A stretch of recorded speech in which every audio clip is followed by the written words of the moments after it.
এটো তো মই নিজে বনাই কোৱা নাই এটো সাৰ্ভে আৰ সৰকাৰি তথ্য এটো হয় প্ৰত্যেক ঘন্টাত এগৰাকী কৈ কৃষকে আত্মহত্যা কৰিব লাগিছে MSME বৃদ্ধি কৰিছে বুলি কৈছে মিনিমাম সাপোৰ্ট যেটো কৈছে MSP যেটো বৃদ্ধি কৰিছে তেতিয়াহলে কৃষকে আত্মহত্যা কৰিব লগা হৈছে কিয় তেখেতসকলে কৈছে কৃষকসকলৰ উন্নয়নৰ কাৰণে ব্যৱস্থা কৰিছে কিন্তু কৃষকসকলে এতিয়াও দিল্লীতে ধৰ্ণাত বা বিভিন্ন ৰাজ্যত ধৰ্ণাত বহিব লগা হৈছে কিহৰ কাৰণে কৰি হৈছে তেওঁলোকে সেই যেটো MSP লিগ্যাল গ্যাৰান্টি বিচাৰিছে যাতে কোনো কাৰণত এই MSP টো হোৱা নাই কাৰণে তো এটো আন্দোলন কৰিব লগা হৈছে কোনে বেক কৰিছে সকলোৱে জানে আচ্ছা আন্দোলন কোনে বেক কৰিছে সেই কথা যদি আমি ক'ব যাও তেতিয়াহলে বহুত ডাঙৰ কথাই ক'ব লাগিব ৰাম মানে আমাৰ যুগ বাবা ৰামদেৱক কোনে বেক কৰিছিলে আমাৰ আন্না হাজাৰে কোনে বেক কৰিছিলে হেবিলাক কথা আমি নকও এতিয়া বাজেটৰ কথা চলি আছে গতিকে তেখেতসকলে কেতবোৰ কথা তেওঁলোকে মানে আকাশত চাংপতাৰ দৰে তেওঁলোকে কথা কয় কিন্তু ভাৰতবৰ্ষৰ যি উন্নয়ন আজি অৰ্থনৈতিক উন্নয়ন যদি দেখা পায় তেতিয়াহলে কি অৱস্থা হৈছে আপুনি নিজে উপলব্ধি কৰিব পাৰিব ঋণৰ পিছত ঋণ ল'ব লগা হৈছে ৰাজ্যসমূহে ঠিক তেনেকৈ কেন্দ্ৰীয় চৰকাৰে তেওঁলোকে কেৱল টেক্স বৃদ্ধি কৰি দেশখন চলাব লগা হৈছে আজি ৰাস্তাত আপুনি উঠিব নোৱাৰে ৰাস্তাত গাড়ী লৈ উঠিলে যত 10 টকা লৈ মানুহ উঠে কিন্তু আপুনি গাড়ী চলাব গলে মূল্য বৃদ্ধিয়ে জুৰুলা কৰিছে গতিকে সৰ্বসাধাৰণে বিচাৰিব মূল্য বৃদ্ধি ৰোধ কৰিব লাগিব নিবনুৱা সমস্যা ৰোধ কৰিব লাগিব তেখেতসকলে কৈছিলে প্ৰত্যেক বছৰে আমি 2 কোটিকৈ নিবনুৱাক সংস্থাপন দিম 5 বছৰত 10 কোটি নিবনুৱাক আমি সংস্থাপন দিম কিন্তু আজি নিবনুৱাৰ পৰিমাণ কেনেকুৱা দিব পৰা নগল হয় মই যেহেতু বাজেটৰ সময় আহি পৰিছে মই নিহাৰঞ্জন কলিতা আপোনাৰ ওচৰলৈ আহিব বিচাৰিছো আপুনি কেনেকৈ সামাৰাইজ কৰিব যদিও বহু আলোচনা কৰাৰ অৱকাশ আছে বাজেটৰ পিছত এতিয়া বহু কথা ওলাই পৰিছে বহু কথা আলোচনাৰ অৱকাশ আছে যি ধৰণৰ উদাহৰণস্বৰূপে ক্ৰয় ক্ষমতা বৃদ্ধি হয় যেতিয়া হিতাধিকাৰী সৃষ্টি হয় সেই বিষয়টো আছে তাৰ সমান্তৰালে সকলোৰে মন্তব্য শুনিলে কি প্ৰতিক্ৰিয়া প্ৰকাশ কৰিব মানে বাজেট কেন্দ্ৰিক যেহেতু আলোচনা ইয়াত অৰ্থনৈতিক দৃষ্টিকোণৰ পৰা আমি 7টামান বিষয় উত্থাপন কৰিব বিচাৰিছো অতি চমুকৈ প্ৰথম কথা যে ভাৰতৰ ক্ষেত্ৰত যে জিডিপি বিকাশ দৰ এইবোৰ কিন্তু সাধাৰণ মানুহে বুজি নাপায় পাৰ্থ আমি সাধাৰণ মানুহে এইবোৰ বুজি নাপায় কিন্তু আমাৰ আৰ্থিকভাৱে কি হ'ব যে আমি বিত্তীয় ঘাটিটো কমাব লাগিব কাৰণ আমাৰ কোভিডৰ কালত আমাৰ বিত্তীয় ঘাটিখিনি যথেষ্ট বাঢ়ি গৈছিল এইবাৰো ঘাটি বাজেটে হৈছে তথাপিতো আমি 26ৰ ভিতৰত যদি 4.5% লৈ যেটো সৰকাৰি লক্ষ্য 4.5% লৈ যদি আমি বিত্তীয় ঘাটি কমাব পাৰো তেনেহলে আন্তঃৰাষ্ট্ৰীয় ৰেংকিংত আমাৰ হয়তো অলপ মানে পজিশন অলপ সুদৃঢ় হ'ব নেক্সট মূলধনী ব্যয় যেটো ক্যাপেক্স এক্সপেন্ডিচাৰ প্ৰায় 11 লাখ কোটি টকা যদিও 24-25 বৰ্ষৰ বাজেটত ধৰা হৈছে কিন্তু আসলতে হিমানখিনি হোৱা নাই বাজেটতে ধৰিছে কাৰণ মাজত যেহেতু আমাৰ লোকসভাৰ নিৰ্বাচনৰ সময়ত এক বৃহৎ এই বিত্তীয় বৰ্ষৰ এটা বৃহৎ সময় যেহেতু নিৰ্বাচনী বাধ্যবাধকতাত আছিল গতিকে সেই এক্সপেন্ডিচাৰখিনি কিন্তু হোৱা নাই যদিও বাজেটত ধৰিছে আমি আশা ৰাখিম যে পৰৱৰ্তী দিনত আমাৰ এই এক্সপেন্ডিচাৰ যিমানখিনি হয় তাক যাতে কমেও 95 ৰ পৰা 100% লৈ কৰিব পাৰি মানে ব্যৱহাৰ কৰিব পাৰি নেক্সট এটা হৈছে যে ঋণ ব্যৱস্থাপনা অৰ্থাৎ যেটো আপোনাৰ মানে ঋণটোক যে মেনেজ কৰিব পাৰো ভালদৰে ঋণ ব্যৱস্থাপনা যদি ভালদৰে নকৰো মানে মই আৰ্থিক দৃষ্টিভংগীৰ পৰা কৈছো আমি বহুত সপোন দেখিব পাৰিম আমি বহুত কথা কৰিব পাৰিম কিন্তু আমি এটো ব্যক্তিগত ক্ষেত্ৰতো প্ৰয়োজ্য অৰ্থাৎ আমাৰ আয় চাই ব্যয় কৰিব লাগে কিন্তু ভাৰতৰ দৰে এখন দেশত ঋণ লোৱাটো অতিব প্ৰয়োজনীয় গতিকে ঋণ ব্যৱস্থাপনাক যদি ভালদৰে আমি ব্যৱহাৰ কৰিব নোৱাৰো তেনে আৰু এইটো এটা মানে আমাৰ এটা আৰ্থিক প্ৰগতি দুই এটা মূল আধাৰ অৰ্থনৈতিক দৃষ্টিভংগীৰ পৰা কৰ ৰাজহৰ ক্ষেত্ৰত প্ৰায় 38.40 লাখ কোটি টকা লক্ষ্য লোৱা হৈছিল এইবাৰ সেই লক্ষ্যত উপনীত নিশ্চয় হ'ব পাৰিব যেন আমাৰ মনে কয় কিন্তু আমি পৰৱৰ্তী দিনত যদি ইয়াতে 10% যদি আকৌ বৃদ্ধি কৰিব নোৱাৰো তেনেহলে কিন্তু আকৌ ঋণত আমি লব ডিপেন্ডেন্ট হ'ব লাগিব যাৰ ফলত ঘাটি বাঢ়ি যাব কৰ কাটল অৰ্থাৎ প্ৰত্যক্ষ পৰোক্ষ দুইটা জিএসটি জিএসটিৰ কথাটো বেলেগ কাৰণ জিএসটি আপুনি ইনকাম টেক্স বা প্ৰত্যক্ষ কৰৰ কথা কৈছে প্ৰত্যক্ষ কৰত যদি সাবসিডি দিয়ে স্ট্যান্ডাৰ্ড ডিডাকশন কমাই দিয়ে তেতিয়া লক্ষ্যত উপনীত হ'ব পাৰিব প্ৰত্যক্ষ কৰ দিয়া মানুহ আমাৰ মুঠ জনগণৰ 2 বা 3% নহয় যিখিনি আয় দিয়ে যদি প্ৰত্যক্ষ কৰটোত আমি বেছি ফোকাস হৈ থাকো কিন্তু আসলতে প্ৰত্যক্ষ কৰৰ যেটো আসল ট্যাক্স নেট যিখন জাল সেইখন আমাৰ ভাৰতৰ দৰে দেশত অতি কম আৰু যিয়ে সমস্যা সৃষ্টি কৰিছে তাৰ ফলত চৰকাৰে ছিদ্ৰবোৰ বন্ধ কৰিব লাগিব ছিদ্ৰবোৰ লুপহোলছবোৰ আমি বন্ধ কৰিব লাগিব জিএসটিত আমি হয় জিএসটিৰ ক্ষেত্ৰত 10% এড কৰি দিছো আপোনাক তাত প্ৰত্যক্ষ কৰ মই আপোনাক কলো 2024-25 বিত্তীয় বৰ্ষৰ জুলাই 31 তাৰিখলৈকে 7 কোটি 28 লাখ মানুহে আইটি ফাইল কিনো ৰিটাৰ্ণ 7 কোটি তাৰমানে এইটো আপোনাৰ 2-3% নহয়, এইটো মোটামুটি 10%ৰ ওপৰত নহয় 10% নহয় জনসংখ্যা 1,40,00,000 কথাটো কৈছে 7,28,00,000 মানুহে কি তাৰমানে এই যে ইনকাম টেক্সটো মানুহে বেছিকৈ দিয়া আৰম্ভ কৰিছে তাৰ মধ্যবিত্ত কৰবাত থকা পাইছে সেইটো কথাটো এনেকুৱা সৰলতাৰে নাযাওঁ দ্বিতীয় কথা হৈছে যে জিএসটিৰ ক্ষেত্ৰত অলপ চৰকাৰে বাৰু কিছু ক্ষেত্ৰত কৈছে কিন্তু জিএসটিৰ অলপ আগতে বিৰোধী পক্ষৰ নেতাগৰীয়েও কৈছে যে জিএসটিৰ সৰলীকৰণৰ কৰাৰ কাৰণ সিম্পল ট্যাক্স যেতিয়া আমি কৈছো এতিয়াও কিন্তু 27%, 18%, 12%, 5% এটা মানে সৰলীকৃত লাগে শেষৰ কথাটো ক'ব বিচাৰিছো এটা স্ল্যাব এটাই লাগে নেকি স্ল্যাব আসলে জিএসটিৰ মূল অৰ্থ সেইটোৱে এটা slab one nation one tax one slab কিন্তু 5টা স্ল্যাব বা 4টা স্ল্যাব নালাগে হয় সেইটোৱে আমাৰ আলটিমেটলি আগৰ দৰে কৈছে আমি মাছ বুলি নাখাই জিজি দৰে খাই আছো কথাটো ঠিক তেনেকুৱাই হৈছে য'ত আপুনি 27% দিব পাইছে হয় ভাৰতৰ দৰে জটিল অৰ্থ ব্যৱস্থাত একেদিনাই কৰিব নোৱাৰি কিন্তু যেহেতু 2017ত আৰম্ভ হোৱা আমি লাহে লাহে জিএসটি কালেকশ্যনত যেহেতু এটা মেচিউৰিটি পাইছো মই ভাবো সেই দিশতো আজিৰ বাজেটে কিছু ব্যৱস্থা ল'ব লাগে শেষত আহিল যে নিৰ্বিযোজন আৰু সম্পদ নগদীকৰণ এই নিৰ্বাচনী বাধ্যবাধকতাৰ ডিসইনভেষ্টমেন্টৰ ক্ষেত্ৰত এইখন চৰকাৰে যোৱা 2 বছৰত অলপ মানে যিটো হেঁচা প্ৰথম অৱস্থাত দিছিল এইটো দিয়া দেখা নাছিল কিন্তু হয় আমি ভাৰতক যদি সবল কৰিবলগীয়া হয় তেনেহলে ডিসইনভেষ্টমেন্ট প্ৰচেছটোক আৰু অধিক সৰলীকৃত কৰিব লাগিব যুক্তিসংগত কৰিব লাগিব ঠিক তেনেদৰে সম্পদ নগৰীকৰণৰ ক্ষেত্ৰত সম্পদৰ কথা ইতিমধ্যে কোৱা হৈছে কেপিটেল এক্সপেন্ডিচাৰৰ কথা কোৱা হৈছে আপুনি বিদেশৰ প্ৰভাৱ মাৰ্কিন যুক্তৰাষ্ট্ৰৰ ট্ৰাম্পৰ প্ৰভাৱৰ কথাটো কওক ট্ৰাম্পে ইতিমধ্যে তাৰিফক লৈ বিভিন্ন হুংকাৰ দিছে ট্ৰাম্পৰ প্ৰভাৱে কেনেকৈ কথা হ'ল যেতিয়া আমি মানে যিটো কম আমি এলপিজি যুগ স্থাপন কৰিছো মানে we are in a globalised world হয় ইয়াত ৰাছিয়া আৰু ইউক্ৰেইনৰ যুদ্ধয়ো ভাৰতক প্ৰভাৱিত কৰিব পাৰে কাৰণ ইজৰাইল আৰু হামাছৰ মাজত থকা শান্তি চুক্তিও আমাক প্ৰভাৱিত কৰিব পাৰে ঠিক এনেকৈ মেক্সিকো আৰু মানে আমেৰিকাৰ মাজতো যদি কিবা যুদ্ধ হয় মানে যুদ্ধ কোৱা নাই পৰিৱেশ বেয়া হলে ই আমাক প্ৰভাৱিত কৰিব পাৰে গতিকে গ্লোবেলাইজড ওয়াৰ্ল্ড এখনত আমি কেৱল কোনোবা এখন দেশৰ ৰাষ্ট্ৰপতিক লৈ হোৱা আলোচনা এটো যে গ্ল্যামাৰাইজ ডিসকাশন কিন্তু ইয়ে বহুত প্ৰকাশ কৰিব বুলি নকয় এতিয়া ট্ৰাম্পক লৈ হোৱা সুবিধা অসুবিধাটো কথা হল ধৰা আমেৰিকাই ধৰক চীনক বেয়া পায় মানে চীনৰ লগত যেহেতু প্ৰত্যক্ষ সেই ধৰণৰ কথাবোৰ আছে হয় মই আপোনাক ৰখাব লাগিব চীনৰ পৰা যিখিনি সুবিধা আমি ভাৰতে ল'ব পাৰিব লাগিব যে উদ্ভাৱনী চিন্তাৰে ভাৰতে যদি চলিব পাৰে পৰৱৰ্তী দশকত আমি নিশ্চয় এখন বিশ্বৰ সবল অৰ্থনীতিলৈ আমি ৰূপান্তৰ হ'ব পাৰিম মই অনুষ্ঠান এই মুহূৰ্তত সামৰিব লাগিব সাময়িকভাৱে কাৰণ দেশৰ বিত্তমন্ত্ৰী নিৰ্মলা সীতাৰমণে কিছু মুহূৰ্তৰ পিছতে বাজেট পাঠ কৰিব মোৰ সৈতে সংযুক্ত হোৱাৰ কাৰণে নিহাৰঞ্জন কলিতা গৌতম শৰ্মা সাদ্দাম হুছেইন দিলীপ শৰ্মা আৰু সাইজুদ্দিন আহমেদ সকলোকে ধন্যবাদ জ্ঞাপন কৰিছো বাজেট পাঠ কৰাৰ পিছতে পুনৰ আমি আলোচনা কৰিম বিশেষজ্ঞৰ সৈতে কিন্তু এই মুহূৰ্তত যাব বিচাৰিছো বিৰতি ল'ব বিচাৰিছো বিৰতিৰ পিছতে বাজেট পাঠ কৰিব সংসদৰ পৰা বিত্তমন্ত্ৰী নিৰ্মলা সীতাৰমণে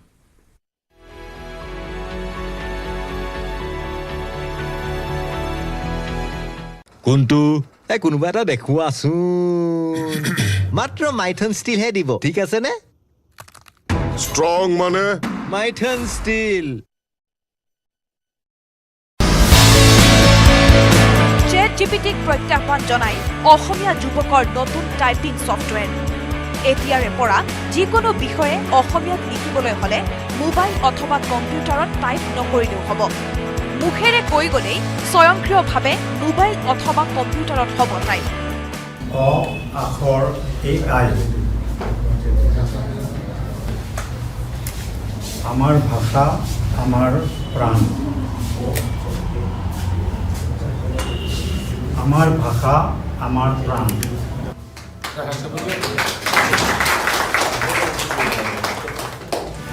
মুকলি হল নতুন টাইপিং ছফটৱেৰ গুৱাহাটীৰ দুই ভাতৃ ইন্দ্ৰনীল তালুকদাৰ আৰু কাব্যনীল তালুকদাৰৰ প্ৰচেষ্টাত মুকলি কৰা হল অ আখৰ আৰ্টিফিচিয়েল ইণ্টেলিজেন্স AI নামেৰে টাইপিং ছফটৱেৰ আখৰ AIত সহজতে অসমীয়া কন্টেন্ট কোৱাচোন মাত্ৰ মাইথন ষ্টিল হে দিব ঠিক আছে নে স্ট্ৰং মানে মাইথন ষ্টিল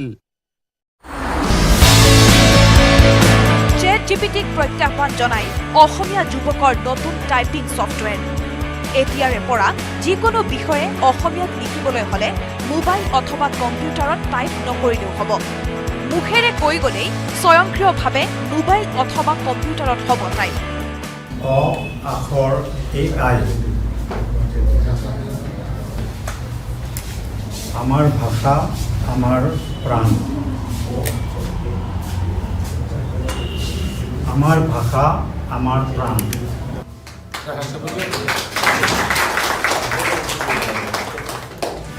মুকলি হল নতুন টাইপিং সফটওয়্যাৰ গুৱাহাটীৰ দুই ভাতৃ ইন্দ্ৰনীল তালুকদাৰ আৰু কাব্যনীল তালুকদাৰৰ প্ৰচেষ্টাত মুকলি কৰা হল আখৰ আৰ্টিফিচিয়েল ইণ্টেলিজেন্স AI নামেৰে টাইপিং সফটওয়্যাৰ আখৰ AIত সহজতে অসমীয়া কণ্টেণ্ট ক্ৰিয়েট কৰিব পৰা এটা এপ্লিকেশ্যন হয় আৰ্টিফিচিয়েল ইণ্টেলিজেন্স ব্যৱহাৰ কৰি কৈ থাকিলে অসমীয়া লিখি থাকে সফটওয়্যাৰ আমাৰ সফটওয়্যাৰটোৱে তেনেকুৱা এটা সিস্টেম ডেভেলপ কৰা হৈছে অসমীয়া লিখোতে বহুতে বানান ভুল কৰে সেই বানানবিলাক আমাৰ সফটওয়্যাৰটোত অটোমেটিক শুদ্ধ দেখুৱাচোন মাত্ৰ মাইথন ষ্টিল হে দিব ঠিক আছে নে স্ট্ৰং মানে মাইথন ষ্টিল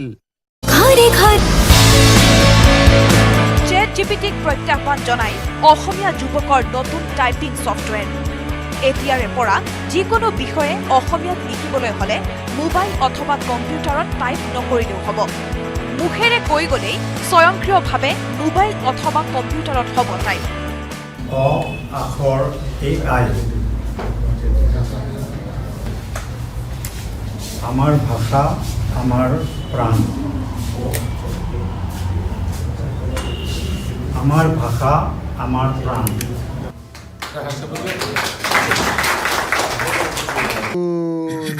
মাত্ৰ মাইথন ষ্টিল হে দিব ঠিক আছে নে স্ট্ৰং মানে মাইথন ষ্টিল ChatGPTক প্ৰত্যাহ্বান জনাই অসমীয়া যুৱকৰ নতুন টাইপিং সফটওয়্যাৰ এতিয়াৰে পৰা যিকোনো বিষয়ে অসমীয়াত লিখিবলৈ হলে মোবাইল অথবা কম্পিউটাৰত টাইপ নকৰিলেও হ'ব মুখেৰে কৈ গলেই স্বয়ংক্ৰিয়ভাৱে মোবাইল অথবা কম্পিউটাৰত হ'ব টাইপ আখৰ AI আমাৰ ভাষা আমাৰ প্ৰাণ আমাৰ ভাষা আমাৰ প্ৰাণ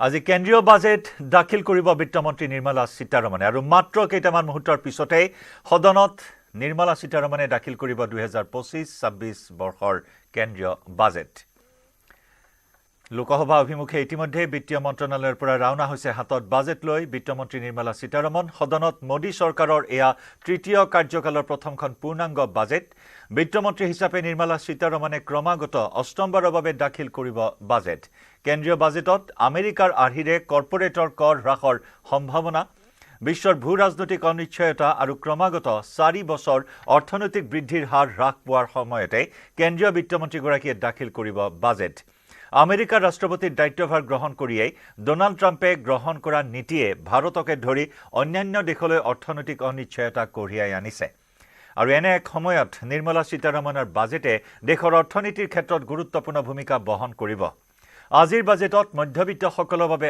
আয়কৰ শিক্ষাকে ধৰি বিভিন্ন ক্ষেত্ৰত কিছু ৰেহাইৰ সম্ভাৱনা আছে মাইক্ৰ ফাইনেন্স প্ৰতিষ্ঠা আত্মসহায়ক গোট আদিয়ে গুৰুত্ব লাভ কৰাৰ সম্ভাৱনা আছে 10 বছৰীয়া লক্ষ্যৰে আন্তঃগাঁথনিৰ ক্ষেত্ৰত বৃহৎ বিনিয়োগৰ সম্ভাৱনা আছে নিৰ্মলা সীতাৰমণৰ বাজেটত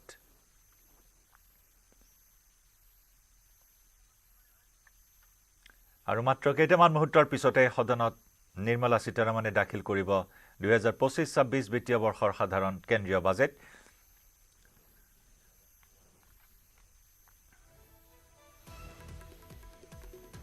অষ্টমবাৰৰ বাবে 1 ফেব্ৰুৱাৰীত পৰম্পৰাগতভাৱে নিৰ্মলা সীতাৰমণে দাখিল কৰিব বাজেট 2017 চনত কেন্দ্ৰীয় বাজেটৰ সৈতে ৰেল বাজেট একত্ৰিত কৰা হয় প্ৰধানমন্ত্ৰী হিচাপে কেৱল জৱাহৰলাল নেহৰু ইন্দিৰা গান্ধী আৰু ৰাজীৱ গান্ধীয়েহে কেন্দ্ৰীয় বাজেট দাখিল কৰিছে 1999ৰ আগলৈ কেন্দ্ৰীয় বাজেট ফেব্ৰুৱাৰীৰ শেষ কাৰ্যদিৱসৰ সন্ধিয়া 5 বজাত দাখিল কৰা হৈছিল যশৱন্ত সিনহাই এই সময় পৰিৱৰ্তন কৰি পুৱা 11 বজা কৰিছিল আনহাতে 2016ৰ আগলৈ কেন্দ্ৰীয় বাজেট ফেব্ৰুৱাৰীৰ শেষ কাৰ্যদিৱসত দাখিল কৰা হৈছিল 2017 চনত অৰুণ জেটলীয়ে তাৰিখ পৰিৱৰ্তন কৰি 1 ফেব্ৰুৱাৰী কৰে বিত্তমন্ত্ৰী ডক্টৰ মনমোহন সিঙে সময়ৰ হিচাপে আটাইতকৈ দীঘল বাজেট ভাষণ কৰিছে বিত্তমন্ত্ৰী হিচাপে ডক্টৰ মনমোহন সিঙে 18,650টা শব্দৰ সৰ্বাধিক দীঘল বাজেট ভাষণ দিছিল। আনহাতে সময়ৰ হিচাপত 2020 চনত নিৰ্মলা সীতাৰমণে 2 ঘণ্টা 42 মিনিটেৰে দীঘল ভাষণ দিছিল। 2021ত বিত্তমন্ত্ৰী নিৰ্মলা সীতাৰমণে প্ৰথম পেপাৰলেছ বাজেট দাখিল কৰিছিল। 1950 চনত বাজেট দাখিলৰ পূৰ্বেই লিক হৈছিল আৰু তাৰ পাছতেই ৰাষ্ট্ৰপতি ভৱনৰ পৰিৱৰ্তে উত্তৰ ব্লকত চৰকাৰী প্ৰেছ স্থাপন কৰা হয়। বাজেট প্ৰস্তুতৰ সৈতে জড়িত লোকসকল চৰকাৰী প্ৰেছতে দিনে নিশাই থাকি বাজেটখন প্ৰস্তুত কৰে আৰু তেনে এক পৰম্পৰাৰে আজি এই বাজেট সম্পূৰ্ণ হৈ উঠিছে। বাজেট প্ৰস্তুতি সম্পূৰ্ণ হৈ উঠাৰ পিছত 11 বজাৰ পৰা বাজেট অধিৱেশনত নিৰ্মলা সীতাৰমণে বাজেট পাঠ কৰিব, কেন্দ্ৰীয় বাজেট পাঠ কৰিব আৰু মাত্ৰ কেইটামান মুহূৰ্তৰ পিছতেই বাজেট পাঠ কৰিব বিত্তমন্ত্ৰী নিৰ্মলা সীতাৰমণে আৰু যাক লৈ মুহূৰ্তত সমগ্ৰ দেশবাসী উৎকণ্ঠা বৃদ্ধি পাইছে, আশা প্ৰত্যাশা বৃদ্ধি পাইছে, জল্পনা কল্পনা বৃদ্ধি পাইছে। বিশেষকৈ আয়কৰক লৈ কি সিদ্ধান্ত গ্ৰহণ কৰা হয় আজিৰ বাজেটত তাৰ বাবে সকলোৱে অপেক্ষা কৰি আছে। মধ্যবিত্ত শ্ৰেণীৰ বাবে কি থাকিব আজিৰ বাজেটত, শিক্ষাৰ বাবে কি থাকিব, মহিলাৰ বাবে কি থাকিব, কৃষিৰ বাবে কি থাকিব, বিভিন্ন শিতানত কেনেদৰে কি বাজেট নিৰ্ধাৰণ কৰা হৈছে, ধাৰ্য কৰা হৈছে, আটাইখিনি কথা স্পষ্ট হৈ পৰিব আৰু খন্তেক সময় পিছতেই। আমি সংসদৰ কিছু পৰিৱেশ দেখুৱাইছোঁ। ইতিমধ্যেই প্ৰতিনিধিসকল আহিছে, সাংসদ মন্ত্ৰীসকলো আহি অধিৱেশনত অংশগ্ৰহণ কৰিবৰ বাবে অগ্ৰসৰ হোৱা পৰিলক্ষিত হৈছে। এয়া প্ৰতিৰক্ষা মন্ত্ৰী ৰাজনাথ সিং। বাজেটক লৈ সকলোৱে আশা প্ৰকাশ কৰিছে। এখন সৰ্বাংগ সুন্দৰ বাজেট হ'ব বুলি এই মুহূৰ্তত সকলোৱে আশা প্ৰকাশ কৰিছে।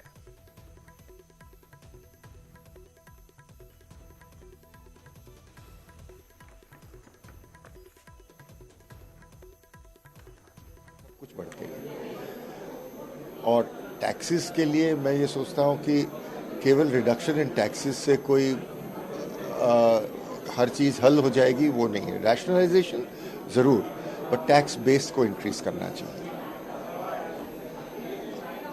इंडस्ट्री के लिए R&D में पहले used to get back 200% of whatever you आप खर्चा कर, इस स्कीम को रिवाइव करना चाहिए।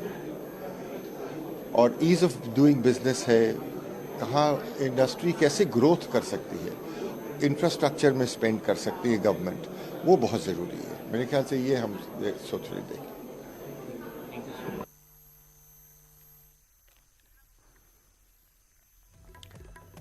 আয়কৰৰ বাবে এই বাজেটে বিশেষভাৱে এই মুহূৰ্তত সুখবৰ কঢ়িয়াই আনিব বুলি আশা প্ৰকাশ কৰিছে আৰু একে সময়তেই জিডিপি বৃদ্ধিৰ এই মুহূৰ্তত লক্ষ্য নিৰ্ধাৰণ কৰা হৈছে এই বাজেটত। 2025-26ত জিডিপিৰ সম্ভাৱনা 6.3ৰ পৰা 6.8% বৃদ্ধিৰ সম্ভাৱনা আছে। উল্লেখযোগ্য যে মুঠ ঘৰুৱা উৎপাদন নিম্নগামী হ'লেও মুদ্ৰাস্ফীতি নিয়ন্ত্ৰণত থাকিব। বিকশিত ভাৰতৰ পৰা কৃত্ৰিম বুদ্ধিমত্তালৈকে, সংস্থাপনৰ পৰা কৃষি বিকাশলৈকে গুৰুত্ব প্ৰদান কৰা হ'ব সীতাৰমণৰ বাজেটত।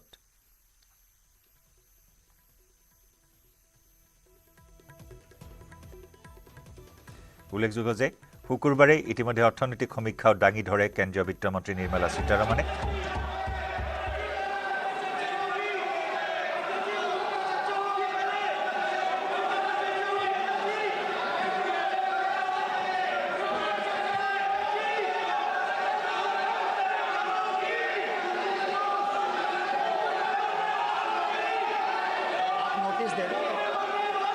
सदस्यगण, बजट के बाद राज्यपाल अभिभाषण में आपको पर्याप्त अवसर दूंगा। मेरा आपसे निवेदन है, नहीं माननीय अखिलेश जी, आपने संसद की मर्यादा को आप बना के रखें। कभी बजट भाषण के अंदर इस तरीके का नहीं हुआ, ये उचित नहीं है, ये उचित नहीं है। अखिलेश जी प्लीज, मैं आपको मौका दूंगा राज्यपाल अभिभाषण पे, प्लीज। नो, ये तरीका ठीक नहीं है।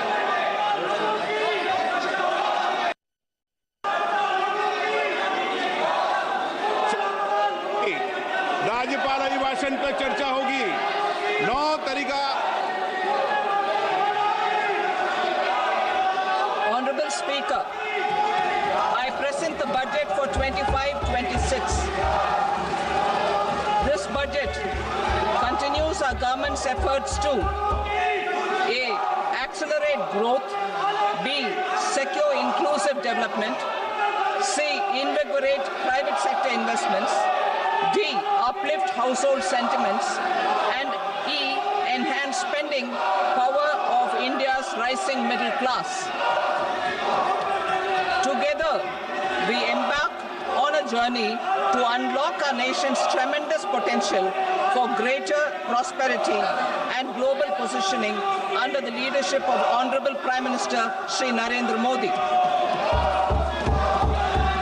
As we complete the first quarter of the 21st century, continuing geopolitical headwinds suggest lower global economic growth over the medium term. However, our aspiration for a Vikasit Bharat inspires us, and the transformative work we have done during our government's first 2 terms guides us to march forward resolutely. Our economy is the fastest growing among all major economies. Our development track record for the past 10 years and structural reforms have drawn global attention. Confidence in India's capability and potential has only grown in this period. We see the next 5 years as a unique opportunity to realize Sabka Vikas, stimulating balanced growth of all regions. The great Telugu poet and playwright Gurujada Apparao had said, Deshamante matti kadoy, Deshamante manushuloy, meaning a country is not just its soil, a country is its people. In line with this, for us, Vikasit Bharat encompasses zero poverty, 100% quality good school education, access to high quality, affordable and comprehensive health care, 100% skilled labor with meaningful employment, 70% women in economic activities, and farmers making our country the food basket of the world.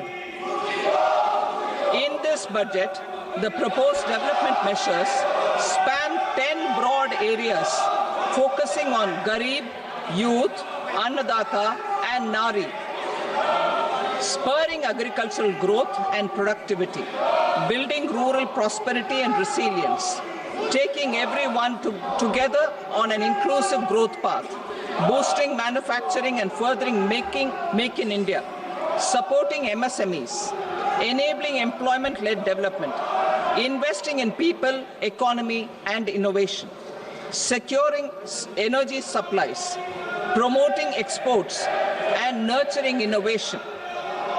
For this journey of development, our 4 powerful engines are agriculture, MSME, investments and exports. The fuel, our reforms, our guiding spirit, inclusivity, and the destination, Vikasit Bharat. This budget aims to initiate transformative reforms across 6 domains. During the first 5 years, these will augment our growth potential and global competitiveness. The domains are taxation, power sector, urban development, mining, financial sector, and regulatory reforms. Agriculture as the first engine. Now I move to specific proposals, beginning with agriculture as the first engine.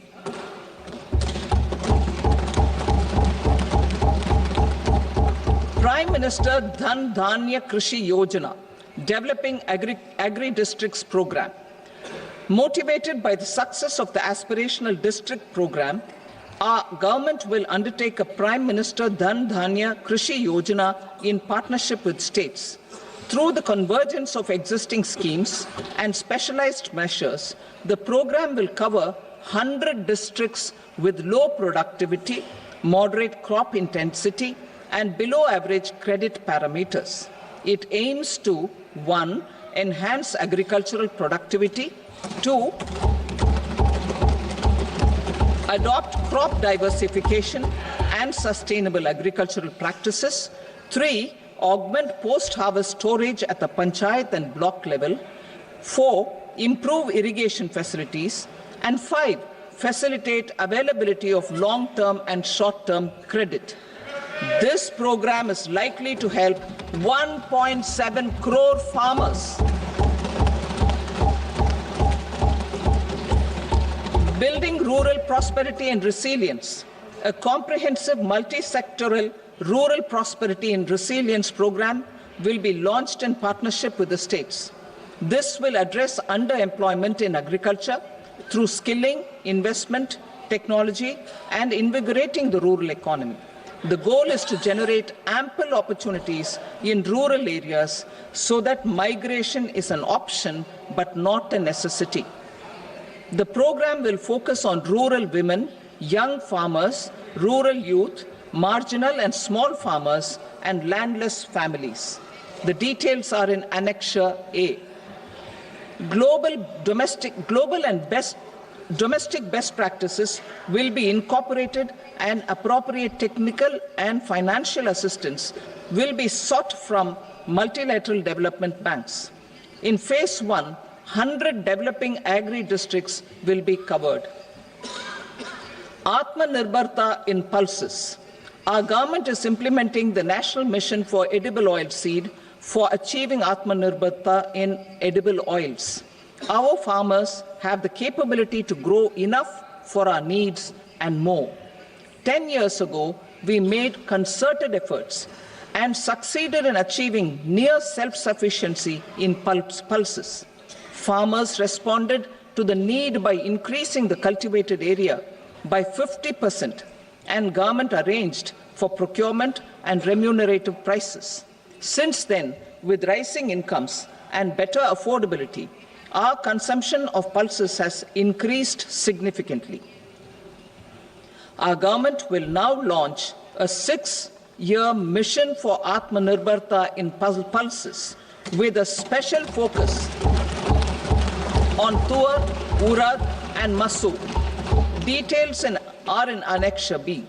Central agencies such as NAFED and NCCF will be ready to procure these 3 pulses as much as offered during the next 4 years from farmers who register with these agencies and enter into agreements. Comprehensive program for vegetables and fruits. It is encouraging that our people are increasingly becoming aware of their nutritional needs. It is a sign of a society becoming healthier. With rising income levels, the consumption of vegetables, fruits, and Shri Anna is increasing significantly. A comprehensive program to promote production, efficient supplies, processing, and remunerative prices for farmers will be launched in partnership with the states.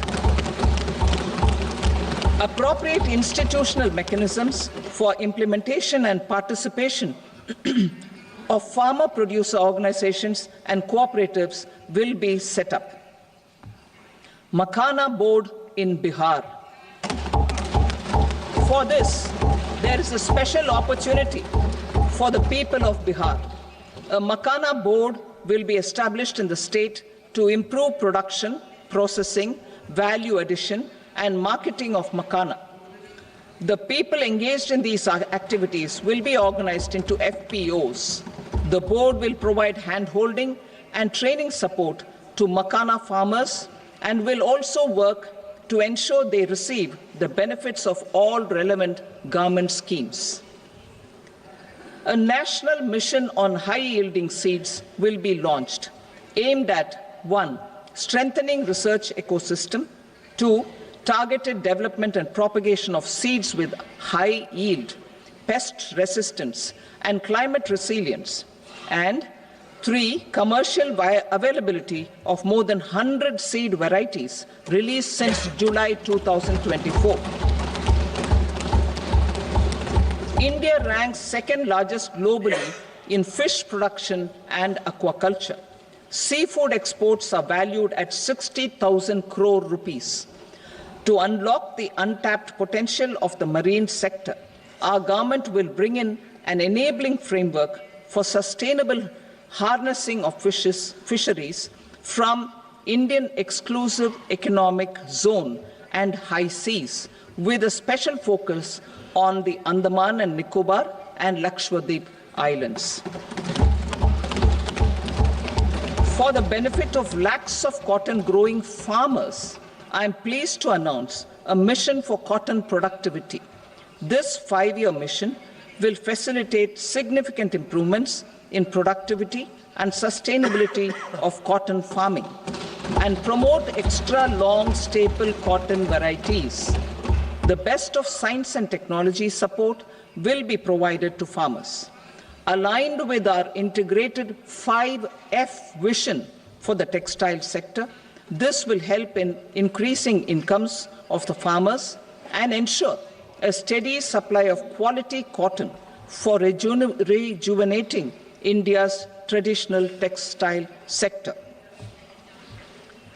Kisan credit cards facilitate short-term loans for 7.7 crore farmers, fishermen, and dairy farmers.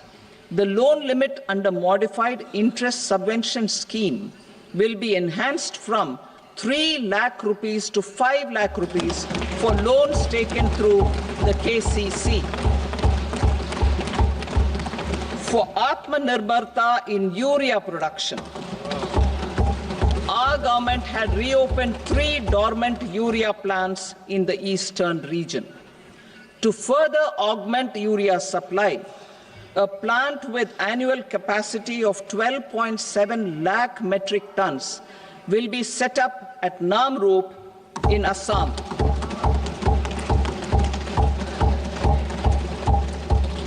India Post, with 1.5 lakh rural post offices, complemented by the India Post Payment Bank and a vast network of 2.4 lakh Dak Sevaks, will be repositioned to act as a catalyst for the rural economy. Details are at Annexure C. India Post will also be transformed as a large public logistics organization. This will meet the rising needs of Vishwakarmas, new entrepreneurs, women, self-help groups, MSMEs, and the large business organizations. Our government will provide support to NCDC for its lending operations for the cooperative sector. MSMEs as the second engine. Now I move to MSMEs as the second engine, which encompasses manufacturing and services with a focus on MSMEs numbering 5.7 crores. Currently, over 1 crore registered MSMEs, employing 7.5 crore people and generating 36% of our manufacturing, have come together to position India as a global manufacturing hub. With their quality products, these MSMEs are responsible for 45% of our exports. To help them achieve higher efficiencies of scale, technological upgradation, and better access to capital, the investment and turnover limits for classification of all MSMEs will be enhanced to 2.5 and 2 times respectively. This will give them the confidence to grow and generate employment for our youth. The details are given in Annexure D. To improve access to credit, the credit guarantee cover will be enhanced. First, for micro and small enterprises from 5 crore to 10 crore rupees, leading to additional credit of 1.5 lakh crores in the next 5 years. Second, for startups from 10 crore rupees to 20 crore rupees, with the guarantee fee being moderated to 1% for loans in 27 focus sectors which are important for Atmanirbhar Bharat. And for well-run exporter MSMEs, for term loans up to 20 crore rupees. Also for the micro enterprises, we will introduce customized credit cards with a 5 lakh rupee limit for micro enterprises registered on Udyam portal. In the first year, 10 lakh such cards will be issued. Fund of funds for startups. The alternate investment fund, AIFs, for startups have received commitments of more than 91,000 crores rupees. These are supported by the fund of funds set up with the Government of India's contribution of 10,000 crore rupees. Now, a new fund of funds with expanded scope and a fresh contribution of another 10,000 crore rupees will be set up. A new scheme will be launched for 5 lakh women, scheduled castes and scheduled tribes, first-time entrepreneurs. This will provide term loans up to 2 crore rupees during the next 5 years. The scheme will incorporate lessons from the successful Stand Up India scheme. Online capacity building for entrepreneurship and managerial skills will also be organized. Measures for labor-intensive sectors. To promote employment and entrepreneurship opportunities in labor-intensive sectors, our government will undertake specific policy and facilitation measures. To enhance the productivity, quality, and competitiveness of India's footwear and leather sector, a focused product scheme will be implemented. The scheme will support design capacity, component manufacturing, and machinery required for production of non-leather quality footwear, besides the support for leather footwear and products. The scheme is expected to facilitate employment for 22 lakh persons, generate over 4 lakh crore rupees, and exports of over 1.1 lakh crore rupees. Measures for the toys sector. Building on the National Action Plan for Toys, we will implement a scheme to make India a global hub for toys. The scheme will focus on development of clusters, skills, and a manufacturing ecosystem that will create high-quality, unique, innovative, and sustainable toys that will represent the Made in India brand. Support for food processing. In line with our commitment towards Purvodaya, we will establish a National Institute of Food Technology, Entrepreneurship, and Management in Bihar. The institute will provide a strong fillip to food processing activities in the entire eastern region. This will result in 1. Enhanced income for the farmers through value addition to their produce, and 2. Skilling entrepreneurship and employment opportunities for the youth. Manufacturing mission, furthering Make in India. Our government will set up a national manufacturing mission covering small, medium, and large industries for furthering Make in India by providing policy support, execution roadmaps, governance, and monitoring framework for central ministries and states. Details are in Annexure E.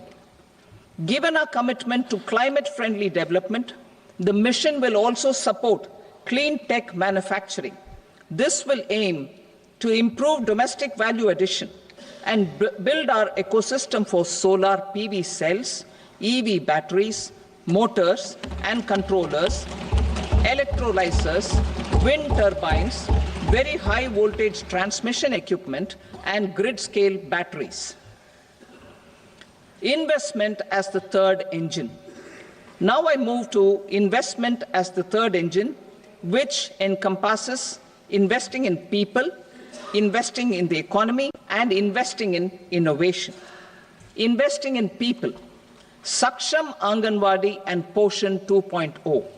Saksham and Poshan 2.0 program provides nutritional support to more than 8 crore children, 1 crore pregnant women and lactating mothers all over the country, and about 20 lakh adolescent girls in aspirational districts and the Northeast region.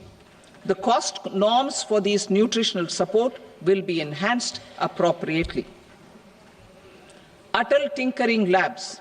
50,000 Atal Tinkering Labs will be set up in government schools in the next 5 years to cultivate the spirit of curiosity and innovation and foster a scientific temper among young minds. Broadband connectivity to government secondary schools and PHCs. Broadband connectivity will be provided to all government secondary schools and primary health centers in rural areas under the BharatNet project. Bharatiya Bhasha Pustak Scheme. We propose to implement a Bharatiya Bhasha Pustak scheme to provide digital form Indian language books for schools and for higher education. This aims to help students understand their subjects better and in their language. National Centers of Excellence for Skilling. Building on the initiative announced in the July 24 budget, 5 national centers of excellence for skilling will be set up with global expertise and partnerships to equip our youth with the skills required for Make for India, Make for the World manufacturing. The partnership will cover curriculum design, training of trainers, and a skills certification framework and periodic reviews. Expansion of capacity in IITs. Total number of students in 23 IITs has increased 100% from 65,000 to 1.35 lakh in the past 10 years.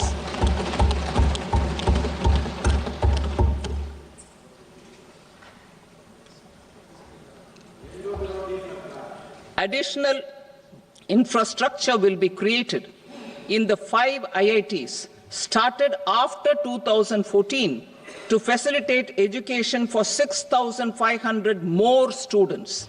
Hostel and other infrastructure capacity at IIT Patna will also be expanded.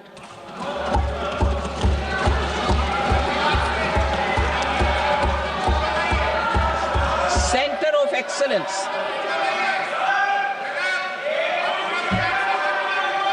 Center of Excellence in AI for Education. I had announced 3 centers of excellence in artificial intelligence for agriculture, health, and sustainable cities in 2023. Now a center of excellence in artificial intelligence for education will be set up with a total outlay of 500 crores. Expansion of medical education. Our government has added almost 1.1 lakh undergraduate and postgraduate medical education seats in 10 years, an increase of 130%. In the next year, 10,000 additional seats will be added in medical colleges and hospitals towards the goal of adding 75,000 seats in the next 5 years. Daycare cancer centers in all district hospitals. Our government will facilitate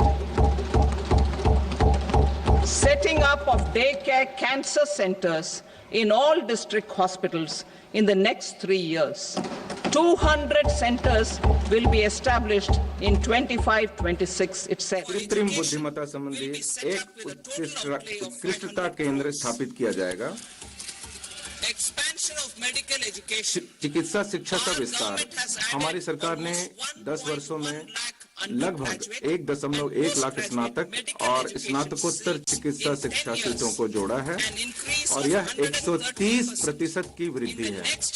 अगले 5 वर्षों में 75,000 सीटों को जोड़ने के लक्ष्य की दिशा में आगामी वर्ष में मेडिकल कॉलेजों और अस्पतालों में 10,000 अतिरिक्त सीटें जोड़ी जाएंगी। 75,000 seats in the next 5 years.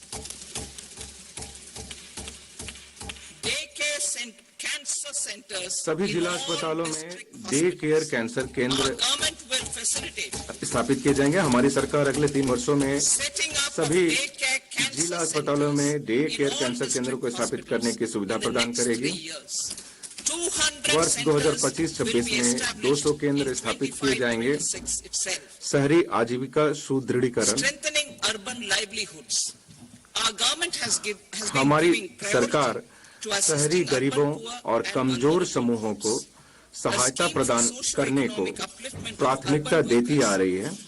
शहरी कामगारों के सामाजिक और आर्थिक उत्थान के लिए एक स्कीम कार्यान्वित की जाएगी ताकि उनकी आय बढ़ाने, धारणीय आजीविका और जीवन का बेहतर स्तर प्राप्त करने में उनकी सहायता की जा सके। पीएम स्वनिधि योजना ने उच्च ब्याज दर वाले अनौपचारिक क्षेत्र के ऋणों से राहत पहुंचाते हुए infrastructure. Each infrastructure related ministry will come up with a 3-year pipeline of projects that can be implemented in PPP mode. States will also be encouraged to do so and can seek support from the India Infrastructure Project Development Fund, which is a scheme to prepare PPP proposals. Support to states for infrastructure. An outlay of 1.5 lakh crore is proposed for the 50-year interest-free loans to states for capital expenditure and incentives for reforms. Building on the success of the first asset monetization plan announced in 2021, the second plan for 2025 to 30 will be launched to plow back capital of 10 lakh crore in new projects. Regulatory and fiscal measures will be fine-tuned to support the plan. Jal Jeevan Mission. Since 2019, 15 crore households representing 80% of India's rural population have been provided access to portable tap water connections. To achieve 100% coverage, I am pleased to announce the extension of this mission until 2028 with an enhanced total outlay. The mission's focus will be on the quality of infrastructure and O&M of rural piped water supply schemes through Jan Bhagidari. A separate MOU or separate MOUs will be signed with the states and union territories to ensure sustainability and citizen-centric water services delivery. Urban sector reforms.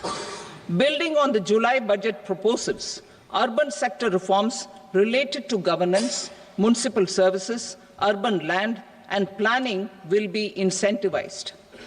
Urban Challenge Fund. The government will set up an urban challenge fund of 1 lakh crore rupees to implement the proposals for cities as growth hubs, creative redevelopment of cities, and for water and sanitation purposes announced in the July budget. This fund will finance up to 25% of the cost of bankable projects, with a stipulation that at least 50% of the cost is funded from bonds, bank loans, and PPPs. An allocation of 10,000 crore is proposed in 2025-26. Power sector reforms. We will incentivize electricity distribution reforms and augmentation of intra-state transmission capacity by states. This will improve financial health and capacity of electricity companies. Additional borrowing of 0.5% of GSDP will be allowed to states contingent on these reforms. Nuclear energy mission for Vikasit Bharat. Development of at least 100 gigawatt of nuclear energy by 2047 is essential for our energy transition efforts. For an active partnership with the private sector towards this goal, amendments to the Atomic Energy Act and the Civil Liability for Nuclear Damage Act will be taken up. A nuclear energy mission for research and development of small modular reactors with an outlay of 20,000 crore will be set up. At least 5 indigenously developed small modular reactors will be operationalized by 2033. Shipbuilding. The shipbuilding financial assistance policy will be revamped to address cost disadvantages. This will also include credit notes for shipbreaking in Indian yards to promote the circular economy. Large ships above a specified size will be included in the infrastructure harmonized master list. Shipbuilding clusters will be facilitated to increase the range, categories and capacity of ships. ভাৰতীয় tree বেকিংৰ বাবে credit নোটটো অন্তৰ্ভুক্ত হ'ব। Listed HML-ত ইয়াৰ rate অন্তৰ্ভুক্ত কৰা হ'ব। জল পৰিবহণৰ শ্ৰেণী আৰু ক্ষমতা বৃদ্ধি কৰিবৰ বাবে শ্বিপ বিল্ডিং ক্লাষ্টাৰক ইয়াৰ ক্ষমতা প্ৰদান কৰা হ'ব। ইয়াৰ সম্পূৰ্ণ ইক'চিষ্টেমৰ বিকাশ কৰিবৰ বাবে অতিৰিক্ত আন্তঃগাঁথনি দক্ষতা আৰু ঔদ্যোগিক অন্তৰ্ভুক্ত থাকিব। সামুদ্ৰিক বিকাশ পুঁজি সামুদ্ৰিক উদ্যোগৰ বাবে দীৰ্ঘকালীন বিত্ত সাহায্যৰ বাবে 25,000 কোটি টকাৰ পুঁজিৰে এটা সামুদ্ৰিক বিকাশৰ পুঁজি প্ৰদান কৰা হ'ব। এই পুঁজি বিত্তীয় সাহায্যতা আৰু প্ৰতিযোগিতা উৎসাহিত কৰিবৰ বাবে হ'ব। ইয়াৰ চৰকাৰৰ জৰিয়তে 19% প্ৰদান কৰা হ'ব আৰু ইয়াৰ পৰা চৰকাৰৰ দ্বাৰা সম্পূৰ্ণ পুঁজি প্ৰদান কৰা হ'ব।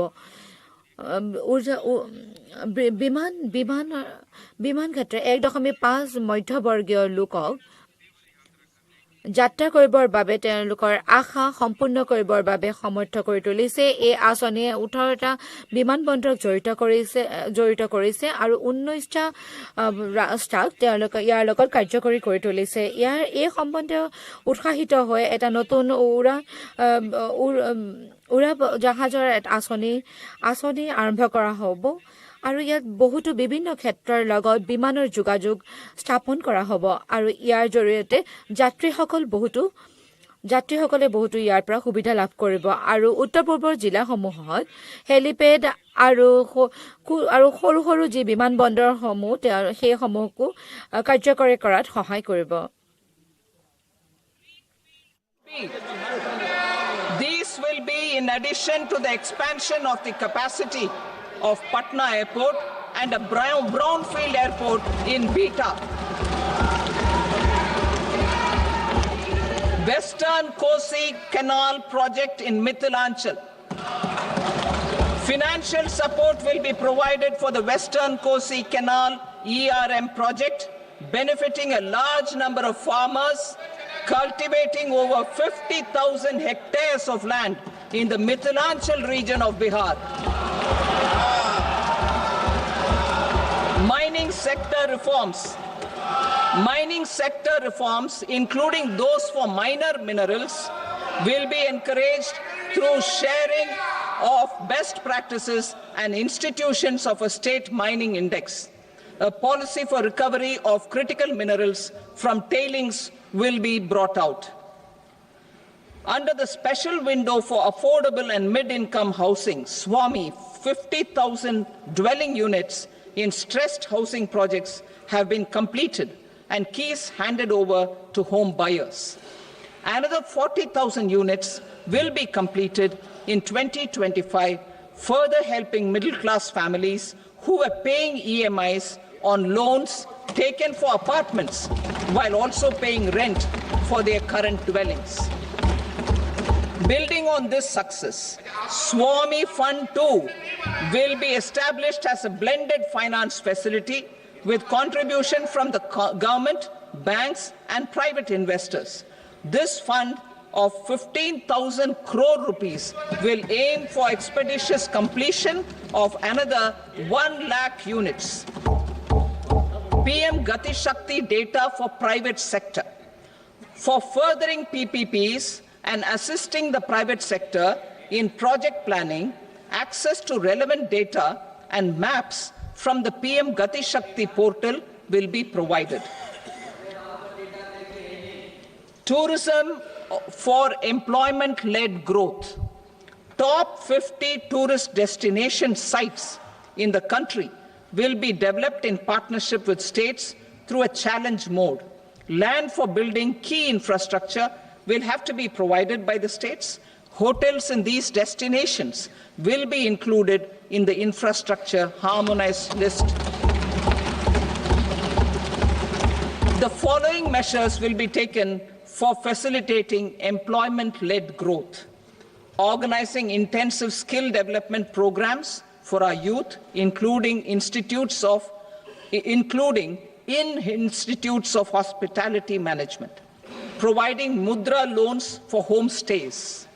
Improving ease of travel and connectivity to tourist destinations.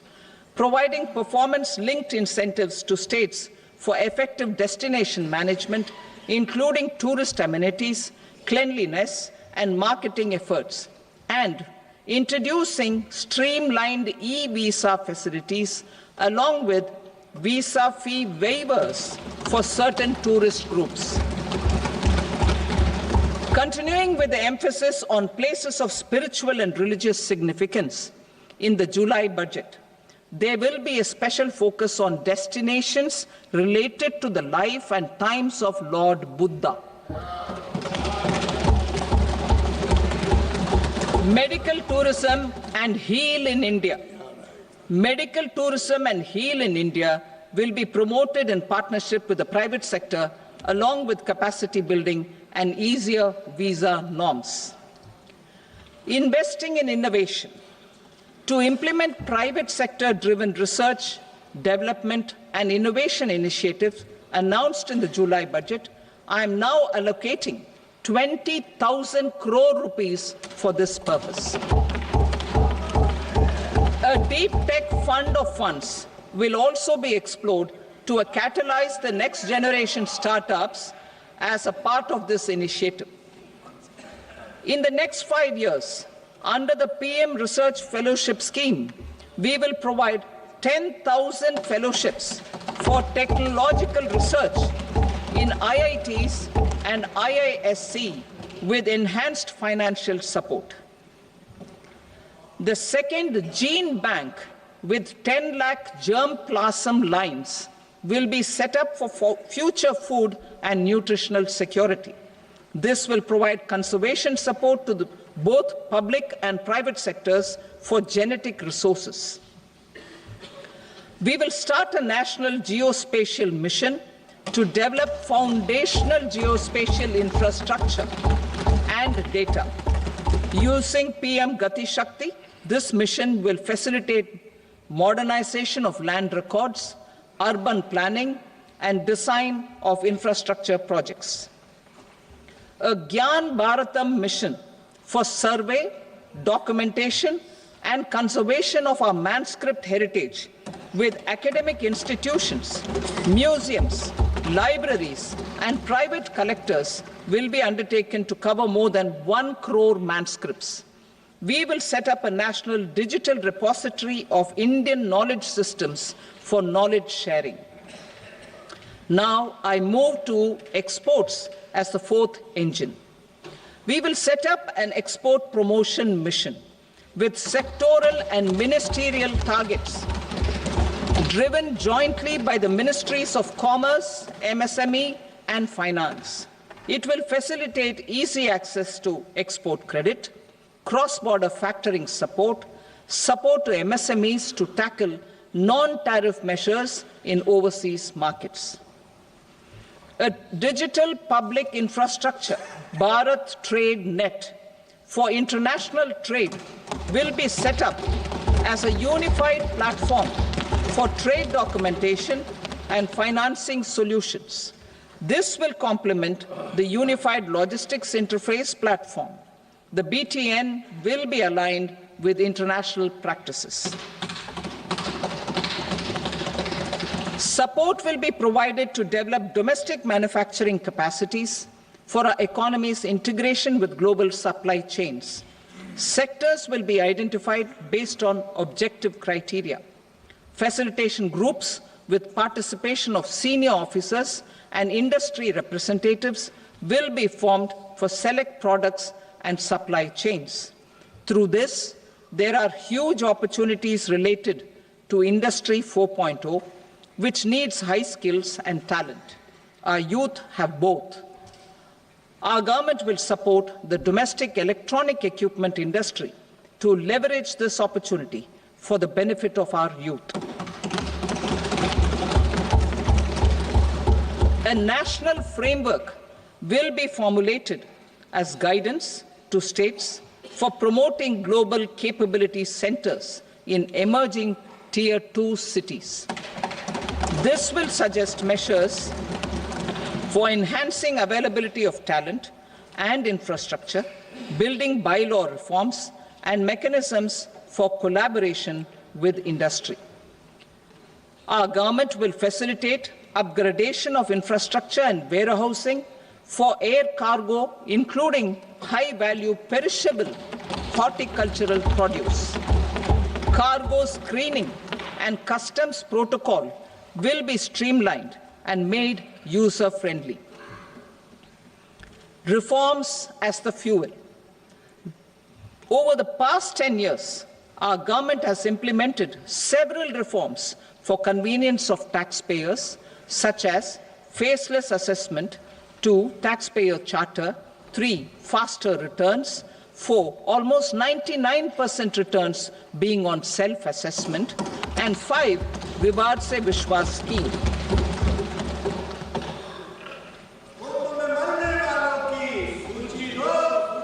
Continuing these efforts, I reaffirm the commitment of the tax department to trust first, scrutinize later.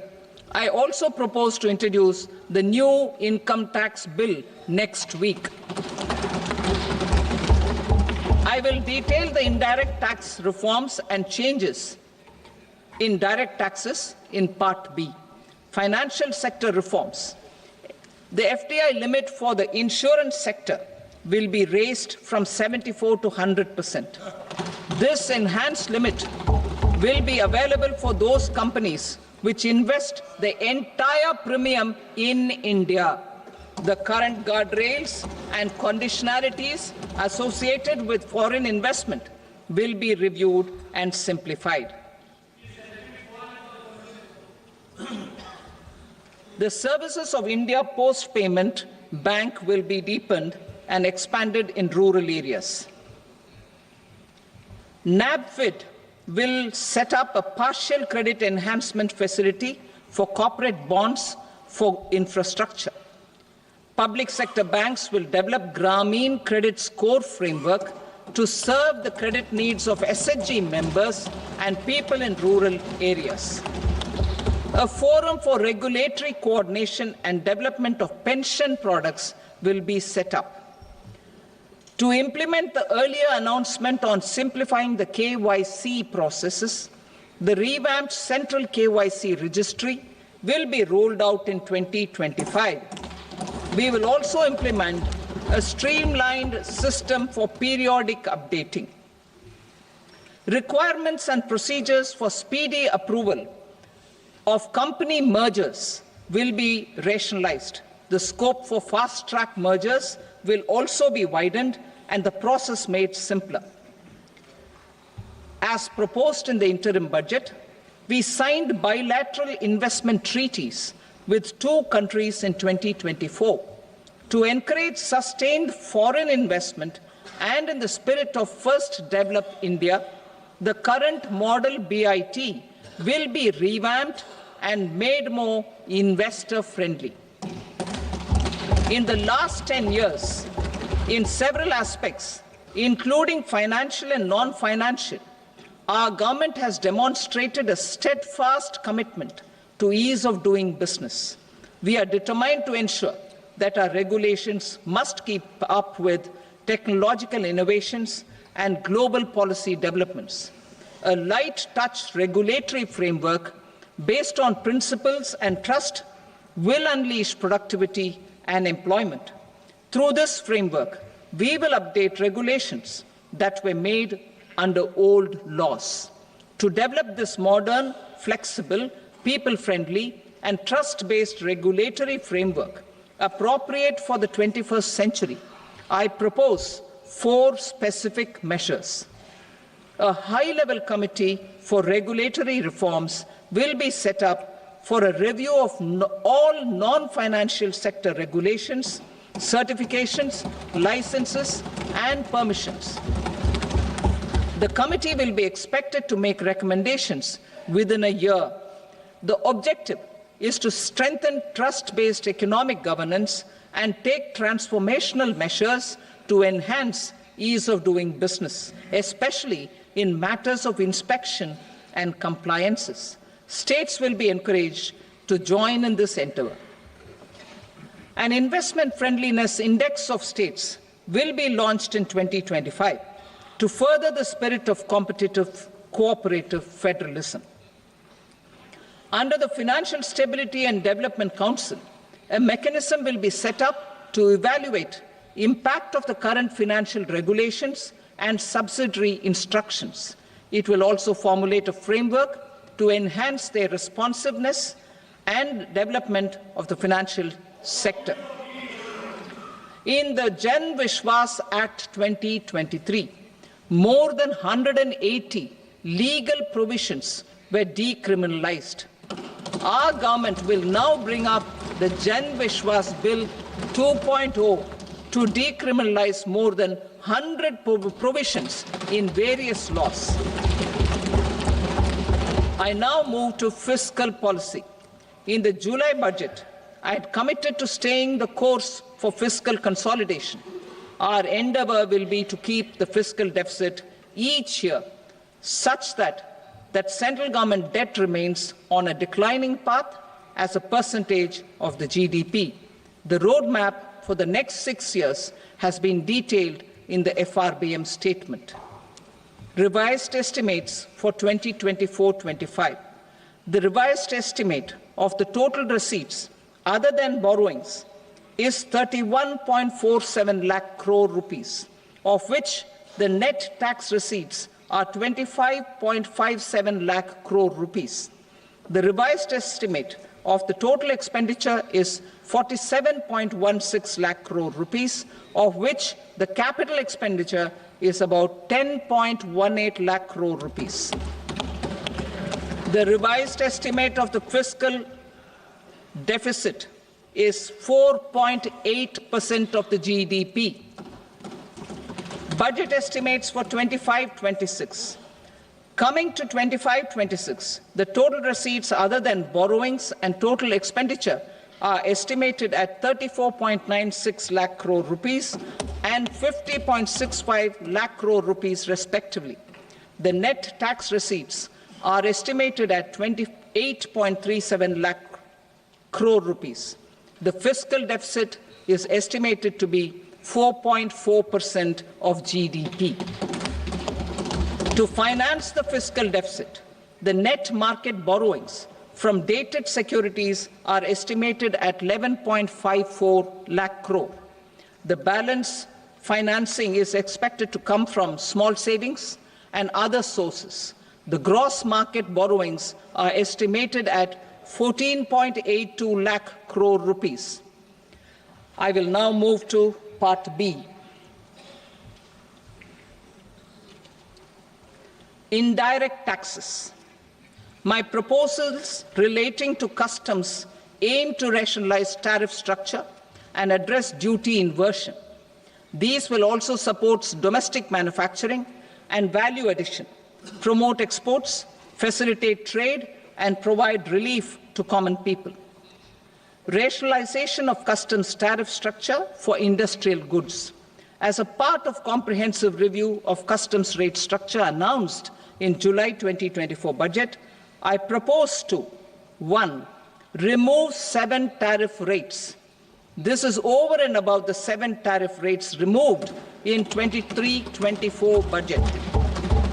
After this, there will be only 8 remaining tariff rates, including 0 rate. 2. apply appropriate cess to broadly maintain effective duty incidence, except on a few items where such incidents will reduce marginally. 3. Levy not more than one cess or surcharge. Therefore, I propose to exempt social welfare surcharge on 82 tariff lines that are subject to a cess. I shall now take up sector-specific proposals. To provide relief to patients, particularly those suffering from cancer, rare diseases, and other severe chronic diseases, I propose to add 36 life-saving drugs and medicines to the list of medicines fully exempted from basic custom duty.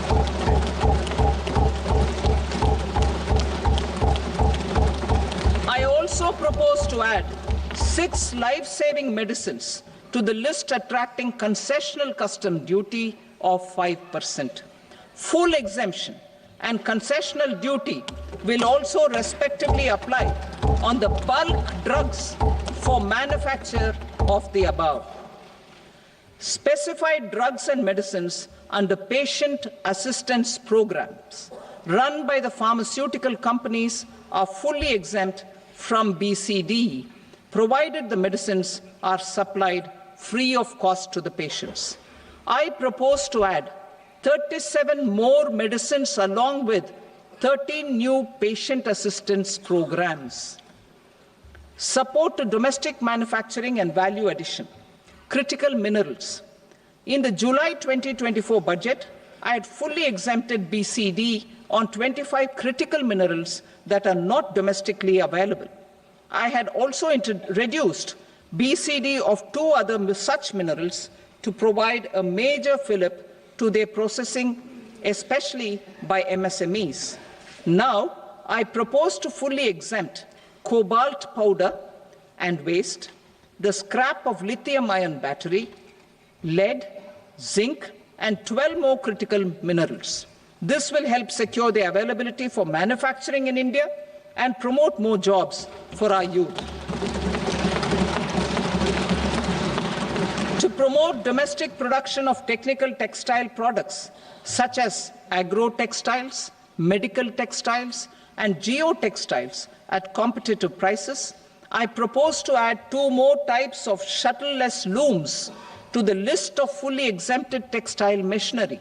I also propose to revise the BCD rate on knitted fabrics covered by 9 tariff lines from 10 or 20 to 20% or 115 rupees per kg, whichever is higher. Electronic goods. In line with our Make in India policy and to rectify inverted duty structure, I propose to increase the BCD on interactive flat panel display from 10% to 20% and reduce the BCD to 5% on open cell and other components. In 23-24 budget, for the manufacture of open cells of LCD, LED TVs, I had reduced the BCD on parts of open cells from 5% to 2.5%. To further boost the manufacture of such open cells, the BCD on these parts will now stand exempted. Lithium-ion battery. To the list of exempted capital goods, I propose to add 35 additional capital goods for EV battery manufacturing and 28 additional capital goods for mobile phone battery manufacturing. This will boost domestic manufacture of lithium-ion batteries, both for mobile phones and for electric vehicles. Shipping sector. Considering that shipbuilding has a long gestation period, I propose to continue the exemption of BCD on raw materials, components, consumables, or parts for the manufacture of ships for another 10 years.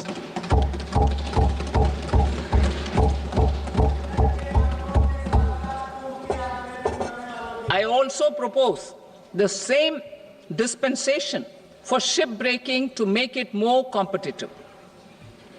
Telecommunication. To prevent classification disputes, I propose to reduce the BCD from 20% to 10% on carrier-grade Ethernet switches to make it at par with non-carrier-grade Ethernet switches. Export promotion. To facilitate exports of handicrafts, I propose to extend the time period for export from 6 months to 1 year, further extendable by another 3 months if required.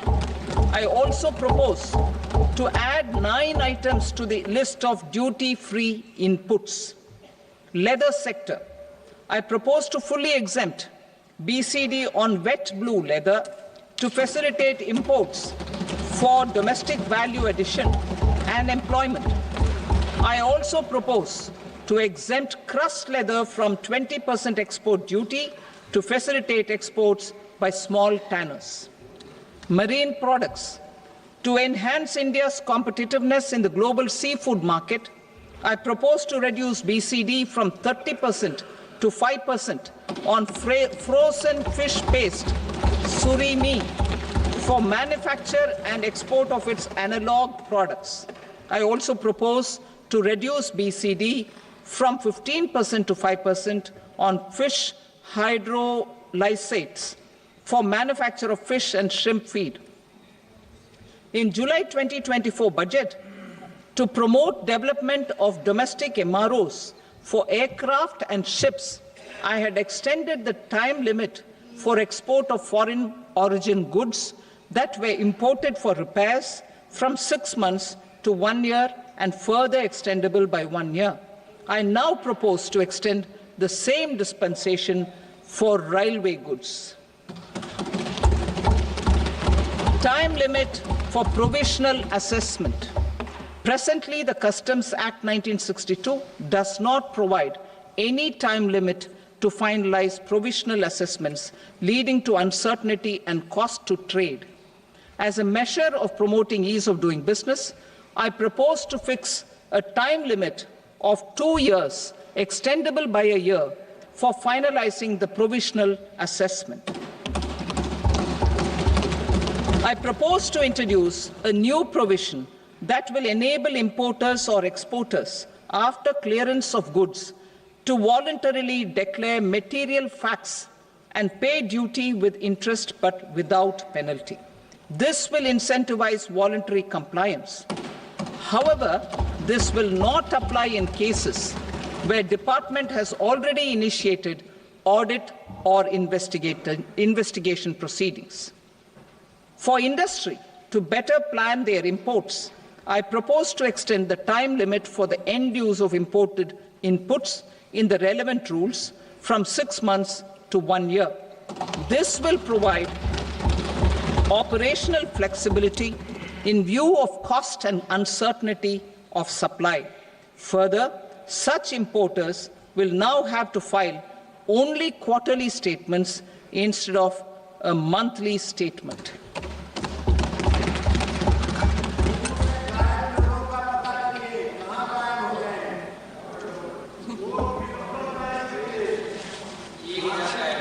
I now come to my direct tax proposals. In Part A, I have briefly underlined taxation reforms as one of key reforms to realize our vision of Vikasit Bharat. In respect of criminal law, our government had earlier ushered in Bharatiya Nyaya Sanhita, replacing Bharatiya Danda Sanhita. I am happy to inform this august House and the country that for new income tax bill will carry forward the same spirit of Nyaya in its drafting as well. The new bill will be clear and direct in text, with close to half of the present law in terms of both chapters and words. It will be simple to understand for taxpayers and tax administrators, leading to tax certainty and reduced litigation. Reforms, however, are not a destination. They are means to achieve good governance for our people and economy. Providing good governance primarily involves being responsive. The Tirukural captures this in verse 542, which reads, Vanoki varum ulagallam mannavan kol noki varum kudi. Meaning, just as the living beings live expecting rains, citizens live expecting good governance. Our government is committed to keeping an ear to the ground and a finger on the pulse and responding while balancing our national building efforts.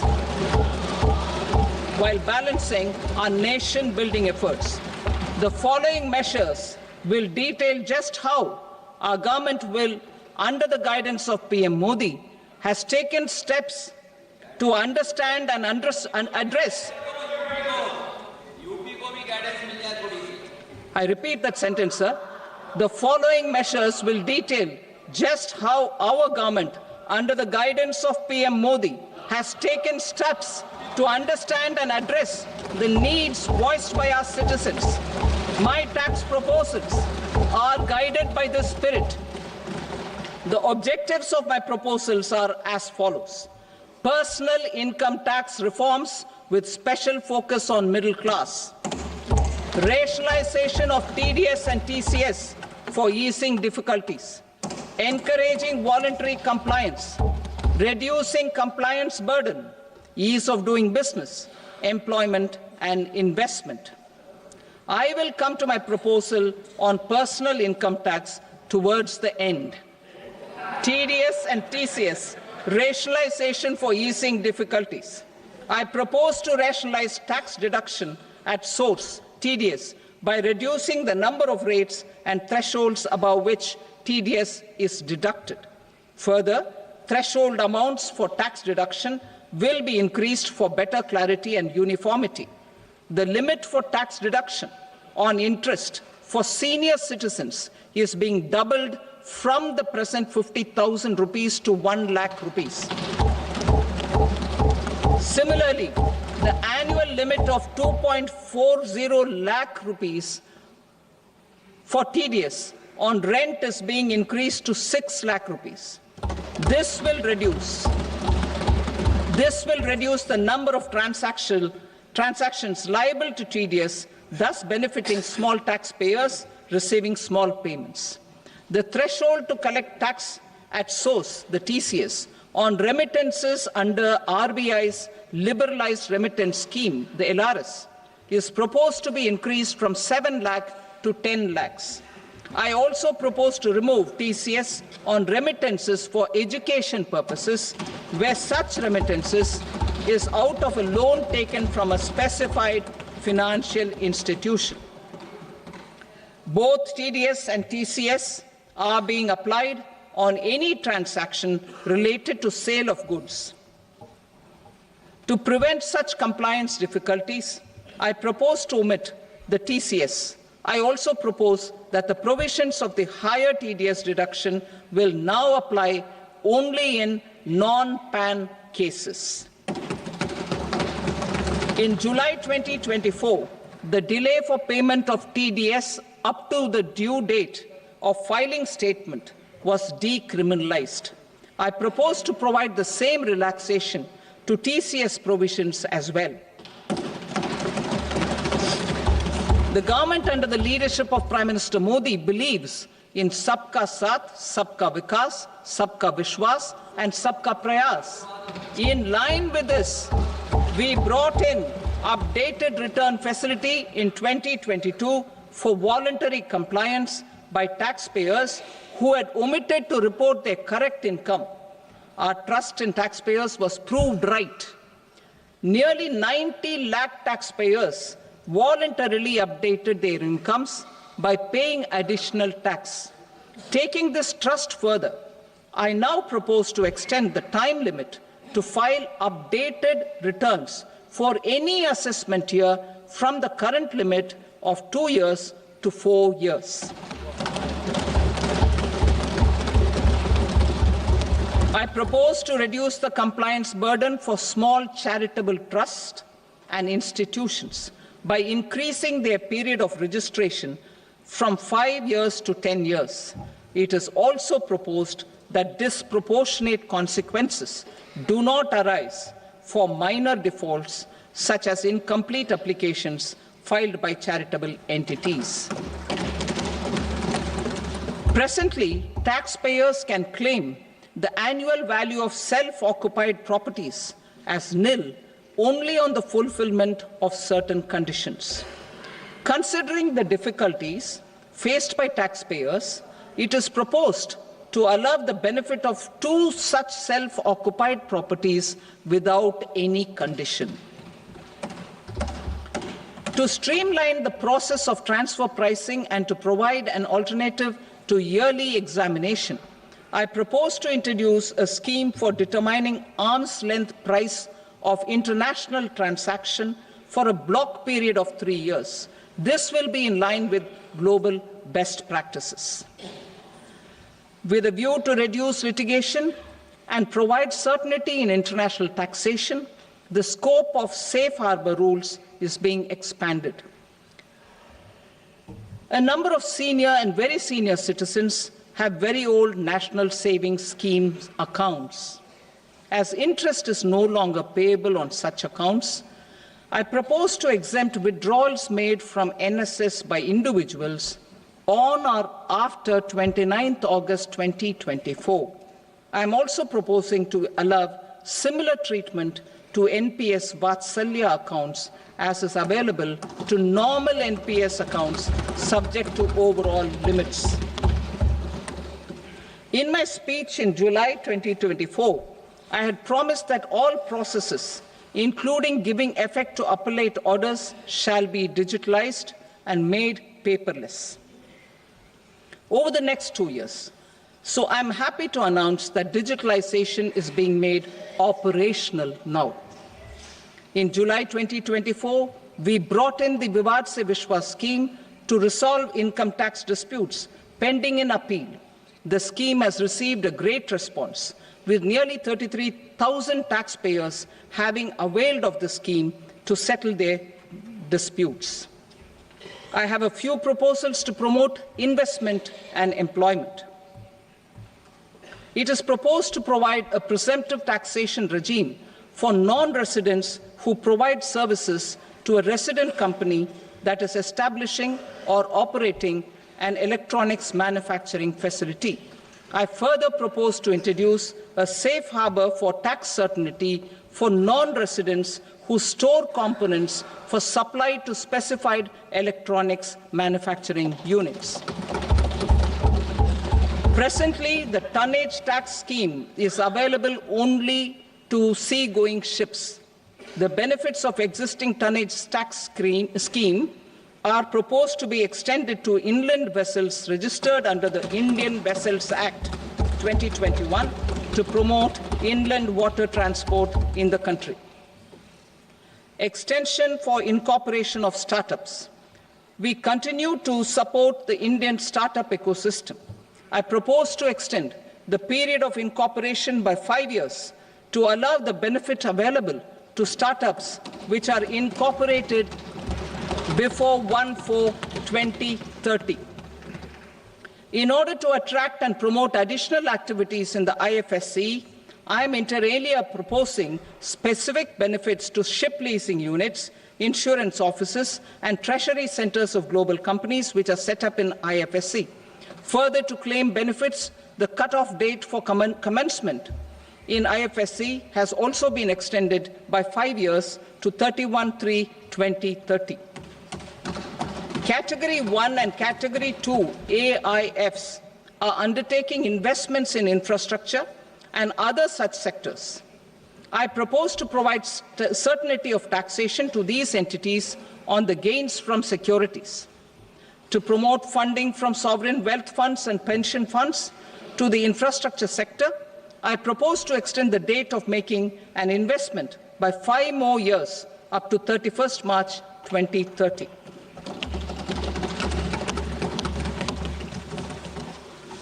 Personal income tax reforms with special focus on middle class. Democracy, demography, and demand are the key support pillars in our journey towards Vikasit Bharat. The middle class provides strength for India's growth. This government, under the leadership of Prime Minister Modi, has always believed in the admirable energy and ability of the middle class in nation building. In recognition of their contribution,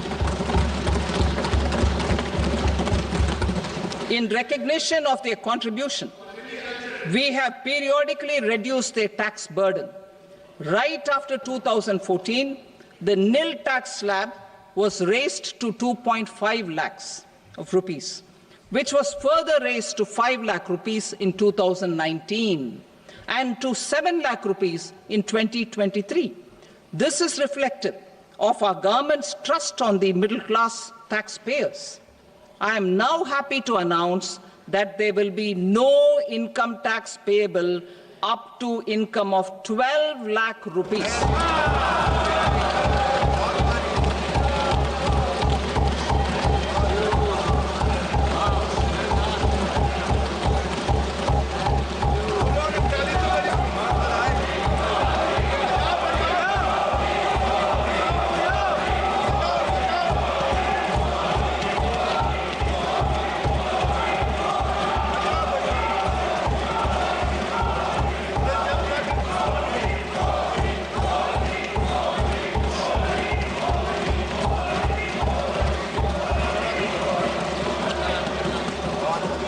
So, average income of 1 lakh per month, other than the special rate income such as capital gains, under the new regime.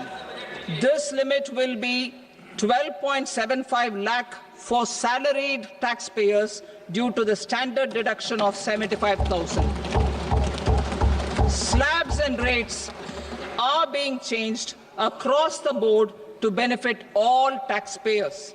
The new structure will substantially reduce the taxes of the middle class and leave more money in their hands, boosting household consumption, savings, and investment. In the new tax regime, I propose to revise tax rate structures as follows: 0 to 4 lakh rupees nil, 4.8 lakh rupees to 4 to 8 lakh rupees 5%, 8 to 12 lakh rupees 10%, 12 to 16 lakh rupees 15%, 16 to 20 lakh rupees 20%, 20 to 24 lakh rupees 25%, and above 24 lakh rupees 30%. To taxpayers up to 12 lakh of normal income, other than special rate income such as capital gains. I read that again. To taxpayers up to 12 lakh of income, other than special rate income such as capital gains, tax rebate is being provided in addition to the benefit due to slab rate reduction in such a manner that there is no tax payable by them. The total tax benefit of slab rate changes and rebate at different income levels can be illustrated with a few examples. A taxpayer in the new regime with an income of 12 lakh rupees will get a benefit of 80,000 rupees in tax, which is 100% of tax payable as per the existing rates. A person having income of 18 lakh rupees will get a benefit of 70,000 rupees in tax, that is 30% of tax payable as per existing rates. A person with an income of 25 lakh gets a benefit of 1,10,000 rupees, that is 25% of his tax payable as per existing rates. Details of my tax proposals are given in the annexure. As a result of these proposals, Honorable Speaker, sir, revenue of about 1 lakh crore in direct taxes and 2,600 crores in indirect taxes will be foregone.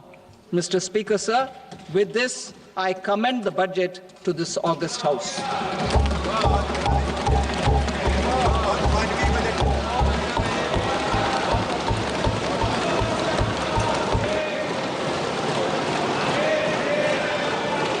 Item number 2, Srimati Nirmala Sitharaman. Sir, with your permission, I rise to lay on the table the following statements under Section 3(1) of the Fiscal Responsibility and Budget Management Act 2003. medium-term fiscal policy cum fiscal policy strategy statement, and macroeconomic framework statement. Item number 3, Srimati Nirmala Sitharaman. Sir, with your permission, I rise to move for leave to introduce the Finance Bill 2025. प्रश्न ये है कि विधेयक को पुनर्स्थापित करने की अनुमति प्रदान की जाए। जो सदस्य इसके पक्ष में हाँ कहें, जो सदस्य विरोध में ना कहें। मेरे विचार में निर्णय हाँ वालों के पक्ष में हुआ, हाँ वालों के पक्ष में अनुमति प्रदान की जाती है। माननीय मंत्री जी, अब विधेयक को पुनर्स्थापित करें। Sir, I introduce the bill. Thank you.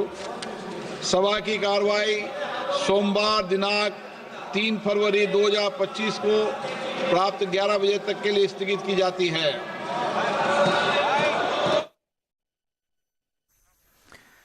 আৰু ইয়াৰ কেন্দ্ৰীয় বিত্তমন্ত্ৰী নিৰ্মলা সীতাৰমণৰ বাজেট দাখিল সদনত ইতিমধ্যে বাজেট দাখিল সম্পূৰ্ণ কৰিলে 2025-26 বিত্তীয় বৰ্ষৰ কেন্দ্ৰীয় বাজেট দাখিল কৰিলে আৰু য'ত 12 লাখ টকালৈ আয়কৰ ৰেহাই বৃহৎ ঘোষণা কৰা হ'ল। আজিৰ বাজেটত বৃহৎ ঘোষণা বিত্তমন্ত্ৰী নিৰ্মলা সীতাৰমণৰ মধ্যবিত্ত কৰদাতালৈ বৃহৎ সকাহ প্ৰদানেৰে আজিৰ কেন্দ্ৰীয় বাজেট ঘোষণা কৰিলে 12 লাখ টকা পৰ্যন্ত আয়কৰ ৰেহাই মধ্যবিত্ত কৰদাতালৈ এই বৃহৎ সকাহ। মধ্যবিত্ত কৰদাতালৈ বৃহৎ সকাহ 12 লাখ টকালৈ আয়কৰ ৰেহাই বৃহৎ ঘোষণা বিত্তমন্ত্ৰী নিৰ্মলা সীতাৰমণৰ মধ্যবিত্ত কৰদাতালৈ এই বৃহৎ সকাহ 12 লাখ টকালৈ আয়কৰ ৰেহাই ঘোষণা কৰিলে বিত্তমন্ত্ৰী নিৰ্মলা সীতাৰমণে আৰু তাৰ লগে লগে আমি প্ৰত্যেকটো দিশত কি বিষয়ত আজি ঘোষণা কৰিছে প্ৰত্যেকটো বিষয় এই মুহূৰ্তত টিভি স্ক্ৰীনত আমি দেখুৱাই আহিছো। আজিৰ এই বাজেট ভাষণৰ প্ৰতিটো দিশ এই মুহূৰ্তত নিউজ 18ত আমি সম্প্ৰচাৰ কৰিছো। বিশেষ সম্প্ৰচাৰ য'ত কেইবাটাও শিতানত কৃষি ক্ষেত্ৰত উৎপাদন বৃদ্ধিৰ লক্ষ্য নিৰ্ধাৰণ কৰিছে চৰকাৰে। দেশৰ 120টা স্থানলৈ উড়ান আঁচনিৰ পৰিসৰ বৃদ্ধিৰ সিদ্ধান্ত গ্ৰহণ কৰা হয় কেন্দ্ৰীয় বাজেটত। পাৰমাণৱিক শক্তি মিছনৰ বাবে 20,000 কোটিৰ কথা ঘোষণা কৰে বিত্তমন্ত্ৰী নিৰ্মলা সীতাৰমণে।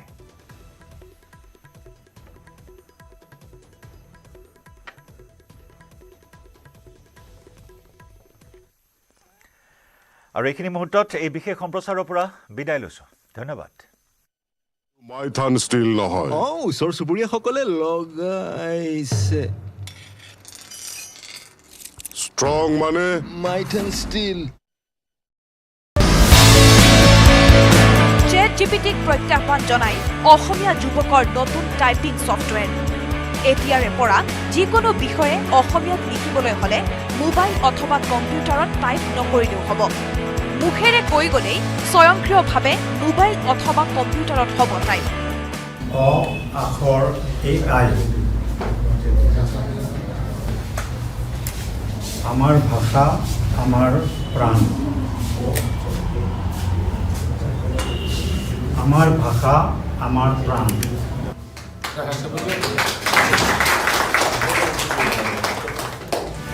মুকলি হ'ল নতুন টাইপিং ছফ্টৱেৰ। গুৱাহাটীৰ দুই ভাতৃ ইন্দ্ৰনীল তালুকদাৰ আৰু কাব্যনীল তালুকদাৰৰ প্ৰচেষ্টাত মুকলি কৰা হ'ল অ আখৰ আৰ্টিফিচিয়েল ইণ্টেলিজেন্স AI নামেৰে টাইপিং ছফ্টৱেৰ। আখৰ AIত সহজতে অসমীয়া কণ্টেণ্ট ক্ৰিয়েট কৰিব পৰা এটা এপ্লিকেশ্যন হয়। আৰ্টিফিচিয়েল ইণ্টেলিজেন্স ব্যৱহাৰ কৰি কৈ থাকিলে অসমীয়া লিখি থাকে ছফ্টৱেৰ। আমাৰ ছফ্টৱেৰটোৱে তেনেকুৱা এটা সিস্টেম ডেভেলপ কৰা হৈছে। অসমীয়া লিখোঁতে বহুতে বানান ভুল কৰে, সেই বানানবিলাক আমাৰ ছফ্টৱেৰটোত অট'মেটিক শুদ্ধ হৈ যায়। এতিয়া মই যেনেকৈ অসমীয়া কৈ আছোঁ মাইকৰ সন্মুখত, এইটো যদি আমাৰ এপটো যদি আমি ইনেবল কৰি থওঁ বা অন কৰি থওঁ, সেই মই যিখিনি কথা কৈছোঁ এই গোটেইখিনি টেক্সট আকাৰে আপুনি পাই যাব। মুখেৰে কৈ গ'লেই স্বয়ংক্ৰিয়ভাৱে এই এপ্লিকেশ্যনৰ জৰিয়তে টাইপ হৈ আহিব। 1.6 মিলিয়ন অসমীয়া শব্দ সংযোজন কৰা হৈছে টাইপিং ছফ্টৱেৰত। অ আখৰ AI ছফ্টৱেৰ বিভিন্ন ৱেবছাইটত উপলব্ধ হ'ব। গুগলত আখৰ.in চাৰ্চ কৰিব পাৰিব। এই ছফ্টৱেৰ মোবাইল লেপটপত ইনষ্টল কৰিব পাৰিব।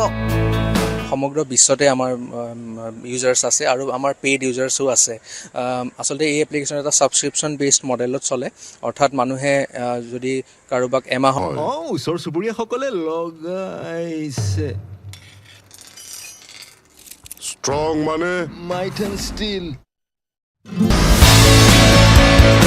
ChatGPTক প্ৰত্যাহ্বান জনাই অসমীয়া যুৱকৰ নতুন টাইপিং ছফ্টৱেৰ।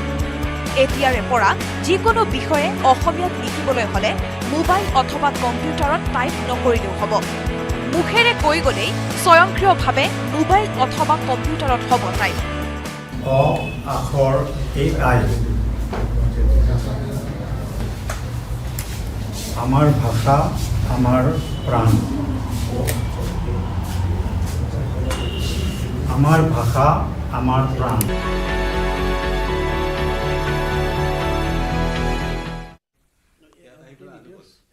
স্বাগতম জনাইছো আৰু বাজেট বিশেষ মই দীঘলীয়া বাজেট বক্তব্য শুনিলে সকলোৱে আৰু এই মুহূৰ্তত মই অনুষ্ঠান আৰম্ভ কৰিব বিচাৰিছো মোৰ সৈতে উপস্থিত আছে ভাৰতীয় জনতা পাৰ্টিৰ প্ৰতিনিধি পংকজ বৰবৰা ডাঙৰীয়া স্বাগতম জনাইছো মোৰ সৈতে অমীয় শৰ্মা ডাঙৰীয়া আছে অৰ্থনীতিবিদ স্বাগতম জনাইছো কংগ্ৰেছৰ প্ৰতিনিধি আছে গণেশ বৰ্মন ডাঙৰীয়া স্বাগতম জনাইছো ৰাইজৰ দলৰ যোগেশ্বৰ গগৈ ডাঙৰীয়া স্বাগতম জনাইছো আৰু RS যোশী ডাঙৰীয়া মোৰ সৈতে সংযুক্ত হৈ আছে যোশী ডাঙৰীয়াকো মই স্বাগতম জনাইছো আৰু মই প্ৰথমতে এটা ৰাজনৈতিক প্ৰতিক্ৰিয়া লৈ ল'ব বিচাৰিছো কংগ্ৰেছ আৰু বিজেপিৰ পৰা মই প্ৰথমতে পংকজ বৰবৰা ডাঙৰীয়া চলাইছো বাজেটত আয়কৰ সীমা ৰেহাই এটো এটা নিশ্চিতভাৱে কাইলৈ বাজেটৰ মূল বাতৰিৰ শিৰোনামাটো বা এতিয়াৰ পৰা মূল শিৰোনাম হেডলাইন্স ইত্যাদি ই দখল কৰিব কাৰণ 12 লাখলৈকে এফেক্টিভ জিৰো গতিকে কাৰ্যকৰীভাৱে শূন্য অৰ্থাৎ ইয়াত কৰ থাকিব কৰৰ এটা স্ল্যাব ৰখা হৈছে কিন্তু ইয়াত ৰেহাই ৮০,০০০ টকা পৰ্যন্ত ৰেহাইৰ ব্যৱস্থা কৰা হৈছে গতিকে ৮০,০০০ টকা কৰ ৰেহাই তাত সকলোৱে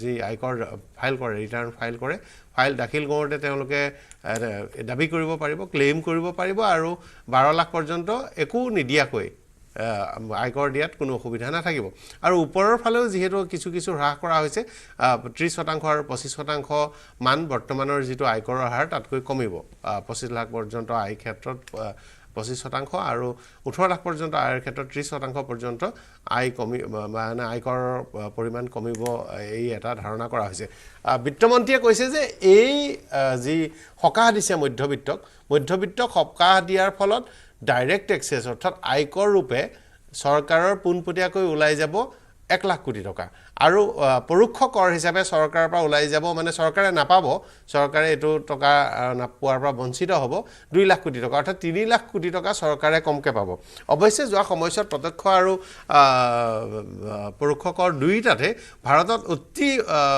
মানে আকাশলংঘী হাৰত বৃদ্ধি হৈছিল সংগ্ৰহ কাৰণ টেক্সেশ্যন কৰ ব্যৱস্থা যত সৰলীকৰণ কৰি যথেষ্ট কৰ আৰোপ কৰা বুলি অভিযোগ উঠি আছিল গতিকে মধ্যবিত্তকে সকাহ দিছে বৰবৰা ডাঙৰীয়া মই প্ৰথমতে এইটো আইছো তাৰ লগে লগে অসমৰ কাৰণে ভাল খবৰ নামৰূপৰ ইউৰিয়া প্ৰকল্পটো বৃহৎ পৰিসৰত যি পুনৰ নিৰ্মাণ কৰি ইউৰিয়া প্ৰকল্প হিচাপে গঠন কৰা তাৰ বাবে আজি বাজেটত ঘোষণা কৰিছে অসম উত্তৰ পূৰ্বাঞ্চলক চুই কিবাটা ঘোষণা আহিছে মই পৰ্যায়ক্ৰমে আহিম কিন্তু আটাইতকৈ ভাল ঘোষণাটো হৈছে যে নামৰূপ প্ৰকল্প বহু দিনৰ পৰা কৰ্মচাৰীসকল উদ্বিগ্নতাত আছিল আমি বিভিন্ন দল সংগঠন ইত্যাদি সঘনাই কথাটো প্ৰচাৰ কৰি আছিল আৰু আমাৰ ইয়াত বহু উদ্যোগ ডাঙৰ উদ্যোগ মৰি যোৱাৰ পাছত আমাৰ শেহতীয়া যি 2-4টা উদ্যোগ আছে ৰাজহুৱা খণ্ডৰ সেইকেইটা উদ্যোগ জীয়াই থকাটো সকলোৱে বিচাৰিছিল গতিকে ইউৰিয়াৰ ক্ষেত্ৰত এক বিপ্লৱৰ সূচনা কৰিব পৰাকৈ বৃহৎ পৰিসৰত এই উদ্যোগটো গঢ়ি তুলিব আৰু নামৰূপ সাৰ কাৰখানাৰ ইউৰিয়াৰ গুণাগুণ যথেষ্ট ভাল কৃষকসকলে যিসকলে ব্যৱহাৰ কৰে তেওঁলোকে জানে যে দেশৰ ভিতৰতে খুব এক প্ৰতিযোগিতামূলক উচ্চ স্তৰত ইয়াৰ গুণাগুণ বৰবৰা ডাঙৰীয়া মই প্ৰথমে আপোনালোকৰ এই জনপ্ৰিয় চেনেলৰ জৰিয়তে দেশৰ বিত্তমন্ত্ৰী নিৰ্মলা সীতাৰমণ ডাঙৰীয়াক ধন্যবাদ জনাইছোঁ অভিনন্দন জনাইছোঁ তেওঁ একেৰাহে অষ্টমবাৰৰ বাবে ভাৰতবৰ্ষৰ স্বাধীন ভাৰতৰ বাজেট উত্থাপন কৰিব পাৰিছে সেইটো ব্যক্তিগতভাৱে তেওঁৰ বাবে অতি যথেষ্ট সৌভাগ্যৰ কথা দ্বিতীয়তে ইয়াৰ লগে লগে কেন্দ্ৰীয় চৰকাৰে যি লৈছে যোৱাকালি প্ৰধানমন্ত্ৰী ডাঙৰীয়াই দিল্লী এখন নিৰ্বাচনী জনসভাত কৈছিল যে মই মা লক্ষ্মীৰ ওচৰত আশীৰ্বাদ বিচাৰিছোঁ যে মা লক্ষ্মীয়ে মধ্যবিত্ত আৰু দৰিদ্ৰ জনসাধাৰণৰ কাৰণে আশীৰ্বাদ কৰক কালি এটা প্ৰধানমন্ত্ৰী ডাঙৰীয়াই এটা যিটো ক'বলৈ এটা হিণ্টছ দিছিল যে আৰু আজি এই বিষয়টো বিশেষকৈ দেশৰ অৰ্থনীতিবিদসকলে অমীয় শৰ্মা ছাৰ ডাঙৰীয়া আছে তেখেতে ক'ব যোৱা কেইদিনমান ধৰি সংবাদ মাধ্যমত এই বিষয়টো চৰ্চা লাভ কৰিছিল যে দেশক নৰেন্দ্ৰ মোদী ডাঙৰীয়াই এখন বিকশিত ৰাষ্ট্ৰলৈ 2047 চনৰ ভিতৰত ভাৰতক এখন উন্নত ৰাষ্ট্ৰলৈ লৈ যাবলৈ যি প্ৰয়াস আৰম্ভ কৰিছে তাৰ অংশ হিচাপে আৰু দেশৰ অৰ্থনীতিৰ ক্ষেত্ৰত আগবঢ়াই নিব লাগিলে মধ্যবিত্ত শ্ৰেণীক সকাহ দিয়াৰ এটা কথা আছিল যিটো জনসাধাৰণৰ মাজতো এটা প্ৰশ্ন আছিল জনসাধাৰণৰ মাজতো এটা চিন্তা আছিল এই বাজেটৰ জৰিয়তে এটা সিদ্ধান্ত হৈছে এটা ঐতিহাসিক সিদ্ধান্ত ইয়াৰ জৰিয়তে ভাৰতৰ অৰ্থনীতিৰ ক্ষেত্ৰত যথেষ্ট লাভৱান হ'ব বুলি মই ভাবোঁ আপুনি আশা কৰিছে হয় আয়কৰ বৰ গুৰুত্বপূৰ্ণ কথা মই আয়কৰ বক্তব্যটো এবাৰ শুনাই লৈছোঁ আমাৰ আয়কৰ ৰেহাই সম্পৰ্কীয় বিত্তমন্ত্ৰীৰ বক্তব্য we have periodically reduced their tax burden. Right after 2014, the nil tax slab was raised to 2.5 lakhs of rupees, which was further raised to 5 lakh rupees in 2019 and to 7 lakh rupees in 2023. This is reflective of our government's trust on the middle class taxpayers. I am now happy to announce that there will be no income tax payable up to income of 12 lakh rupees.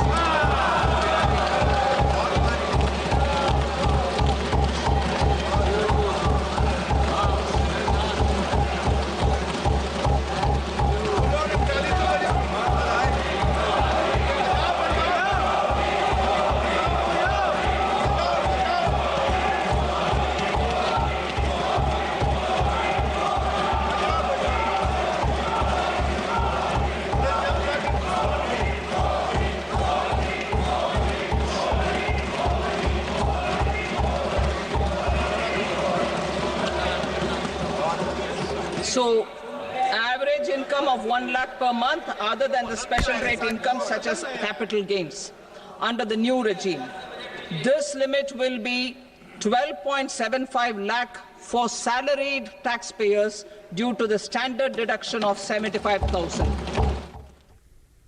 এই আছিল আয়কৰ bite মই আহিছোঁ আপোনাৰ ওচৰলৈ পৱন আগৰৱালা ডাঙৰীয়া সংযুক্ত হৈছে স্বাগতম জনাইছোঁ আয়কৰ আৰু সম্পূৰ্ণ কৰ গাঁথনি ইয়াত কেইবাটাও বিষয় কোৱা হৈছে আৰু মোবাইলৰ ক্ষেত্ৰত আপোনাৰ ইলেক্ট্ৰনিক ব্যৱসায় ইত্যাদি আছে গতিকে দেশৰ উদ্যোগ বাণিজ্য খণ্ডৰ সৈতে আপুনি পৰিচিত এজন ব্যক্তি দীঘলীয়া সময়ৰ কাৰণে এটাতো দেখিবলৈ পোৱা গ'ল যে অসমৰ কাৰণে ভাল খবৰ ইউৰিয়া প্ৰকল্পটোৰ কাৰণে ধন আবণ্টন দিছে ইভিৰ দাম কমিব ভৱিষ্যমুখী ইভিৰ ক্ষেত্ৰত মোবাইলৰো দাম কমিব কাৰণ লিথিয়াম আয়ন বেটাৰীৰ ক্ষেত্ৰত ইয়াৰ কৰ হ্ৰাস কৰা হৈছে আৰু সৰ্বশেষত আয়কৰে চমৎকাৰীভাৱে কৈছে আগৰৱালা ডাঙৰীয়া আপুনি কৰদাতা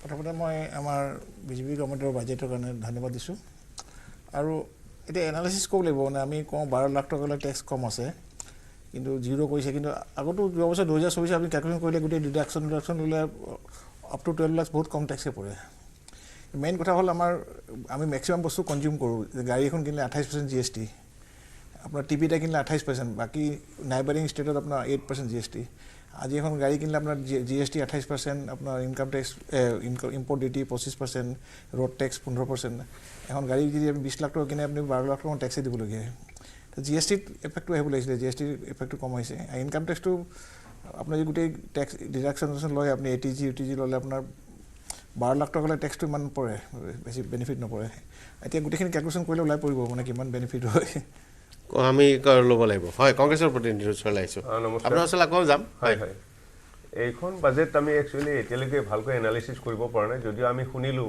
ভাষণখিনি তাত যিটো দেখা পাইছোঁ তেখেতে যিটো 12 লাখৰ কথাটো কৈছে কাৰণ আমিও এজন টেক্স পেয়াৰ হিচাপে আমি ক'ব বিচাৰোঁ কাৰণ এতিয়া আমি সকলোৱে যিটো জিপে আমি ব্যৱহাৰ কৰি আছোঁ যিটো গুগল পে সেই গুগল পেটো আমি টেক্স দিব লগা হৈছে এতিয়া মই এইবাৰ 169 মই পেমেণ্ট কৰিছোঁ 1,69,000 টকা মই পেমেণ্ট কৰিব লগা হৈছে অকল এটা জিপে চলোৱাৰ নামত তো এনেকুৱা বহুত আছে স্লেব এতিয়া যিবিলাক স্লেব ধৰিছে এই স্লেববিলাকৰ পিছত আমি গম পাম যে কি ধৰণৰ তেখেতসকলে এৰি কৰিছে মই এজন ব্যৱসায়ী হিচাপে আমি যি ধৰণে GST পে' কৰি আছোঁ মানে কিমান এটা স্লেবত আমি GST পে' কৰোঁ এইখন চৰকাৰে খালি শোষণ কৰিছে এই বাজেটত কিন্তু আপোনাৰ সাধাৰণ নাগৰিকক কিন্তু সকাহ দিয়া নাই আপনি 45% এতিয়াও স্নাতকোত্তৰ ল'ৰা ছোৱালীয়ে নিবনুৱা হৈ আছে 34% মানুহে এতিয়া 100 পৰা 150 টকা দিন হাজিৰা পাই আছে প্ৰতিটো বস্তুৰ মূল্য বৃদ্ধি হৈ আছে আপোনাৰ যিখিনি মেডিচিনৰ কথা কৈছে আজি সেই মেডিচিন সাধাৰণ যিটো আমাৰ গৰীব ঘৰৰ মানুহে যিটো মেডিচিন আনে গেষ্ট্ৰিকৰ এটা টেবলেট সেইটো কিন্তু আজি 100 টকাৰ ওপৰত পাৰ ষ্ট্ৰিপ হৈছে যিটো কি ঠিক আছে কিন্তু 100 টকা 150 টকা স্নাতক আৰু স্নাতকোত্তৰ ল'ৰা ছোৱালীয়ে যদি হাজিৰা কৰি আছে মই আপোনাৰ কথাটো না মই স্নাতকোত্তৰ কথা কৈছো যে আৰু তেওঁলোকে মূৰ্খামি কৰিছে আচলতে তেওঁলোকে মূৰ্খামি কৰিছে আচলতে তেওঁলোকে নিজৰ মানে অন্যায় কৰিছে 34% মানুহে এতিয়াও 100 পৰা 150 টকাৰ ভিতৰত হাজিৰা কৰি নাই কিন্তু মানে স্নাতকোত্তৰে নাই কৰা যদি কৰিছে তেওঁলোকে মূৰ্খামি কৰিছে মই নাভাবো যে সেইটো মানে তেওঁলোকৰ নিবনুৱা হৈ আছে স্নাতকোত্তৰে নিবনুৱা হৈ আছে স্নাতকোত্তৰ নিবনুৱা সংখ্যাটো এটা বেলেগ কথা পদবী গ্ৰহণ কৰিছে চাকৰিৰ সংক্ৰান্তত কি ধৰণে তাৰ সংস্থাপন দিছে আজি সংস্থাপনৰ ক্ষেত্ৰত বাজেটত কি উত্থাপন হ'ল সেইটোহে মেইন লক্ষ্য কৰা আছিল ভাৰতবৰ্ষ এখন ইমান জনবহুল দেশ এখনত সংস্থাপন হ'ব লাগিছিল সেই ধৰণৰ সংস্থাপন কিন্তু এই বাজেটত এতিয়ালৈকে উল্লেখ হোৱা নাই এইখন এখন বাজেট আপোনাৰ উদ্যোগপতিৰ কাৰণে বনাইছে যিবিলাক উদ্যোগপতিৰ মানে হকা হয় সেই ধৰণৰ বাজেটে আজি আমি দেখা পাইছোঁ ইয়াতে মই ৰাইজৰ দলৰ প্ৰতিনিধিৰ ওচৰলৈ আহিছোঁ আমি দেখা পাইছোঁ যে আজি যিখন বাজেট দাখিল হৈ আছে এই বাজেটখন আচলতে নিম্ন মধ্যবিত্ত শ্ৰেণীক সকাহ দিবৰ কাৰণে এইটো কৰা হৈছে যে 12 লাখ টকালৈকে যিটো কৰ ৰেহাইৰ প্ৰস্তাৱ সেই প্ৰস্তাৱটো হয় একাংশ ব্যক্তিৰ কাৰণে আদৰণীয় হ'ব পাৰে কিন্তু সাধাৰণতে সেইটো সমাজৰ সৰ্বস্তৰৰ লোকৰ ক্ষেত্ৰত এইটো প্ৰযোজ্য নহয় আমি এতিয়াও জানিব পৰা নাই যিহেতু বাজেট দাখিল হৈ আছে যে সমাজৰ দুখীয়া শ্ৰেণীৰ মানুহৰ ক্ষেত্ৰত কি কি সুবিধা দিয়া হৈছে আমি নামদম যিটো সাৰ কাৰখানা নামৰূপ সাৰ কাৰখানাৰ পুনৰ উজ্জীৱিতকৰণৰ ক্ষেত্ৰত যিটো পদক্ষেপ লৈছে সেইটো যথেষ্ট আশাপ্ৰদ বাতৰি দ্বিতীয়তে আমি কৃষি উন্নয়নৰ ক্ষেত্ৰত যিটো পদক্ষেপ লোৱাৰ কথা উল্লেখ কৰা হৈছে এইটোত আমি দেখা পাওঁ অসমৰ ক্ষেত্ৰত যে অসমৰ যিবোৰ গ্ৰাম্য অঞ্চলৰ পানী যোগান আঁচনি সৰহভাগী বিকল হৈ আছে যেটা অসমৰ ক্ষেত্ৰৰ এইটো দখা এনেকুৱা গতিকে আমি পূৰ্ণাংগ বাজেটখন আমি সম্পূৰ্ণৰূপে জানিব পাৰিলে দুখীয়া শ্ৰেণীৰ কাৰণে কোন লোক উপকৃত হোৱা আমি জানিব পাৰিম গতিকে আমি পূৰ্ণাংগ বাজেটৰ অপেক্ষা কৰিব আমি অসমৰ ডাঙৰীয়া আপুনি দীঘলীয়া দিন ধৰি বাজেট আৰু অৰ্থনৈতিক বিষয়ে বিশ্লেষণ কৰিছে কেনে পাইছে বাজেটখন অফক'ৰ্ছ আমি এনেই চাই আছিলোঁ কিন্তু আমি যেনে ধৰণৰ আমি মানে এক্সপেক্টেশ্যন আছিলে আগৰ পৰা সেইবোৰ ইনডাইৰেক্টলি কৰি আছে চাগে এমপ্লয়মেণ্টৰ কথা কৈ আছে এমপ্লয়মেণ্ট ডাইৰেক্টলি আছে দিলে গভৰ্ণমেণ্টে দিব লাগে যে আমি 1 লাখ টকা আমি এমপ্লয়মেণ্ট দিলোঁ কিন্তু কি হয় যদি MSME এনাৰ্জি ছেক্টৰ তাৰপিছত এই বাকী যেনেকৈ ছেক্টৰ উড়ান এনাৰ্জি স্কিমত যেতিয়া দি যায় বা আমাৰ কিছুমান মেনশ্যনো কৰা আছে গতিকে স্কিলৰ কথা মেনশ্যন কৰিলে সেইবোৰ কৰিলে কি হয় ইনডাইৰেক্টলি তাৰমানে সেইটো এমপ্লয়মেণ্টে জোৰ দিছে আৰু কৈছোঁ এমপ্লয়মেণ্ট জোৰ দিয়া বুলি ইনক্লুচিভ ডেভেলপমেণ্টে গোটেইখিনি মানুহ আনিব লাগিব গতিকে আমি আপোনালোকে ডাইৰেক্টলি নেদেখে যে এইটো বস্তু কৰিলে কাৰণ তেতিয়াহ'লে হয়তো সৰ্বসাধাৰণ ৰাইজে কৈছে যে যিটো আমি কৈছে এমপ্লয়মেণ্টৰ কাৰণে কৰক ৰুৰেল ডেভেলপমেণ্ট কৰক কিন্তু মেইন কথা হৈছে যিটো আমি ইকনমিক্স বা আমি ইকনমিক্স ষ্টুডেণ্ট হিচাপে ভাবি আছিলোঁ যে ইণ্ডিয়াৰ গ্ৰ'থ ৰেট কমি আছে এই যোৱা লাষ্ট ছেকেণ্ড কোৱাৰ্টাৰ কমিলে কি হ'ল তাতে আমাৰ কনজাম্পশ্যন যিটো প্ৰাইভেট কনজাম্পশ্যন খুব কমি গ'ল কমাৰ কাৰণেই এইটো হ'ল আৰু সেইটো কমৰ কাৰণে কি হ'ল যে গভৰ্ণমেণ্টে এই দুটা কোৱাৰ্টাৰ যিমানখিনি খৰচ কৰিব লাগিছে যে আমি প্ৰাইভেট কেপেক্স বুলি কওঁ নহয় গভৰ্ণমেণ্টে খৰচটো কেপিটেল এক্সপেঞ্ডিচাৰ সেইটো একেবাৰে কমি আছিলে কিন্তু দেখা গ'ল যে তেওঁলোকে এই লাষ্ট এইটো দুটা কোৱাৰ্টাৰ হয়তো মেকআপ কৰিব কাৰণ নহ'লে এইটো কমিলে গতিকে কেপেক্স হ'লে যে গভৰ্ণমেণ্টে খৰচ কৰে তেতিয়া প্ৰাইভেট ছেক্টৰে খৰচ কৰে ইয়াত যিটো ইণ্ডিয়াত হৈ আছে আৰু গভৰ্ণমেণ্টে খৰচ কৰাৰ লগে প্ৰাইভেট ছেক্টৰে আহি তাতে খৰচ কৰে কাৰণ তেওঁলোকে বেনিফিটটো পাই যায় গতিকে সেইটোত আৰু এতিয়া কি হ'ল প্ৰাইভেট ছেক্টৰে খৰচ কৰিব যে কনজাম্পশ্যন হেৰি কৈছে এই টেক্সটো কমাই দিয়াৰ লগে লগে দেখা যাব যে অবছৰলৈ এই প্ৰাইভেট ছেক্টৰৰ কনজাম্পশ্যন এইটো যিটো 12 লাখ মানে আজিকালি নিম্ন মধ্যবিত্ত গতিকে 12 লাখৰ যিখিনি আছে মানুহ সেইখিনি যদি খৰচ কৰিব আৰম্ভ কৰে সেইটোৱে ডাঙৰ কাৰণ ওপৰৰ পৰা বেছি ধনী শ্ৰেণী বেছি খৰচ নকৰে তেওঁলোকে ইনভেষ্ট কৰিব বাহিৰত বিদেশত যাব বিদেশলৈ এইবিলাক হেৰি পঠাই দিব বস্তু তেনেধৰণৰ থাকে কিন্তু আমি যিটো কনচিডাৰ কৰিছোঁ গ্ৰুপটোত সেই গ্ৰুপটোৰ কাৰণে এই টেক্স কমোৱাটো যিটো কৰিলে সেইটো খুব দৰকাৰ আছিলে গতিকে ইনডাইৰেক্টলি ভাবি যে অহা বছৰ এই বছৰ তাৰমানে 25-26ত এই কনজাম্পশ্যনটো বাঢ়ি এবাৰ যদি কনজাম্পশ্যন বাঢ়ি যায় তেতিয়াহ'লে আমাৰ গ্ৰ'থ ৰেটটো আকৌ বাঢ়িব যিটো মানে এটা 5.4 মানত কৰি সেইটো মানে খুব আমাৰ কাৰণে ভাল নাছিলে 6.4 to 6.8 বুলি কৈ আছে কিন্তু এই যিটো ঠেলাটো মাৰিলে হয়তো 7% ওপৰ গুচি যাব পাৰে কাৰণ কি হয় গভৰ্ণমেণ্টে এইপিনে খৰচ কৰিবলৈ তেওঁ কৈছে কিবা ক'ত ইনভেষ্ট কৰিব এডুকেশ্যন ইনষ্টিটিউটৰ পৰা হওক গোটেইখিনি হওক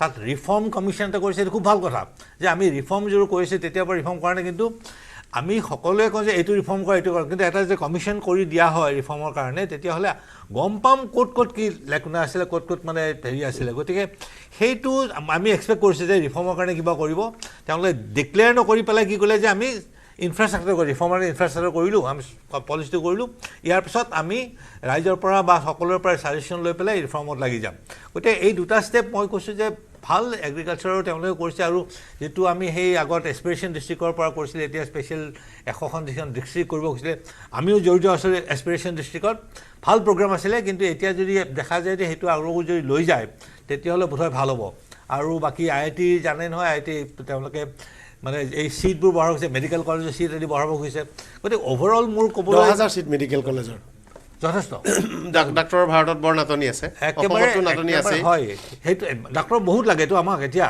গতিকে এনেই মেডিকেল কলেজৰ লগতে ডাক্তৰৰ যিটো ট্ৰেইনিং স্কিলৰ কাৰণে ভালকৈ ষ্টেপ কিছুমান লৈছে মই আচলতে কি হয় মই শুনি গ'লোঁ একজেক্টলি ক'ব নোৱাৰোঁ কিন্তু দেখিলোঁ যে আমি যিবোৰ এক্সপেক্ট কৰি আছিলোঁ বাজেটত স্কিলৰ কথা ক'ব এমপ্লয়মেণ্টৰ ক'ব আৰ্বানাইজেশ্যন সকলোৱে এটা ডাঙৰ প্ৰব্লেম হৈছে আৰ্বান ৰুৰেল এৰিয়াজ তেওঁলোকে কৈছে মাইগ্ৰেশ্যন আমি মানে কম্পালচৰি হ'ব নালাগে মানুহৰ চইচ থাকিব লাগে গতিকে যদি ৰুৰেল এৰিয়াত ইনভেষ্ট কৰে মই এটা চেণ্টেঞ্চ শুনিছিলোঁ এনেধৰণৰ কৰিছে যাতে মানুহখিনি ৰুৰেল এৰিয়াত কামখিনি কৰি থাকিব কিন্তু কাৰোবাৰ যদি যাব খোজে বাহিৰলৈ যাব পাৰে এই আৰ্বানাইজেশ্যনটো এটা ডাঙৰ এটা প্ৰব্লেম হৈ আছিলে গতিকে সেইখিনি মানে মোৰ সাধ্যহতে মই পিছলৈ আহিম বাৰু এই কেইটামান মই ষ্টেপ মানে ভাল লাগিল নজৰ পৰিছে হয় বৰ এই আপুনি আৰম্ভণিতে কৈছিল যেটা নামৰূপ সাৰ কাৰখানাৰ কথাটো তাৰ বাবেতো আমি ধন্যবাদ দিবই লাগিব আৰু মুখ্যমন্ত্ৰী ডাঙৰীয়াও যোৱা 3টা বছৰত বহুবাৰ কেন্দ্ৰীয় মন্ত্ৰীক উদ্যোগ মন্ত্ৰীক প্ৰধানমন্ত্ৰীক সাক্ষাৎ কৰিছে নামৰূপ সাৰ কাৰখানা আগতে আপুনি আৰম্ভণিতে কৈছিল তাৰ যিটো গুণগত মানদণ্ড আগৰ পৰাই যথেষ্ট ভাল আছিল আৰু বিভিন্ন কাৰণত সাৰ কাৰখানাৰ প্ৰডাকশ্যন কমিছিল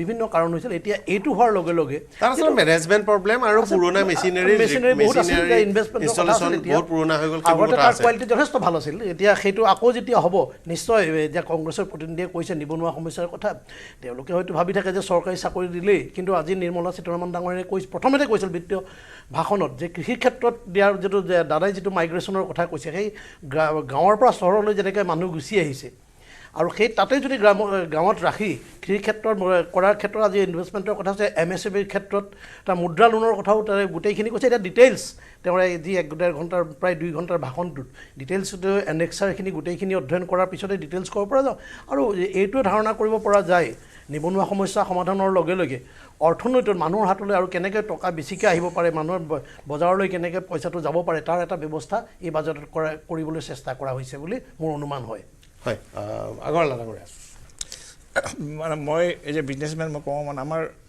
মই ডাটা চাই আছিলোঁ আমাৰ দুটা ডাটা কওঁ ফিজিকেল ডেফিচিট বুলি কওঁ ফিজিকেল ডেফিচিট আমাৰ 5% এইবাৰ কৈছে 4.8 কৈছে নেকি আজি 4.5 মানে আমাৰ 12 লাখ কোটি টকা আমাৰ ডেফিচিট হৈ আছে এনেকৈ প্ৰতি বছৰ ট্ৰেড ডেফিচিট আমাৰ যিটো ইম্পৰ্ট এক্সপৰ্ট বহুত হয় আমাৰ এৰাউণ্ড 25 লাখ কোটি টকা ট্ৰেড ডেফিচিট আমি যিমান ইম্পৰ্ট কৰোঁ এক্সপৰ্ট বহুত কম কৰোঁ তো এই 12 লাখ কোটি টকা আমাৰ ধাৰ ল'ব লাগিব প্ৰতি বছৰ লৈ আছোঁ ফিজিকেল ডেফিচিট আমাৰ ডলাৰ বাঢ়ি গৈছে যেনেকৈ 60ৰ পৰা 2040 পৰা 50 মোৰ ডলাৰ আমেৰিকাত পৌঁতে 50 আছিলে এতিয়া 90 হৈ গ'ল তো ডলাৰ বঢ়া মানে আমাৰ ভেলু কমি গৈছে পইচা আমাৰ বেংকত পইচাবোৰ আমাৰ 8% ইণ্টাৰেষ্ট পাওঁ আমাৰ ডলাৰ বাঢ়ি গৈছে সেইকাৰণে যদি ইমান যদি ডেফিচিট হৈ আছে এক্সপেন্সটো ইমান বেছি আৰু পপুলাৰ খৰচ কৰিলে কি দৰকাৰ এতিয়া দেখিছোঁ ইলেকশ্যন আছে পাটনাত বিহাৰত গোটেই বাজেটখন বিহাৰৰ ওপৰতে ডিপেণ্ড কৰে মানে মাখনালৈকে এটা বৰ্ড কৰি দিছে মানে মোক লাগে এনেকৈ গভৰ্ণমেণ্ট লাগে সি গোটেই ভাৰতবৰ্ষখন কন্যাকুমাৰী কাশ্মীৰ টু অসম এটা নিউট্ৰেল বাজেট হ'ব লাগে ইলেকশ্যন আৱাইডেড বাজেট হ'ব নালাগে আৰু ট্ৰেড ডেফিচিট ইমান আমাৰ ইম্পৰ্ট ইমান বাঢ়ি গৈছে মানুহৰ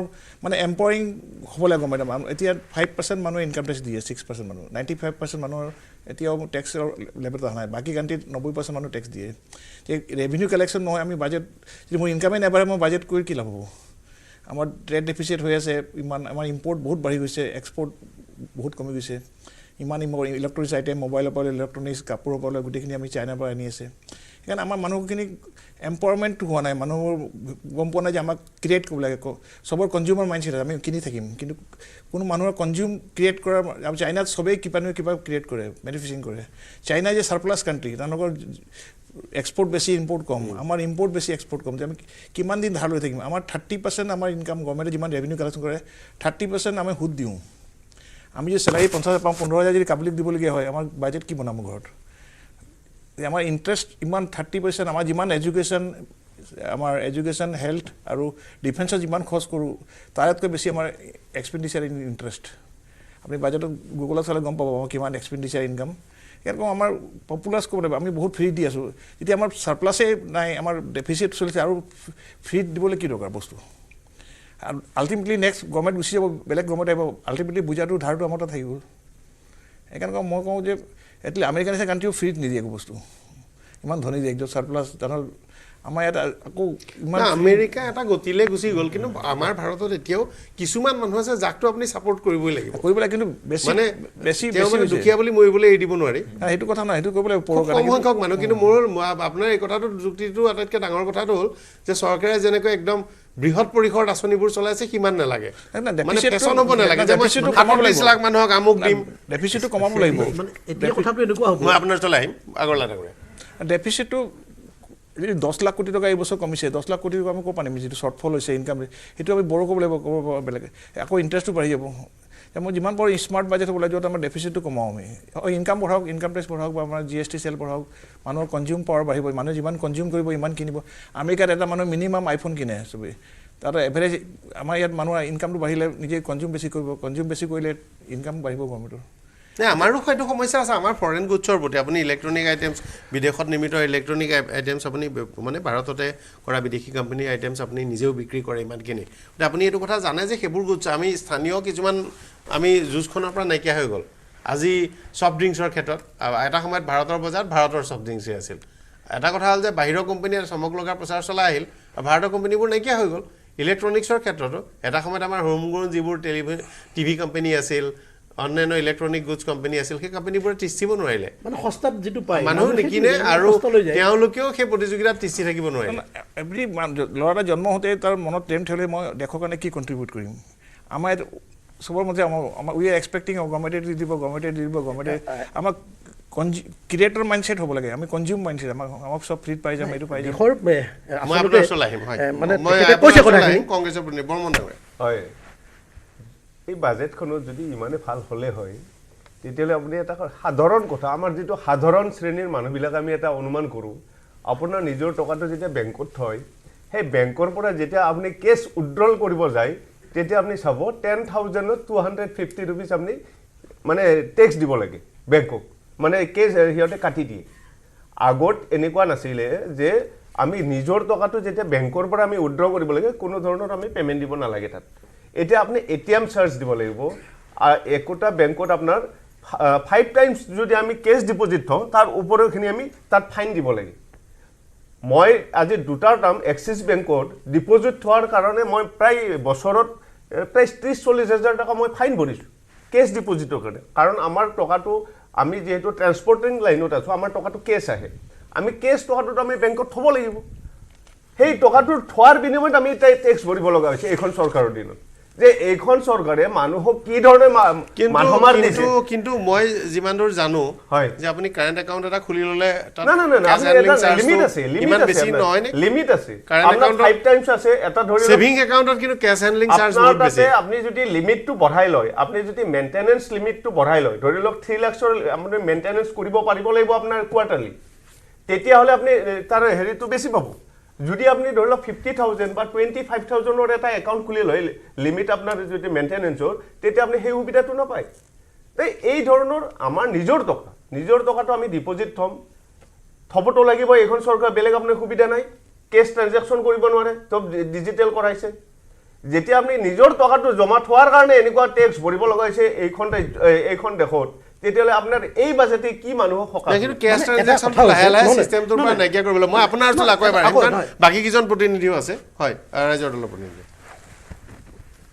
ৰাজ্যৰ দল মই আপোনাৰ ওচৰলৈ আহিছোঁ আমি অসমৰ হয় আচ্ছা দুটা বস্তু কওঁ দেই মই প্ৰথমতে এখেতে এই GST কথা কৈছে GSTত এই বাজেটত বেছি আলোচনা কৰিব নোৱাৰে এইকাৰণে যে GST কাউন্সিলত যাব লাগিব গতিকে সেইটো সময়ত কিন্তু মানুহে গমো নাপায় কেতিয়া কাউন্সিলৰ হয় তেতিয়া অলপ হৈছে যদি কৰে নহয় হয়তো এটা হ'ব পাৰে কিন্তু গভৰ্ণমেণ্টৰ পাৰ্টিবোৰে ৰিপ্ৰেজেণ্টেটিভ থাকেতো হয় GSTটো একেবাৰে যেনেকৈ হ'ব লাগিছে এইটো নহয় মানে কোনো লজিক নোহোৱাকৈ কিছুমান ৰেট দিছে যিটোৰ কাৰণে আমিও মানে ক্ষুণ্ণ হৈ থাকোঁ যে GST আৰু যথেষ্ট ৰেভিনিউ কালেক্ট কৰি আছে গতিকে সেই এটা কিন্তু এনে যে ফিস্কেল ডেফিচিট যিটো কৰিছে তেওঁলোকৰ 4.8 আৰু এই বছৰ 4.0 মই কৈছোঁ দেই আপোনাক কৈ আছোঁ আমি এই ইকনমিক্স ষ্টুডেণ্ট হিচাপে ভাবোঁ যে ইয়াত 4.4 কৰিছে নহয় আচলতে কি জানে আমাৰতো বহুত লৈ গৈছিলে 9% লৈ গৈছে সেইটো সময়ত এতিয়া কমি আহিলে এবাৰ 5% হ'লেও বোধহয় বেয়া নহয় যদিও আমি মানে সিমানখিনি ডেফিচিট কাৰণ ডেফিচিটটো কেনেধৰণৰ আমি কিছুমান বস্তুত বড়ো কৰি পেলাই খৰচ কৰিবলৈ কাৰণ সময় নাযায় নহয় আপুনি যদি ৰৈ থাকো যে পইচা আহিব আমি তেতিয়া খৰচ কৰিম তেতিয়াহ'লে দেশখন তেনেকৈ আমি ডেভেলপ হ'ব নোৱাৰোঁ গতিকে কিছুমান ক্ষেত্ৰত কি হয় আমি বড়ো কৰিব লাগিব আৰু এই যে এতিয়া অসমত আমাৰ ভাৰত কি হৈছে জানে দৰিদ্ৰ নোহোৱা হ'ল দৰিদ্ৰ নোহোৱা কিহৰ কাৰণে যে তেওঁলোকে দৌল মানে ফ্ৰী বস্তু দি আছে চাৰিপিনৰ পৰা চেণ্টাৰে বোধহয় মোৰ বেলেঞ্চ দেন ষ্টেজ তাৰমানে ষ্টেজবোৰে এনেকৈ দিব আৰম্ভ কৰিছে যে যিটো কাৰণে তেওঁলোকৰ পইচা নাথাকিলেও দিয়ে বোধহয় চেণ্টাৰত সেইটো হোৱা নাই কিন্তু কি হৈছে এটা বস্তু মই বেয়া পাইছোঁ যে 80 crore most probably 80 crore নেকি আমাৰ হেৰি এটা দি আছে যে এই ফুড ছাবচিডিটো সেইটো ইমান মানুহক দিয়া কোনো দৰকাৰ আমি কওঁ যে ইমান দুখীয়া মানুহ নাই ভাৰতত তাৰপিছত কওঁ যে আমি সকলোকে এইটো দি আছোঁ এইটো কালেকশ্যন হয়তো কানেকশ্যন বা যাৰ ৰিজনটো বেলেগ হ'ব পাৰে যে ইমান চিৰিয়েল প্ৰডাকশ্যন হয় ইণ্ডিয়াত এতিয়া পচি যায় গতিকে মানুহবোৰ দিয়াই ভাল এনে সেইটো কৰি পেলাই সেই এটা এংগল হ'ব গতিকে এতিয়া এইবাৰ যে পালছ মিছন কৰিছে আৰু কিবা কিবি কৰিছে সেই তাৰমানে মানুহবোৰক আমি চিৰিয়েল প্ৰডাকশ্যনৰ পৰা আনিব লাগিব এই যে হুইট আৰু ৰাইচ প্ৰডাকশ্যনৰ পৰা আমি যদি আনিব পাৰোঁ আমাৰ তেতিয়াহ'লে এই আমাৰ ফুড প্ৰডাকশ্যনটোও ঠিক হ'ব এটা বেলেঞ্চ হৈ যায় আৰু দুখীয়া মানুহ তেতিয়া সহজতে খাবও পাৰিব এতিয়া কয় কেৱল চাউলটো ভাতটো খাই থাকিলে নহয় বাকী বস্তু কিনিব লাগে গতিকে সেই এটা বোধহয় এংগল এটা আছিলে ছেকেণ্ডলি মই আৰু ক'ব খুজিছোঁ যে হেৰিটো এই টেক্সটো আচলতে কি জানে এতিয়া ইণ্ডিয়াত টেক্সটো এই মুহূৰ্তত ইউএছৰ কথা কৈ আছে হয় আমাৰ কি হয় আমাৰ যে পাৰ কেপিটা ইনকাম আছে নহয় আমাৰ যোনটো জনমূৰি আয় তাৰ 3 গুণ যিটো হয় সেইটো হৈছে প্ৰথম টেক্স দিয়া মানুহ কোনোবা 1 লাখ যদি আছে নহয় তেতিয়াহ'লে সেইটো এটা আছে তালৈকে গতিকে আমাৰ মানে 5% নহয় আমাৰ 4% টেক্স দিয়ে কিন্তু বাকীবোৰ দিবলৈ আমাৰ সুবিধা হয় কিন্তু এই বাজেটত কি কৰিলে বাকীবোৰে টেক্সবোৰ দিয়ে কিন্তু বেনিফিটবোৰ নাপায় এনেকৈ মধ্যবিত্ত শ্ৰেণীটো একেবাৰে মানে স্কুইজ হৈ গৈছে টেক্সটো সকলোৱে দিয়ে এটা পৰোক্ষ কৰ দিয়ে আজি সেইটো আমি কমকে হ'লেও একেবাৰে সাধাৰণ যি মানে ডাইৰেক্ট টেক্স ধৰা যায় তো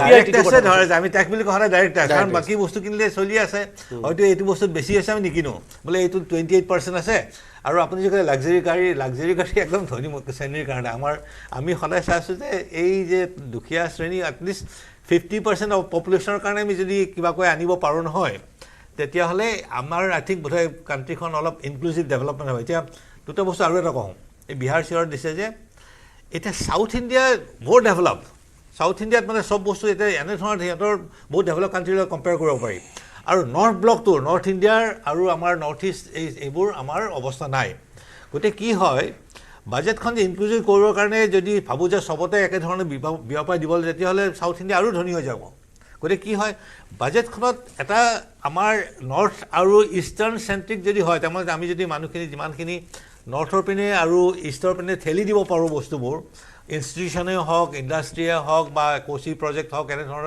আনি যদি কৰিব পাৰোঁ তেতিয়াহ'লে হয়তো আৰু 10-20 বছৰত ভাবোঁ যে অ'কে চাউথ ইণ্ডিয়া নৰ্থ ইণ্ডিয়াৰ এটা তাৰমানে ভাৰসাম্য আহিব নহ'লে এতিয়া কি হৈছে তাৰপাছতো ৰিজনেল ইম্বেলেঞ্চ থাকিব আজি এতিয়া মণিপুৰত যি আইন শৃংখলা পৰিস্থিতি মণিপুৰক আপুনি পইচা দি নোৱাৰে সেইটো এটা বেলেগ বস্তু আমাৰ ইয়াতো হৈ যায় কেতিয়াবা আমি বেছি আন্দোলন ধৰ্ণা কৰিলেও সমস্যা হয় সেইটো মই বেলেগ বস্তু মই কৈছোঁ যে আমাৰ এই যে ডেটা চাইছোঁ আৰু গ্ৰ'থ ৰেট চাইছোঁ আৰু পাৰ কেপিটা ইনকাম চাইছোঁ বাকী ডেভেলপমেণ্ট যিটো গণ্ডগোল তাৰমানে আমি যদি ডেভেলপ হৈ যাওঁ নহয় এইবোৰ গণ্ডগোল লাহে লাহে নোহোৱা হ'ব মণিপুৰ হয়তো হৈছে মণিপুৰৰ কেছটো বেলেগ প্লিজ মই এইটো ডিছকাছ নকৰোঁ এইটোত কিন্তু কি হয় এই যে আমি ইনক্লুচিভ ডেভেলপমেণ্ট বুলি কৈ আছোঁ ডেভেলপ কাণ্ট্ৰি হ'লে ইনক্লুচিভ হ'ব লাগিব তেতিয়াহ'লে আমাৰ এই নৰ্থ আৰু ইষ্টাৰ্ণ বিহাৰত ইনভেষ্ট কৰিছে ভাল পাইছোঁ এইটোত ইলেকশ্যনেই হওক যিয়ে নহওক কাৰণ যিটো অৱস্থা হৈ আছে এতিয়াও ইমান দুখীয়া এটা যে আমি আৰ্জিমেণ্টৰ পৰা তাতে কাম কৰি আছোঁ ইনফেক্ট কেতিয়াবা এনে হয় যে ইয়াৰ পৰা ওলাই যাওঁ কাৰণ আমাৰ প্ৰজেক্টবোৰ তাত চলে নহয় দেখি পাওঁ আপুনি স্বচ্ছ ভাৰত দেখে স্বচ্ছ ভাৰতে আপুনি বিহাৰত গধূলি আহক না এতিয়াও গোটেই চাৰিওপিনে ৰাস্তাৰ দুই চাইডে মহিলাবোৰ বহি আছে লেম্প এটা লৈ পেলাই চাকি লৈ পেলাই গতিকে তাত একো মানে ডেভেলপমেণ্ট আপুনি গধূলি যায় যে ডেভেলপমেণ্ট ভাল দেখাই নাপায় কি হৈছে গতিকে সেই পজিশ্যনটো যদি আমি কিবাকৈ আনিব খোজোঁ বিহাৰত আৰু ডেভেলপ কৰক যদিহে আমি ইনক্লুজ যাব গতিকে মই সেইবোৰত চাই পেলাই যদি অভাৰঅল যদি এজ এন ইণ্ডিয়ান চিটিজেন যদি ভাবোঁ যে হয় আমাৰ দুখীয়া মানুহখিনি আৰু সেই দুখীয়া ঠাইবোৰ কিন্তু আৰু ইনভেষ্ট কৰিব লাগিব আমাৰ যিহক পলিটিকেল ৰিজনে হওক বা যিকোনো ৰিজনে হওক কিন্তু আমি যদি সেইবোৰ ডেভেলপ নকৰোঁ নহয় এটা এনে হ'ব যে চাউথ ইণ্ডিয়া আমাতকৈ 2-3 গুণ বাঢ়ি যাবগৈ আৰু আমাৰ এইখিনিত আমাৰ এই নৰ্থ আৰু ইষ্টাৰ্ণ ৰিজন থাকিম এই যিখিনি কথা আজি আগৰৱালা ডাঙৰীয়াই কৈছে বা কংগ্ৰেছৰ প্ৰতিনিধিয়ে যিখিনি কৈছে দৰিদ্ৰ মই আগতেই কৈছোঁ দৰিদ্ৰ সীমাৰেখা বা বাজেট এইখিনি হ'ল আমাৰ অমীয় সমাধান ডাঙৰীয়াই যিখিনি কথা কৈছে যে বিহাৰৰ যিটো উন্নয়নৰ কৈছে আগতে যেতিয়া বিহাৰৰ গোটেই মানুহবিলাক এই গোটেই তাত যেতিয়া দৰিদ্ৰতা আছিল গোটেই মানুহবিলাক অসম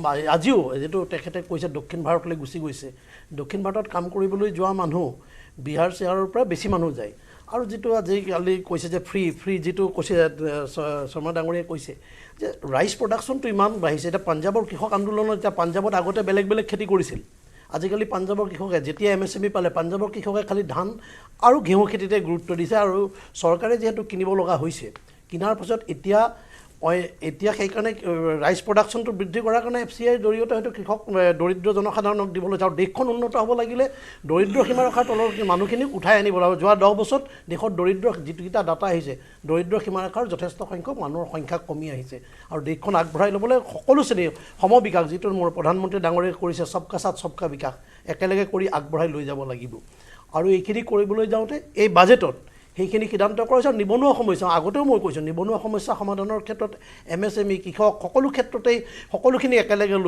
লৈ যাবলৈ প্ৰয়াস কৰিছে আৰু আমি যদি আজি আমেৰিকাৰ লগত আজিয়েই ভাৰতবৰ্ষক তুলনা কৰিবলৈ যাওঁ আজি আমাৰ পৰিকল্পনাৰ আগতে 52 চনত দেশ স্বাধীন হোৱাৰ পিছত তেতিয়া গৈতো মইতো সদায় কৈ আছোঁ যে তেতিয়াৰ পৰা পৰিকল্পনা আমাৰ কিছুমান বিসংগতি থাকি গৈছে মানে আমাৰ গোটেই সিস্টেমটো হ'ল মানে আজি 100 বছৰৰ পিছত আজি ভাৰতৰ বিসংগতি আছিল আগতে উন্নয়ন হৈছে ৰেলৰ উন্নয়ন দক্ষিণ ভাৰতত বা বাকি ৰাজ্যত যেনেকৈ ৰেলৰ উন্নয়ন হৈছিল স্বাধীনতাৰ 100 বছৰ পিছত আজি ডিমাপুৰৰ পৰা নগালেণ্ডৰ ভিতৰলৈ ৰেল ষ্টেচন 100 বছৰ পিছত প্ৰতিক্ৰিয়া লৈছোঁ महाकुंभ में जो इतनी लोगों की मृत्यु हुई लोग घायल हुए आज भी पता नहीं कि जो सूची नहीं है जानकारी नहीं है तो उसको लेकर सदन में एक चर्चा की तारीख स्थित हो ये हमारी मांग थी हमारी मांग को नजरअंदाज करने के लिए विपक्षी दल कांग्रेस पार्टी सपा TMC विभिन्न इंडिया गठबंधन के दल ने वॉकआउट किया और आज तक भी हमें ये जानकारी नहीं मिली कि चर्चा होगी कि नहीं होगी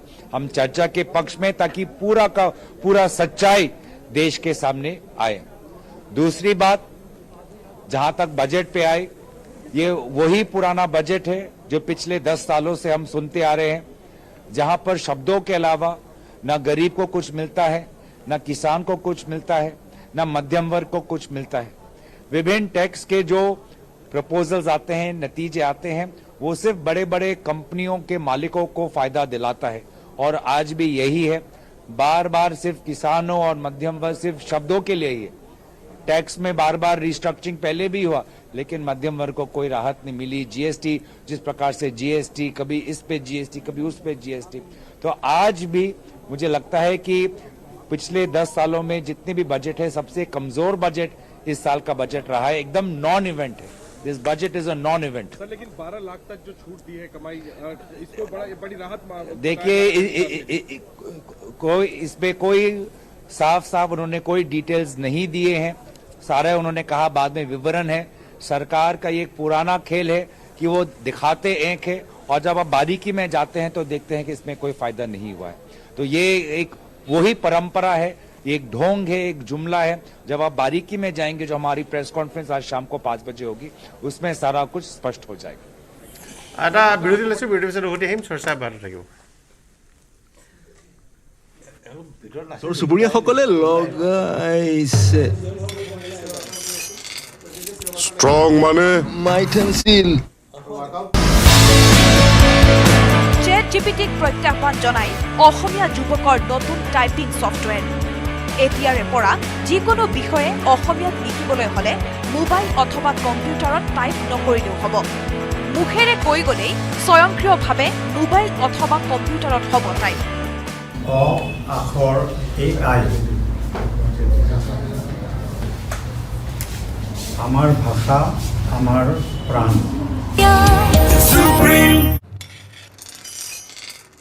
ষ্ট্ৰং মানে মাইথন ষ্টিল ChatGPTক প্ৰত্যাহ্বান জনাই অসমীয়া যুৱকৰ নতুন টাইপিং ছফটৱেৰ এতিয়াৰে পৰা যিকোনো বিষয়ে অসমীয়াত লিখিবলৈ হ'লে মোবাইল অথবা কম্পিউটাৰত টাইপ নকৰিলেও হ'ব মুখেৰে কৈ গ'লেই স্বয়ংক্ৰিয়ভাৱে মোবাইল অথবা কম্পিউটাৰত হ'ব টাইপ অ আখৰ এই আই আমাৰ ভাষা আমাৰ প্ৰাণ আমাৰ ভাষা আমাৰ প্ৰাণ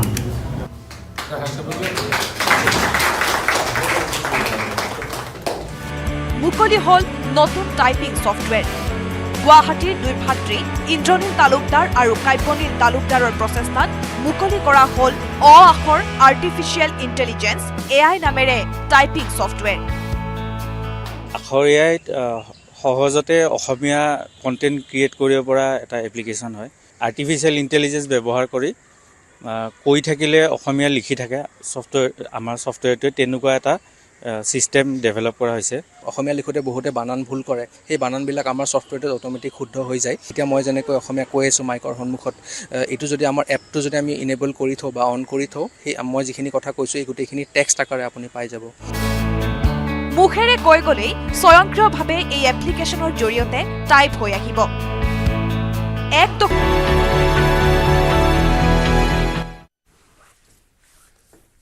বিৰতিৰ পিছত স্বাগতম জনাইছোঁ চৰ্চা কৰি আছোঁ বাজেট প্ৰসংগ মোৰ সৈতে অতিথিসকল আছে RS যোশী ডাঙৰীয়া মোৰ সৈতে সংযুক্ত হৈছে বিশ্লেষক দীৰ্ঘদিন ধৰি ফাইনাৰৰ সৈতে জড়িত হৈ আছে যোশী ডাঙৰীয়া আপোনাক স্বাগতম জনাইছোঁ আৰু বাজেট কেনেদৰে বিশ্লেষণ কৰিছে আপোনালোকে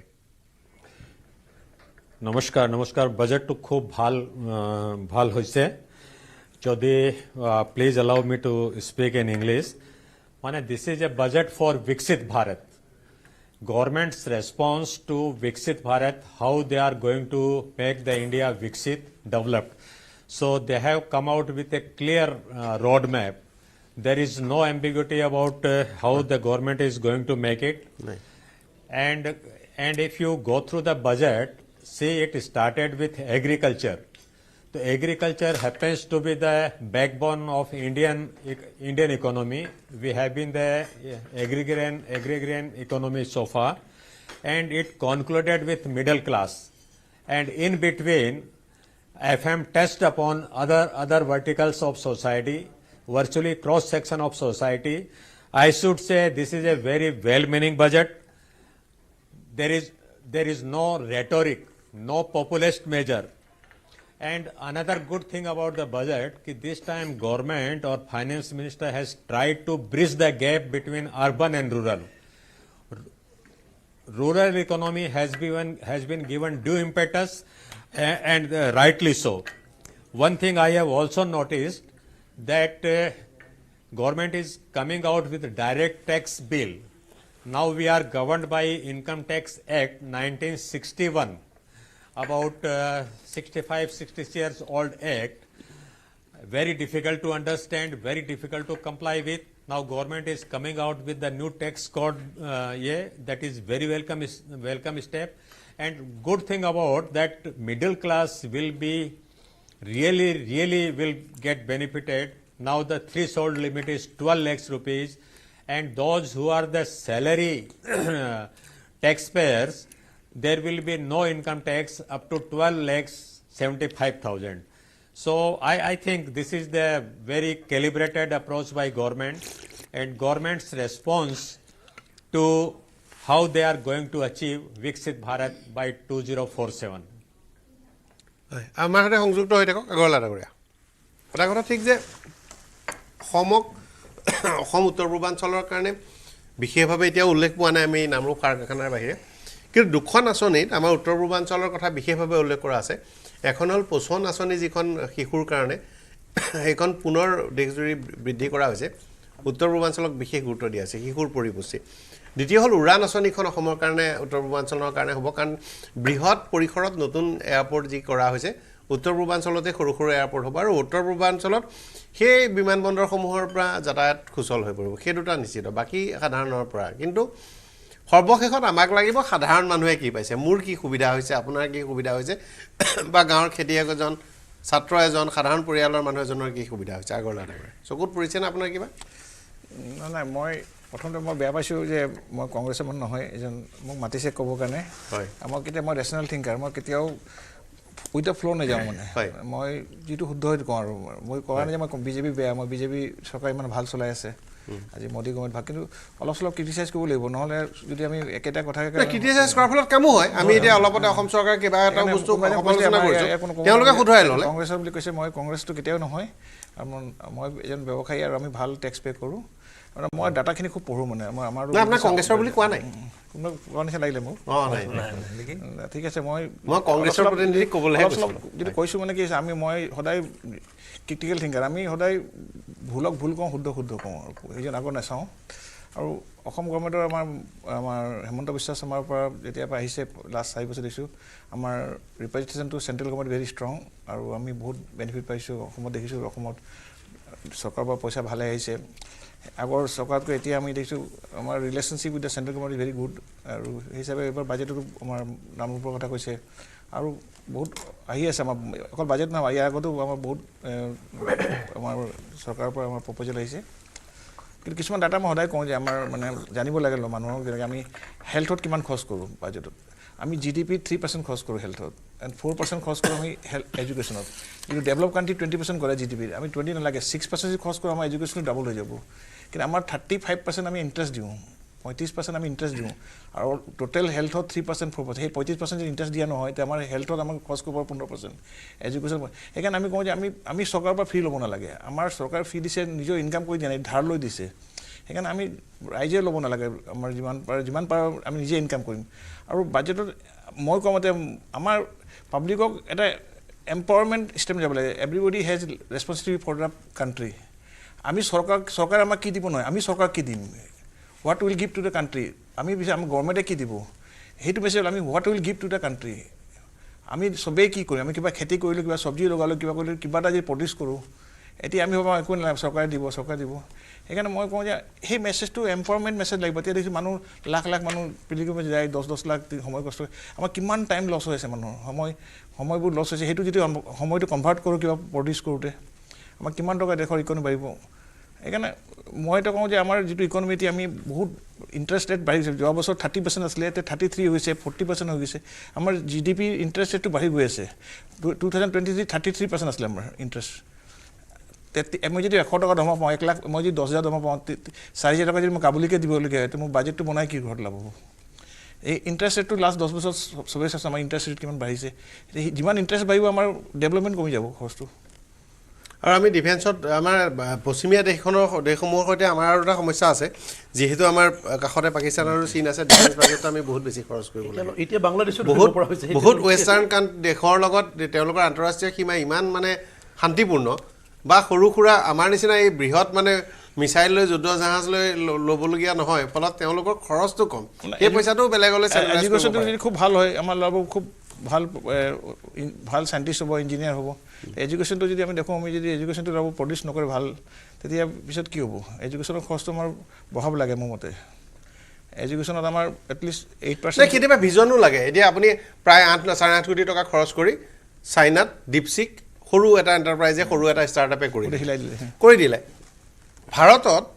ভাৰতৰ আগশাৰীৰ 10টা IT কোম্পানীৰ হাতত 10 কোম্পানীজৰ হাতত 10 লাখ কেছ 1 লাখ কোটি টকা কেছ প্লাছ আছে ৰাইট টাইমত মানে ভিজন মেকিং ইনভেষ্টমেণ্ট আৰু সেই বিজ্ঞানসন্মত গৱেষণা নকৰিলে কেতিয়াবা পিছ পৰি যোৱা যায় গতিকে সেইটো এটা ঘটনা হ'ব পাৰে মানে কেছ প্লাছ যাৰ হাতত আছে যি আচলতে সঁচাই এছেট ক্ৰিয়েট কৰিব পাৰে অলপতে মই কেছ প্লাছ ইণ্ডিয়ান কোম্পানীৰ তালিকাখন চাই আছিলোঁ কোন কোম্পানীৰ হাতত কিমান পইচা আছে বহুত কোম্পানী আছে বহুত কোম্পানী অৱস্থা ব্যৱহাৰ বাণিজ্য বন্ধ কৰি দিছে সেইটো বেলেগ কথা বা তেওঁলোকৰ কোৱাৰ্টাৰ ইয়েৰ অন ৱায়াৰ ঘাটি হৈ আছে কিন্তু বহুত কোম্পানী ইমান বেছি টকা পইচা লৈ বহি আছে তেওঁলোকে মানে বিনিয়োগ কৰিবলৈ ভয় খাইছে পৰিৱেশ দেখা নাই লাভ নহ'ব বুলি ভাবিছে কি কথা ক'ব নোৱাৰি কিন্তু সেইটো এটা বিপদজনক ৰূপ হৈ আছে আগৰলাটৰে এইটো হয় মানে সেইটো প্ৰাইভেট ছেক্টৰে মন খুলি ইনভেষ্ট কৰিব পাৰিব লাগিব কিন্তু সেইটো পোৱা নাই মানে ফ্ৰীডমটো মানে ফিউচাৰ পলিচি গভৰ্ণমেণ্ট চেঞ্জ হ'ব আকৌ নতুন গভৰ্ণমেণ্ট আহিব পলিচি চেঞ্জ হ'ব এটা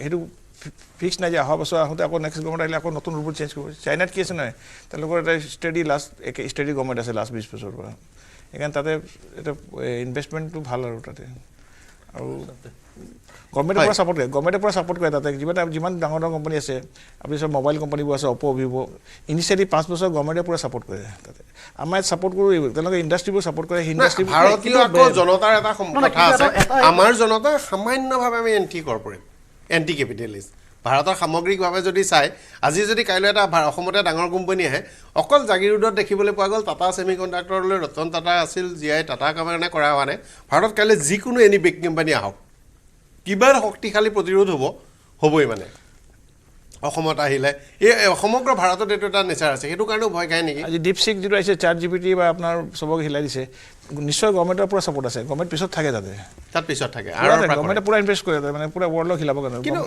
ভাৰতীয় হিচাপ মতে 8 কোটি মান টকা খৰচ কৰিছে 8 কোটি টকা খৰচ কৰিলে গভৰ্ণমেণ্ট ছাপোৰ্ট চাইনিজ গভৰ্ণমেণ্টে বহুত হেল্প কৰে মানে ডাঙৰ লিনোভো মই গগৈ ডাঙৰীয়া চলাইছো মই আপোনাৰ চলাই গগৈ ডাঙৰীয়া আহিছে গগৈ ডাঙৰীয়া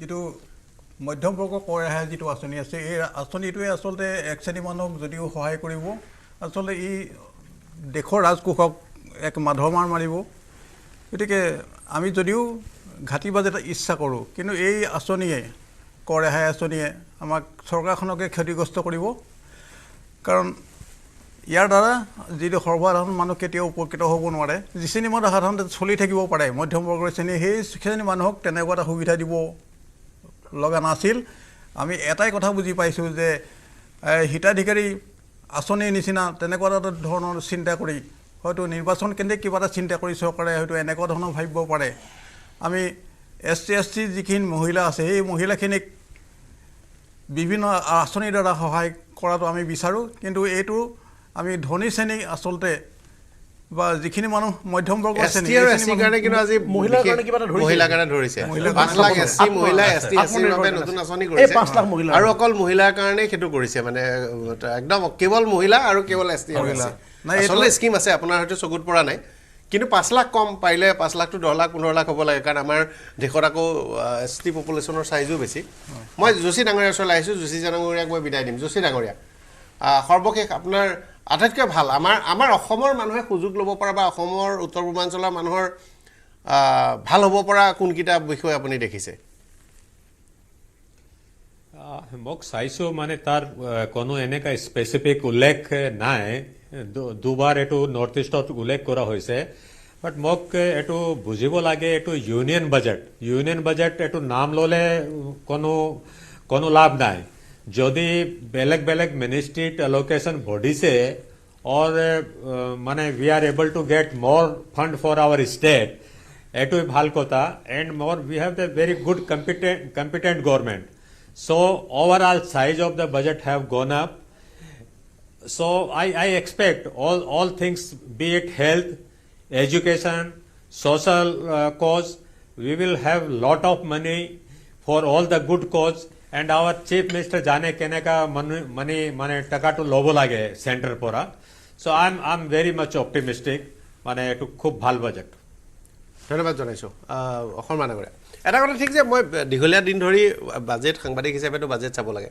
আসলে আমি ইকোনমিক সাৰ্ভে ৰিপৰ্টত ইউজ কৰিব লাগে আৰু পিছদিনা বাজেট দুটা কামতে কৰি থাকো বাজেট দেখিলৰ প্যাটাৰ্নটো চেঞ্জ হৈছে এটা সময়ত বাজেটৰ বিত্তমন্ত্ৰীয়ে বাজেট দি থাকে এবাৰ কয় এবাৰ মই গহিনীসকলৰ কাৰণে কিবা এটা দিছো তেওঁলোকৰ কাৰণে এটা ৰিলিফ এনাউন্স কৰে এবাৰ প্ৰেছলৈও চাই যে প্ৰেছৰ কাৰণে মই একো নহলে ৰেলৰ এটা কনসেশন টিকেটৰ কথা এনাউন্স কৰে সেইটো এটা প্যাটাৰ্ন আছিল ষ্টুডেণ্টৰ কাৰণে কৰে বিজনেছমেনৰ কাৰণে এটা ক্লাছক সন্তুষ্ট কৰিবৰ কাৰণে বাজেটত মেনশ্যন কৰা পৰম্পৰাটো লাহে লাহে কমি আহিছে তাৰ পৰিৱৰ্তে সামগ্ৰিকভাৱে ইণ্ডিয়ানছ ভাৰতীয় মানুহ আৰু কিছুমান নিৰ্দিষ্ট সেক্টৰ সেই সেক্টৰ হিচাপে গৈছে সেইটো একেবাৰে বেয়া কথা নহয় কাৰণ আমাৰ দেশখন বৰ জটিল আমি ৰাজনীতি বিজ্ঞানৰ ছাত্ৰ হিচাপে ইন্দিৰা গান্ধী 1983 চনত কুৰিডফি আঁচনি 20 পইণ্ট চাৰ্টাৰ এখন উলিয়াইছিল আৰু কৈছিল যে তেওঁ কাৰ্যকালত সেইখিনি নিৰ্মূল কৰিব তাৰ একেবাৰে ওপৰত আছিল প্ৰতিটো পৰিয়ালৰ বাবে পকী ঘৰ প্ৰতিটো পৰিয়ালৰ বাবে খোৱা পানী প্ৰতিটো পৰিয়ালৰ বাবে বিজুলী গৈ 1983 চনৰ পৰা 2025 চন হৈ গল ইমান দীঘলীয়া সময়ছোৱা কামটো হোৱা নাই তাত মানে আমি ইমান ডাঙৰ দেশ এখন তাত ইন্দিৰা গান্ধী স্বয়ং থাকিল পৰৱৰ্তী পৰ্যায়ত ৰাজীৱ গান্ধী কুৰিডফি আঁচনিখন আগবঢ়াই নিব চেষ্টা কৰিলে পৰৱৰ্তী পৰ্যায়ত কংগ্ৰেছৰ বেলেগ প্ৰধানমন্ত্ৰী হ'ল গতিকে হোৱা নাই কিন্তু কামটো আৰু বিজেপিৰ চৰকাৰ হ'ল আজিও সেই বিনামূলীয়া আঁচনি চলি আছে গতিকে আমি এটা জটিল সমস্যাৰ মাজত থাকো কিন্তু ইয়াত মানে কৈ দিলে মানে কাইলৈ নিবনুৱা শেষ কৰি দিম বুলি কৈ দিলেও মানে কথাটো ঠিকে মানে মই কল্পনা কৰা আৰু বাস্তৱিকতাৰ এটা গেপ আছে আমাৰ দেশত কেইটামান আমি এনেই অবজাৰ্ভ কৰিবলৈ ক'বলৈ বেয়া হয় যি বিউৰক্ৰেচিয়ে প্ৰথম কথা বাধা দিয়ে ডেভেলপমেণ্টেল বিউৰক্ৰেচি নহয় কাৰণ ব্ৰিটিছৰ দিনৰ পৰা চলি আছে যে কেনেকৈ বাধা দিব পাৰোঁ কেনেকৈ সেইকাৰণে ক'লে কিছুমান এটা বস্তু পাৰ্মিশ্যন হস্পিটেল এখন কৰিবলৈ আপুনি এটা পাৰ্মিশ্যন ল'ব লাগে যিটোৰ কাৰণে তেওঁলোকে এটা ৰেগুলেটৰী কমিশ্যন বহাই পেলাই হয়তো ক'ব যে কিমান কাটিব পাৰি এইবোৰ আচ্ছা সেই এটা চলি আছে ছেকেণ্ড থিং মোক যদি কয় নহয় এতিয়াও আমাৰ মানুহখিনি যিখিনি গভৰ্ণমেণ্টৰ কাম কৰি আছে চাকৰি পোৱাৰ পিছৰ দিনাৰ পৰা তেওঁলোকে ভাবে যে অ'কে এতিয়া মোৰ হৈ গ'ল পেঞ্চনটো পাই গ'লোঁ এতিয়া কেনেকৈ সময়বোৰ নিব লাগে গতিকে কাম কৰাৰ যিটো স্পৃহা আছিলে সেইটো অসমতো নাই আৰু বাহিৰতো দেখিছোঁ একেই ধৰণৰ মানে যে কাম কৰিব ইমানখিনি কাম কৰিব চ' সেইটোৰ কাৰণে যিবোৰ স্কিমবোৰ কৰিছিলে নহয় ইনফেক্ট মই ভাল পাইছোঁ যে শেখৰ গুপ্তাজী যে কৈছিলে অলপতে তেওঁ গৈ চাই পেলাই যে হয় এই গভৰ্ণমেণ্টৰ তলত এটলিষ্ট যেতিয়া টয়লেট বুলি কয় টয়লেটবোৰ হৈছে বা কিবা এটা যে দিব গৈছে কিবা আগতো সেইবোৰ নাছিলে কিন্তু তাৰ লগত আচ্ছা ঘৰটো চবকে লাগে কিন্তু এটা বস্তু কি জানে এতিয়া জল জীৱনত পানী গুজৰাট ৰাজস্থানৰ পানী আৰু অসমৰ গাঁৱৰ মানুহৰ পানী এতিয়াও গাঁৱৰ মানুহে কয় বোলে পানীনো কিয় লাগে আমাক কাৰণ আগতে দমকল এটা আছিলে আৰু পানী ধুনীয়াকৈ ওলাই আছে গতিকে সেই যে জল জীৱনৰ কাৰণে আমাৰ হ'ব কিন্তু অৱশ্যে ডেভেলপ কাণ্ট্ৰি হিচাপে আমি জানো প্ৰত্যেক ঘৰে ঘৰে এইটো গেছ আৰু যদি পাইপলাইন যে হৈ যায় আৰু পানী পাইপলাইন ডেভেলপ এটা ৰিফ্লেকশ্যন কিন্তু এনেই যদি লাগে গতিকে আপুনি কোৱাৰ নিচিনা ইমান ডাঙৰ কাণ্ট্ৰি ন প্ৰত্যেক চুকতে যে আমি সমান যদি ডেভেলপ কৰিব পাৰোঁ কিছুমানে নালাগে বস্তু তথাপি আমি জাপি দিব খুজিছোঁ আৰু কিছুমান লাগে তাত ভালকৈ হোৱা নাই মানে আমি এটা চাৰ্ট দিল্লীত এইটো সহজভাৱে ক'ব গ'লে তেওঁলোকে এটা চাৰ্ট চিলাই সেইটো চাইজতে গোটেই দিশত অৰ্ডাৰ দিয়ে এবাৰ মোৰ যেতিয়া অম্বুমণি ৰামাদাস আছিল হাউচিঙৰ মন্ত্ৰী দিল্লীত ডেলিগেশ্যন এটা গ'ল মন্ত্ৰীৰ লগত মোৰ কথা বতৰা হ'ল মই তেওঁক প্ৰথমতে ক'লোঁ যে অসমৰ বানপীড়িত এলেকাসমূহৰ কাৰণে প্ৰধানমন্ত্ৰী আৱাস যোজনা ঘৰটো চাংঘৰ টাইপ কৰিব পৰাকৈ দিব লাগে কৈছে আমি কৰিব নোৱাৰিম কৈছোঁ নকৰিলে মানুহখিনি 2 মাহ 3 মাহ ৰিলিফ কেম্পত থাকিব লাগে তাৰপিছত তেওঁ অফিচাৰবোৰক মাতি আনিলে মোৰ সন্মুখতে তাত সেইদিনা হাউচিঙৰ মানে প্লেনিং মিটিং আছিলে মই সেই মিটিংখনলৈ মই গৈছিলোঁ এটা NGOক প্ৰতিনিধিত্ব কৰি তাৰপিছত মই দেখিলোঁ যে বিষয়াসকলে নিদো বুলিয়ে নিদিলে তেতিয়া মোৰ লগত আমাৰ সেই সময়ত কাশ্মীৰৰ পৰা কেইজনমান প্ৰতিনিধি আছিল তেতিয়া কাশ্মীৰৰ প্ৰতিনিধিয়ে ক'লে যে কাশ্মীৰৰ কাৰণে ষ্টাইলটো অলপ কাৰেকশ্যন কৰিব লাগে একেই বাজেটত কিন্তু বিউৰক্ৰেটিক এৰগেঞ্চিও ভাৰতখন পিছুৱাই ৰাখিছে কিছুমান মানুহ একেবাৰে সেইটো মই আপোনাৰ সৈতে নাই একেবাৰে কৈছোঁ নহয় যদিহে আমি গভৰ্ণমেণ্ট তেতিয়া ভালকৈ যে কাম কৰিলেহেঁতেন নহয় ইমান টকা খৰচ কৰাৰ পিছত আমাৰ দেশখন পিছ পৰি থকা কোনো হেৰি কথা নাই কিন্তু এটা কথা ভাল জানে এই যে নামৰূপৰ সেইটো আমাৰ চিফ মিনিষ্টাৰ কেইদিনমান আগতে কৈছে ভাল খবৰ এটা পাই তেওঁ মানে অলৰেডি জানে যে এইটো বস্তুত আহিব গতিকে সেই চিফ মিনিষ্টাৰক মই এটা আহ্বান কৰোঁ যাতে এনেধৰণৰ টীম এটা তৈয়াৰ কৰক বিউৰক্ৰেটিক টীম এটা কৰক যে চেণ্ট্ৰেল এইখিনি যিখিনি আঁচনি আলোচনা কৰিলে নহয় এই আঁচনি যাতে অসমে ফাৰ্ষ্ট অন হ'ব পাৰে গ্ৰেপ কৰিবৰ কাৰণে যে ক'ৰবাৰ চেণ্টাৰতে হৈছে কিয় কাৰণ কিছুমান চেণ্টাৰত এনাউন্স কৰা নাই ক'ত সেই চেণ্টাৰটো দিব বা কিছুমান ক্ষেত্ৰত কি হৈছে যে এই ফিচাৰী কথা কৈছে অসমতো ফিচাৰী এতিয়া আগতে আমি ইম্পৰ্ট কৰিছিলোঁ আজিকালি ইম্পৰ্ট কৰিব নালাগে আমি এটা ষ্টাডি এটা কৰিছিলোঁ যে অসমৰ প্ৰডাকশ্যন এতিয়া আমাৰ কাৰণে ছাফিচিয়েণ্ট গতিকে ইয়াৰ পৰা মাছ যায়ো বাহিৰলৈ আহেও কিন্তু এখেতসকলে কৈছে কিছুমান বস্তু এটা ক'লে নহয় আমি যেতিয়া চেমচাঙে যেতিয়া ইণ্ডিয়াত প্ৰডিউচ কৰে বস্তুটো তেতিয়াহ'লে ইণ্ডিয়ান বস্তু GDPৰ ভিতৰত আহে কাৰণ কি যেনেকৈ অলপতে ট্ৰাম্পে ক'লে যে যদিহে ইয়াত তেওঁলোকে বস্তুবোৰ প্ৰডিউচ কৰে তেতিয়া মই টেৰিফ নকৰোঁ কাৰণ তেতিয়াহ'লে আমেৰিকাত যদি কৰে তেতিয়াহ'লে আমেৰিকাত তাত এমপ্লয়মেণ্ট হ'ব গতিকে ইণ্ডিয়াও তেনেকৈ মানুহ মাতি আছে তহঁতে প্ৰডিউচ কৰ গতিকে সেইবোৰ কোম্পানী যদিও ফৰেইন হয় আমি সেই প্ৰডাক্টবোৰ ইণ্ডিয়ান বুলিয়ে ধৰিব লাগিব এতিয়া আমাৰ এই কি বুলি কয় মোবাইলৰ অলমষ্ট 90% গোটেই ভাৰতৰ প্ৰডাকশ্যন হয় তেওঁলোকে আমি ইউজ কৰোঁ আমাৰ গুৱাহাটীতো টিভি এছেম্বল হয়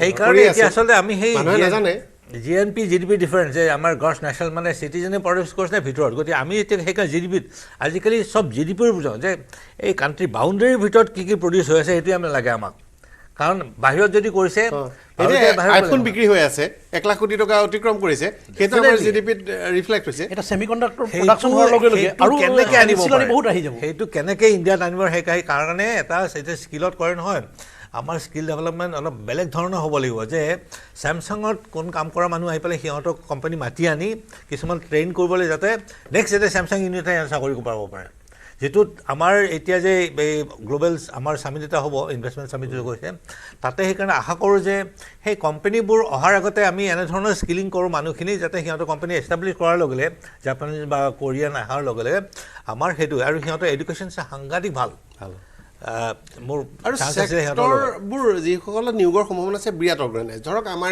ইয়াত এতিয়া মই কৰোঁ অনাগত 50 বছৰ 100 বছৰৰ কাৰণে ভাৰতত আটাইতকৈ শক্তিশালী নিয়োগ সম্ভাৱনা চেক্টৰটো হ'ব ডেলিভাৰী ডেলিভাৰীত আটাইতকৈ বেছি এংগেজমেণ্ট হয় মই এবাৰ দেখিছোঁ পূজাৰ সময়ত যিকেইটা ডাঙৰ মাল্টিনেশ্যনেল কোম্পানীৰ মানে বিগ কোম্পানীৰ ডেলিভাৰী কৰে তেওঁলোকে অসমৰ কাৰণে এষ্টিমেট কৰিছিল অকল পূজাৰ স্পাইকটোৰ কাৰণে তেওঁলোকে অসম নৰ্থ ইষ্টৰ কাৰণে তেওঁলোকক টেম্পৰেলি 1 লাখ মানুহ এংগেজ কৰিছিল অসমত সাধাৰণতে নৰ্থ ইষ্টৰ নিচিনা আমাৰ ঠাইত 1 লাখ মানুহ এংগেজ হোৱাৰ নিচিনা কথা নহয় ইমান ভলিউমত হৈছিল শিৱসাগৰে আমাৰ টায়াৰ 2 টায়াৰ 3 চিটি ৰেঞ্জত লিড কৰিছিল ইমান বেছি মানে অনলাইন আহিছে কিন্তু সেই মানুহখিনি কিমান পইচা দিব লাগিব তেওঁলোকে কি ধাৰাৰে দিব কেনে ধৰণে পাব গিগ ৱৰ্কাৰ বুলি কৈছেতো 1 কোটি গিগ ৱৰ্কাৰ তেওঁলোকক এতিয়া মানে ইপিএফচি গোটেইবোৰ কৰি অৰ্গানাইজ সেক্টৰলৈ নিয়া তেওঁলোকৰ ভৱিষ্যত বহুত নিব আৰু এই এডভান্টেজ আসামৰ কাৰণে মুখ্যমন্ত্ৰী ডাঙৰীয়া যেতিয়া কোৰিয়াত গৈছিল তেতিয়া তাত কৈছে যে গাড়ীৰ এনচিলাৰীবিলাক অসমত দিবৰ কথা কৈছে যিটো আপুনি কৈছে যে এতিয়া গাড়ী ইণ্ডাষ্ট্ৰীবিলাক আহিছে কোৰিয়াত গাড়ী লাহে লাহে ধৰি লওক বহিছে তাৰ যদি এনচিলাৰী ইণ্ডাষ্ট্ৰীটো আনিব পাৰে গাড়ী উদ্যোগটো কেতিয়াও স্বাভাৱিকতে অসমলৈ নাহে এজন মুখ্যমন্ত্ৰী এৰোগেঞ্চিৰ কাৰণে আমি অট'মোবাইল হাব হোৱাৰ পৰা বঞ্চিত হৈ থাকিলোঁ ৰতন টাটাই অসম ভৱনলৈ আহি আধা ঘণ্টা বহি থকাৰ পাছত ৰতন টাটাৰ সন্মুখেৰে তেওঁ গৈ মুখ্যমন্ত্ৰী গৈ ৰুমত সোমোৱাৰ পাছতো ৰতন টাটাক সাক্ষাৎ কৰা নাছিল আৰু সেইটো একমাত্ৰ কিছুমান অস্বাভাৱিক মানে আজব কাঠনৰ এৰোগেঞ্চি আছিল সুবিধা আহিছিল ৰতন টাটাই তেতিয়াৰ দিনত 5,000 কোটি টকা ইনভেষ্টমেণ্ট প্ৰপ'জেল লৈ অসমলৈ আহিছিল আমাৰ কোনোবাই ভাবি ল'লে যে মই টাটাক ধৰি জেলত ভৰাই দিম বৰ সহজ বুলি ভাবি ল'লে যে টাটাক ধৰি ছেমিকণ্ডাক্টৰ আহোঁতে প্ৰিয়ংক খাৰ্গে যেতিয়া এটেক কৰিলে অসমক তেতিয়াতো ইয়াৰো যিসকল নেতা আছিল কংগ্ৰেছৰ তেওঁ প্ৰিয়ংক খাৰ্গেকে ছাপোৰ্ট কৰিলে গোটেই বস্তু যেতিয়া প্ৰিয়ংক খাৰ্গে অসমত স্কিল নাই তাত কিয় দিব লাগে কিন্তু এই যিটো আহিছে তাৰ টাটাৰ ছেমিকণ্ডাক্টৰ জাগিৰোডত অহাৰ পিছত গোটেই পৰিৱেশটো উদ্যোগীকৰণৰ গোটেই পৰিৱেশটো বৃহৎ উদ্যোগপতিসকলে এতিয়া চাইছে আগতে মানে লুকিছ পলিচি আছিল এতিয়া এক্টিভ পলিচিৰ পিছত বা এইটোৰ পিছত ছেমিকণ্ডাক্টৰ জাগিৰোডত অহাৰ পিছত যি ব্যাপক তাৰ এতিয়া কাম আৰম্ভ হৈছে তাৰপিছত বিভিন্ন উদ্যোগপতিয়ে অসমত বা উত্তৰ পূৰ্বাঞ্চললৈ আহিবলৈ চেষ্টা কৰিছে ছেমিকণ্ডাক্টৰ অহাৰ আগতে আপুনি দুটা মানে ইণ্ডাষ্ট্ৰী বন্ধ কৰিছে উদ্যোগ চলিব বন্ধ কৰি আপুনি এষ্টাব্লিছ কৰিছে সেইটো বন্ধ হৈ যোৱা নাই পেপাৰ উদ্যোগ আজি আপোনালোকে কৈছে পেপাৰ বন্ধ কৰিছে আজি পেপাৰ উদ্যোগ নচলে এষ্টাব্লিছ কৰিব নতুনকৈ 10 বছৰ নতুন 10 বছৰ কোনো কাগজ উদ্যোগ নতুনকৈ 10 বছৰ ক'তো স্থাপন হোৱা নাই ভাৰতত নতুনকৈ কাগজ উদ্যোগ ক'তো স্থাপন হোৱা নাই বেলেগ কাগজ কলটো চাওক বৰ্মন ডাঙৰীয়া আপুনি কাগজ কল দিনা অন ৰেকৰ্ড কংগ্ৰেছৰ দিনত বন্ধ হৈছে তাৰপাছত যেতিয়া শেষৰ টন গৈ কাৰ্যকালত হিমন্ত বিশ্ব শৰ্মা শিক্ষামন্ত্ৰী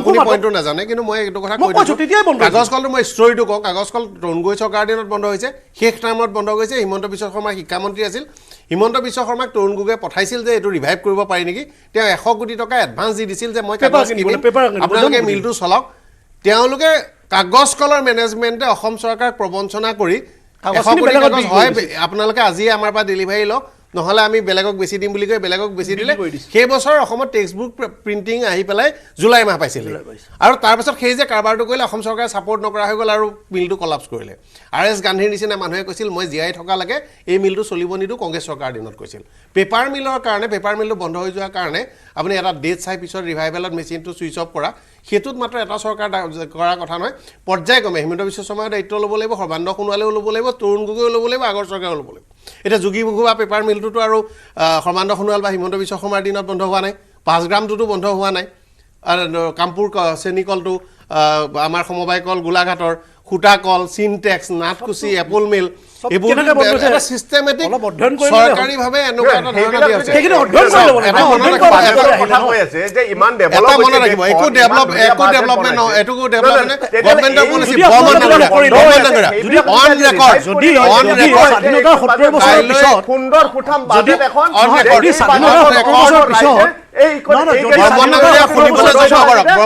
শুনিবলৈ যত্ন কৰক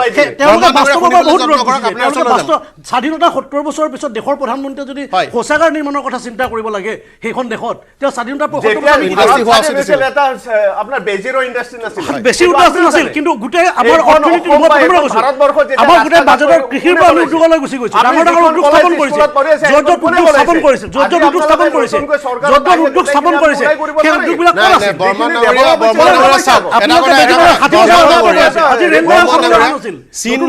চীন দেশত গণতান্ত্ৰিক এই ব্যৱস্থাটো প্ৰৱৰ্তন হৈছে ভাৰততকৈ পিছত চীন দেশৰো সেই সময়ত ইণ্ডাষ্ট্ৰিয়েলাইজেশ্যনৰ বা উদ্যোগৰ নিৰ্মাণৰ অৱস্থা কি আছিল আৰু ব্ৰিটিছ কলনী হিচাপে পাৰ্ট অফ মানে হেৰি হিচাপে অস্থিৰ ৰাজতন্ত্ৰৰ অংশ হিচাপে চীনৰ কি অৱস্থা আছিল সকলোৱে জানে কিন্তু 50 বছৰ 75 বছৰ চীনে যিটো কৰি দিলে পূৰ্বাপৰ কিছুমান কথাত কেৰুণ থাকি গ'ল কিছুমান ঠাইত নেগলিজেন্স থাকি গ'ল কিছুমান ঠাইত কেৰুণ থাকি গ'ল আৰু তেনেকুৱা আমাৰ ভিজনাৰী ব্যক্তিও জন্ম হোৱা নাই বা ভিজনাৰী ব্যক্তিয়ে কিমান আগলৈ নিব পৰা নাই সেইটো হয় কিন্তু এনেকুৱা এটা ঘটনা নহয় যে ইণ্ডাষ্ট্ৰিয়েলাইজেশ্যন অসমত নোহোৱাৰ কাৰণে কেৱল মাত্ৰ এই চৰকাৰে পূৰ্বাপৰ কিছু চৰকাৰে দায়িত্ব ল'ব লাগিব राजनाथ सिंह वक्तव्य আহিছে এবাৰ লৈছো भैया ऐसा है इसे काहे को लंबा डाल दिए कोई जरूरत नहीं बंद कर दो बहुत लेंदी कर दिया बहुत कोई जरूरत नहीं है আহিম আপোনাৰ এবাৰ আহিছো হয় আগৰ মই কংগ্ৰেছৰ প্ৰতিনিধি আছিল বৰ্মনগৰে হয় মই এটা কথা ক'ব বিচাৰিছো যে ইমান ধুনীয়া চৰকাৰ এখন চলি থকাৰ পিছত না ধুনীয়া চৰকাৰ চলে না ধুনীয়া চৰকাৰ চলে আমেৰিকা হৈ গ'ল যে এইখন চৰকাৰে ভাল বাজেট বনোৱাবলে আমাৰ বিজেপি প্ৰবক্তাজনে কৈ আছে কিন্তু মই ক'ব বিচাৰিছো যে যোৱা 5টা বছৰত আপোনাৰ জব কাৰ্ড প্ৰায় 4 কোটি জব কাৰ্ড বন্ধ হৈছে আপনাৰ জলজীবন মিশনটো কমপ্লিট কলাপস হৈ গ'ল তাত যিসকল ঠিকাদাৰে কাম কৰিছিল সিহঁতৰ পুৰা ঠিকাৰ পেমেন্ট আজিলৈকে নহল তাৰ পিছত আপোনাৰ কাৰ্বি আংলং সাইডত আপোনাৰ যেটো আৰ্সেনিক যুক্ত যেটো পানী খাই আছে মানুহবিলাকে সেইবিলাকৰ পৰা আজিও আৰ্সেনিক যুক্ত মুক্ত হ'ব পৰা নাই মানুহবিলাকে পানীৰ পৰা তে এই ধৰণৰ আমাৰ ডেভেলপ আমাৰ সাধাৰণ মানুহে যেতিয়ালৈ উপকৃত নহব এই বাজেট যিটো আপোনাৰ মোবাইলৰ দাম কমিছে কিবাৰ দাম কমিছে এইটোই কিন্তু আমাৰ সাধাৰণ জনতাক কিন্তু চুই নাযায় চুই যাব সেইটো কামে যে আমাৰ ইয়াতে মূল্য বৃদ্ধি কমি গ'ল তেলৰ দাম কমি গ'ল তেতিয়াহলে আপোনাৰ প্ৰতিজন মানুহক চুই যাব সেই চুই যোৱা কামবিলাক কিন্তু এইখন বাজেটত এতিয়ালৈকে উল্লেখ হোৱা নাই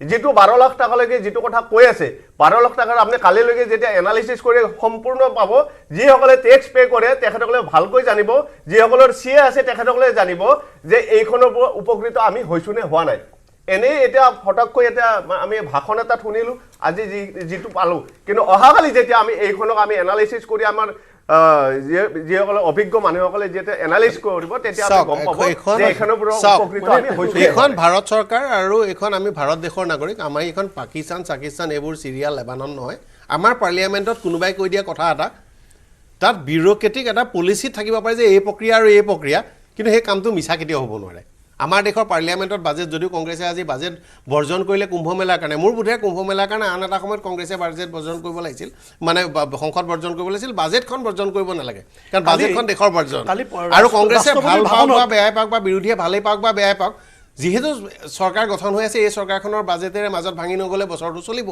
গতিকে বছৰটো যিখনত চলিব দেশখন সেই কাগজখনক গুৰুত্ব নিদি পেলাই আন এটা বিষয়ক লৈ বৰ্জন কৰা উচিত নহয় মোৰ ব্যক্তিগত আগৰলা ডাঙৰীয়া চলাইছো আগৰলা ডাঙৰীয়া কিন্তু পলিটিকেল বিষয়টো আঁতৰি গৈছো ৰাষ্ট্ৰপতি ভাষণটোতো বিতৃকা হৈছে আগৰলা ডাঙৰীয়া কিন্তু এতিয়া মূল কথাটো হ'ল যে এটা কথা ঠিক যে মূল্য বৃদ্ধি আমাৰ কাৰণে আটাইতকৈ ডাঙৰ সমস্যা আৰু এটা হৈছে যে সংস্থাপন আমাৰ কাৰণে আটাইতকৈ ডাঙৰ সমস্যা সংস্থাপন যেনেদৰে হ'ব লাগিছিল সেই ধৰণে হোৱা নাই আৰু আমাৰ অসম উত্তৰ পূৰ্বাঞ্চলতো হোৱা নাই তাৰ বাবে কিন্তু বাজেটত খুব বেছি চকুত লগাই একো নাই মই আগতে কৈছোঁ আমি বেছিকৈ চৰকাৰৰ পৰা এইবোৰ এক্সপেক্ট কৰিব নালাগে চবেই কয় যে উই শুড চবেই এণ্টাৰপ্ৰেনাৰ হ'ব লাগে আমাৰ এণ্টাৰপ্ৰেনাৰশ্বিপটো আমাৰ ইণ্ডিয়াত 10% অনলি এণ্টাৰপ্ৰেনাৰ্ছ বাকী কাণ্ট্ৰিত আপোনাৰ চাইনাটো 80% মানুহ এণ্টাৰপ্ৰেনাৰশ্বিপ এটাই প্ৰব্লেম হয় চবেই যদি এণ্টাৰপ্ৰেনাৰশ্বিপটো ছাবজেক্টটো বঢ়োৱা হয় কলেজ স্কুলত চবেই যদি চাকৰি নিবিচাৰি যদি নিজে কিবা এটা কৰে আৰু 10জনক চাকৰি দিয়ে তেতিয়া আমাৰ সংস্থাপন হ'ব আমি গভৰ্ণমেণ্টৰ এটা লিমিটেশ্যন থাকে এটা আমাৰ ইণ্ডিয়াত 15,000 টকা ইনকাম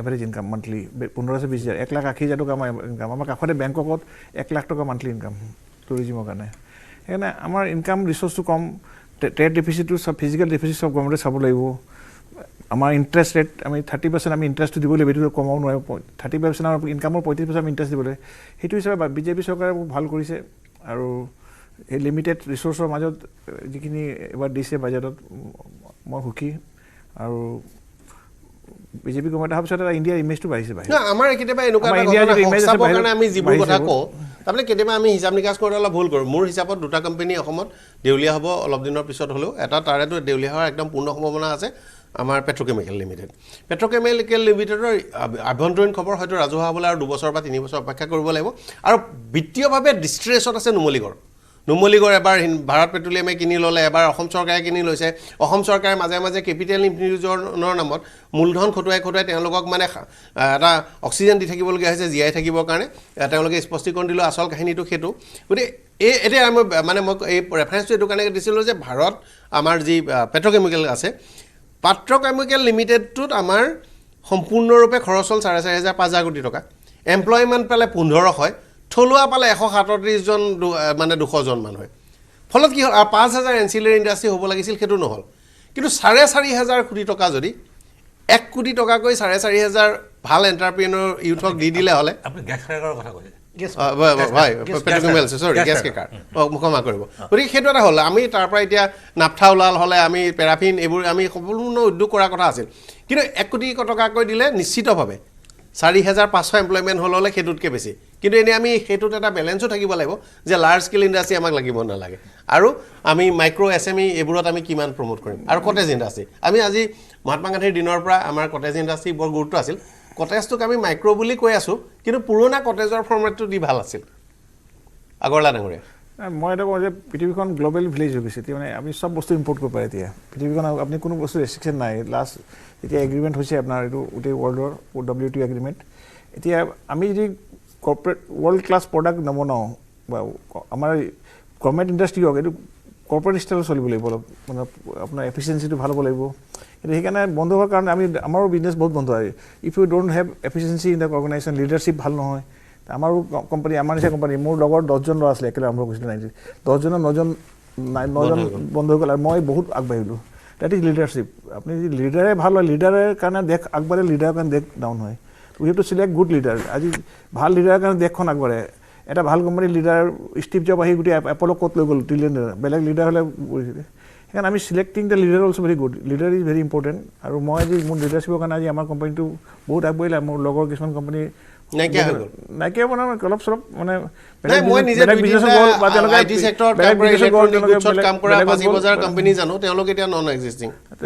একে সময়ৰে আমাৰ লিডাৰশ্বিপটো ডেভেলপ কৰিব লাগে ল'ৰা ছোৱালী লিডাৰশ্বিপ কোৱালিটিটো স্কুলত ছাবজেক্টটো নপঢ়ায় যেতিয়া আপুনি লিডাৰে নহয় দেশখন আগবাঢ়িব কেনেকৈ আমাক উই নিড মোৰ leaders not only one chief minister one prime minister we need everybody leader সন্মান কৰে একদম শেষতে মানে নিবনুৱা সমস্যা আৰু মূল্য আচলতে চৰকাৰখনৰ এইটো এটা ডাঙৰ আপুনি বোধহয় ইকনমিক্সৰ যিখিনি আছে আজিলৈকে জানে যে ইনফ্লেশ্যন আৰু আনএমপ্লয়মেণ্ট এইটো হৈছে এটা বাঢ়িলে এটা কমিবই গতিকে আপুনি এতিয়া ৰিজাৰ্ভ বেংকক কৈছে যে আমি 4% 4 to 5% আমি ইনফ্লেশ্যন ৰাখিব লাগে গতিকে ৰিজাৰ্ভ বেংকে এনেকৈ চাব যে সেইটো ৰাখিবৰ কাৰণে ইণ্টাৰেষ্টটো ইমানত ৰাখিব যিটো কমাব লাগে তেওঁ নকমালে কি হয় এইপিনে আনএমপ্লয়মেণ্ট বাঢ়ি যাব কাৰণ এই যিটো ইনভেষ্টমেণ্ট পইচা কম আহিব গতিকে এইটো একেবাৰে ডাঙৰ সমস্যা আগৰ পৰা চলি আছে যে ইনফ্লেশ্যন ভাৰ্চেছ আনএমপ্লয়মেণ্ট এটা কমিলে এটা বাঢ়িব এটা বাঢ়িলে এটা কমিব গতিকে কিন্তু তাৰ ভিতৰত কি জানে কালি এটা এই আমাৰ যিখন ছাৰ্ভেত বৰ ধুনীয়া কথা এটা কৈছিল যে পলিচি কি get out of my way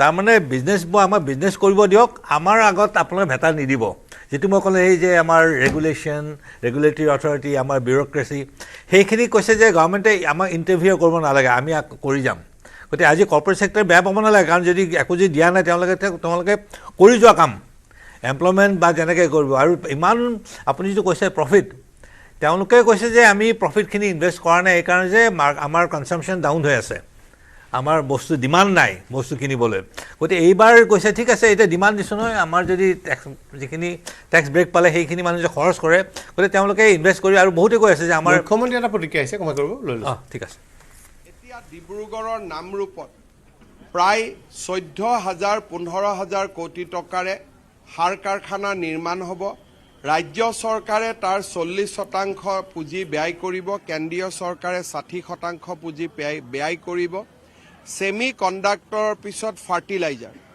advantage Assam 2.0 প্ৰাক মুহূৰ্তত আমি সম্ভাৱনাৰ নতুন দুৱাৰ এখন মুকলি কৰিব পাৰিছোঁ আয়কৰৰ সীমা 12 লাখ টকালৈ বৃদ্ধি কৰি প্ৰধানমন্ত্ৰী নৰেন্দ্ৰ মোদী আৰু বিত্তমন্ত্ৰী নিৰ্মলা সীতাৰমণে মধ্যবিত্ত ৰাইজক লৈ এক অজস্ৰ সকাহ কঢ়িয়াই আনিলে মই প্ৰধানমন্ত্ৰী ডাঙৰীয়া আৰু বিত্তমন্ত্ৰী ডাঙৰীয়াক এই যি মধ্যবিত্ত ৰাইজক সকাহ দিলে তাৰ বাবে তেখেতসকলক মই কৃতজ্ঞতা জনাইছোঁ হ'ব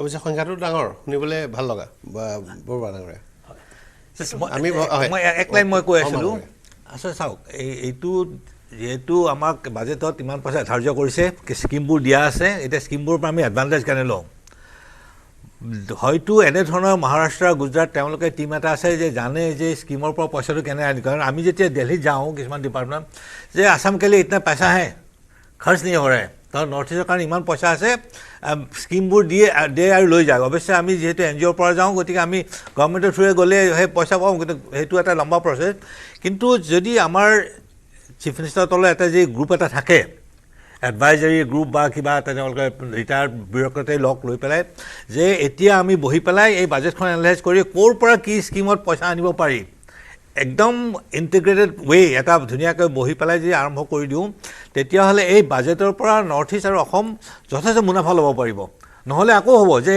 এই আমি মাৰ্চত যাম বা ফেব্ৰুৱাৰীত দিল্লীত গ'লে ক'ব এই ইতনা পইচাটো থা নৰ্থ ইষ্টৰ কাৰণে কোনো ল'ব নোৱাৰে তহঁতৰ স্কিমেই নাই সেইটো যদি আমি কনচাৰ্ট এফৰ্ট নকৰোঁ নহয় আকৌ একেই তাৰমানে আমাৰ এডভান্টেজ নহ'ব যে ডাবল ইঞ্জিন চৰকাৰ বুলি ক'লে যে ইয়াতো আছে তাতো আছে এই এডভান্টেজটো ল'বলৈ আৰু এটা কি জানে এডভান্টেজ আমাৰ যথেষ্ট মানে কি ইম্পৰ্টেণ্ট ব্যুৰ'ক্ৰেচি যেনেকৈ ভাল্লা আছিলে অজয় ভাল্লা আছিলে এতিয়া গভৰ্ণৰ হ'ল এনেধৰণৰ বহুত কেইজন IAS অফিচাৰ এতিয়া ভাল ভাল পজিশ্যন আছে তেওঁলোকে অসমৰ নিজৰ কাৰ্ডৰ আসাম মেঘালয় কাৰ্ডৰ তেওঁলোকে হেল্প কৰিব খুজিব কিন্তু তাত যাব বা স্কিম এটা কৰি দিব তাত নিশ্চয় এটা প্ৰজেক্ট এটা লৈ যাব লাগিব নহয় গতিকে সেইকাৰণে এইবোৰ গভৰ্ণমেণ্টৰ যে বস্তু আমি আশা কৰিছোঁ যে এই গভৰ্ণমেণ্টে তেনেধৰণে স্কিম এটা কৰিব গ'লেও কেতিয়াবা নহ'ব মানে মই অলপতে গভৰ্ণমেণ্টৰ আপোনালোকৰ এজেঞ্চি যিসকল NGO কাম কৰে আমি তেওঁলোকৰ ৰিপৰ্টবোৰ চাই থাকোঁ মনিটৰিং এজেঞ্চি এটা ৰিপৰ্ট চালোঁ অসম চৰকাৰৰ ভেটেনেৰি ডিপাৰ্টমেণ্টে যোৱা 10 বছৰত যিখিনি স্কিম খৰচ কৰিব নোৱাৰি ৰিটাৰ্ণ কৰিলে তাৰে দুটা স্কিমৰ কথা ক'ম এটা স্কিম হ'ল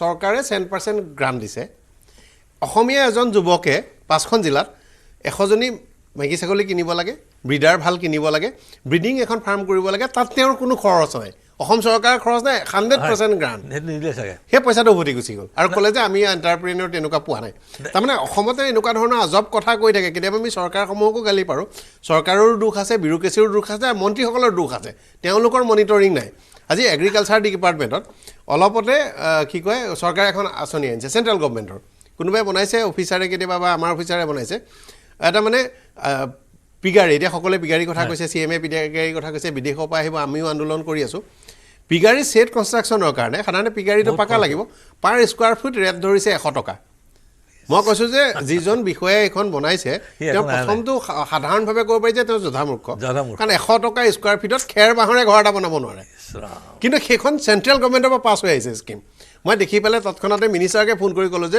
যোনজনে বনাইছে তেওঁ জধামূৰ্খ আৰু তেওঁ গাহৰি ফাৰ্ম দেখি পোৱা নাই আৰু তেওঁ হয়তো সেই আগত যে তাতি দি পেলাই এনেকৈ যে বোকাই দৰাত এৰি থয় হয়তো সেইটো দেখিছিল তাৰ ওপৰত তেওঁ দেখিছে নিচিনা নালাগে কাৰণ 100 টকা স্কোৱাৰ ফিটত কোনো কনষ্ট্ৰাকশ্যন কৰিব নোৱাৰে এখন মডাৰ্ণ ফাৰ্ম কিন্তু তেওঁলোকৰ থটছটো তেনেকুৱা আৰু তেনেকুৱা অফিচাৰে আমাক কিন্তু শাসন কৰি আছে সন্মান কৰে আপুনি জানে আপুনি ডেভেলপমেণ্ট এজেঞ্চি হিচাপে হানি মিছন এটা আছিলে হয় হৰ্টিকালচাৰ যিজন হানি মিছন তেখেতৰ মই আছিলোঁ মিটিংখন গ'লোঁ তেখেতে এই মই নতুনকৈ জনাইছোঁ মই একো নাজানো দেই চেণ্টাৰ মিছনৰ ডাইৰেক্টৰ আহি পেলাই গুচি গ'ল কাক লগ পাই পেলাই কাৰণ বোলে পইচা লোৱাই নাই কোনো ইয়াত অসমৰ পৰা সেইটো 3-4 বছৰ আগৰ কথা কৈছোঁ গতিকে তেনেধৰণৰ বহুত মিছন আছে য'ত মানে আমি পইচা ল'বও পৰা নাই সুবিধা আপুনি গ্ৰাছৰুটত কাম কৰে গতিকে সেইকাৰণে কৈছোঁ নহয় গতিকে আমি বেছি সেইকাৰণে নাযাওঁ যে আমাক ক'লেও কি হয় আমি we have to go through government government থ্ৰুৱে যাব লাগিব কিন্তু গভৰ্ণমেণ্টে ক'লে নহয় এইটো বস্তুত তেওঁলোকে NGOবোৰ পইচা আনিলেও হয়তো বেয়া পায় যে তেওঁলোকৰ কোনো দায়িত্বই নাই অথচ NGO যে গভৰ্ণমেণ্ট চেণ্টাৰৰ পৰা পইচা আনি পেলাই যে খৰচ কৰে নহয় সেইটো মনিটৰ কৰক ভালকৈ কৰি গভৰ্ণমেণ্টে কৰক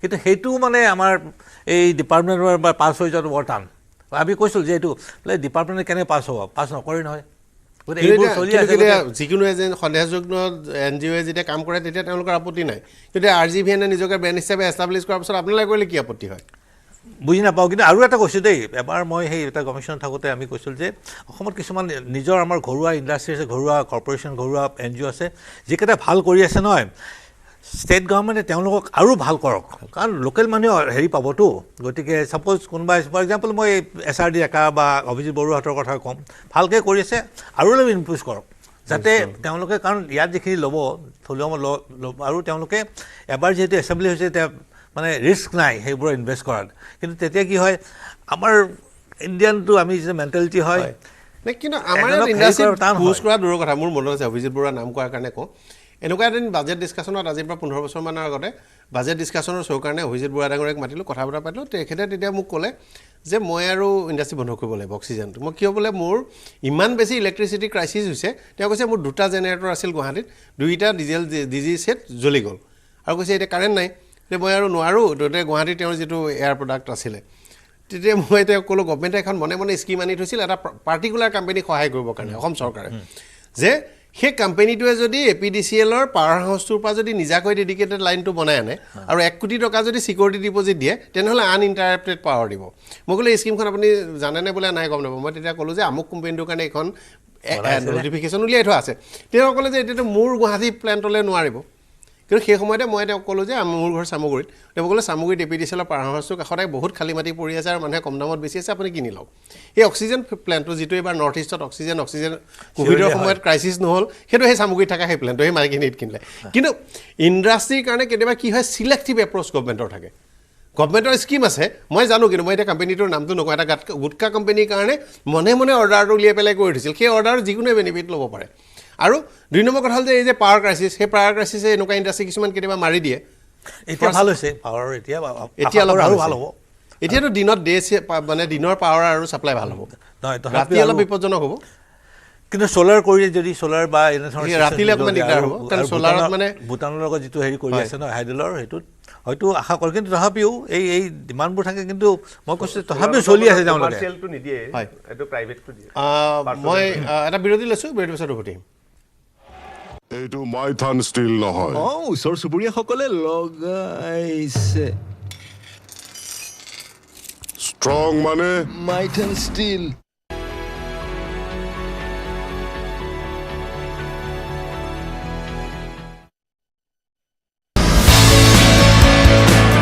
জিপিটিক প্ৰত্যাহ্বান জনাই অসমীয়া যুৱকৰ নতুন টাইপিং ছফটৱেৰ এতিয়াৰে পৰা যিকোনো বিষয়ে অসমীয়াত লিখিবলৈ হ'লে মোবাইল অথবা কম্পিউটাৰত টাইপ নকৰিলেও হ'ব মুখেৰে কৈ গ'লেই স্বয়ংক্ৰিয়ভাৱে মোবাইল অথবা কম্পিউটাৰত হ'ব টাইপ অ আখৰ AI আমাৰ ভাষা আমাৰ প্ৰাণ আমাৰ ভাষা আমাৰ প্ৰাণ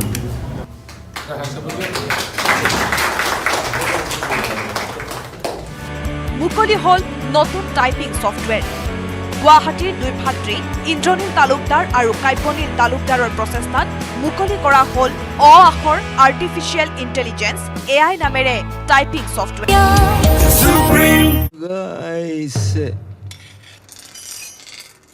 ষ্ট্ৰং মানে মাইথান ষ্টিল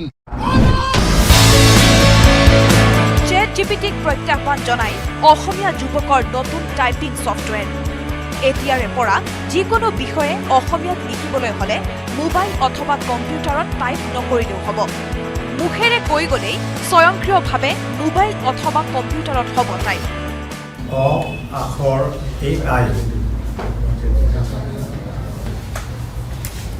আমাৰ ভাষা আমাৰ প্ৰাণ আমাৰ ভাষা আমাৰ প্ৰাণ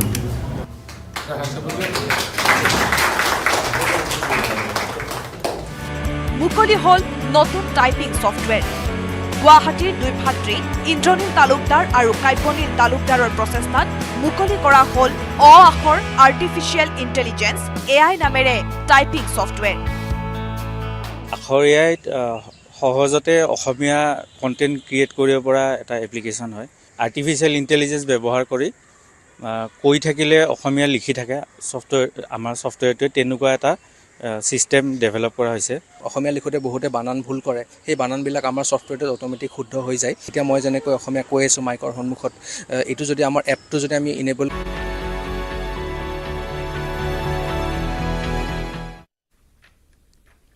বিৰতি পিছত স্বাগতম জনাইছোঁ চৰ্চা কৰি আছোঁ মই বৰপা ডাঙৰে চলাইছোঁ বাজেট সামৰিবৰ সময় হৈছে আমি আলোচনা কৰি আছোঁ যিবিলাক আমি কৈ আছোঁ যে কোনাবিলাক এতিয়া ষ্টেট গভৰ্ণমেণ্টে এতিয়া ষ্টাৰ্টআপ মিছন কালি কেবিনেটে সিদ্ধান্ত লৈছে যে ষ্টাৰ্টআপ মিছন এটা কৰিব তেতিয়া বস্তুটো আৰু এটা ছিষ্টেমেটিক কৰিবলৈ চেষ্টা কৰিছে গোটেইখিনি বিষয় আমি এডভান্টেজ অসমৰ টুৰ আগে আগে গোটেই বস্তুখিনি কৈছে মানে ইনভেষ্টৰ ফ্ৰেণ্ডলি এটা পৰিৱেশ বায়োটেকৰ ক্ষেত্ৰত চৰকাৰে ভাবিছে হয় ইনভেষ্টৰ ফ্ৰেণ্ডলি কথা কিছুমান চিন্তা মানে দূৰদৰ্শী কিছুমান চিন্তা কৰা হৈছে যিটো অমীয় শৰ্মা ডাঙৰীয়া কৈছে ভূটানলৈ মুখ্যমন্ত্ৰী ডাঙৰীয়া যাওঁতে তাৰ পৰা যিটো পাৱাৰ প্ৰজেক্টৰ লগত ভূটানৰ লগত কথা পতাৰ কথা কৈছে যে ইয়াত ইনভেষ্টমেণ্ট অহাৰ লগে লগে আমি যিটো আলোচনা কৰি আছোঁ য'ত পাৱাৰৰ এটা ক্ৰাইচিছৰ কথা কৈছে সেই পাৱাৰটো এটা এচেঞ্চিয়েল হৈ পৰিব গোটেই বস্তুটো পাৱাৰটো ক'ৰ পৰা আহিব এই গোটেই ব্যৱস্থাখিনি ইনভেষ্টমেণ্ট ফ্ৰেণ্ডলি পৰিৱেশ এটা সৃষ্টি কৰিব কৈছে আৰু এই বাজেটৰ পিছত গোটেইখিনিয়ে হ'ব আৰু আমি প্ৰথমৰ পৰাই সামৰণিত কৈছোঁ প্ৰথমৰ পৰাই নিবনুৱা সমস্যা সমাধানৰ কথা কৈছে আৰু এতিয়া এনেকুৱা এটা পৰিৱেশ আহিছে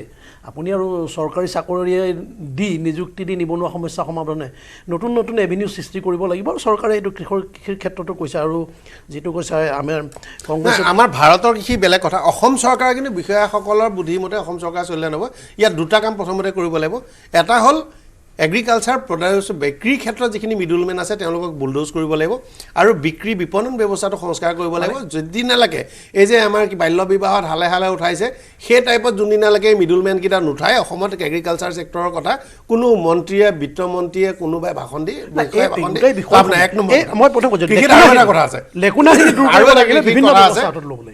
যে কৃষিত আমাৰ সকলোকে আচলতে সমগ্ৰ অসমৰ মানুহ 3.5 কোটি মানুহে ধান খাবলৈ ভালকৈ পঞ্জাৱ ষ্টাইলত অসমৰ এটা মহকুমাত ধান খেতি কৰিলে হয় একদম ঠিক কৈছে আমি অনৰ্থক অসমৰ মানুহে যিমান গাখীৰ খায় আচলতে ভাল এখন জিলাত গাখীৰ কৰিলে হয় অকল নিজৰ মানুহখিনিয়ে খাবলৈ আমাৰ ডমেষ্টিক কনজাম্পশ্যনৰ কাৰণে কিন্তু আমি কি কৰি আছোঁ চাৰিওফালে আমি খেতি পথাৰো ৰাখিছোঁ খেতিও কৰি আছোঁ ঠিকমতেও কৰা নাই গৰুও পুহি আছোঁ অসমত নাম্বাৰছ অফ গৰু যিমান আছে আপুনি যদি চায় যে আপুনি গুজৰাটত যদি চায় যে নাম্বাৰছ অফ কাউ গুজৰাট তাই গাই সংখ্যা অসমৰ গাই সংখ্যা তেনেহ'লে আমি যদি তেওঁলোকৰ 1/5 আমি গাখীৰ 1/5 কৰিব লাগে নহয় তাৰ আমি 20 ভাগ এভাগ কৰোঁ প্ৰডাকশ্যনৰ কথা গাই সাংঘাতিক ঘটনা কাৰণ আমি গৰু পুহি আছোঁ আমাৰ গৰু আছে আমাৰ গৰু আছে কিন্তু আমি কোনটো গৰু আছে সেই বস্তু জেনেটিক্যালি ডেভেলপ প্ৰডাকশ্যনটো লগত চাব লাগিব গৰুৰ সংখ্যাটো চালে আপুনি তাৰ গাখীৰৰ প্ৰডাকশ্যনটো তাত মিলাই দিলে নহ'ব গুজৰাটৰ গৰু এজনীয়ে কিমান গাখীৰ দিয়ে আৰু অসমৰ এজনী গৰু সেইকাৰণে সেই বস্তুটো মই সেইটোত মিলোৱা নাই মই সেইটো কাৰণে ক'লো যে আপুনি বস্তুটো ধৰিব পৰা নাই বিষয়াসকলে ধৰিব নোৱাৰিলে বেলেগ কথা আপুনি ধৰিব লাগে মই কোৱাৰ কথাটো হ'ল যে জেনেটিক্যালি ইম্প্ৰুভ কৰিব লাগিব সেই বিষয়াসকল সেই কথাটো যে মই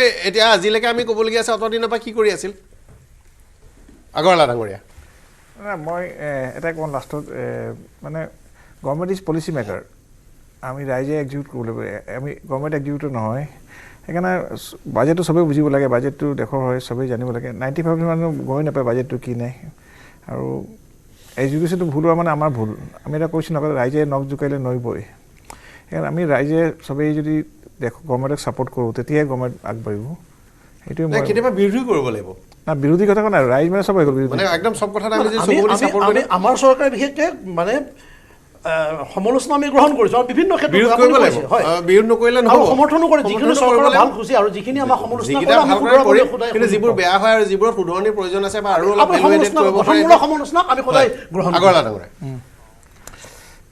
এইটো আৰু মই গোটেইখিনি কম বাজেটটো বেলেঞ্চ চলিছে আৰু আমাৰ লিমিটেড ৰিচোৰ্চেছ আছে মই কৈছোঁ আমাৰ interest rate we have to pay very high আৰু আমাৰ ডেফিচিটটো থাকে বাজেট ডেফিচিট থাকে ট্ৰেড ডেফিচিটটো বহুত আমাৰ হাই আমাৰ ইম্পৰ্ট 75 বিলিয়ন ইম্পৰ্ট হয় আমাৰ প্ৰতি বছৰ গোটেই ইলেক্ট্ৰনিক্স জুৱেলাৰী অইলটো মেক্সিমাম তেলৰ দাম 85 বেৰেলছ হৈ গৈছে 90 তেল আমি 90% তেল আমি খালি এই বছৰটোতে এটা সাংঘাতিক 90% আমি অইল বাহিৰ পৰা কিনিব 20% কৰি দিব ফলত মাইলেজ অলপ পুৰণা গাড়ীবোৰত কম পাব কিন্তু তেলৰ বিলটো অলপ কমিব মই চাই থাকোঁ মই ডাটাবোৰ আমাৰ প্ৰতি মাহে আমাৰ এটলিষ্ট 15 লাখ to 20 লাখ কোটি টকা আমাৰ ট্ৰেড ডেফিচিট আৰু আমাৰ ফিজিক্যাল ডেফিচিট আমাৰ 1 লাখ কোটি টকা মানে 15-12 লাখ কোটি টকা ফিজিক্যাল ডেফিচিট ইমান ডেফিচিটৰ মাজত যদি বাজেটটো দিব পাৰিছে গভৰ্ণমেণ্টে আৰু এইটো মিলাই চলিব লাগিব আমি চবেই আমি কিন্তু ইথানল ব্লেন্ডিং 20% লৈ কৰি লোৱাৰ পাছত আমাৰ ক্ৰুড অইল মানে ইলেক্ট্ৰিক ভেহিকললৈ এখানে আমাৰ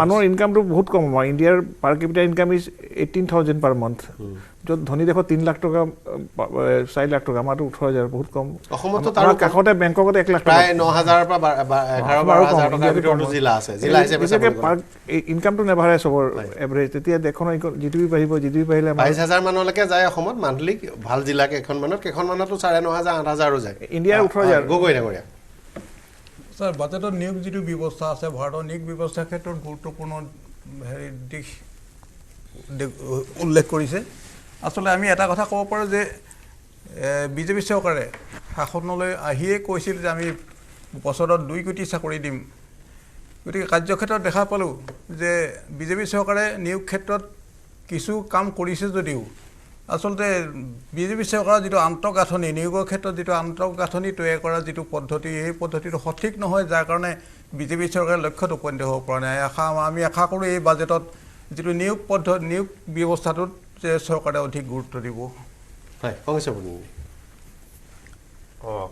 মই এইটোৱে ক'ব বিচাৰিছোঁ যে যি ধৰণৰ আমাৰ এতিয়া বাজেট বনাইছে কিন্তু সৰ্বসাধাৰণ ৰাইজৰ কাৰণে সকাহ দিব লাগে মূল্য বৃদ্ধি কমাব লাগে আৰু যিকোনো চৰকাৰ এখনে যেতিয়া বাজেট বনায় চৰকাৰখনে কমচে কম এটা বস্তু লক্ষ্য কৰা উচিত যে সাধাৰণ নাগৰিকে কি উপকৃত হ'ব আপুনি অকণমান আগতে কৈছিলে যে আগৰ বাজেটবিলাকৰ এটা তাত প্ৰতিটো পইণ্ট দি পেলাই বাজেট বনাইছিল কিন্তু এটা সাধাৰণ কৰি দিছে মানুহে হয়তো তৎক্ষণাত আমি ক'ব নোৱাৰোঁ বাজেটখন ভাল নে বেয়া কিন্তু ইয়াৰ পিছত আমি যেতিয়া আজি ইভিনিঙৰ পৰা যেতিয়া এনালিচিছ কৰি চাম অহাকালিলৈকে তেতিয়া হয়তো আমি নিশ্চিতভাৱে এইটোৰ ওপৰত আমি আৰু কমেণ্ট ৰাখিম কিন্তু বৰ্তমান আমি যিটো দেখা পাইছোঁ কিন্তু ইয়াতে মূল্য বৃদ্ধি হ্ৰাস হোৱাৰ যদি 8% 7.7% 8% হয় ভাল নিব পাৰে যদি নোৱাৰে বেয়া কাৰণ 6.2 6.4 আমি খুব দীঘলীয়া দিন ছাষ্টেইন কৰিব নোৱাৰোঁ এটা শ্বেয়াৰ বজাৰত যিটো আমি দেখা পাই আছোঁ এতিয়াতো কমপ্লিট ডাউনৰ পিনে গতি কৰিছে যদি এইখন বাজেট ইমান ভাল হ'লে হয় তেতিয়াহ'লে শ্বেয়াৰ বজাৰটো উঠি গ'লে এইখন বাজেট শ্বেয়াৰ বজাৰ ডাউন হোৱাৰ কাৰণটোতে বুজায় যে বাজেটখন ভাল হোৱা নাই নাই তেখেতে ঠিকেই মানে কৈছে আৰু কিন্তু কি হয় কেতিয়াবা হাঁহি উঠে যে আমাৰ এই শ্বেয়াৰ মাৰ্কেট একদম ওপৰ গৈ আছে আমাৰ গ্ৰোথ ৰেট কমি আছিলে গতিকে বোধহয় এটা শ্ৰেণীয়ে বোধহয় শ্বেয়াৰ মাৰ্কেটত ইনভেষ্ট কৰে আৰু এটা আমাৰ সৰ্বসাধাৰণ ৰাইজৰ সেইটো লগত বেছি নাই গতিকে মই তথাপিও এটা ইণ্ডিকেশ্যন যিহেতু ইমান দিনে আছিলে আগৰ বাজেটবোৰত তেনেকৈ শ্বেয়াৰ মাৰ্কেট উঠিলে ভাল পাওঁ গতিকে সেইটোত কিন্তু মই এনেকৈ কৈছোঁ কিছুমান ভাল টাৰ্ম আছে যেনেকৈ বহুত দিনৰ মূৰত PPP মোডৰ কথা আহিলে বহুত বছৰৰ মূৰত বোধহয় আগতে এই পাব্লিক প্ৰাইভেট যিটো পাৰ্টিচিপেশ্যন আছিলে এইবাৰ কৈছে ইনফ্ৰাষ্ট্ৰাকচাৰ তেওঁলোকে কৰিব আগতে কি হৈছে সব গভৰ্ণমেণ্টে কৰি দিয়ে আৰু তেওঁলোকে আহি পেলাই তাৰ পৰা মুনাফাটো লৈ ডাঙৰ ডাঙৰ কোম্পানী ছেটআপ কৰি পেলাই প্ৰফিট কৰি আছে কিন্তু সেই PP মোডত যিটো ইনফ্ৰাষ্ট্ৰাকচাৰ প্লাছ ষ্টেটৰ লগত ষ্টেটবোৰেও কৈছে যে এনেধৰণৰ ফাণ্ড এটা আছে 50 বছৰলৈ ইণ্টাৰেষ্ট ফ্ৰী তাৰ পৰা লৈ পেলাই তেওঁলোকে ইনভেষ্ট কৰিব লাগে ষ্টেটৰ গতিকে সেইটো এনেই বাজেটৰী সেইটো নহয় এইবোৰ সেই চিষ্টেমবোৰ কিছুমান যিটো কৈছে মই আকৌ ক'লোঁ যে এই ইনফৰ্মেল গিগ ৱৰ্কাৰ বুলি কয় যে মানে এই ডেলিভাৰী বয়বোৰৰ কাৰণে তেওঁলোকে নতুনকৈ চিন্তা কৰিছে আৰ্বানাইজেশ্যনৰ কথা চিন্তা দিব লাগিব ভাৰতে খুব কম সময়ৰ ভিতৰত ভাৰতত আটাইতকৈ বেছি এংগেজ ছেক্টৰ হ'ব এংগেজমেণ্ট ডেলিভাৰী একদম কাৰণ ৰিমোট এৰিয়াবোৰ আছে নহয় ৰিমোট এৰিয়াবোৰ আছে তেওঁলোকে উচিত মজুৰি পাব লাগিব দিনটো কষ্ট কৰিব ৰ'দে বতাহে ঘূৰি ফুৰিব আৰু তেওঁলোকে মজুৰি নাপাব সেইটো হ'ব নোৱাৰে হয় তেওঁলোকক আউটালে আনিব বিচৰাটো ভাল নাই সেইটো খুব ভাল কথা এই যে তেওঁলোকে কেনেকৈ হয়তো অলপ যদি ট্ৰেইনিং চেইনিং তেওঁলোকে বেলেগ তাৰ পৰা উঠি গৈ বেলেগ কৰিব পাৰে সেই বস্তুটো কৰিব লাগিব গতিকে এনেধৰণৰ কিছুমান শব্দ শুনি পেলাই আৰু নিউক্লিয়াৰ বহুত যুগৰ আগতে গৈছিল যদিহে আমি নন পলিটিং ছেক্টৰ নিউক্লিয়াৰ পাৱাৰটোত যদি আমি ইনভেষ্ট কৰোঁ নহয় মনমোহন সিঙে বৰ কষ্ট কৰি বৰ মানে শক্তি ক্ষয় কৰি সেই বিলখন নহয় মানে পৰিণত কৰি থৈ গৈছে 97 এটা এজন আহিছিলে নিউক্লিয়াৰ চাইণ্টিষ্ট আহি কৈছিলে যে নৰ্থ ইষ্টত এটা যে নিউক্লিয়াৰ ছেটআপ কৰা হয় তেতিয়া পাৱাৰ জৰি হয় কিন্তু ভয় কৰিব নাই কাৰণ যদিহে মানুহ খুব ভয় কৰে নিউক্লিয়াৰ ৰিয়েক্টৰ বুলি কোৱালৈকে একদম খুব ভয় কৰে কিন্তু এইটো পাৱাৰ প্লাণ্টবোৰ কৰিব খুজিছে আৰু এটা কিবা যদিও আপোনালোকে যে আমাৰ সৰ্বানন্দ সোণোৱাল মিনিষ্টাৰ হৈছে এই শ্বিপিঙৰ বহুত এইবাৰ নতুনকৈ স্কিম দিছে তাত গতিকে আশা কৰোঁ আমি ব্ৰহ্মপুত্ৰ আৰু বাকী ৰিভাৰৰ লগত তেখেতে আনি নতুনকৈ যদি অলপ কৰি আছে আৰু এটা নতুন যদি আনি পেলাই ইয়াত যদি কৰিব পাৰে আমি সেইটো এটা শ্বিপিং কালি ইকনমিক ছাৰ্ভে ৰিপৰ্টত বৰ প্ৰশংসা কৰিছে 76% তেওঁ মানে সৰ্বাধিক ধন খৰচ কৰা বিভাগবোৰৰ ভিতৰত এটা তেওঁ আৰু তেওঁৰ দিনত মানে টনেজ প্ৰায় 3 গুণ হৈছে আৰু এটা ঘটনা হৈছে ৱেট টাইম মানে আপোনাৰ বহুত কমি গৈছে 48 ঘণ্টা পাৰ হেৰি কাৰণে কণ্টেইনাৰৰ কাৰণে সেইটো 30 ঘণ্টা ৱেট টাইমলৈ কমি গৈছে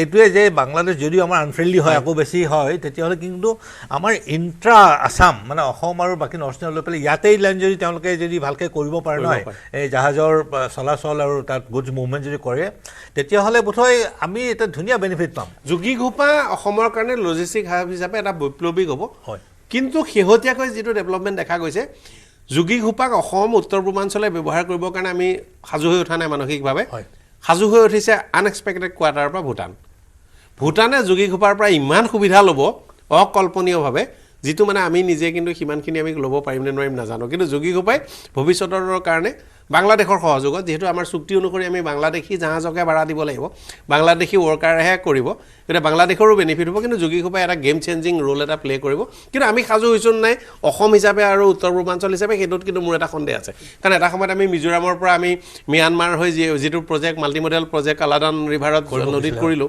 সেই প্ৰজেক্টটো হৈ গ'ল ফুল ফ্লেজেড অপাৰেটিং হৈ আছে কিন্তু তাৰ পৰা এতিয়া আমাৰ উত্তৰ পূৰ্বাঞ্চলৰ অৰ্থনীতিত যেনেকৈ প্ৰভাৱ পৰিব বুলি ভাবিছিল আমি পৰা নাই অথচ সেই ম্যানমাৰ হৈ সাগৰৰ মাজেদি লিংক এটা আনি আমি মোটামুটি মিজোৰাম পোৱাই দিলোঁ নহয় কিন্তু কামটো আমাৰ হৈ উঠা নাই যোগীঘোপাটো সেইটো নহ'লে হ'ল আৰকান আৰ্মিয়ে বাংলাদেশৰ কিবা চাউলনা জাহাজ তিনিখন ধৰি ৰাখিছে সেই ম্যানমাৰ পৰ্টে দি আনিছে তেতিয়া স্বাভাৱিকতে তেওঁলোকেও বাংলাদেশে এইটো চেষ্টা কৰিব আৰু নৰেন্দ্ৰ মোদী ডাঙৰীয়া প্ৰধানমন্ত্ৰী হোৱাৰ পিছত জল পৰিবহণৰ প্ৰত্যেক বছৰে কৈ জল পৰিবহণৰ ব্যৱস্থাটো শক্তিশালী কৰিব লাগিব আৰু চৰকাৰে আৰু ছিগনিফিকেণ্ট কণ্ট্ৰিবিউশ্যন আছে তেওঁলোকে কৈছে এইটো যথেষ্টখিনি সুবিধা আছে যথেষ্টখিনি কৰা হৈছে এতিয়া যোগীঘোপা পৰ্ট ধুনীয়াকৈ বনাইছে ইয়াৰ পিছত হয়তো লাহে লাহে সুবিধা পাব এই বাজেটৰ পিছত যিখিনি আছিল সেইখিনিৰ পিছত এই বাজেটৰ পিছত যথেষ্টখিনি সুবিধা হয়তো লাভ কৰিব পাৰিব ইয়াৰ পিছত আমি অপেক্ষা কৰি থাকিম অসমৰ বাজেটলৈ আজি সন্ধিয়া মই এই বাজেটৰ ওপৰত আৰু বিশ্লেষণ লৈ ল'ম ৰাজনৈতিক পদক্ষেপলৈ সকলো ৰাজনৈতিক দলে আৰু বাজেট পঢ়ি শুনি আহিব গতিকে সন্ধিয়া চাবলৈ নাপাহৰিব News18 অসম নৰ্থইষ্ট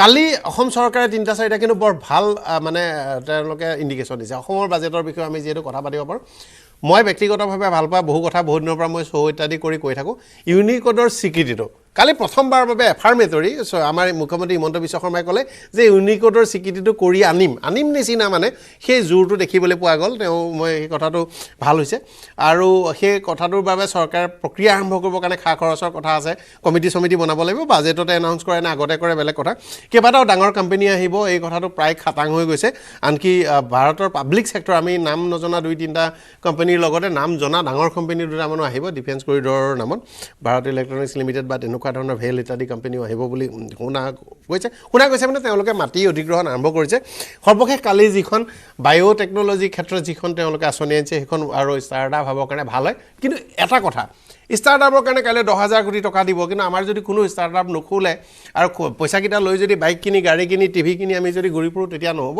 সেইটো কামো কৰিব লাগিব উন্নয়নত চৰকাৰেও পইচা দিব লাগিব আমিও কামটো কৰি থাকিব লাগিব সেইটো বৰ প্ৰয়োজনীয় অসমৰ বাজেট গুৰুত্বপূৰ্ণ কথা হ'ব তাৰ কালি লক্ষণ পোৱা গৈছে বহুমূলীয়া সময় দিয়াৰ বাবে অতিথিসকলক ধন্যবাদ জনাইছোঁ আৰু অনুষ্ঠান সামৰিছোঁ ধন্যবাদ এইটো মাইথান ষ্টিল নহয় ওচৰ চুবুৰীয়াসকলে লগাইছে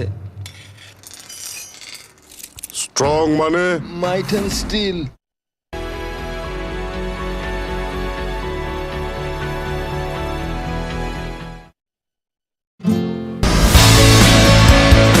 ChatGPTক প্ৰত্যাহ্বান জনাই অসমীয়া যুৱকৰ নতুন টাইপিং ছফ্টৱেৰ এতিয়াৰে পৰা যিকোনো বিষয়ে অসমীয়াত লিখিবলৈ হ'লে মোবাইল অথবা কম্পিউটাৰত টাইপ নকৰিলেও হ'ব মুখেৰে কৈ গ'লেই স্বয়ংক্ৰিয়ভাৱে মোবাইল অথবা কম্পিউটাৰত হ'ব টাইপ অ আখৰ AI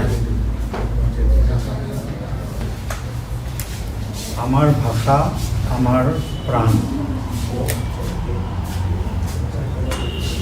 আমাৰ ভাষা আমাৰ প্ৰাণ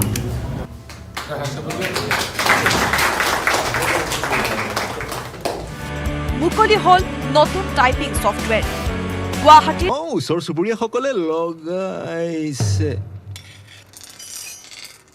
ষ্ট্ৰং মানে মাইথান ষ্টিল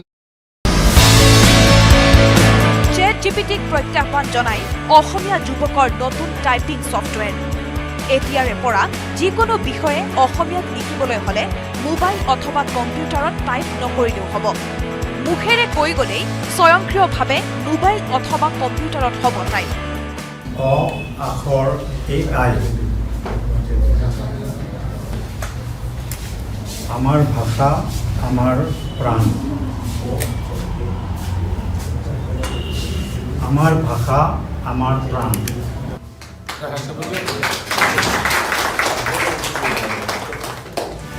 মুকলি হ'ল নতুন টাইপিং ছফ্টৱেৰ গুৱাহাটীৰ দুই ভাতৃ ইন্দ্ৰনীল তালুকদাৰ আৰু কাব্যনীল তালুকদাৰৰ প্ৰচেষ্টাত মুকলি কৰা হ'ল অ আখৰ আৰ্টিফিচিয়েল ইণ্টেলিজেন্স AI নামেৰে টাইপিং ছফ্টৱেৰ আখৰ AIত সহজতে অসমীয়া কণ্টেণ্ট ক্ৰিয়েট কৰিব পৰা এটা এপ্লিকেশ্যন হয় আৰ্টিফিচিয়েল ইণ্টেলিজেন্স ব্যৱহাৰ কৰি কৈ থাকিলে অসমীয়া লিখি থাকে ছফ্টৱেৰ আমাৰ ছফ্টৱেৰটোৱে তেনেকুৱা এটা ছিষ্টেম ডেভেলপ কৰা হৈছে অসমীয়া লিখোঁতে বহুতে বানান ভুল কৰে সেই বানানবিলাক আমাৰ ছফ্টৱেৰটোত অট'মেটিক শুদ্ধ হৈ যায় এতিয়া মই যেনেকৈ অসমীয়া কৈ আছোঁ মাইকৰ সন্মুখত এইটো যদি আমাৰ এপটো যদি আমি ইনেবল কৰি থওঁ বা অন কৰি থওঁ সেই মই যিখিনি কথা কৈছোঁ এই গোটেইখিনি টেক্সট আকাৰে আপুনি পাই যাব মুখেৰে কৈ গ'লেই স্বয়ংক্ৰিয়ভাৱে এই এপ্লিকেশ্যনৰ জৰিয়তে টাইপ হৈ আহিব 1.6 মিলিয়ন অসমীয়া শব্দ সংযোজন কৰা হৈছে টাইপিং ছফ্টৱেৰত আখৰ AI ছফ্টৱেৰ বিভিন্ন ৱেবছাইটত উপলব্ধ হ'ব গুগলত আখৰ.in চাৰ্চ কৰিব পাৰিব এই ছফ্টৱেৰ মোবাইল লেপটপত ইনষ্টল কৰিব পাৰিব সমগ্ৰ বিশ্বতে আমাৰ ইউজাৰ্ছ আছে আৰু আমাৰ পেইড ইউজাৰ্ছো আছে আচলতে এই এপ্লিকেশ্যন এটা ছাবস্ক্ৰিপশ্যন বেছড মডেলত চলে অৰ্থাৎ মানুহে যদি কাৰোবাক এমাহৰ বাবে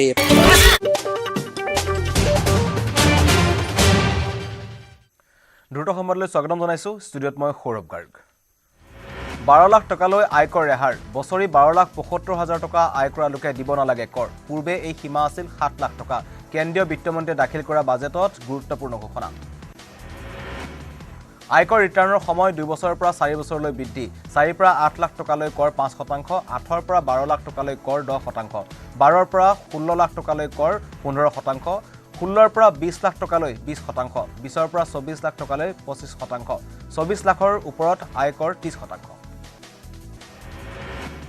36 বিধ জীৱনদায়িনী ঔষধত সীমা শুল্কৰ ৰেহাই কৰ্কট ৰোগৰ দৰে জটিল ৰোগৰ ঔষধৰ দাম হ্ৰাস 6 বিধ জীৱনদায়িনী ঔষধৰ দাম কমিব LED, LCD টিভিৰ 2.5% সীমা শুল্ক হ্ৰাস লিথিয়ন আয়ন বেটাৰী দাম কমিব কেন্দ্ৰীয় বাজেটৰ পৰা নামৰূপ সাৰ কাৰখানালৈ ভাল খবৰ বৃদ্ধি হ'ব নামৰূপ সাৰ কাৰখানাৰ উৎপাদনৰ ক্ষমতা 12.7 লাখ মেট্ৰিক টন সাৰ উৎপাদন ক্ষমতা বৃদ্ধিৰ লক্ষ্য এই বাজেটত কেন্দ্ৰীয় বাজেটত মধ্যবিত্ত শ্ৰেণীৰ লোকক সকাহ মধ্যবিত্তক লক্ষ্য কৰি সংশোধন কৰা হ'ব আয়কৰ আইন সৰল হ'ব আয়কৰ আইন অহা সপ্তাহত উত্থাপন হ'ব আয়কৰ বিধেয়ক কেন্দ্ৰীয় বাজেটত কৃষকক সবলীকৰণৰ লক্ষ্য কৃষি উৎপাদন বৃদ্ধিৰ লক্ষ্য কেন্দ্ৰীয় বাজেটত 100খন কম উৎপাদনশীল জিলাক লক্ষ্য কৰি লোৱা হৈছে বাজেটত বিহাৰত গঠন কৰা হ'ব মখনা বোৰ্ড মেডিকেল কলেজত 10,000 নতুন আসন সৃষ্টিৰ পৰিকল্পনা বাজেটত চামৰা আৰু জোতা উদ্যোগত 22 লাখ নিবনুৱাৰ সংস্থাপন লক্ষ্য চৰকাৰৰ বিহাৰত হ'ব national Institute of food technology দেশত স্থাপন হ'ব 5টা নেশ্যনেল চেণ্টাৰ অফ এক্সচেঞ্জ স্থাপন হ'ব 3টা নতুন AI centre of exchange AI চেণ্টাৰৰ বাবে 500 কোটি টকা ধাৰ্য কৰা হৈছে বাজেটত কেন্দ্ৰীয় বাজেটত গ্ৰামীণ অঞ্চলত নিয়োগ বৃদ্ধিৰ লক্ষ্য জল জীৱন মিছনৰ ম্যাদ 2028 চনলৈ বৃদ্ধি দেশৰ 120টা স্থানলৈ উড়ান আঁচনিৰ পৰিসৰ বৃদ্ধি পাৰমাণৱিক শক্তি মিছনৰ বাবে বাজেটত 20,000 কোটি টকা ধাৰ্য দেশত 200 কৰ্কট ৰোগৰ চিকিৎসা কেন্দ্ৰ স্থাপন কৰা হ'ব IIT সমূহত বৃদ্ধি হ'ব 6,500খন আসন বাজেটত মেক ইন ইণ্ডিয়াক অগ্ৰাধিকাৰ মেডিকেল কলেজসমূহত 10,000 আসন বৃদ্ধিৰ বাবে লক্ষ্য লোৱা হৈছে বাজেটত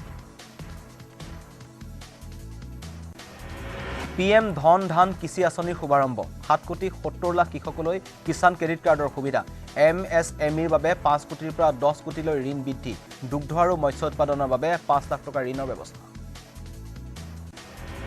কৃষক যুৱশক্তি আৰু মহিলাক প্ৰাধান্য দিয়া হৈছে বাজেটত দৰিদ্ৰ মধ্যবিত্ত শ্ৰেণীৰ পৰিয়ালৰ আন্তঃগাঁথনিৰ গুৰুত্ব কেন্দ্ৰীয় বাজেটত দেশৰ 6টা বিভাগক সংস্কাৰ কৰাৰ লক্ষ্য কেন্দ্ৰীয় চৰকাৰৰ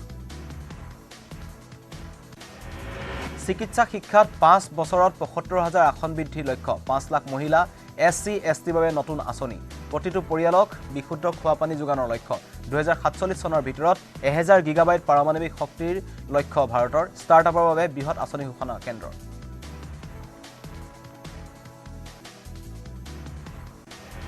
সম্প্ৰসাৰণ হ'ব নতুন উড়ান আঁচনিৰ সংযুক্ত কৰা হ'ব 120টা নতুন স্থানক 1 লাখ কোটি টকাৰ গঠন হ'ব আৰবান চ্যালেঞ্জ ফাণ্ড প্ৰযুক্তিৰ গৱেষণাৰ বাবে IITত 10,000 ফেলোশ্বিপ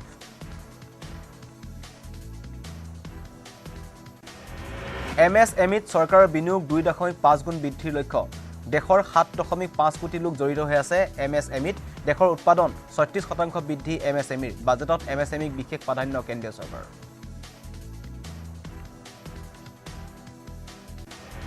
ষ্টাৰ্টআপৰ বাবে বৃহৎ আঁচনি ঘোষণা কেন্দ্ৰৰ 2025ৰ ভিতৰত চেণ্ট্ৰেল KYC পঞ্জীয়ন গঠন কৰা হ'ব 5খন নতুন দক্ষতা বিকাশ কেন্দ্ৰ নিৰ্মাণ কৰা হ'ব 2024-25 বৰ্ষৰ বিত্তীয় ঘাটি 4.8% বীমা খণ্ডত বিদেশী বিনিয়োগ 100% বৃদ্ধি ব্যক্তিগত খণ্ডত পৰ্যটন বিকাশ কৰা হ'ব উচ্চ মাধ্যমিক পৰ্যায়লৈ চৰকাৰী বিদ্যালয়ত ব্ৰডবেণ্ড সংযোগ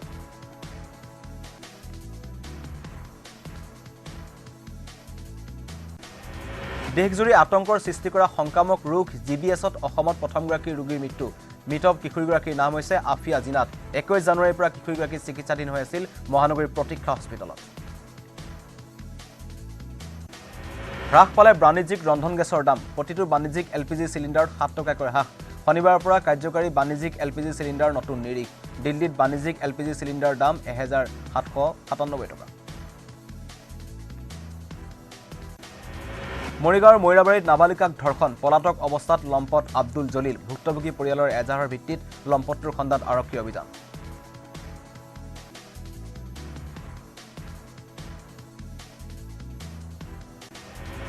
ৰঙাপাৰাত ৰাইজে খেদি ধৰিলে গৰুচুৰক ৰঙাপাৰাৰ বৰজলি চাহ বাগিচাত গৰুচুৰৰ সন্ত্ৰাস গৰুচুৰৰ বাহনৰ ক্ষতিসাধন কৰিলে ৰাইজে ধৃত 3টা চুৰক ৰাইজে উত্তম মধ্যম ফুটাই গতাই দিলে আৰক্ষী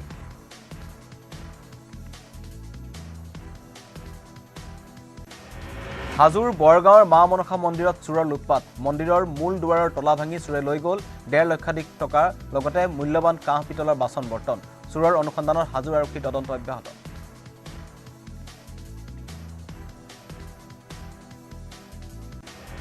গোলাঘাট জিলাৰ 105 গৰাকী আৰক্ষীলৈ আৰক্ষী সঞ্চালক প্ৰধানৰ বিশেষ স্বীকৃতি অপৰাধজনিত ঘটনা নিয়ন্ত্ৰণত প্ৰদৰ্শন কৰা পাৰদৰ্শিতাৰ বাবে এই স্বীকৃতি কাজিৰঙাৰ আৰক্ষী অতিথিশালাত প্ৰদান কৰা হয় প্ৰশস্তি পত্ৰ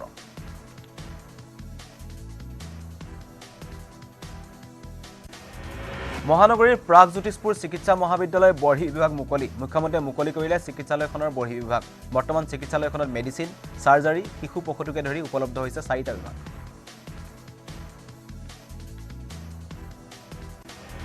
ৰাষ্ট্ৰীয় স্বাস্থ্য অভিযান চমুকৈ NHMৰ আৰু অসম কেন্সাৰ কেয়াৰ ফাউণ্ডেশ্যন চমুকৈ ACCFৰ মাজত বুজাবুজিৰ চুক্তি মুখ্যমন্ত্ৰীৰ উপস্থিতিত অসমৰ 9খন জিলাত কেন্সাৰ ৰোগীৰ স্ক্ৰিনিং সেৱাৰ বাবে সম্পন্ন কৰা হয় বুজাবুজি চুক্তি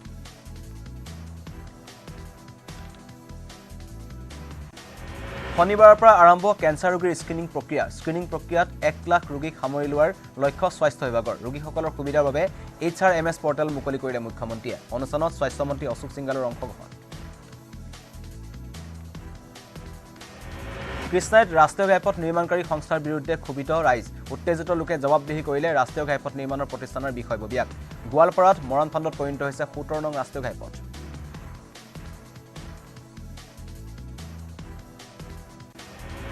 অসম সাহিত্য সভাৰ অধিৱেশনক লৈ উখল মাখল পাঠশালা দ্বিতীয় দিনাও অধিৱেশনস্থলীত ৰাজ্যৰ বিভিন্ন প্ৰান্তৰ সাহিত্যপ্ৰেমীৰ ভিৰ পতাকা উত্তোলনেৰে আৰম্ভ দ্বিতীয় দিনৰ কাৰ্যসূচী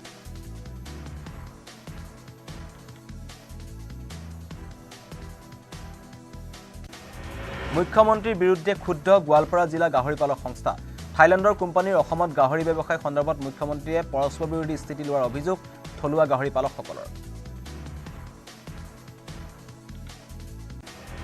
মহানগৰীৰ ৰাজপথত দপদপকৈ জ্বলি উঠিল এখন বাহন গীতা মন্দিৰৰ সমীপত সংঘটিত হৈছে এই ঘটনা খাদ্য সামগ্ৰী কঢ়িওৱা টাটা এচি বাহনত লাগিল জুই দোকানলৈ গেলামাল কঢ়িয়াই আনিছিল বাহনখনে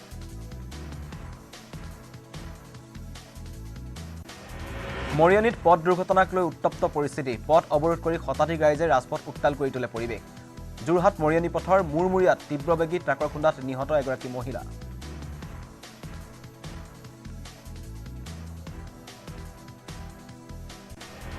অসম নাগালেণ্ড সীমান্তৰ খটখটিত অস্ত্ৰ শস্ত্ৰসহ আৰক্ষীৰ জালত পৰিল এজন লোক ধৃত লোকজন যোৰহাটৰ পুলিবৰৰ নবীন দাস লোকজনৰ পৰা জব্দ এটা 7.65 mm পিস্তল দুটা .22 mm পিস্তল আৰু 5টা সজীৱ গুলী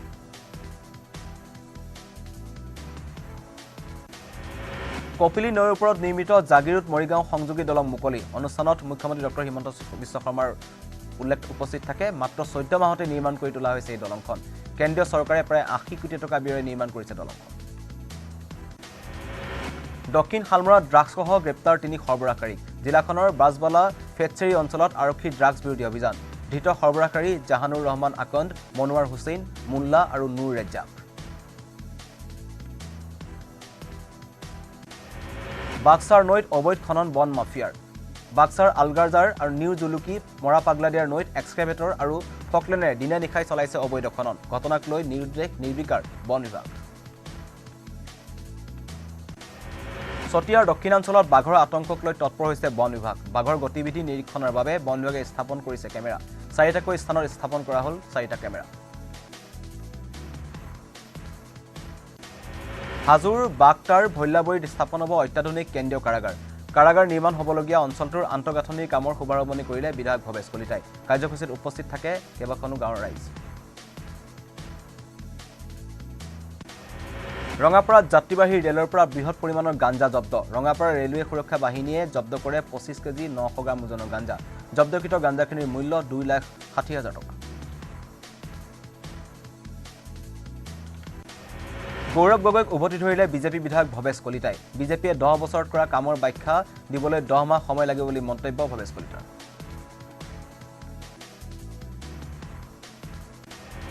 আমেৰিকাৰ ফিলাডেলফিয়াত বিমান দুৰ্ঘটনা 6 গৰাকী যাত্ৰীক কঢ়িয়াই নিয়া এখন ব্যক্তিগত বিমান দুৰ্ঘটনাগ্ৰস্ত ফিলাডেলফিয়া বিমানবন্দৰৰ পৰা উৰা মৰাৰ কিছু সময়ৰ পাছতে দুৰ্ঘটনাত পতিত হয় বিমানখন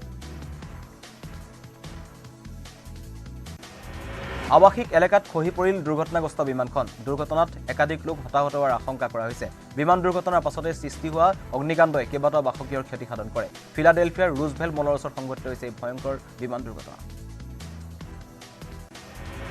এসপ্তাহৰ ভিতৰতে আমেৰিকাৰ তৃতীয়টো বিমান দুৰ্ঘটনা ইয়াৰ পূৰ্বে ৱাশ্বিংটন বিমানবন্দৰৰ সমীপত যাত্ৰীবাহী বিমান আৰু আমেৰিকান সেনাৰ ব্লেক হক হেলিকপ্টাৰ দুৰ্ঘটনাত পতিত হৈছিল য'ত 57 জন লোকৰ মৃত্যু ঘটিছিল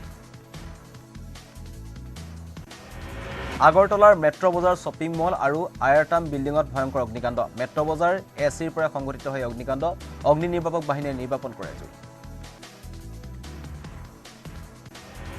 ৰাজস্থান ভ্ৰমণ ইংলেণ্ডৰ প্ৰাক্তন প্ৰধানমন্ত্ৰী জয়পুৰ সাহিত্য মহোৎসৱত অংশগ্ৰহণ ইংলেণ্ডৰ প্ৰাক্তন প্ৰধানমন্ত্ৰী ঋষি সুনক আৰু ইনফোচিছৰ প্ৰতিষ্ঠাপক এন.আৰ. নাৰায়ণ মূৰ্তি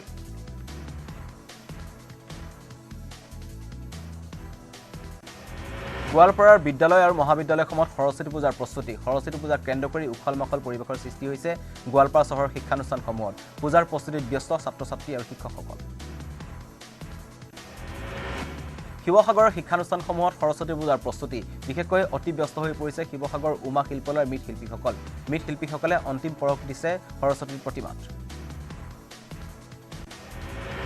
56 বছৰীয়া হ'ল অসমৰ মুখ্যমন্ত্ৰী ডক্টৰ হিমন্ত বিশ্ব শৰ্মা মুখ্যমন্ত্ৰীগৰাকীক জন্মদিনৰ উল্লেখ জনালে অনুৰাগীসকলে নিশাই মুখ্যমন্ত্ৰীৰ চৰকাৰী বাসগৃহত ভিৰ কৰিলে সমৰ্থক আৰু অনুৰাগীসকলে ভিৰ কৰিলে বহিৰাজ্যৰ অনুৰাগীও 2029 চনত প্ৰধানমন্ত্ৰী হোৱাৰ যোগ আছে মুখ্যমন্ত্ৰী ডক্টৰ হিমন্ত বিশ্ব শৰ্মাৰ এই ভৱিষ্যৎবাণী তেজপুৰৰ জ্যোতিষী দিব্যজ্যোতি শইকীয়াৰ 2026 চনত হিমন্ত বিশ্ব শৰ্মাৰ পুনৰ মুখ্যমন্ত্ৰী হ'ব বুলি দাবী কৰিলে জ্যোতিষীজন মুখ্যমন্ত্ৰীৰ জন্মদিনত উপলক্ষে শ্ৰীভূমিত বিজেপিৰ দিনজোৰা কাৰ্যসূচী শ্ৰীভূমি চহৰৰ মদন মোহন মন্দিৰত বিজেপিৰ নেতা কৰ্মীৰ পূজা অৰ্চনা অনাথ শিশুসকলৰ মাজত খাদ্য সামগ্ৰী বিতৰণ মুখ্যমন্ত্ৰীৰ জন্মদিন উপলক্ষে মালিগাঁৱৰ মা বগলামুখী সেৱা কল্যাণ সমিতিৰ উদ্যোগত আয়োজন কৰা হয় ৰক্তদান শিবিৰত শতাধিক লোকে ৰক্তদান কৰে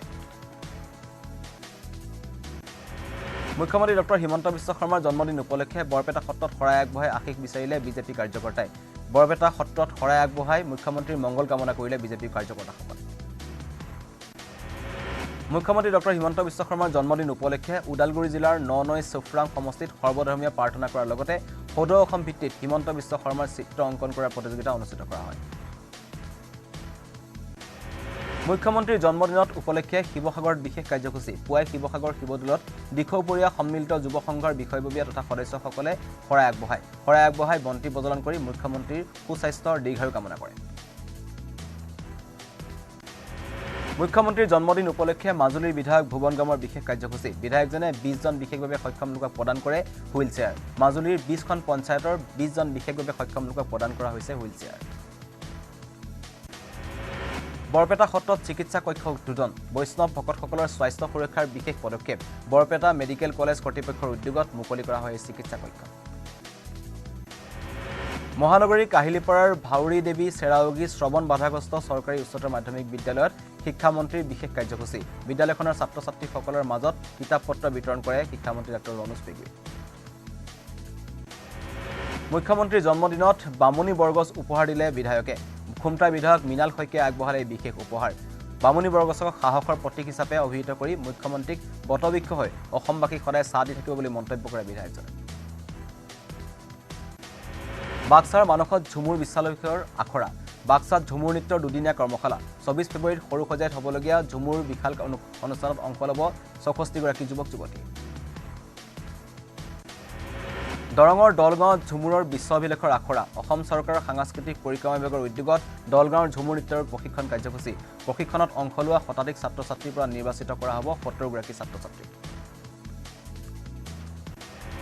ওদালগুৰিত ঝুমুৰ নৃত্যৰ প্ৰশিক্ষণ ঝুমুৰৰ প্ৰশিক্ষণত ওদালগুৰি জিলাৰ 4টা বিধানসভা সমষ্টিৰ প্ৰায় 262গৰাকী ঢুলীয়া নাচনীৰ অংশগ্ৰহণ প্ৰশিক্ষণত ভেৰগাঁও বিধানসভা সমষ্টিৰ 58গৰাকী যুৱক যুৱতীৰ অংশগ্ৰহণ ধেমাজি ঐতিহাসিক বেতনী গাঁৱৰ নামঘৰৰ শতবৰ্ষ উদযাপন নামঘৰৰ শতবৰ্ষ উদযাপনক লৈ পুৱাৰে পৰা উদুলি মুদলি হৈ পৰিৱেশ বিৰাজ কৰিছে ধেমাজিৰ বেতনী গাঁৱত 1920 চনত স্থাপন কৰা হৈছিল নামঘৰ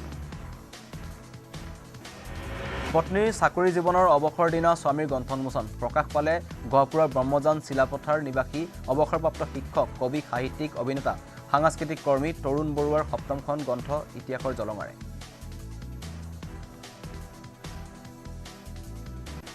গুৱাহাটী মহানগৰীৰ ঐতিহাসিক নাৰেংগীৰ শ্ৰী শ্ৰী গণেশ মন্দিৰত গণেশ চতুৰ্থী পূজাৰ প্ৰস্তুতি পূজাৰ লগতে সংগতি ৰাখি ৰাতিপুৱা বন্তি প্ৰজ্বলন প্ৰভাত ফেৰী বীৰনাম পৰিৱেশনকে ধৰি বিভিন্ন কাৰ্যসূচী আয়োজন কৰা হয়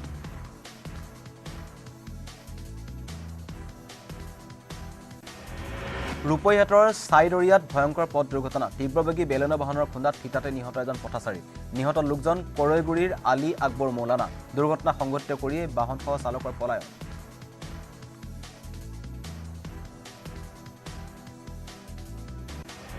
সৰস্বতী পূজাক লৈ ব্যস্ত বৰপেটা ৰোডৰ সমীপৰ পালপাৰা গাঁৱৰ 70টা পৰিয়াল সৰস্বতী দেৱীৰ প্ৰতিমা নিৰ্মাণ কৰাত ব্যস্ত হৈ পৰিছে মৃৎশিল্পীসকল অত্যাৱশ্যকীয় সামগ্ৰীৰ মূল্যবৃদ্ধিয়ে প্ৰভাৱ পেলাইছে প্ৰতিমা নিৰ্মাণত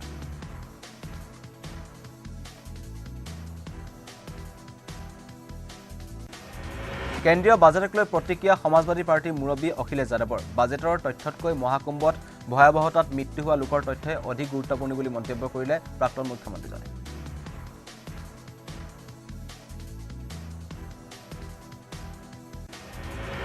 কেন্দ্ৰীয় বাজেটক প্ৰশংসা CIR অধ্যক্ষ ভাস্কৰ ফুকনৰ নিৰ্মলা সীতাৰমণে দাখিল কৰা বাজেটক উন্নয়নমুখী বাজেট আখ্যা অসম তথা উত্তৰ পূৰ্বাঞ্চলৰ বাবে বাজেটে আশাৰ বতৰা কঢ়িয়াই আনিছে বুলি মন্তব্য কৰিলে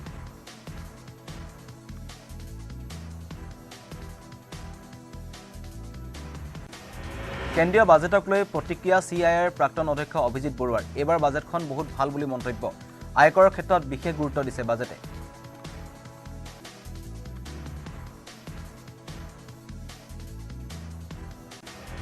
মণিপুৰৰ লুংজাং গাঁৱত পপি খেতি ধ্বংস প্ৰশাসনৰ আৰক্ষী প্ৰশাসনে ধ্বংস কৰিলে 45 একৰ ভূমিত কৰা পপি খেতি মণিপুৰ আৰক্ষী কেন্দ্ৰীয় আৰক্ষী বাহিনী বন বিভাগে যৌথভাৱে চলাইছিল অভিযান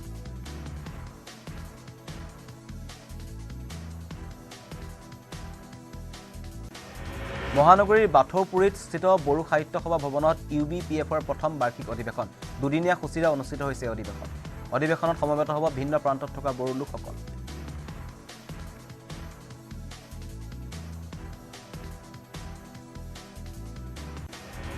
অৱশেষত সন্ধান ওলাল মহাকুম্ভ মেলাত সন্ধানহীন হোৱা বিশ্বনাথৰ মঞ্জু দেৱী আগৰৱালাৰ প্ৰয়াগৰাজৰ অঘৰী বাবাৰ কেম্পত আছিল মহিলাগৰাকী গুৱাহাটীৰ এগৰাকী ব্যক্তিয়ে মহিলাগৰাকীক প্ৰত্যক্ষ কৰে পাছত অঘৰী বাবাৰ কেম্পৰ পৰা মহিলাগৰাকীক লৈ আনে ৰেলৱে ষ্টেচনলৈ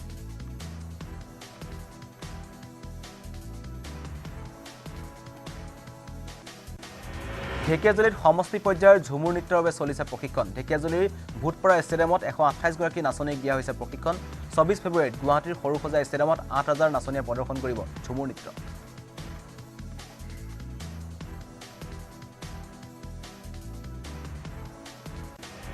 জামুগুৰিহাটৰ টুপিয়াত ঝুমুৰ নৃত্যৰ প্ৰশিক্ষাৰ্থীসকলৰ লগত নিজে ঝুমুৰ নাচি উৎসাহ যোগালে বিধায়ক পদ্ম হাজৰিকাই নদুৱাৰ সমষ্টিৰ পৰা 64 গৰাকী প্ৰাৰ্থী নিৰ্বাচিত কৰা হ'ব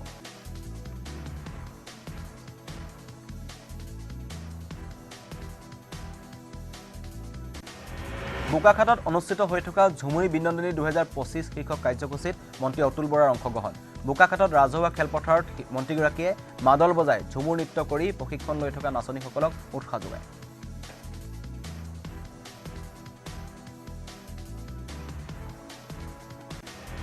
বৰচলাৰ লখুপাৰা গাঁৱত পথৰ বিধ্বস্ত ৰূপ 2 বছৰ পূৰ্বে পথটো নিৰ্মাণৰ নামত আঁচনি আবণ্টন হ'ল যদিও আজিলৈকে পথটো নিৰ্মাণ নোহোৱাৰ অভিযোগ যাৰ ফলত এজাক বৰষুণ দিলেই কদৰ্যময় হৈ পৰে পথটো এই সন্দৰ্ভত স্থানীয় বিধায়ক গণেশ লিম্বুৰ হস্তক্ষেপৰ দাবী গাঁওবাসীৰ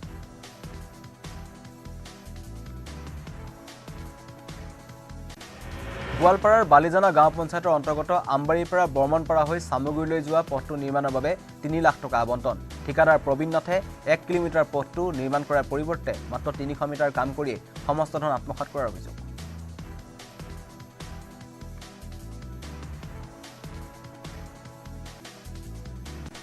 ঢেকিয়াজুলিত মাইনুশ্ৰী কয়লাজুলি সংযোগী এখন বাহৰ দলঙেৰে বিপদসংকুল যাত্ৰা কেইবাখনো গাঁৱৰ ৰাইজৰ মাইনুশ্ৰী নৈ বাহনী পানীয়ে খহাই নিয়া অংশ নিৰ্মাণৰ লগতে ভগ্ন দলংখন পুনৰ মেৰামতি কৰিবলৈ সমষ্টিটোৰ বিধায়ক তথা মন্ত্ৰী অশোক সিংঘালক দাবী স্থানীয় ৰাইজৰ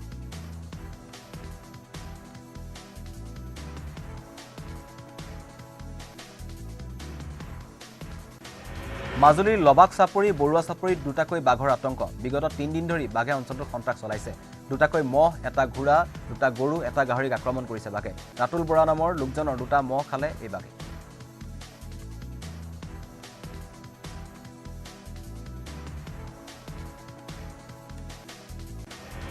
তামুলপুৰৰ ভাৰত ভূটান সীমান্তৱৰ্তী দাউৰাইঝাৰত বন্যহস্তীৰ আক্ৰমণত প্ৰাণ গ'ল এগৰাকী মহিলাৰ নিশা তাৰামণি বৰ্মন নামৰ মহিলাগৰাকীক শুই থকা অৱস্থাতেই বন্যহস্তীয়ে ঘৰ ভাঙি আক্ৰমণ কৰে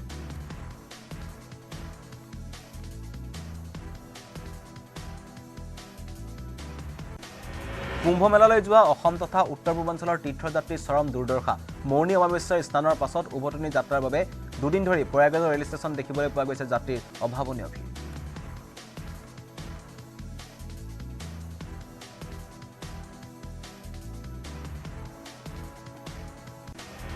প্ৰয়াগৰাজৰ পৰা অসমলৈ ঘূৰি আহিবলৈ যাত্ৰীয়ে পোৱা নাই পৰ্যাপ্ত ৰেলৰ সুবিধা যিকোনো ৰেলত উঠি কোনোমতে থিয় হৈ আহিব লগা হৈছে যাত্ৰীসকল যাৰ ফলত চৰম দুৰ্ভোগৰ সন্মুখীন হৈছে যাত্ৰীসকল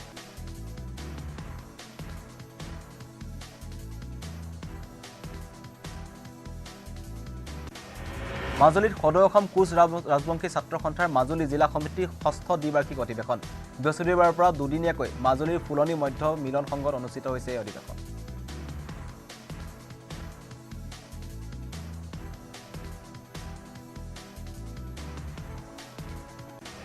শ্ৰীমন্ত শংকৰদেৱ সংঘ মৰিগাঁও জিলাৰ শাখাৰ 48 সংখ্যক বাৰ্ষিক অধিৱেশন জাগিৰোডৰ ৰখৰাজ লক্ষ্মীনাথ বেজবৰুৱাৰ সমন্বয়ৰ ক্ষেত্ৰত 3দিনীয়া বৰ্ণাঢ্য কাৰ্যসূচীৰে অনুষ্ঠিত হৈছে অধিৱেশন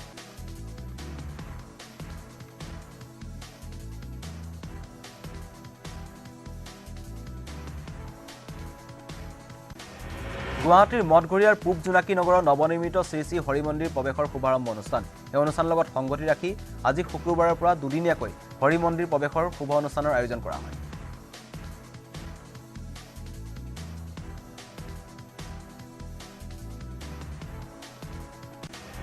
গুৱাহাটীৰ সৰুসজাত বিদ্যাভাৰতী পূৰ্বোত্তৰ ক্ষেত্ৰৰ উদ্যোগত 29 জানুৱাৰীৰ পৰা 3 দিনীয়াকৈ অনুষ্ঠিত হৈছে শুল্কৰ মহাশিবিৰ এই অনুষ্ঠানত মুখ্যমন্ত্ৰী ডক্টৰ হিমন্ত বিশ্ব শৰ্মা আৰু অৰুণাচল প্ৰদেশৰ শিক্ষামন্ত্ৰী পাংচাং দৰ্জী সোণা উপস্থিত থাকে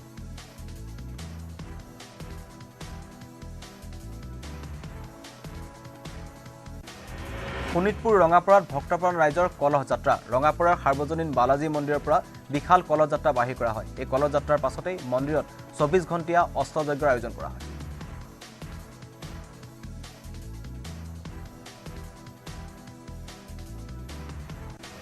কলিয়াবৰৰ বামুনিয়াত সত্ৰীয়া নৃত্যৰ ছদিনীয়া প্ৰশিক্ষণ প্ৰদান বিভিন্ন সম্প্ৰদায়ৰ শিশু চেমনীয়া যুৱক যুৱতীসকলক বিনামূলীয়াকৈ প্ৰদান কৰা হৈছে সত্ৰীয়া নৃত্যৰ প্ৰশিক্ষণ সাৰথী আৰু সংমাক নামৰ সাংস্কৃতিক অনুষ্ঠান দুটাৰ যৌথ উদ্যোগত প্ৰদান কৰা হৈছে সত্ৰীয়া নৃত্যৰ প্ৰশিক্ষণ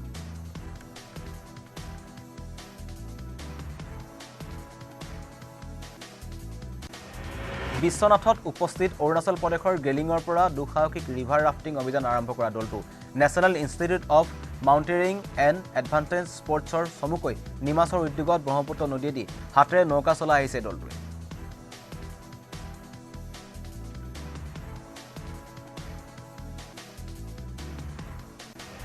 অৰুণাচল প্ৰদেশৰ গেলিঙৰ পৰা বিগত 18 দিন ধৰি মহাবাহু ব্ৰহ্মপুত্ৰত নৌকা চালনা কৰি আহিছিল 22 জন সদস্য থকা দলটোৱে ব্ৰহ্মপুত্ৰ নদীৰে মুঠ 916 কিলোমিটাৰ অতিক্ৰম কৰিব ৰিভাৰ ৰাফটিঙৰ এই যাত্ৰা শেষ হ'ব ধুবুৰী হাতচিঙিবাৰীত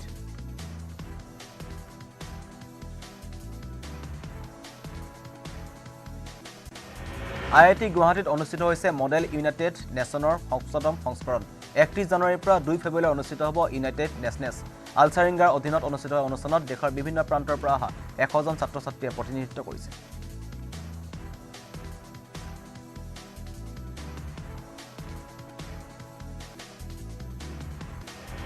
গোসাইগাঁৱৰ তেতেলীপাৰস্থিত কৃষি বিজ্ঞান কেন্দ্ৰৰ আঞ্চলিক গৱেষণা কেন্দ্ৰৰ উদ্যোগত অনুষ্ঠিত হৈছে কৃষক মেলা গোসাইগাঁৱত কৃষি খণ্ডত নতুন প্ৰযুক্তি উদ্ভাৱন কৰা হৈছে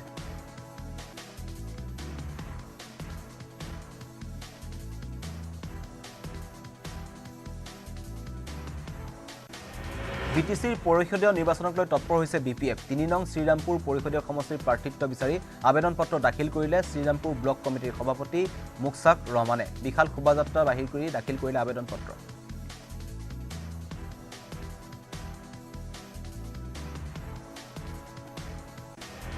মহানগৰীৰ নালাপাৰাস্থিত ৰিজনেল কলেজ অফ হেল্থ সায়েন্সৰ চৌহদত অনুষ্ঠিত হয় বিনামূলীয়া চিকিৎসা শিবিৰ ৰাজপথেৰে যোৱা 108 জনতকৈ অধিক লোকে এই শিবিৰত অংশগ্ৰহণ কৰে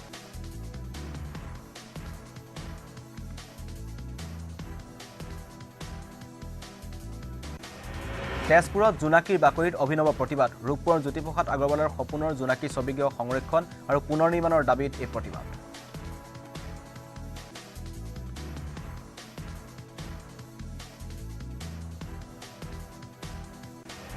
সমাগত বিদ্যাৰ অধিষ্ঠাত্ৰী দেৱী সৰস্বতী পূজা পূজাৰ প্ৰাক্ষণত ব্যস্ততা বাঢ়িছে ৰাজ্যৰ মৃৎশিল্পীসকলৰ আঙুলিৰে স্পৰ্শৰ অন্তিম পৰহণ দিছে কলিয়াবৰৰ প্ৰসিদ্ধ মৃৎশিল্পী ধীৰেন বৰঠাকুৰে সৰস্বতী দেৱীৰ প্ৰতিমাৰে ভৰি পৰিছে প্ৰসিদ্ধ মৃৎশিল্পীগৰাকীৰ শিল্পালয়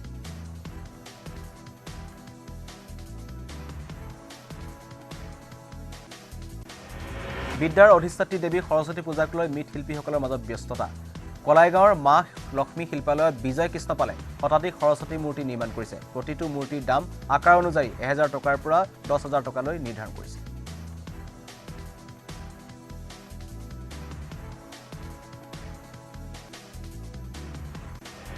বাক্সাৰ হুৱানখাটাত নতুন বৰ্ষত শান্তি সম্প্ৰীতি আৰু উন্নয়নৰ বাবে লুচাৰ উৎসৱ পালন গোৰ্খা জনগোষ্ঠীৰ তামাংসকলে পালন কৰিছে এই লুচাৰ উৎসৱ এদিনীয়া কাৰ্যসূচীৰে উদযাপন কৰা হৈছে লুচাৰ উৎসৱ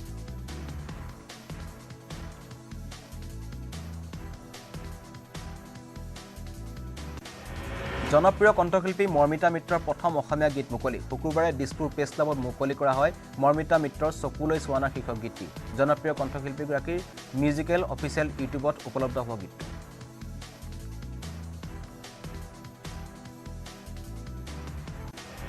নিশাৰ ভিতৰতে গহপুৰত পথাৰত নিৰ্মাণ হৈছে বৃহৎ বৃহৎ পকীঘৰ ব্ৰহ্মপুত্ৰৰ তলেৰে গহপুৰ নুমলীগড় সংযোগী সুৰংগ নিৰ্মাণৰ খবৰ বিয়পি পৰাৰ পিছতে পথাৰত চলিছে পকীঘৰ নিৰ্মাণ কাৰ্য পকীঘৰ নিৰ্মাণৰ লগতে ৰোপণ কৰিছে তামোল আৰু নাৰিকল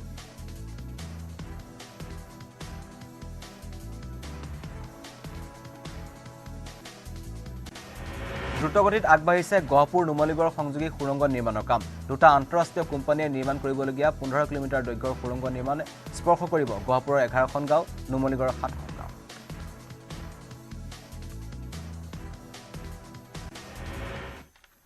দুটা সংবাদ এতিয়ালৈ ইমানেই ধন্যবাদ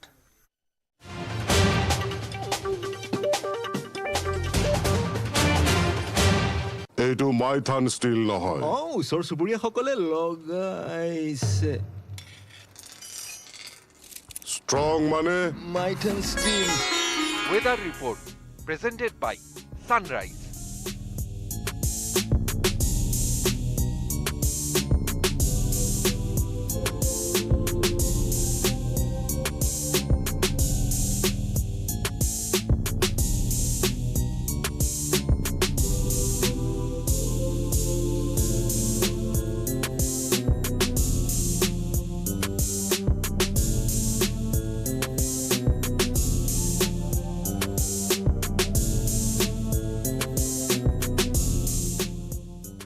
Weather report presented by Sunrise.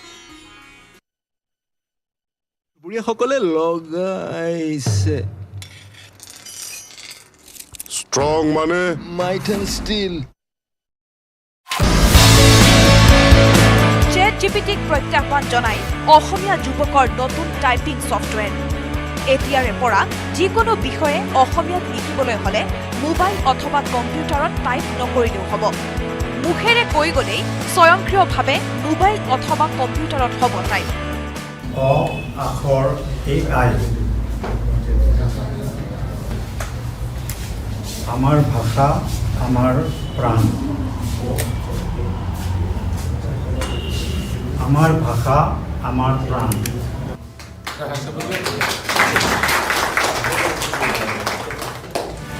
মুকলি হল নতুন টাইপিং ছফটৱেৰ গুৱাহাটীৰ দুই ভাতৃ ইন্দ্ৰনীল তালুকদাৰ আৰু কাব্যনীল তালুকদাৰৰ প্ৰচেষ্টাত মুকলি কৰা হ'ল আখৰ আৰ্টিফিচিয়েল ইণ্টেলিজেন্স AI নামেৰে typing software.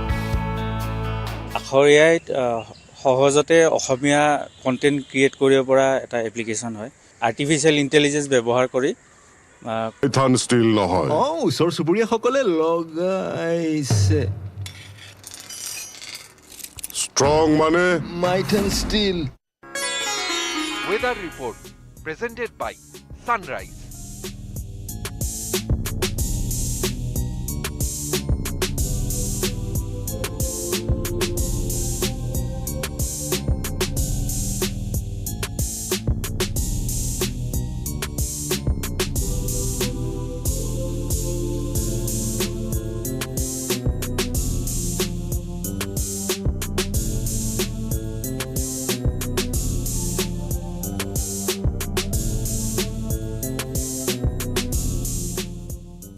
Weather report presented by Sunrise.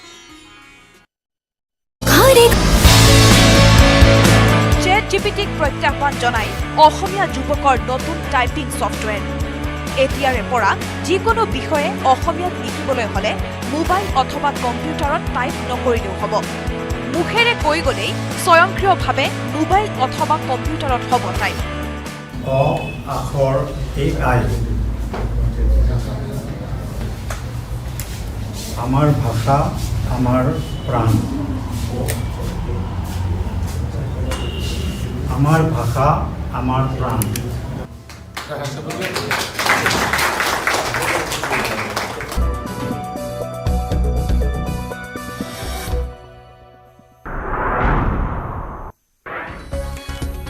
লোকসভাত 2025-26 বিত্তীয় বৰ্ষৰ কেন্দ্ৰীয় বাজেট দাখিল। বিৰোধীৰ চিঞৰ বাখৰৰ মাজতে কেন্দ্ৰীয় বিত্তমন্ত্ৰী নিৰ্মলা সীতাৰমণে দাখিল কৰিলে কেন্দ্ৰীয় বাজেট। বাজেটত কৃষি ক্ষেত্ৰক বিকাশৰ প্ৰথম ইঞ্জিন আখ্যাৰে কৃষক সবলীকৰণৰ লক্ষ্য। নিৰ্মলা সীতাৰমণৰ বাজেটত মধ্যবিত্ত কৰদাতালৈ বৃহৎ সকাহ। 12 লাখ টকালৈ আয়কৰ ৰেহাই। ষ্টেণ্ডাৰ্ড ডিডাকশ্যন অতিৰিক্ত 75,000 টকা।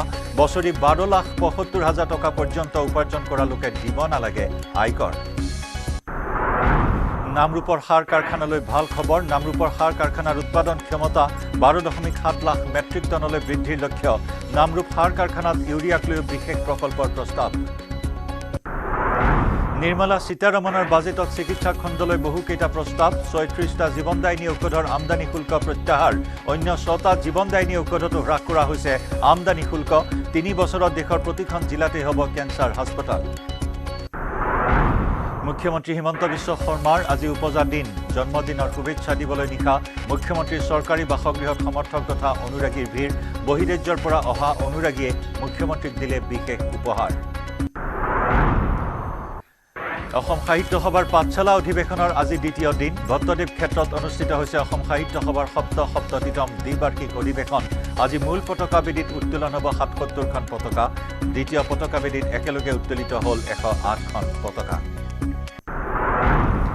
নিৰ্বাচনৰ প্ৰাক্ষণত আম আদমি পাৰ্টিত মুখ্যম আঘাত। টিকেট নোপোৱাৰ বাবেই আপৰ 8জনকৈ বিধায়কৰ পদত্যাগ। ৰাজধানী দিল্লীৰ বিধানসভা নিৰ্বাচনলৈ মাজত মাথো 4টা দিন থকা অৱস্থাত দল এৰিছে ইজনৰ পিছত সিজন আপ নেতাই।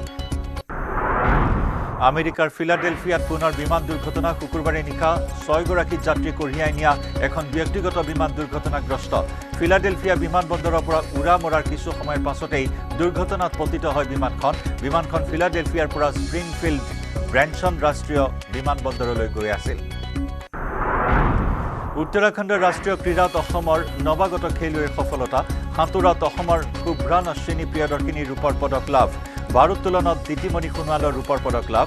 ৰাষ্ট্ৰীয় ক্ৰীড়াত অসমৰ পদকৰ সংখ্যা 9টালৈ বৃদ্ধি।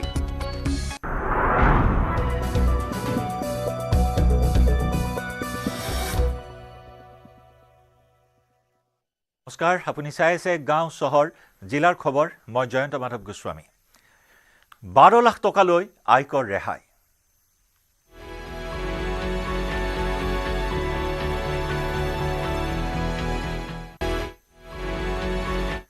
বিত্তমন্ত্ৰী নিৰ্মলা সীতাৰমণে দাখিল কৰিলে কেন্দ্ৰীয় বাজেট যি বাজেটে আজি এই সুখবৰ কঢ়িয়াই আনিছে মধ্যবিত্ত লোকসকললৈ 12 লাখ টকালৈ আয়কৰ ৰেহাই ঘোষণা কৰা হ'ল আজিৰ কেন্দ্ৰীয় বাজেটত মধ্যবিত্ত কৰদাতালৈ বৃহৎ সকাহ বছৰি আয় 12,75,000 টকালৈ দিব নালাগে কৰ 12 লাখ টকালৈ আয়কৰ ৰেহাই ঘোষণা কৰা হৈছে বৃহৎ ঘোষণা বিত্তমন্ত্ৰী নিৰ্মলা সীতাৰমণৰ মধ্যবিত্ত কৰদাতালৈ বৃহৎ সকাহ বছৰি আয় 12,75,000 টকালৈ দিব নালাগে কৰ 75,000 ষ্টেণ্ডাৰ্ড ডিডাকশ্যন আগবঢ়োৱা হৈছে অৱশ্যে কেইবাটাও স্লেবত কৰ পৰিশোধ কৰিব লাগিব সেই ফৰ্মুলাও ইতিমধ্যে আগবঢ়োৱা হৈছে কিন্তু ডাঙৰ সকাহ যে মধ্যবিত্ত কৰদাতালৈ এই বৃহৎ ঘোষণা কৰি 12 লাখ টকালৈ আয়কৰ ৰেহাই ঘোষণা কৰে বিত্তমন্ত্ৰী নিৰ্মলা সীতাৰমণে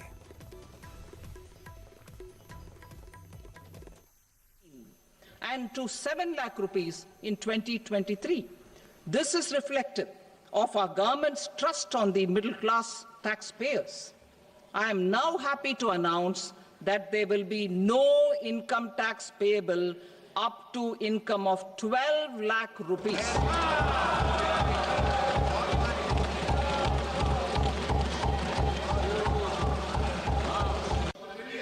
We have periodically reduced their tax burden.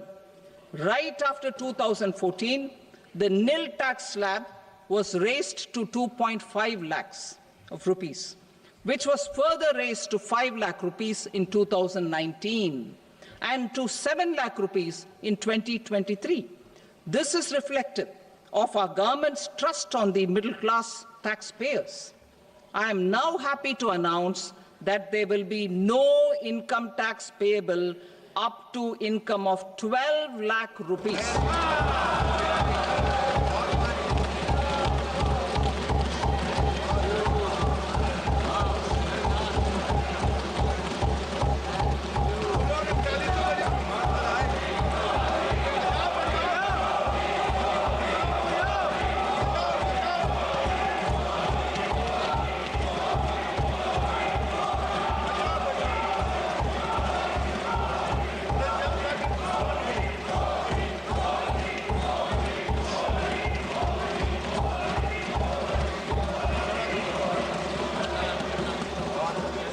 So, average income of 1 lakh per month other than the special rate income such as capital gains under the new regime.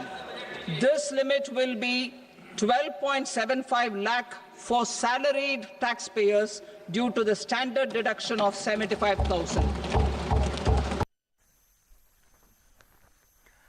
আৰু আমি আয়কৰ সন্দৰ্ভত সবিস্তাৰে জনাইছো আপোনালোকক এয়া টেলিভিছন স্ক্ৰিনত আমি দেখুৱাইছো কোন সকল লোকে কৰ পৰিশোধ কৰিব লাগিব 0 পৰা 4 লাখ টকা আয়কৰ এটকাও দিব নালাগে যাৰ আয় 4 পৰা 8 লাখ টকা অতিৰিক্ত হ'ব অৰ্থাৎ 12,75,000 ওপৰত 4 পৰা 8 লাখ টকা যাৰ আয় হ'ব সৰ্বাধিক সেই সকল লোকে 5% কৰ আদায় দিব লাগিব একেদৰে 8 পৰা 12 লাখ টকাৰ যিসকল উপাৰ্জন বাৰ্ষিক সেই সকল লোকে 10% কৰ পৰিশোধ কৰিব লাগিব একেদৰে 12 পৰা 16 লাখ টকাৰ আয় থকা লোকসকলে 15% কৰ পৰিশোধ কৰিব লাগিব ইফালে 16 পৰা 20 লাখ টকা অৰ্থাৎ যাৰ বাৰ্ষিক আয় 12,75,000 ওপৰত 16 পৰা 20 লাখ টকা হ'বগৈ সেই সকলে 20% আয়কৰ পৰিশোধ কৰিব লাগিব একেদৰে 12,75,000 ওপৰত যাৰ বাৰ্ষিক আয় 20 পৰা 24 লাখ টকা সেই সকলে আয়কৰ পৰিশোধ কৰিব লাগিব 25% একেদৰে 24 লাখৰ ওপৰত থকা লোকসকলে বাৰ্ষিক 30% আয়কৰ পৰিশোধ কৰিব লাগিব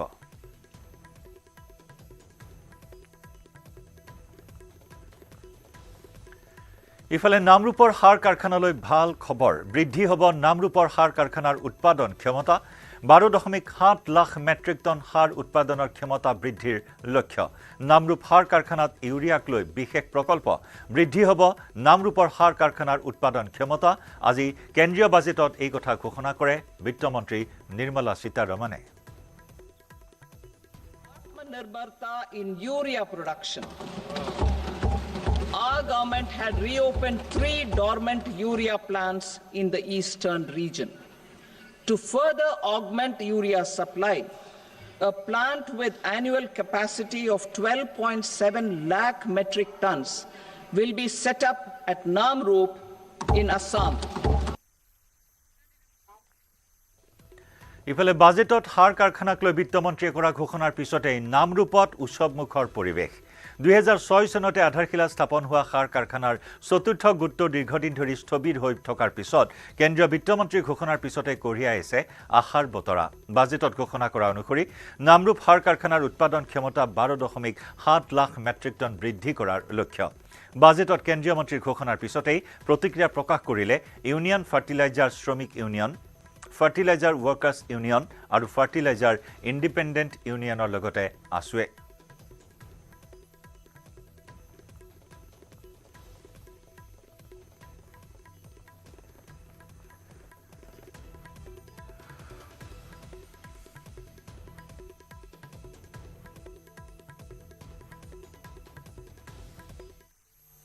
सेविंग्स को बढ़ाएगा, इन्वेस्टमेंट को बढ़ाएगा, कंजम्पशन को बढ़ाएगा और ग्रोथ को भी तेजी से बढ़ाएगा। मैं वित्त मंत्री निर्मला सीतारमण जी और उनकी पूरी टीम को इस जनता जनार्दन का बजट, पीपल्स का बजट, इसके लिए बहुत बहुत बधाई देता हूं। साथियों, आमतौर पर बजट का फोकस इस बात पर रहता है कि सरकार का खजाना कैसे भरेगा, लेकिन ये बजट उससे बिल्कुल उल्टा है। लेकिन ये बजट देश के नागरिकों की जेब कैसे भरेगी, देश के नागरिकों की बचत कैसे बढ़ेगी और देश के नागरिक विकास के भागीदार कैसे बनेंगे, ये बजट इसकी एक बहुत मजबूत नींव रखता है। साथियों, इस बजट में रिफॉर्म की दिशा में महत्वपूर्ण कदम उठाए गए हैं। न्यूक्लियर एनर्जी में प्राइवेट सेक्टर को बढ़ावा देने का निर्णय बहुत ही ऐतिहासिक है। ये आने वाले समय में सिविल न्यूक्लियर एनर्जी का बड़ा योगदान देश के विकास में सुनिश्चित करेगा। बजट में रोजगार के सभी क्षेत्रों को हर प्रकार से प्राथमिकता दी गई है। लेकिन मैं दो चीजों पर ध्यान आकर्षित करना चाहूंगा। उन रिफॉर्म्स की मैं चर्चा करना चाहूंगा जो आने वाले समय में बहुत बड़ा परिवर्तन लाने वाले हैं। एक, इंफ्रास्ट्रक्चर स्टेटस देने के कारण भारत में बड़े शिप्स के निर्माण को बढ़ावा मिलेगा, आत्मनिर्भर भारत अभियान को गति मिलेगी। और हम सब जानते हैं कि शिप बिल्डिंग ये सर्वाधिक रोजगार देने वाला क्षेत्र है। उसी प्रकार से देश में टूरिज्म के लिए बहुत संभावना है। महत्वपूर्ण 50 टूरिस्ट डेस्टिनेशन, वहां पर जो होटल्स बनाएंगे, उस होटल को पहली बार इंफ्रास्ट्रक्चर के दायरे में लाकर टूरिज्म पर बहुत बल दिया है। इससे हॉस्पिटैलिटी सेक्टर को, जो रोजगार का बहुत बड़ा क्षेत्र है, और टूरिज्म जो रोजगार का सबसे बड़ा क्षेत्र है, एक प्रकार से चारों तरफ रोजगार के अवसर पैदा करने वाला एक क्षेत्र को ऊर्जा देने वाला काम करेगा। आज देश विकास भी विरासत भी इस मंत्र को लेकर चल रहा है। इस बजट में भी इसके लिए भी बहुत महत्वपूर्ण और ठोस कदम उठाए गए हैं। 1 करोड़ पांडुलिपियों के लिए संरक्षण के लिए, मैन्युस्क्रिप्ट के लिए ज्ञान भारतम मिशन लॉन्च किया गया है। साथ ही भारतीय ज्ञान परंपरा से प्रेरित एक नेशनल डिजिटल रिपोजिटरी बनाई जाएगी, यानी टेक्नोलॉजी का भरपूर उपयोग किया जाएगा और हमारा जो परंपरागत ज्ञान है उसमें से अमृत निचोड़ने का भी काम होगा। साथियों, बजट में किसानों के लिए जो घोषणा हुई है वो कृषि क्षेत्र और समूची ग्रामीण अर्थव्यवस्था में नई क्रांति का आधार बनेगी। पीएम धन धान्य कृषि योजना के तहत 100 जिलों में सिंचाई और इंफ्रास्ट्रक्चर का डेवलपमेंट होगा। किसान क्रेडिट कार्ड की लिमिट 5 लाख तक होने से उन्हें ज्यादा मदद मिलेगी। साथियों, अब इस बजट में 12 लाख रुपए तक की आय को टैक्स से मुक्त कर दिया गया है। सभी आय वर्ग के लोगों के लिए टैक्स में भी कमी की गई है। इसका बहुत बड़ा फायदा हमारे मिडिल क्लास को, नौकरी पेशे करने वाले जिनकी आय बंधी हुई है ऐसे लोगों को, मिडिल क्लास को इससे बहुत बड़ा लाभ होने वाला है। उसी प्रकार से जो नए नए प्रोफेशन में आए हैं, जिनको नए नए जॉब मिले हैं, इनकम टैक्स की ये मुक्ति उनके लिए एक बहुत बड़ा अवसर बन जाएगी। साथियों, इस बजट में मैन्युफैक्चरिंग पर 360 डिग्री फोकस है ताकि एंटरप्रेन्योर्स को, एमएसएमईज को, छोटे उद्यमियों को मजबूती मिले और नई जॉब पैदा हो। नेशनल मैन्युफैक्चरिंग मिशन से लेकर clean tech, leather, footwear, toy industry जैसे अनेक सेक्टर्स को विशेष समर्थन दिया गया है। लक्ष्य साफ है कि भारतीय प्रोडक्ट्स ग्लोबल मार्केट में अपनी चमक बिखेर सके। साथियों, राज्यों में इन्वेस्टमेंट का एक वाइब्रेंट कॉम्पिटिटिव माहौल बने, इस पर बजट में विशेष जोर दिया गया है। एमएसएमईज और स्टार्टअप के लिए क्रेडिट गारंटी को 2 गुना करने की घोषणा भी हुई है।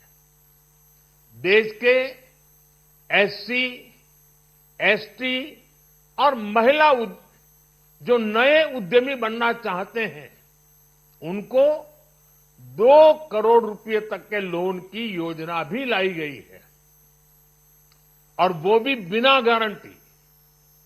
इस बजट में न्यू एज इकोनॉमी को ध्यान में रखते हुए गीग वर्कर्स के लिए बहुत बड़ी घोषणा की गई है। पहली बार गीग वर्कर्स का ई श्रम पोर्टल पर रजिस्ट्रेशन किया जाएगा।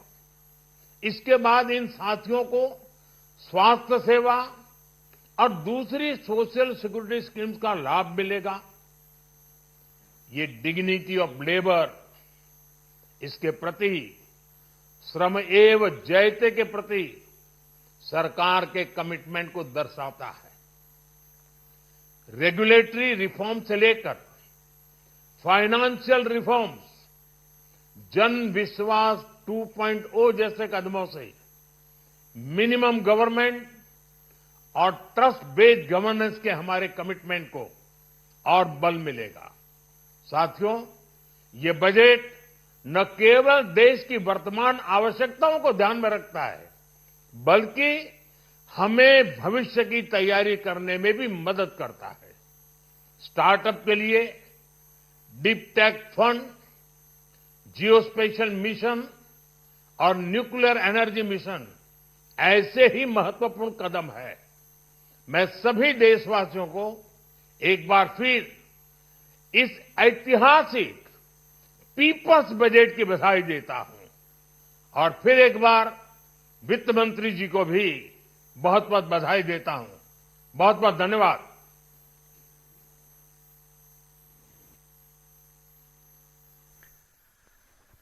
আৰু সেয়া প্ৰধানমন্ত্ৰী নৰেন্দ্ৰ মোদী বিত্তমন্ত্ৰী নিৰ্মলা সীতাৰমণে দাখিল কৰা কেন্দ্ৰীয় বাজেটক এক সৰ্বাংগ সুন্দৰ বাজেট বুলি অভিহিত কৰিলে প্ৰধানমন্ত্ৰী নৰেন্দ্ৰ মোদীয়ে। একেদৰে কেন্দ্ৰীয় বাজেটক আদৰণি জনাই অসমৰ মুখ্যমন্ত্ৰী ডক্টৰ হিমন্ত বিশ্ব শৰ্মায়ো মধ্যবিত্তক অজস্ৰ সকাহ দিছে কেন্দ্ৰীয় বাজেটে। 12 লাখলৈ আয়কৰ ৰেহাইৰ বৃহৎ পদক্ষেপ।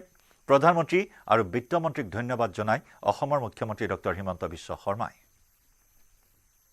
কেন্দ্ৰীয় বাজেটে আমাৰ অসমবাসীৰ বহুদিনীয়া আকাংক্ষা পূৰণ কৰিলে।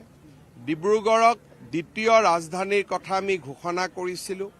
এতিয়া ডিব্ৰুগড়ৰ নামৰূপত প্ৰায় 14,000-15,000 কোটি টকাৰে সাৰ কাৰখানা নিৰ্মাণ হ'ব।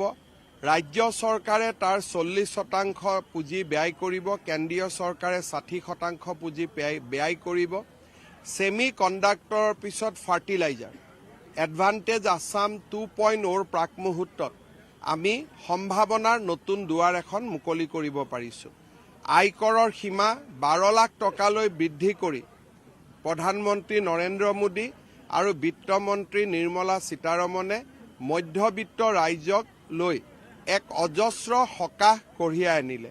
মই প্ৰধানমন্ত্ৰী ডাঙৰীয়া আৰু বিত্তমন্ত্ৰী ডাঙৰীয়াক এই যি মধ্যবিত্ত ৰাইজক সকাহ দিলে তাৰ বাবে তেখেতসকলক মই কৃতজ্ঞতা জনাইছোঁ। কেন্দ্ৰীয় বাজেটত কৃষকক সবলীকৰণৰ লক্ষ্য। বিকশিত ভাৰতৰ লক্ষ্যই আমাক বাট দেখুৱাই নিছে। কৃষি উৎপাদন বৃদ্ধিৰ লক্ষ্য লোৱা হৈছে। পৰৱৰ্তী 5 বছৰ আমাৰ বাবে গুৰুত্বপূৰ্ণ সুযোগ।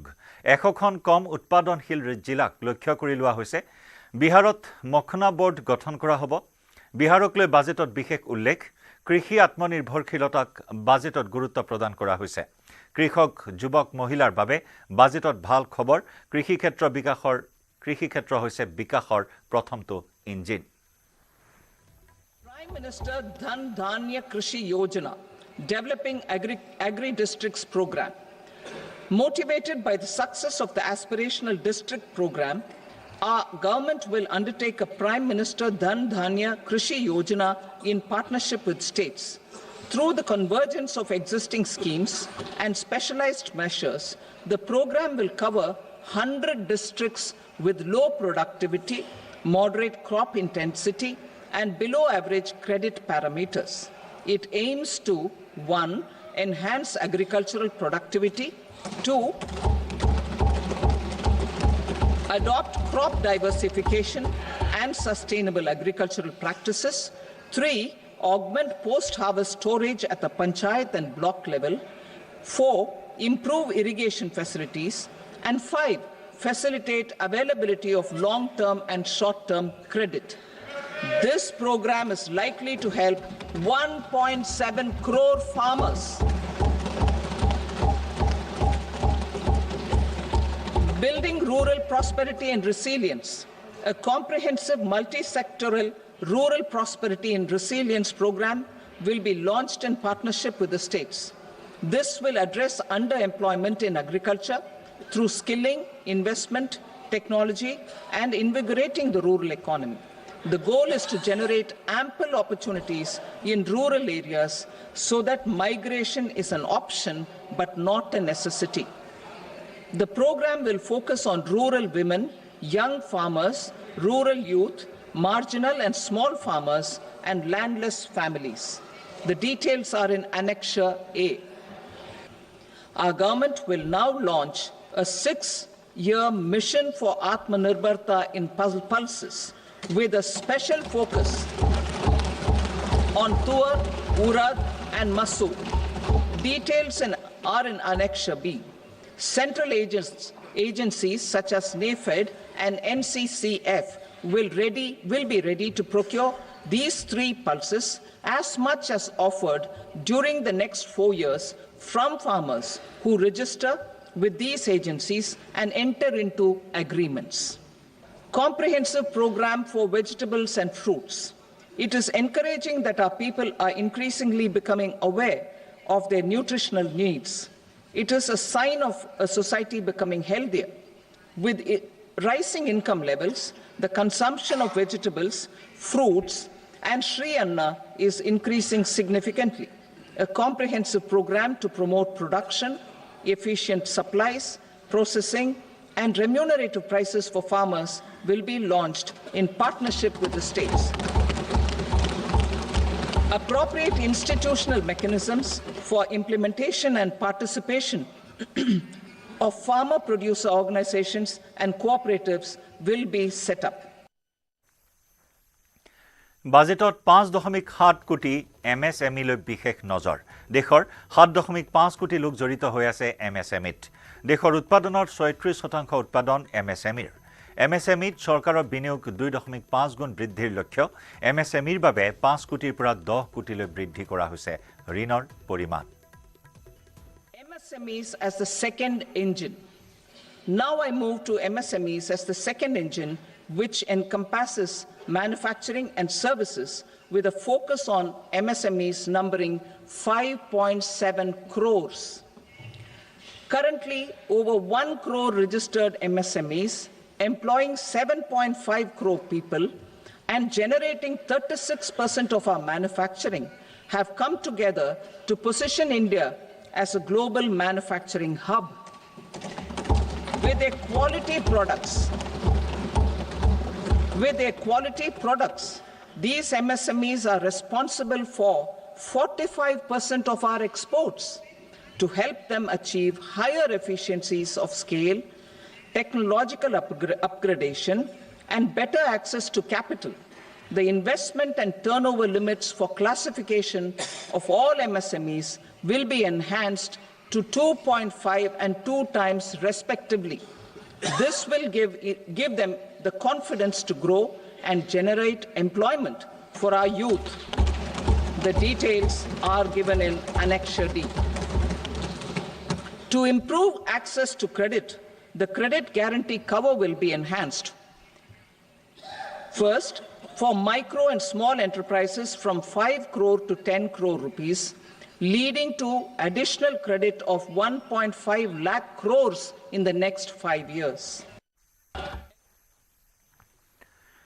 36টা জীৱনদায়িনী ঔষধৰ আমদানি শুল্ক প্ৰত্যাহাৰ অন্য 6টা জীৱনদায়িনী ঔষধতো আমদানি শুল্ক হ্ৰাস পাব কৰ্কট ৰোগৰ ঔষধৰ দাম হ্ৰাস পাব জীৱনদায়িনী ঔষধৰ দাম হ্ৰাস পাব মুঠ 42 বিধ ঔষধৰ দাম Expansion of medical education. Our government has added almost 1.1 lakh undergraduate and postgraduate medical education seats in 10 years, an increase of 130%. In the next year, 10,000 additional seats will be added in medical colleges and hospitals towards the goal of adding 75,000 seats in the next 5 years. 5টা national centre of excellence স্থাপন কৰা হ'ব 3টা নতুন AI centre of excellence স্থাপন হ'ব AI সেন্টাৰৰ বাবে 500 কোটি টকা ধাৰ্য কৰা হৈছে আজিৰ কেন্দ্ৰীয় বাজেটত Center of Excellence in AI for Education. I had announced 3 centers of excellence in artificial intelligence for agriculture, health, and sustainable cities in 2023. Now a center of excellence in artificial intelligence for education will be set up with a total outlay of 500 crores. সম্প্ৰসাৰণ কৰা হ'ব উড়ান আঁচনি 120টা নতুন স্থানক উড়ান আঁচনিৰে সংযুক্ত কৰা হ'ব বুলি ঘোষণা কৰে বিত্তমন্ত্ৰীয়ে Udan has enabled 1.5 crore middle-class people to meet their aspirations for speedier travel. The scheme has connected 88 airports, and operationalized 619 routes. Inspired by that success, a modified Udan scheme will be launched to enhance regional connectivity to 120 new destinations and carry 4 crore passengers in the next 10 years. 4 crore additional passengers in the next 10 years. The scheme will also support helipads and smaller airports in hilly, aspirational and Northeast regional districts. Greenfield airports will be facilitated in Bihar to meet the future needs of the state. These will be in addition to the expansion of the capacity of Patna Airport and a brownfield airport in Beta.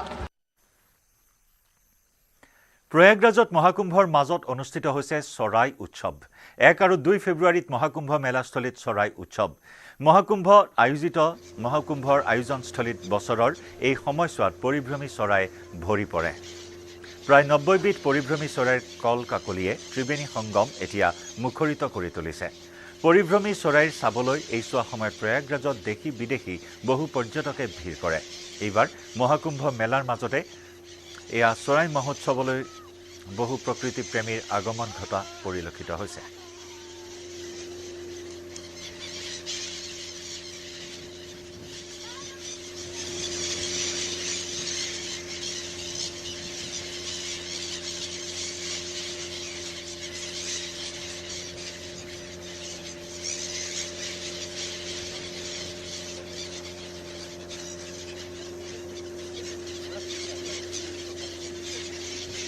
এয়া মেলাস্থলীত চৰাই উৎসৱ চৰাইক বিভিন্ন ধৰণৰ আহাৰ যোগান ধৰা পৰিলক্ষিত হৈছে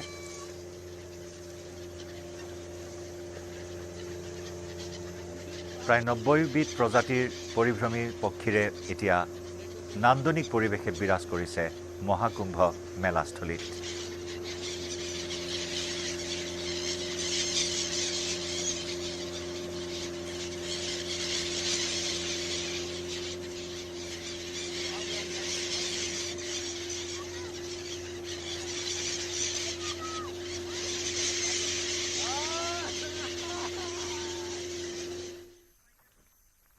ইয়াৰ সৈতে সময় হ'ল গাঁও চহৰ জিলাৰ খবৰৰ পৰা বিদায় লোৱাৰ নমস্কাৰ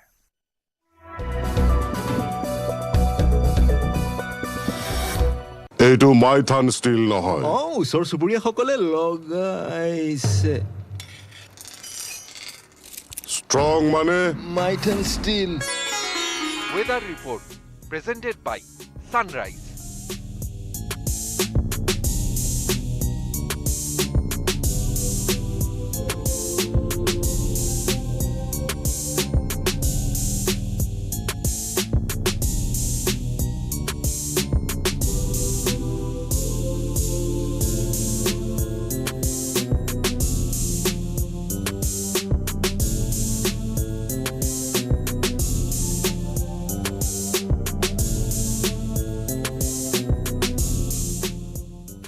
Weather report presented by Sunrise. ChatGPT প্ৰত্যাহ্বান জনাই অসমীয়া যুৱকৰ নতুন টাইপিং ছফটৱেৰ এতিয়াৰে পৰা যিকোনো বিষয়ে অসমীয়াত লিখিবলৈ হলে মোবাইল অথবা কম্পিউটাৰত টাইপ নকৰিলেও হ'ব মুখেৰে কৈ গলেই স্বয়ংক্ৰিয়ভাৱে মোবাইল অথবা কম্পিউটাৰত হ'ব টাইপ অ আখৰ AI আমাৰ ভাষা আমাৰ প্ৰাণ আমাৰ ভাষা আমাৰ প্ৰাণ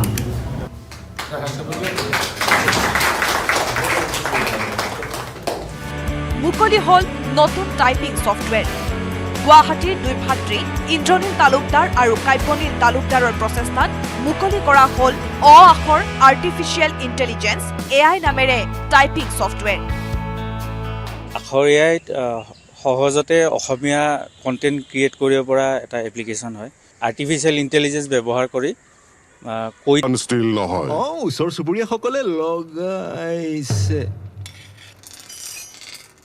ষ্ট্ৰং মানে মাইথান ষ্টিল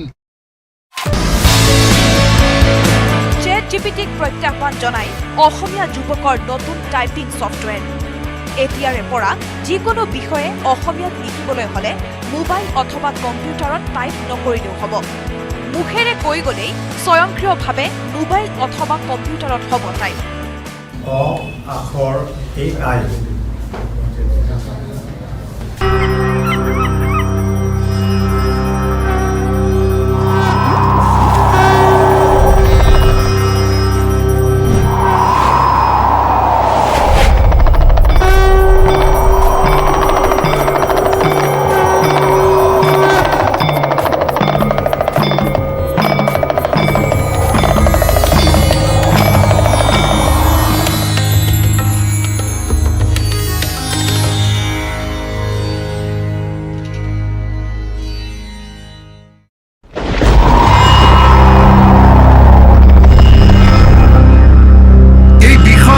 আয়োজন, এই সুবিশাল সমাগম, এই সৰ্ববৃহৎ সন্মিলনৰ এটাই ধ্বনিৰে একত্ৰ, সনাতন সনাতন সনাতন। গংগা যমুনা আৰু কাল্পনিক সৰস্বতী নদীৰ এয়া মিলনস্থলী, পুণ্যভূমি প্ৰয়াগৰাজ। সমন্বয় সুমংগলৰ বাবেই যেন এই আয়োজন, এয়া যোগী আদিত্যনাথৰ আমোলত মহাকুম্ভৰ মহানাদ।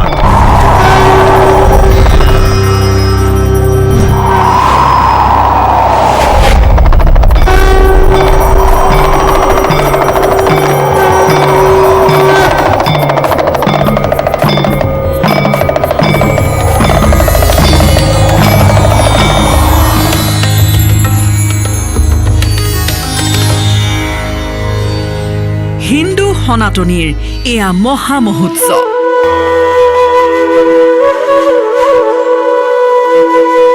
ইয়াৰো আছে ইতিহাস। কুম্ভ মেলা হৈছে দেৱ দানৱৰ মহাকাব্যিক যুদ্ধৰ প্ৰতীকী। অমৃত সন্ধানী দেৱতা দানৱৰ মহাজাগতিক মহাসাগৰ মন্থনৰ কাহিনী। কুম্ভ নামটো সংস্কৃত কুম্ভ শব্দৰ পৰা আহিছে, যাৰ অৰ্থ কলহ বা পাত্ৰ। ইয়াৰে এটা কিংবদন্তি অনুসৰি যেতিয়া দেৱতা আৰু দানৱে সাগৰ মন্থন কৰিছিল, তেতিয়া অমৰত্বৰ অমৃত ভৰ্তি কলহ লৈ ওলাই আহিছিল ধনন্তৰী। অসুৰে যাতে সেই অমৃত কলহৰ ভাগ নাপায়, তাৰ বাবে ভগৱান বিষ্ণুৱে তেওঁৰ বাহন গৰুড়ক দি পঠিয়াইছিল অমৃত কলহ। 12 দিন ধৰি গৰুৰ উৰি আছিল আকাশত। সেই উৰণৰ সময়তে অমৃতৰ টোপাল ছিটিকি পৰিছিল 4টা স্থানত। সেয়াই প্ৰসিদ্ধ হ'ল হৰিদ্বাৰ, প্ৰয়াগৰাজ, উজ্জয়ন আৰু নাছিক কালক্ৰমত। লোকবিশ্বাস অনুসৰি এই দৌৰ চলিছিল 12 দিন, কিন্তু দেৱতাৰ এটা দিন মনুষ্যৰ এবছৰৰ সমান। গতিকে 12 বছৰৰ মূৰত সূৰ্য, চন্দ্ৰ, বৃহস্পতিৰ অৱস্থানৰ ওপৰত ভিত্তি কৰি কুম্ভ আহে 12 বছৰৰ মূৰে মূৰে। আছে আন এটা লোককথাও, দেৱতা দানৱৰ যুদ্ধ 12 আকাশী বছৰ ধৰি চলিছিল, যিটো পৃথিৱীত 12 বছৰৰ সমান। সেয়েহে 4খন চহৰত প্ৰতি 12 বছৰৰ মূৰে মূৰে অনুষ্ঠিত হয় কুম্ভ মেলা উৎসৱ।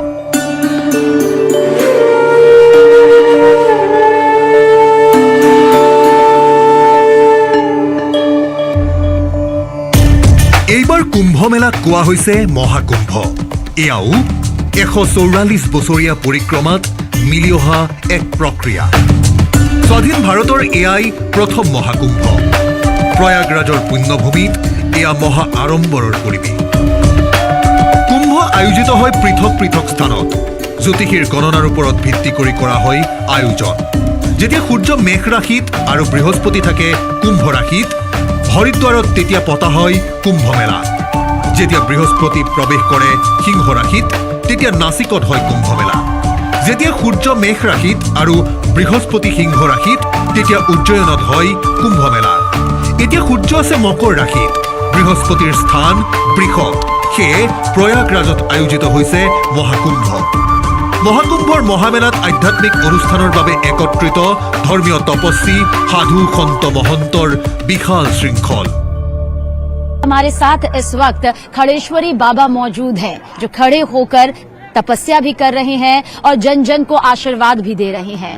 बाबा, आप खड़ेश्वरी बाबा के नाम से प्रसिद्ध हैं, ये भी एक बड़ी तपस्या है। जी हाँ, ये तो सब गुरु महाराज हमारे पहले ऋषि मुनि, साधु संत, महापुरुष एक से एक हठ योग करते आए हैं। उसी में ये भी हठ योग किया हमारे संतों ने। तो अभी हम भी लगे हैं गुरु महाराज के इस पद चिन्हों पे कि भाई समाज को कुछ हम भी अपनी तरफ से हठ योग करें और आनंद दें। ये सवाल हालांकि मुझे लगता है सही नहीं होगा कि कितनी तकलीफ, कितना दर्द, कितनी पीड़ा आप सहते हैं, लेकिन साधु संत विश्व कल्याण के लिए कहते हैं कि हर इस पीड़ा को खुशी खुशी प्रसन्नचित्त के साथ सहते हैं। जी, क्यों ये संसार का यानी पीड़ा नहीं सहन करेंगे तो संसार के विष को कैसे पान करेंगे। और आशीर्वाद यहाँ पर आने वाले हर भक्तों को आप दे रहे हैं। जी हाँ, जो भगत इधर आते हैं संतों के पास, हमारे धुनों पे नागा बाबा भभूति लगाए बैठे हैं, कोई उर्द बाहु हैं, कोई खड़ेश्वरी हैं। जो भगत आते हैं उनको आशीर्वाद देते हैं, जाओ भगत तुम्हारी मंगल कामना हो, आनंद हो, तुम्हारा उद्धार हो, क्या जाओ नारायण, हर हर तो महादेव। देखिए भक्तों का भी यहाँ पर जमावड़ा लगा हुआ है ताकि खड़ेश्वरी बाबा के दर्शन कर सके, उनसे आशीर्वाद यहाँ पर ले सके।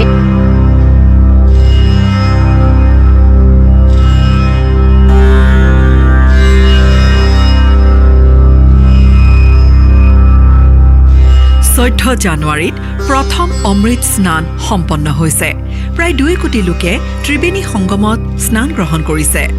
29 জানুৱাৰীত মহাকুম্ভৰ দ্বিতীয় অমৃত স্নান। মাঘী অমাৱস্যাত এই পবিত্ৰ স্নান। 3 ফেব্ৰুৱাৰীত বসন্ত পঞ্চমীত অনুষ্ঠিত হ'ব মহাকুম্ভৰ তৃতীয় আৰু অন্তিম অমৃত স্নান। 12 ফেব্ৰুৱাৰীত মাঘী পূৰ্ণিমাও স্নানৰ তাৰিখ। 26 ফেব্ৰুৱাৰীত মহাশিৱৰাত্ৰিও মহাস্নানৰ তিথি। যোগী আদিত্যনাথৰ ব্যৱস্থা। উত্তৰ প্ৰদেশৰ মহাশক্তিমান মুখ্যমন্ত্ৰী যোগী আদিত্যনাথৰ নেতৃত্বত এইবাৰ প্ৰয়াগৰাজত আয়োজিত হ'ল মহাকুম্ভ মেলা। 2025 13 জানুৱাৰীৰ পৰা আৰম্ভ হৈছে মহাকুম্ভ। 26 ফেব্ৰুৱাৰীত সমাপ্ত হ'ব এই মহাকুম্ভৰ কাৰ্যসূচী। 45 দিনীয়া এই মহাকুম্ভৰ মহামেলাত কোটি কোটি লোকৰ সমাগম। বিশ্বৰ সৰ্ববৃহৎ মানৱ সমাৱেশ এক অভূতপূৰ্ব ক্ষণ। যোগী আদিত্যনাথৰ কুশলী নেতৃত্বত 2-এটা বিক্ষিপ্ত ঘটনাৰ বাদে মহাকুম্ভ মেলা চলিছে সাৱলীলভাৱে। মহাকুম্ভৰ মহাসন্মিলনত সমবেত সাধু সন্ন্যাসী সন্তসকল। তীৰ্থযাত্ৰীৰ ব্যাপক আগমনৰ বাবে কৰ্তৃপক্ষই 4000 হেক্টৰ ভূমিত এখন অস্থায়ী চহৰ স্থাপন কৰিছে। ইয়াৰ ভিতৰত আছে 1,50,000 তম্বু, উন্নত অনাময় ব্যৱস্থা, উন্নত পৰিবহণ সেৱা। সুৰক্ষা নিশ্চিত কৰাৰ বাবে 40,000 আৰক্ষী বিষয়া আৰু AI চালিত চোৱা-চিতা ব্যৱস্থা নিয়োগ কৰা হৈছে। মহাকুম্ভ স্থলীৰ পৰা বিশেষ সাক্ষাৎ গ্ৰহণ কৰা হ'ল নেটৱৰ্ক 18ৰ তৰফৰ পৰা। মুখ্য সম্পাদক ৰাহুল যোশীয়ে গ্ৰহণ কৰা সাক্ষাৎকাৰত যোগী আদিত্যনাথে বৰ্ণনা কৰিলে মহাকুম্ভৰ সবিশেষ। কিয় এই বিশাল আয়োজন? जो कुछ भी आपको देखने को मिल रहा है पूरे प्रयागराज क्षेत्र में और इस महाकुंभ नगर में आदरणीय प्रधानमंत्री जी के विजन का ये मूर्त रूप है। भारत की विरासत को उसका सम्मान मिलना चाहिए और एक सरकार का क्या दायित्व होना चाहिए उस आस्था को सम्मान देने के लिए, उसी का एक प्रतिफल है कि दिव्य और भव्य कुंभ इस रूप में आयोजित हो रहा है। हजारों वर्षों की विरासत को आज की पीढ़ी जान पा रही है और जो पीढ़ी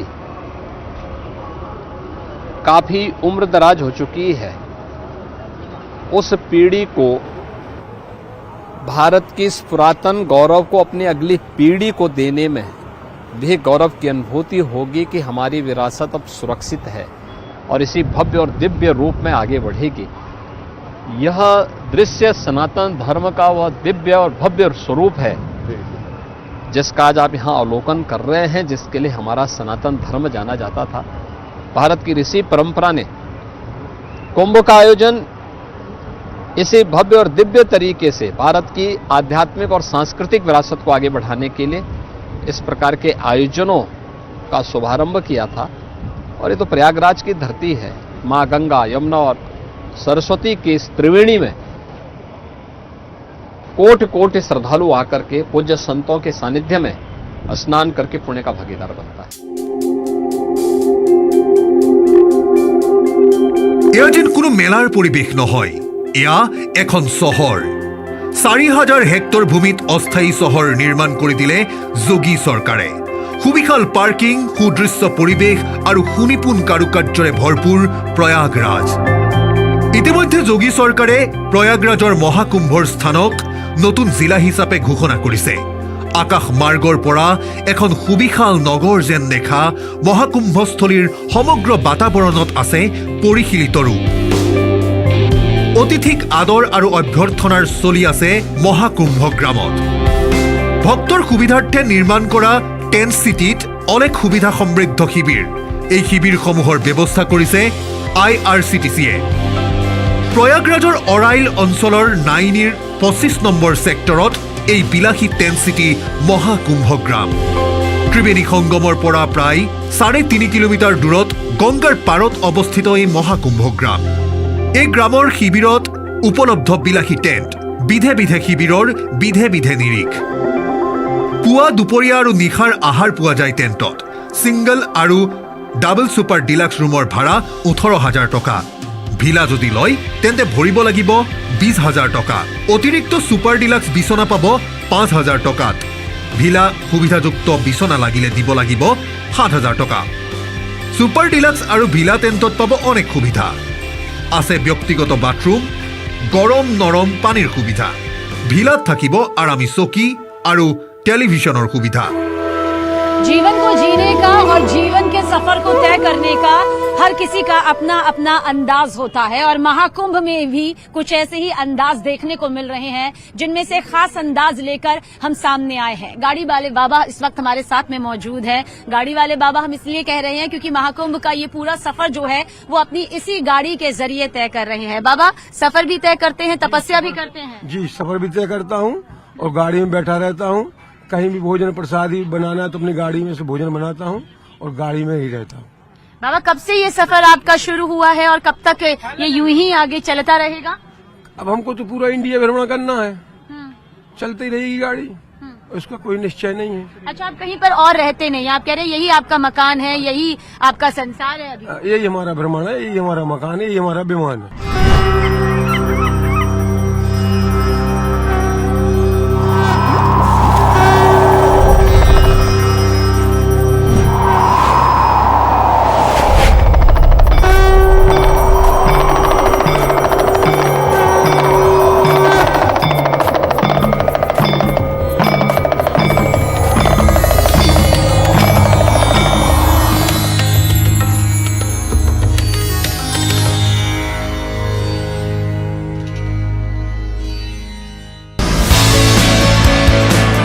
জিপিটিক প্ৰত্যাহ্বান জনাই অসমীয়া যুৱকৰ নতুন টাইপিং ছফ্টৱেৰ। এতিয়াৰে পৰা যিকোনো বিষয়ে অসমীয়াত লিখিবলৈ হ'লে মোবাইল অথবা কম্পিউটাৰত টাইপ নকৰিলেও হ'ব। মুখেৰে কৈ গ'লেই স্বয়ংক্ৰিয়ভাৱে মোবাইল অথবা কম্পিউটাৰত হ'ব টাইপ।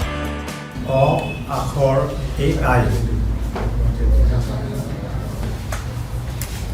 আমাৰ ভাষা আমাৰ প্ৰাণ। আমাৰ ভাষা আমাৰ প্ৰাণ।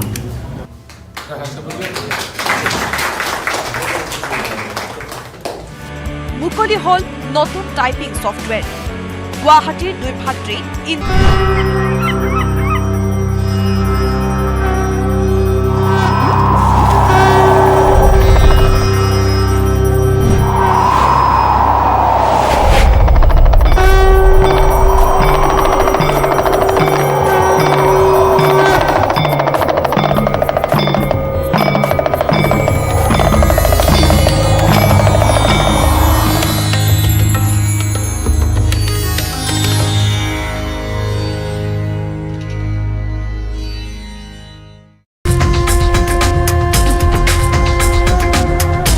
বিশেষ মহাকুম্ভত যোগী চৰকাৰে নিজৰ সম্পূৰ্ণ প্ৰচেষ্টা আগবঢ়াইছে।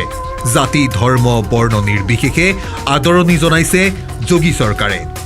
आज की तस्वीरें मैं दिखाऊं सुबह सुबह के कि किस तरीके से लोग लगातार आगे की तरफ बढ़ रहे हैं, संगम की तरफ, और ये रास्ता संगम की ही तरफ जाता है।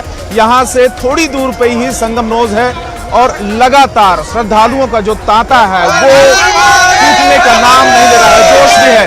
इन लोगों से बात करते हैं। कहाँ से आप? प्रतापगढ़ से। प्रतापगढ़। अभी स्नान करने जा रहे हो चुका है? जा रहे हैं जो है। तो कल कब के निकले थे? जी कल जो है दोपहर 12 बजे निकले हैं जो है। कितने लोग हो आप?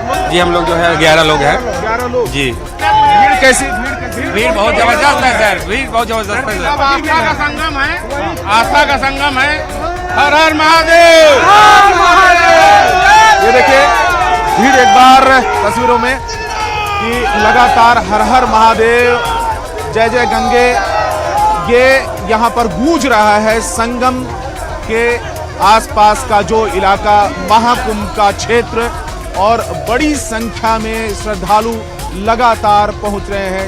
चाहे वो कितना किलोमीटर इनको पैदल चलना पड़े। लेकिन इनका कहना है कि मौनी अमावस्या का जो पवित्र स्नान है उसी दिन के लिए स्नान करने के लिए सोच के आए हुए थे। और एक तरफ की जो दूसरी जो तस्वीर है वो स्नान करने के बाद लोग यहाँ पर पहुँच रहे हैं। एक जो कतार है वो स्नान करने के लिए जा रही है और दूसरी कतार स्नान करने के बाद आ रही है। तो ये प्रशासन की गाड़ियां लगातार यहाँ पर आपको दिखाई भी दे रही हैं मुस्तैदी के साथ में। स्नान करने के बाद आए हो? हाँ जी। तो कितने बजे स्नान किया? Around 11:45 o'clock। 2 मिनट का भी स्नान नहीं हुआ। क्यों? भीड़ ज्यादा थी? भीड़ बहुत भीड़ ज्यादा थी। हाँ, भीड़ ज्यादा।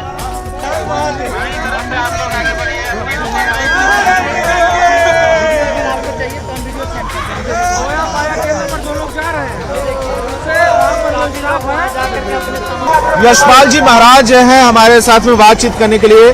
संगम से आप आए हैं स्नान करने के बाद? जी हाँ, लगभग 2 बजे से ही लोग स्नान कर रहे हैं। प्रशासन की व्यवस्थाएं बहुत अच्छी हैं। लोग अनुशासन में अगर चलें तो हर व्यक्ति स्नान कर सकता है। मैं प्रशासन का बहुत धन्यवाद देता हूं।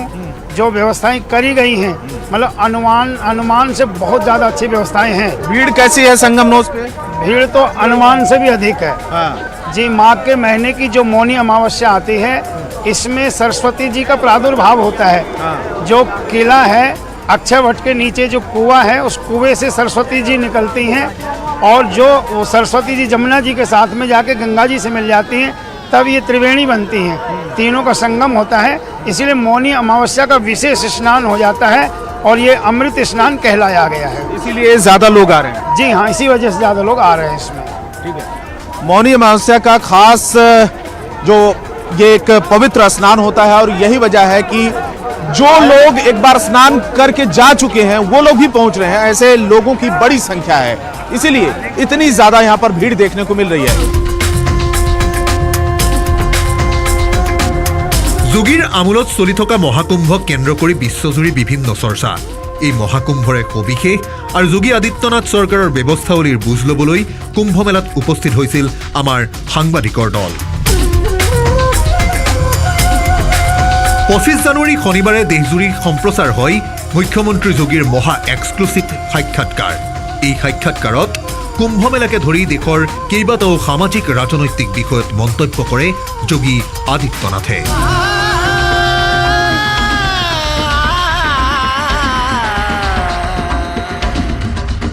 एक अद्भुत क्षण होता है ये, इसको शब्दों में नहीं व्यक्त किया जा सकता है। ये अविस्मरणीय क्षण होते हैं और जिस एकता का संदेश महाकुंभ दे रहा है उस एकता के संदेश को उत्तर प्रदेश वासियों और उत्तर प्रदेश के माध्यम से देशवासियों को देने में हम सबको गौरव की अनुभूति होती है। हम यहाँ पे जहाँ पे खड़े हैं ये सामने ये पूरा क्षेत्र संगम का क्षेत्र है और सामने ये किला है। जी, किले में अक्षय वट भी मौजूद है, सामने दिखाई दे रहा है। और अक्षय वट कॉरिडोर पहली बार बना है जहां पे प्रतिदिन लाखों श्रद्धालु जाकर के दर्शन कर रहा है। इसी किले के अंदर मां सरस्वती का कूप भी है, अदृश्य रूप से ही नहीं बल्कि दृश्य रूप से सरस्वती के दर्शन वहां हो सकते हैं। और उसी में पातालपुरी कॉरिडोर भी बना हुआ है। ये 3 कॉरिडोर केवल किले के अंदर बने हैं। चौथा कॉरिडोर बड़े हनुमान जी मंदिर का बना है। लेटे हुए हनुमान लेटे हुए हनुमान जी हैं। ये बड़े हनुमान जी के रूप में विख्यात हैं और उनके दर्शन वहां पर श्रद्धालु कर सकता है।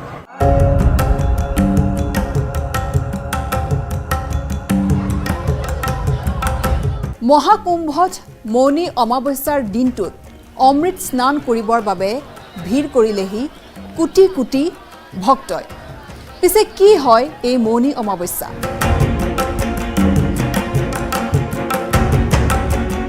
মাঘী অমাৱস্যা বা মৌনী অমাৱস্যাৰ দিনা পবিত্ৰ নদীত স্নান কৰিলে যিকোনো ভক্তই মুখ লাভৰ পিনে গতি কৰে।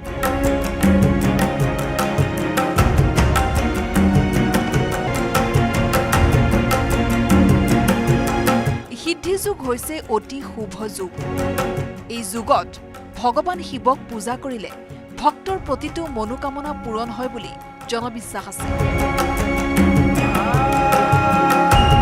চলিত বৰ্ষৰ মৌনী অমাৱস্যাৰ অমৃত স্নানৰ সময় ৰাতিপুৱা 5:25 পৰা 6:18 গতিকে এইখিনি সময়ত নদী, জলাশয়, পুখুৰী আদিত স্নান কৰিলে গংগা স্নানৰ সমান পুণ্য পোৱা যায় বুলি বিশ্বাস আছে। ইয়াৰোপৰি মৌনী অমাৱস্যাৰ দিনা দাড়ি, চুলি, নখ আদি কাটিলে ঘৰত দৰিদ্ৰতা বৃদ্ধি পায়, গতিকে এনে কৰাৰ পৰা বিৰত থাকিব লাগে। মৌনী অমাৱস্যাৰ দিনা শ্ৰৱণ আৰু উত্তৰসাৰা নক্ষত্ৰৰ সংযোগ আছে। এই শুভ সংযোগত ভগৱান শিৱক পূজা কৰিলে মনৰ আশা পূৰণ হয়। মহাকুম্ভৰ পবিত্ৰ অমৃত স্নানৰ সময়ত গংগা বা পবিত্ৰ নদীত যদি ভক্তই স্নান কৰে তেনেহ'লে সেই ভক্তই মুখ লাভ কৰে। মৌনী অমাৱস্যাৰ দিনা ব্ৰহ্ম মুহূৰ্তৰ সময়ত পবিত্ৰ নদীত স্নান কৰিব লাগে। এনে কৰিলে সুখ সমৃদ্ধি বৃদ্ধি পায় আৰু পূৰ্বপুৰুষ সন্তুষ্ট হয়। এইবাৰ মৌনী অমাৱস্যাৰ দিনা এক অতি শুভ ৰাজযোগ গঢ় লৈ উঠিছে। মকৰ ৰাশিত সূৰ্য, বুধ আৰু চন্দ্ৰৰ একেলগে সংযোগ হৈছে, যিয়ে ত্ৰিবেণী যুগৰ সৃষ্টি কৰিছে। এই যুগত পবিত্ৰ ঠাইত স্নান আৰু দানৰ বিশেষ তাৎপৰ্য আছে। যদি আপুনি মহাদেৱৰ আশীৰ্বাদ লাভ কৰিব বিচাৰে তেন্তে মৌনী অমাৱস্যাৰ দিনা স্নান আৰু ধ্যান কৰি ভক্তিৰে ভগৱান শিৱক পূজা কৰক। এই সময়ত গংগাৰ পানীত কলা তিল মিহলাই ভগৱান শিৱক অৰ্পণ কৰিব লাগে। একে সময়তে পূজাৰ পিছত কলা তিল দান কৰিলেও শুভ ফল পোৱা যায়। আনহাতে ৰাশি চক্ৰত শুভ গ্ৰহসমূহক শক্তিশালী কৰিব বিচাৰিলে মৌনী অমাৱস্যাৰ দিনা ঘেঁহু, চাউল, সৰিয়হ, কুঁহিয়াৰ, দালি আদি বস্তু দান কৰিব লাগে। এইবোৰ খাদ্য দান কৰিলে ৰাশি চক্ৰত শুভ গ্ৰহবোৰ শক্তিশালী হৈ পৰিব বুলি জনবিশ্বাস আছে।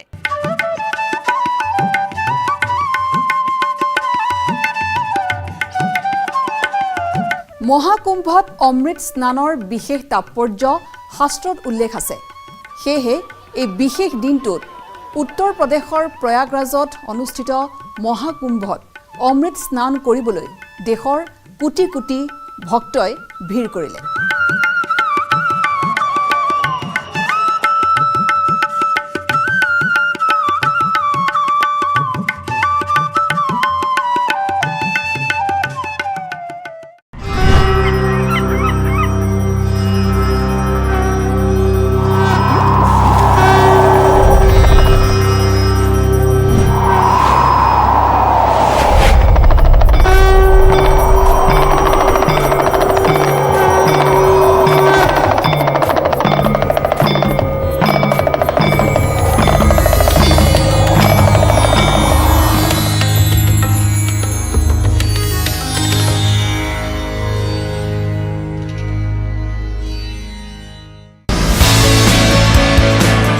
জিপিটিক প্ৰত্যাহ্বান জনাই অসমীয়া যুৱকৰ নতুন টাইপিং ছফ্টৱেৰ। এতিয়াৰে পৰা যিকোনো বিষয়ে অসমীয়াত লিখিবলৈ হ'লে মোবাইল অথবা কম্পিউটাৰত টাইপ নকৰিলেও হ'ব। মুখেৰে কৈ গ'লেই স্বয়ংক্ৰিয়ভাৱে মোবাইল অথবা কম্পিউটাৰত হ'ব টাইপ। অ আখৰ AI আমাৰ ভাষা আমাৰ প্ৰাণ। আমাৰ ভাষা আমাৰ প্ৰাণ।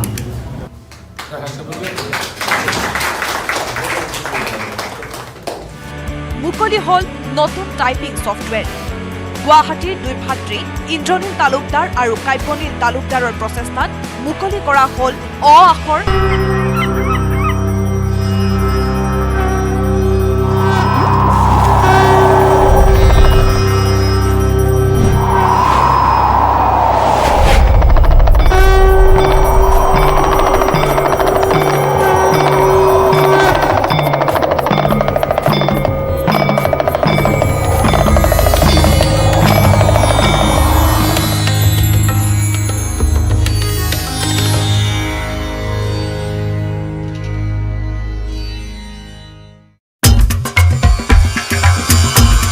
মহাকুম্ভৰ মহামেলাত সমবেত হৈছে বিভিন্নজনৰ বিশেষ ব্যক্তিত্ব।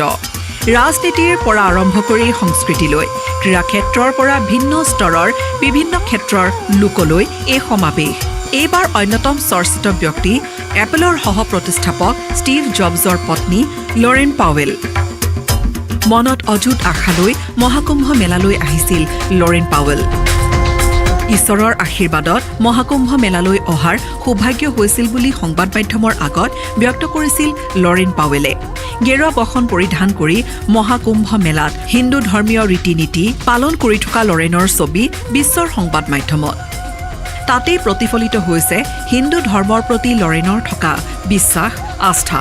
144 বছৰৰ পিছত প্ৰয়াগৰাজত আয়োজিত মহাকুম্ভ মেলাত স্নান কৰাৰ বাবে লৰেনৰ ওচৰত হিন্দু ধৰ্মৰ এক পৰম্পৰা প্ৰাচীৰ হৈ থিয় দিছিল।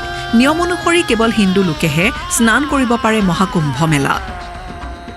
হিন্দু সংস্কৃতি পৰম্পৰাৰ প্ৰতি গভীৰ আস্থা ৰখা লৰেনে সেয়েহে নিজৰ নামেই সলনি কৰি পেলালে। এক কথাত মহাকুম্ভ মেলালৈ আহি পুনৰ জনম হ'ল ষ্টিভ জবছৰ পত্নীৰ।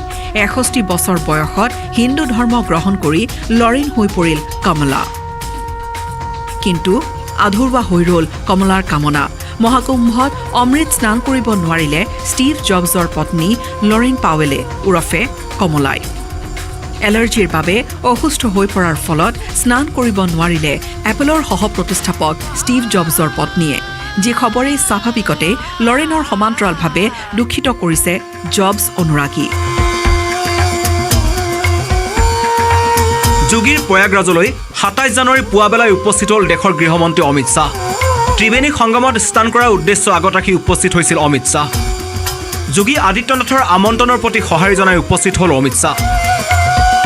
সনাতনী সভ্যতাৰ প্ৰবক্তা অমিত শ্বাহৰ উপস্থিতিৰ লগে লগেই আদৰণি জনালে যোগী আদিত্যনাথে। ভিন্ন ধৰ্মগুৰুৰ সৈতেও আলোচনাত ভাগ ল'লে অমিত শ্বাহে।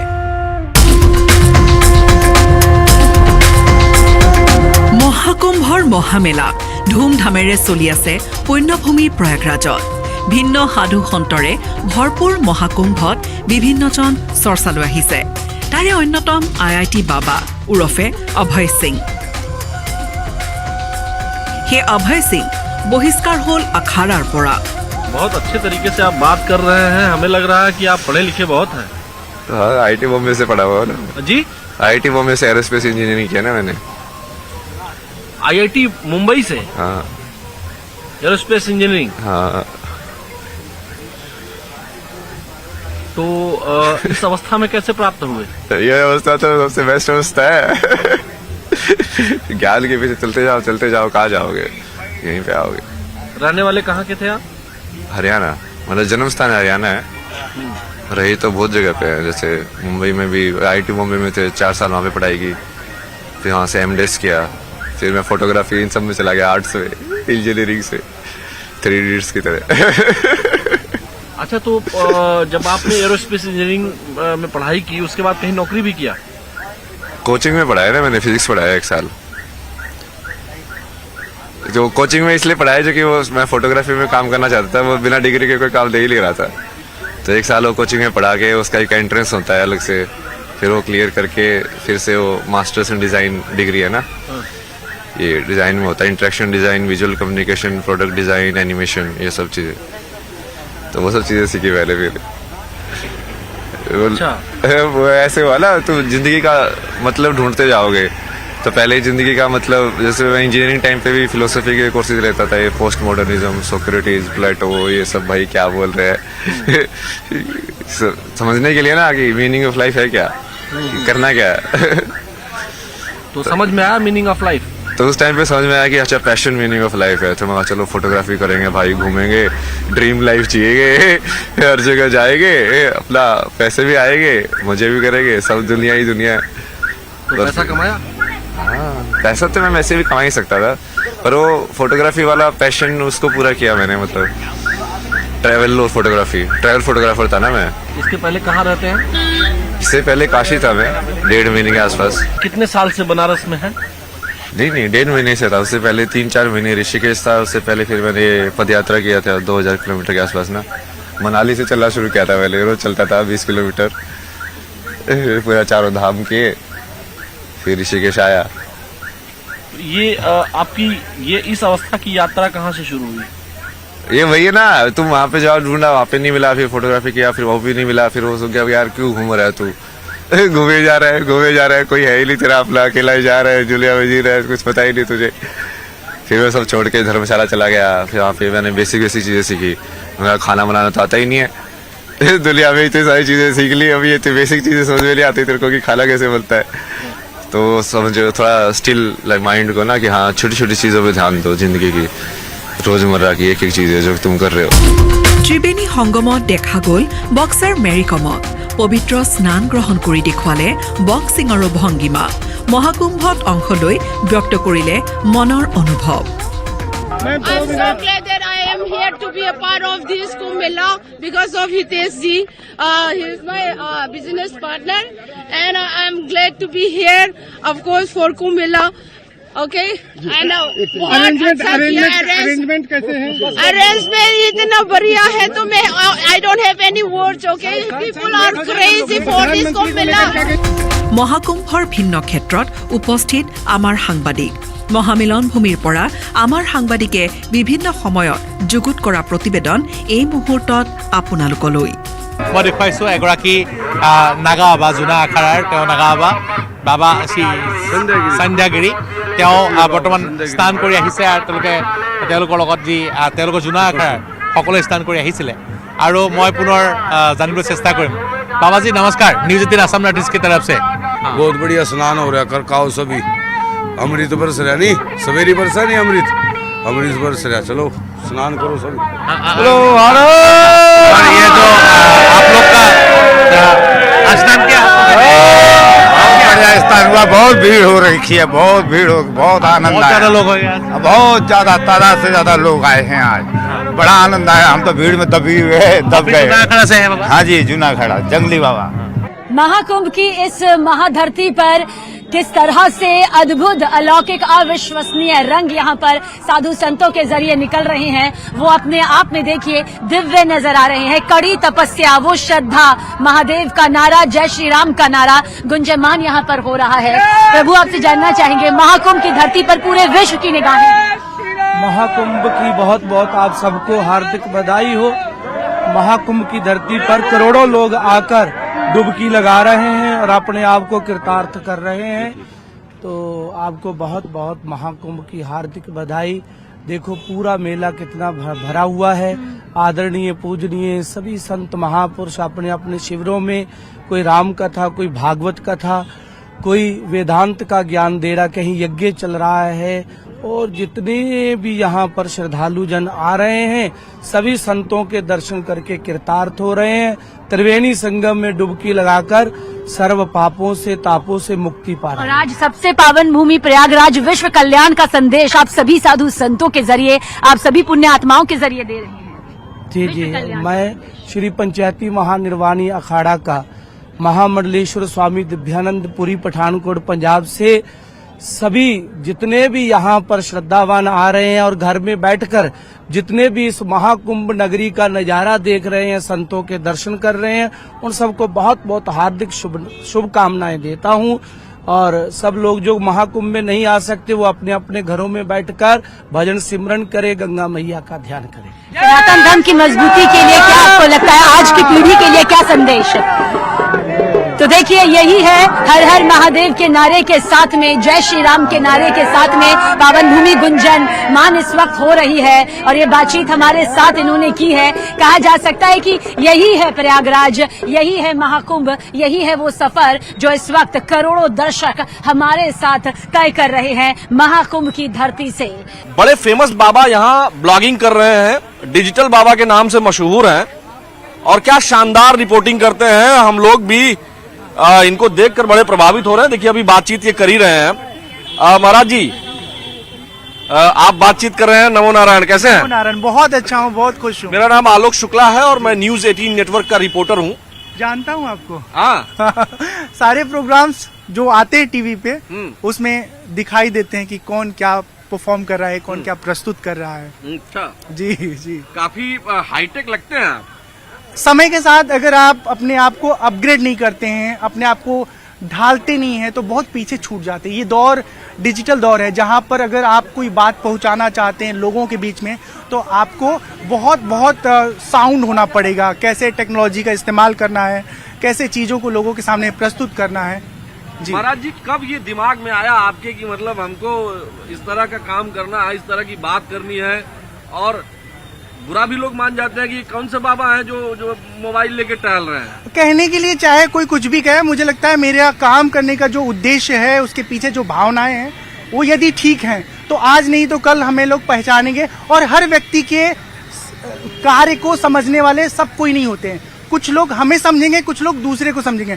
हम ये चाहते हैं कि जो प्राचीन काल के बाबा हैं, उसी तरह मेरी भी बनावट अंदर से बनी रहे, लेकिन आज के हिसाब से ऐसा कलेवर लेके आऊं जिससे युवा पीढ़ी हमसे जुड़ पाए। जब मेरी गुरुकुल की पढ़ाई पूरी हुई तो मैंने देखा कि अब मुझे लोगों के बीच में जाके अपने अनुभव को साझा करना चाहिए। तो पहले आपने टेक्नोलॉजी सीखा? बिल्कुल। मैं एडिटिंग कर लेता हूँ, शूट कर लेता हूँ, मेरे पास हर तरह के लेटेस्ट गैजेट हैं। NX80 सोनी का कैमकॉर्डर है, रोड का वायरलेस माइक है, स्मार्टफोन है, मैकबुक जो इस समय M4 आ रहा है वो मेरे पास है। महाराज जी, पढ़ाई आप गुरुकुल में ही की है कि बीटेक वगैरह की? नहीं, B.Com हमने विश्वविद्यालय गोरखपुर से किया है। उसके बाद 7 साल। कहाँ के हैं? हमारे घर देवरिया है, उत्तर प्रदेश का जिला है, और पढ़ाई लिखाई हमारा गोरखपुर में भइल है। अरे वाह वाह, तो भोजपुरी भी बोला ला रहा। एकदम भोजपुरी इसमें ग्लोबल लैंग्वेज भइल बा। खास तौर पे हमसे सांसद जब से भइल बाटे रवि किशन, वो कहीं भी गुदगुदी कर देले। हाँ, तो हर हर महादेव करके सबके जरा भी अरे बाप रे बाप, उनका सेंस ऑफ ह्यूमर बहुत भयानक है, बहुत भयानक है। लेकिन अभी योगी जी भी गोरखपुर के हैं, जी, जान तो रहे ही हैं। हम उन्हीं के विद्यालय के छात्र हैं। गोरखपुर के गोलघर में महाराणा प्रताप इंटर कॉलेज है, जहाँ से हमने 10+2 किया है, विश्वविद्यालय से B.Com किया है।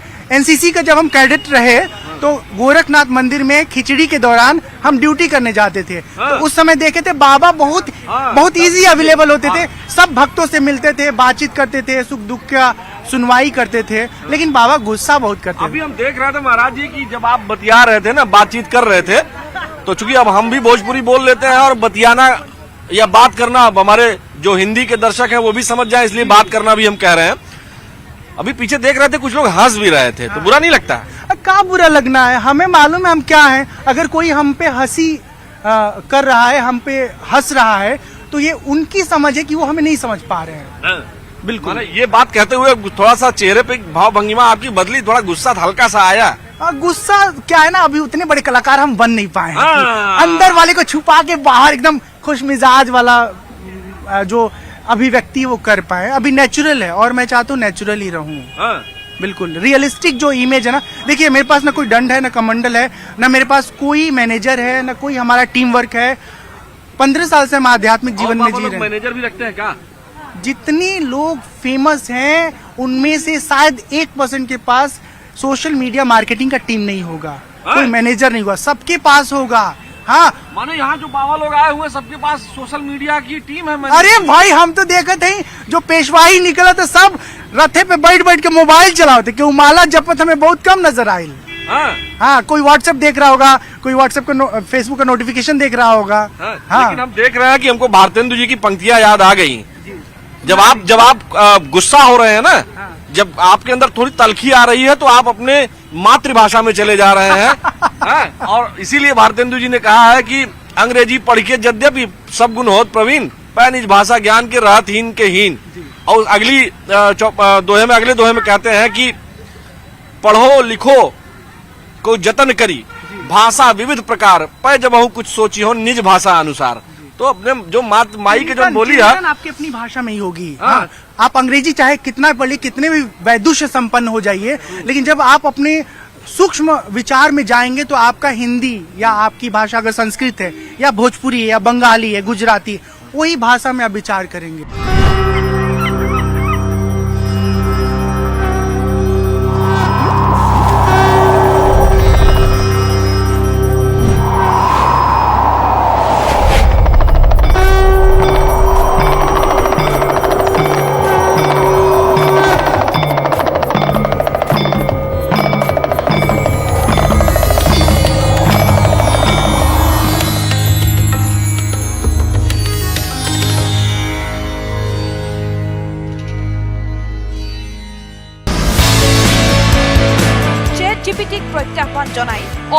যুৱকৰ নতুন টাইপিং ছফ্টৱেৰ।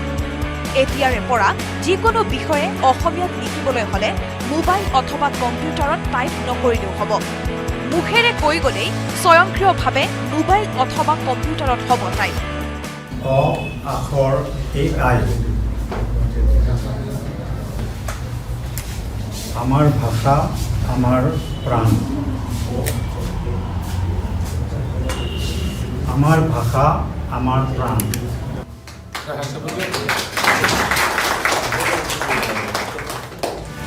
মুকলি হল নতুন টাইপিং ছফ্টৱেৰ।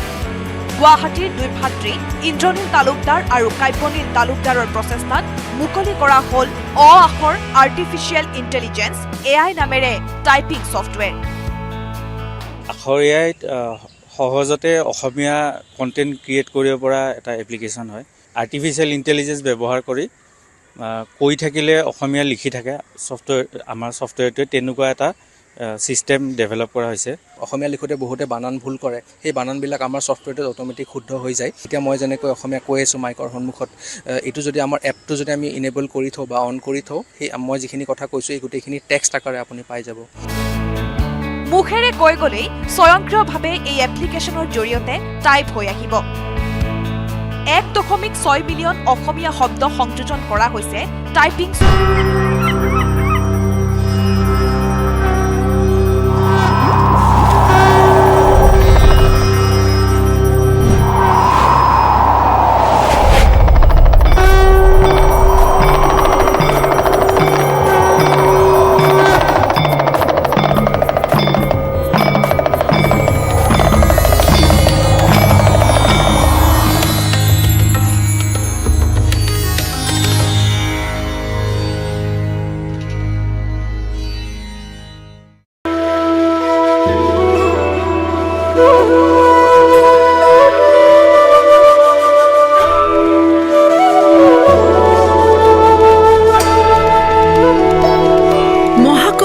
মহাসমাৱেশত ভিন্ন অখাৰাৰ সমাহাৰ, ভিন্ন প্ৰান্তৰ বিভিন্ন অখাৰা, সন্ত মহন্তৰ পৰিচালনাৰে নিয়ন্ত্ৰণৰ আখাৰা, 3 ভাগত বিভক্ত 13টা আখাৰা।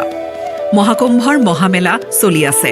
সমাৱেশ ঘটিছে ভিন্ন প্ৰান্তৰ ভক্ত সন্ত পৰ্যটকৰ। তাৰ মাজতে চৰ্চা চলিছে আখাৰাৰ। শৈৱী, বৈৰাগী আৰু উদাসীন আখাৰাৰ সাধুৰে ভৰিছে মহাকুম্ভ। প্ৰশিক্ষণ কঠোৰ, আধ্যাত্মিক অনুশীলন, ধ্যান, শাস্ত্ৰ অধ্যয়ন আৰু পৰম্পৰাগত ভাৰতীয় মল্লযুঁজ আৰু যুদ্ধ কলাৰ দৰে শাৰীৰিক ব্যায়ামৰ সংমিশ্ৰণ এই আখাৰা। এয়া জোনা আখাৰা। 13টা আখাৰাৰ এয়া সৰ্ববৃহৎ। শৈৱ দৰ্শন মানি চলা এই আখাৰাই পূজা কৰে ভগৱান দত্তাত্ৰেয়। কিন্নৰ আখাৰাও এই জোনা আখাৰাৰেই অংশ। চৰ্চাত থকা নগা বাবাসকলো অংশ বিশেষ এই জোনা আখাৰাৰ। এই আখাৰাৰ আছে আধ্যাত্মিক আৰু যুদ্ধ প্ৰশিক্ষণৰ এক চহকী পৰম্পৰা। আচাৰ্য মহামণ্ডলেশ্বৰ স্বামী অভেদানন্দে পৰিচালনা কৰা জোনা আখাৰা বৰ্তমান চৰ্চিত। দ্বিতীয় বৃহত্তম আখাৰা হিচাপে শ্ৰী পঞ্চায়তী নিৰঞ্জনী আখাৰা। 904 খ্ৰীষ্টাব্দত গুজৰাটত প্ৰতিষ্ঠিত এই আখাৰাৰ সাধুৰো সমাগম মহাকুম্ভত। প্ৰধানকৈ কাৰ্তিকেয়ক পূজা কৰা এই আখাৰাৰ আছে বহু ডক্টৰেট ডিগ্ৰীধাৰী, স্নাতকোত্তৰ ডিগ্ৰীধাৰী সন্ত।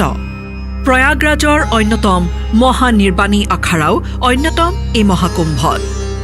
প্ৰজ্ঞা আৰু আধ্যাত্মিক শিক্ষাৰে সমৃদ্ধ এই আখাৰাৰ আৰাধ্য কপিলমণি।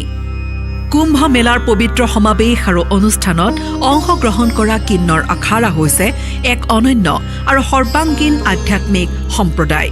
পৰম্পৰাগত আখাৰাসকল প্ৰধানকৈ পুৰুষৰ হোৱাৰ বিপৰীতে কিন্নৰ আখাৰাই তৃতীয় লিংগৰ ব্যক্তিসকলক তেওঁলোকৰ ভক্তি আৰু আধ্যাত্মিকতা প্ৰকাশৰ বাবে এক মঞ্চ প্ৰদান কৰে। অন্যান্য আখাৰাৰ সমান্তৰালকৈ কুম্ভমেলা শোভাযাত্ৰাত তেওঁলোকৰ অংশগ্ৰহণেৰে ব্যপ্ত হিন্দু সম্প্ৰদায়ৰ ভিতৰত তৃতীয় লিংগৰ ব্যক্তিসকলৰ গ্ৰহণযোগ্যতা আৰু স্বীকৃতিৰ ওপৰত আলোকপাত কৰে। ইয়াৰ উপৰিও আছে বৈষ্ণৱ আখাৰা, যাৰ উপস্থিতিয়ে গাম্ভীৰ্যপূৰ্ণ কৰি তুলিছে মহাকুম্ভৰ মহামেলা। संतों का श्रृंगार होता है भस्म और रुद्राक्ष, और इसी से सुसज्जित एक संत हमारे साथ हैं। कहाँ से आए हैं बाबा? मेरा नाम महंत वशिष्ठ गिरी रुद्राक्ष वाले बाबा जी है और गुरु जी का नाम थानापति घनानंद गिरी जी महाराज है और हमारे दादा गुरु जी के नाम सभापति प्रेम गिरी जी महाराज है। हम जूना अखाड़े से रहने वाले हैं और आए हैं हम उत्तराखंड से। कितने रुद्राक्ष हैं आपके शरीर पर? ये लगभग जो है 1.25 लाख दाने का बना हुआ है जी। कैसे कैसे? बहुत भारी होगा, वजन काफी होगा। हाँ, वजन तो काफी है। और कैसा लग रहा है इस बार कुंभ? इस बार कुंभ बहुत आनंद आ रहा है। अब की बार जो है 2019 से ज्यादा कुंभ अच्छा है। अभी क्या संदेश देंगे सनातनियों को? मैं सनातनियों को संदेश दे रहा हूँ, आप भी आइए और महाकुंभ में आस्था की डुबकी लगाइए और गंगा जी का मोक्ष का प्राप्त पावें। और यथा अनुकूल गंगा नहाने के बाद यथा अनुकूल जो है दान पुण्य करना चाहिए। दान पुण्य से जो है पाप विनाश होता है। क्या नाम है आपका? समझना। नेपाल से कितने लोग हैं यहाँ पर? बहुत सारे हैं। अभी तो जूना आखड़ा में भी कितना लोग हैं नेपाल से, तो अच्छा लग रहा है सब कुछ दिखने में। ऐसे ही। ठीक है। आप भी नेपाल से? नेपाल से। आप लोग कब आए? हफ्ता दिन। और नेपाल से तो आप लोगों को नागा बाबा का दर्शन हुआ? होगा, बहुत अच्छा लगा। आप भी नेपाल से? नेपाल से। और आप कहाँ से? मैं वृंदावन से हूँ। आप लोग जूना अखाड़े से है क्या? जूना अखाड़ा से रह रही हूँ, वैसे हम वृंदावन से है, गौड़ीय संप्रदाय में है। अच्छा। जी। तो इस बार तो बहुत अच्छा प्रबंध किया ना? बहुत अच्छा लग रहा है, बहुत अच्छा। कैसा लगा आपको ये यहाँ पे जो इस बार सरकार ने व्यवस्था किया है? हाँ, मैनेजमेंट बहुत अच्छा है। मैनेजमेंट तो मानना पड़ेगा, भारत से कुछ सीखना पड़ेगा नेपाल को भी। बहुत अच्छा है, बहुत ही अच्छा, क्या बोलूँ, शब्द नहीं है। और ये जो आप लोग का खाने का रहने का सब बंदोबस्त हुआ है? हाँ, जूना आखड़ा में हम रह रहे हैं, वहाँ पे खाना ये बहुत अच्छा है। और नागा बाबा को मिला कि नहीं? नागा बाबा को मिला, नागा बाबा को भी दर्शन किया, संत को भी दर्शन किया। अच्छा लग रहा है, बहुत ही अच्छा, ब्लेस्ड। आप क्या करते हैं नेपाल में से? मैं जॉब करती थी, अभी नहीं, तो अभी मैं बाहर से आई हूँ। हमारे साथ रुद्राक्ष से परिपूर्ण एक ऐसा शिवलिंग मौजूद है, एक ऐसे महान बाबा मौजूद है जिन्होंने अपने सिर पर इसे धारण किया हुआ है। आप बाबा को हमारे साथ यहाँ पर देख सकते हैं। ये तप है, ये तपस्या है और साथ ही ये वो यशस्वी बाबा हैं जिनके बारे में कहा जा सकता है कि कण कण में महादेव बसे हैं। इसलिए हर हर महादेव की गूंज से आज सबसे पावन भूमि जो है वो लबरेज और गुंजायमान हो चुकी है। बाबा, सबसे पहले हम आपसे यही पूछना चाहेंगे, आपने अपने सिर पर रुद्राक्ष से परिपूर्ण शिवलिंग को धारण कर रखा है, कितने सालों से ये तपस्या? अभी 1 साल में है। 1 साल की तपस्या है। जी। काशी से। काशी से कुंभ में आया हूँ। साधु संतों की यही कठोर तपस्या है जिसकी वजह से तपस्वियों की भूमि प्रयागराज को यहाँ पर कहा जाता है महाकुंभ। महाकुंभ यही तपस्या है। महादेव की कृपा कहते हैं हर उस भक्त पर बरसती है जिसे साधु संतों का आशीर्वाद मिल जाता है। साधु तपस्या किसके लिए करता है? संसार के लिए, विश्व कल्याण के लिए। उसने साधु एक परिवार को छोड़ता है, वो अपनी तपस्या करता है। वो किसके लिए करता है? उसके लिए पूरा संसार परिवार है, उसका संसार पूरा परिवार संसार परिवार है। सभी को शिक्षा देता है, सभी को आशीर्वाद देता है, बुरे कर्मों से बचाता है, बुरे कर्मों से बचाता है। साधु संतों का यही काम है। तो जब निद्रा का वक्त होता है तब किसी तरह की या फिर हर हर महादेव के साथ में हर वक्त आप इसी को अपने माथे पर, अपने सिर पर विराजमान रखते हैं बाबा?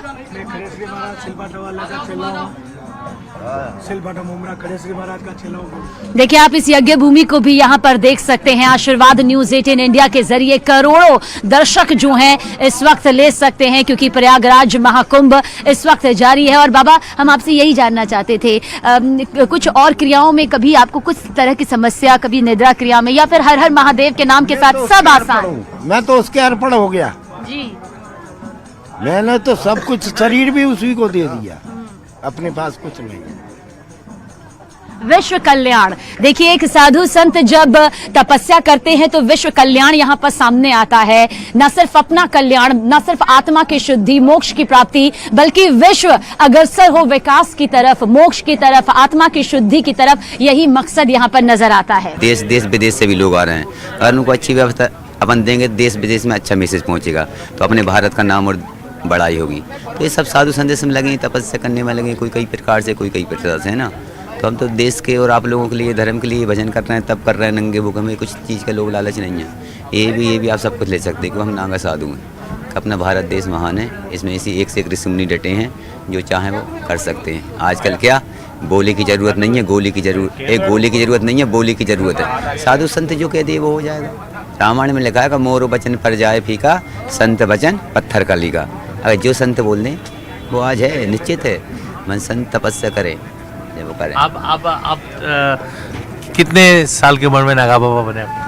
10 साल की उम्र में। और अभी जो आप भोजन करते हैं दिन में कितने बार करते हैं? भोजन की कोई चिंता करी नहीं है। अगर बाबा बने तो भोजन क्या करना, घर में रहते आप जैसी हैं, पत्ती वीर पत्त कुछ खा कर रह जाते हैं। साधना, ओल महादेव, वो सब कुछ देख रहे बारे ना, भाभाई मेट सकतर पुरारी, वो तो मौत के भी दाता हैं, अपन उनके बेटे हैं, उनके शरण में रहते, हमें कुछ नहीं हुआ। ये भोलेनाथ का आशीर्वाद है और सब पे ही आशीर्वाद है। हर युग में आदि अनंत में सिर्फ महादेव हैं, हर चीज़ें महादेव है, उनकी कृपा। अपन बोल रहे हैं, आप आए हो, आप देश विदेश में अच्छे मैसेज रहे, हम और आपके परिवार को और सभी न्यूज वालों को बहुत बहुत आशीर्वाद देना चाहते हैं। ऐसे देश में अच्छे मैसेज दो।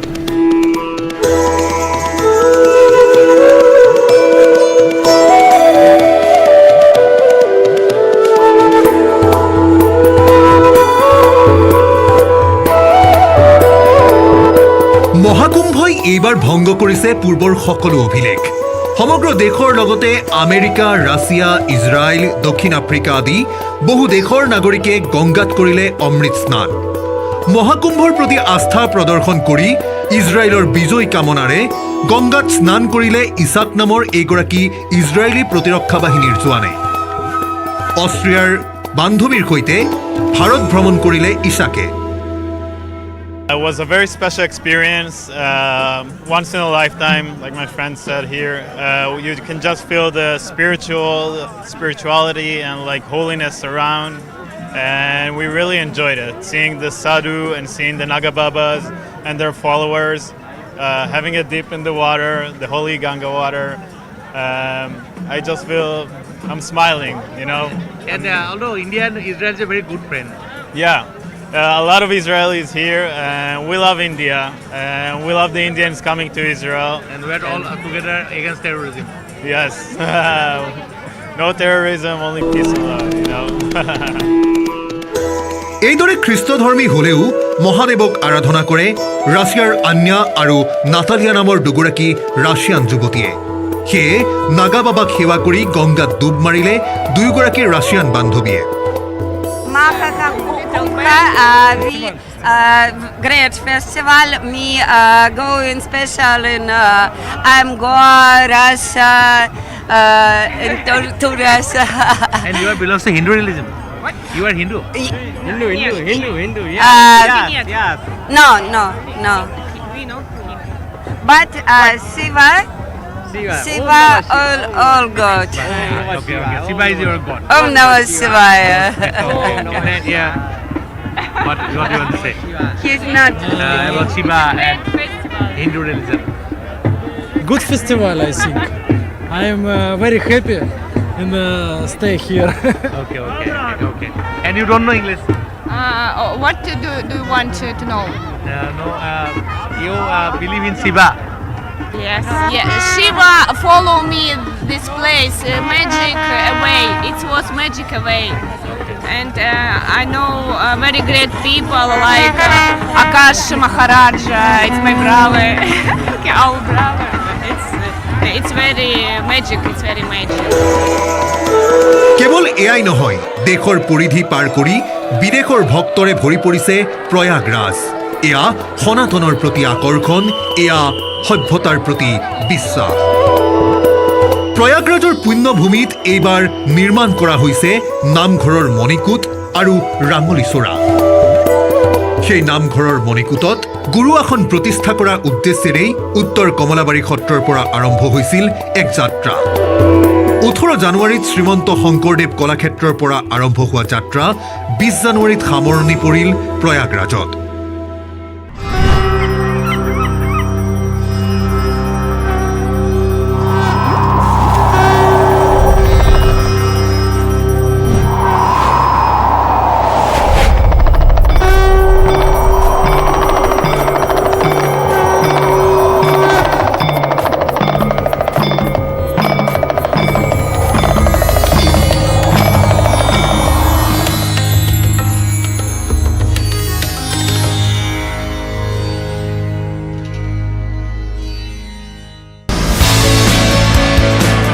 জিপিটিক প্ৰত্যাহ্বান জনাই অসমীয়া যুৱকৰ নতুন টাইপিং ছফটৱেৰ এতিয়াৰে পৰা যিকোনো বিষয়ে অসমীয়াত লিখিবলৈ হলে মোবাইল অথবা কম্পিউটাৰত টাইপ নকৰিলেও হ'ব মুখেৰে কৈ গলেই স্বয়ংক্ৰিয়ভাৱে মোবাইল অথবা কম্পিউটাৰত হ'ব টাইপ অ আখৰ AI আমাৰ ভাষা আমাৰ প্ৰাণ আমাৰ ভাষা আমাৰ প্ৰাণ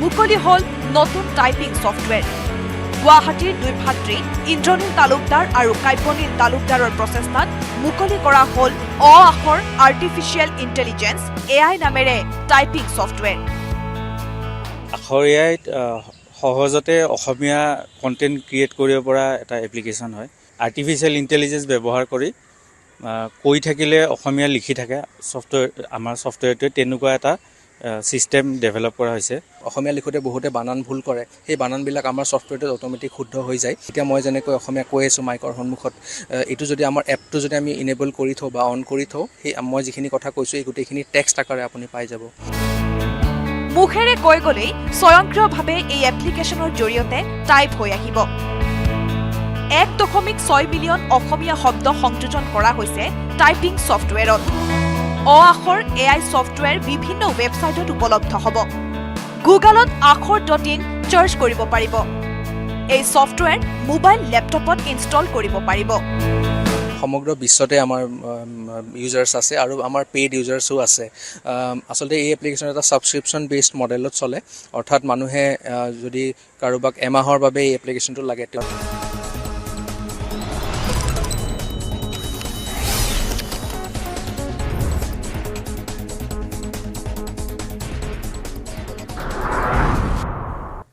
লোকসভা 2025-26 বৰ্ষৰ কেন্দ্ৰীয় বাজেট দাখিল বিৰোধীৰ চিঞৰ বাখৰৰ মাজতে কেন্দ্ৰীয় বিত্তমন্ত্ৰী নিৰ্মলা সীতাৰমণে দাখিল কৰিলে কেন্দ্ৰীয় বাজেট বাজেটত কৃষি ক্ষেত্ৰৰ বিকাশৰ প্ৰথম ইঞ্জিন আখ্যাৰে কৃষক সবলীকৰণৰ লক্ষ্য নিৰ্মলা সীতাৰমণৰ বাজেটত মধ্যবিত্ত কৰদাতালৈ বৃহৎ সকা 12 লাখ টকালৈ আয়কৰ ৰেহাই ষ্টেণ্ডাৰ্ড ডিডাকশ্যন অতিৰিক্ত ৭৫,০০০ টকা বছৰি 12.75 লাখ টকা পৰ্যন্ত উপাৰ্জনৰ লোকে দিব নালাগে আয়কৰ নামৰূপৰ সাৰ কাৰখানালৈ ভাল খবৰ নামৰূপৰ সাৰ কাৰখানাৰ উৎপাদন ক্ষমতা 12.7 লাখ মেট্ৰিক টনলৈ বৃদ্ধিৰ লক্ষ্য নামৰূপ সাৰ কাৰখানাত ইউৰিয়াক লৈ বিশেষ প্ৰকল্পৰ প্ৰস্তাৱ নিৰ্মলা সীতাৰমণৰ বাজেটত চিকিৎসা খণ্ডলে বহু কেইটা প্ৰস্তাৱ ৩৬টা জীৱনদায়িনী ঔষধৰ আমদানি শুল্ক প্ৰত্যাহাৰ অন্য 6টা জীৱনদায়িনী ঔষধতো হ্ৰাস কৰা হৈছে আমদানি শুল্ক 3 বছৰত দেশৰ প্ৰতিখন জিলাতে হ'ব কেঞ্চাৰ হাস্পতাল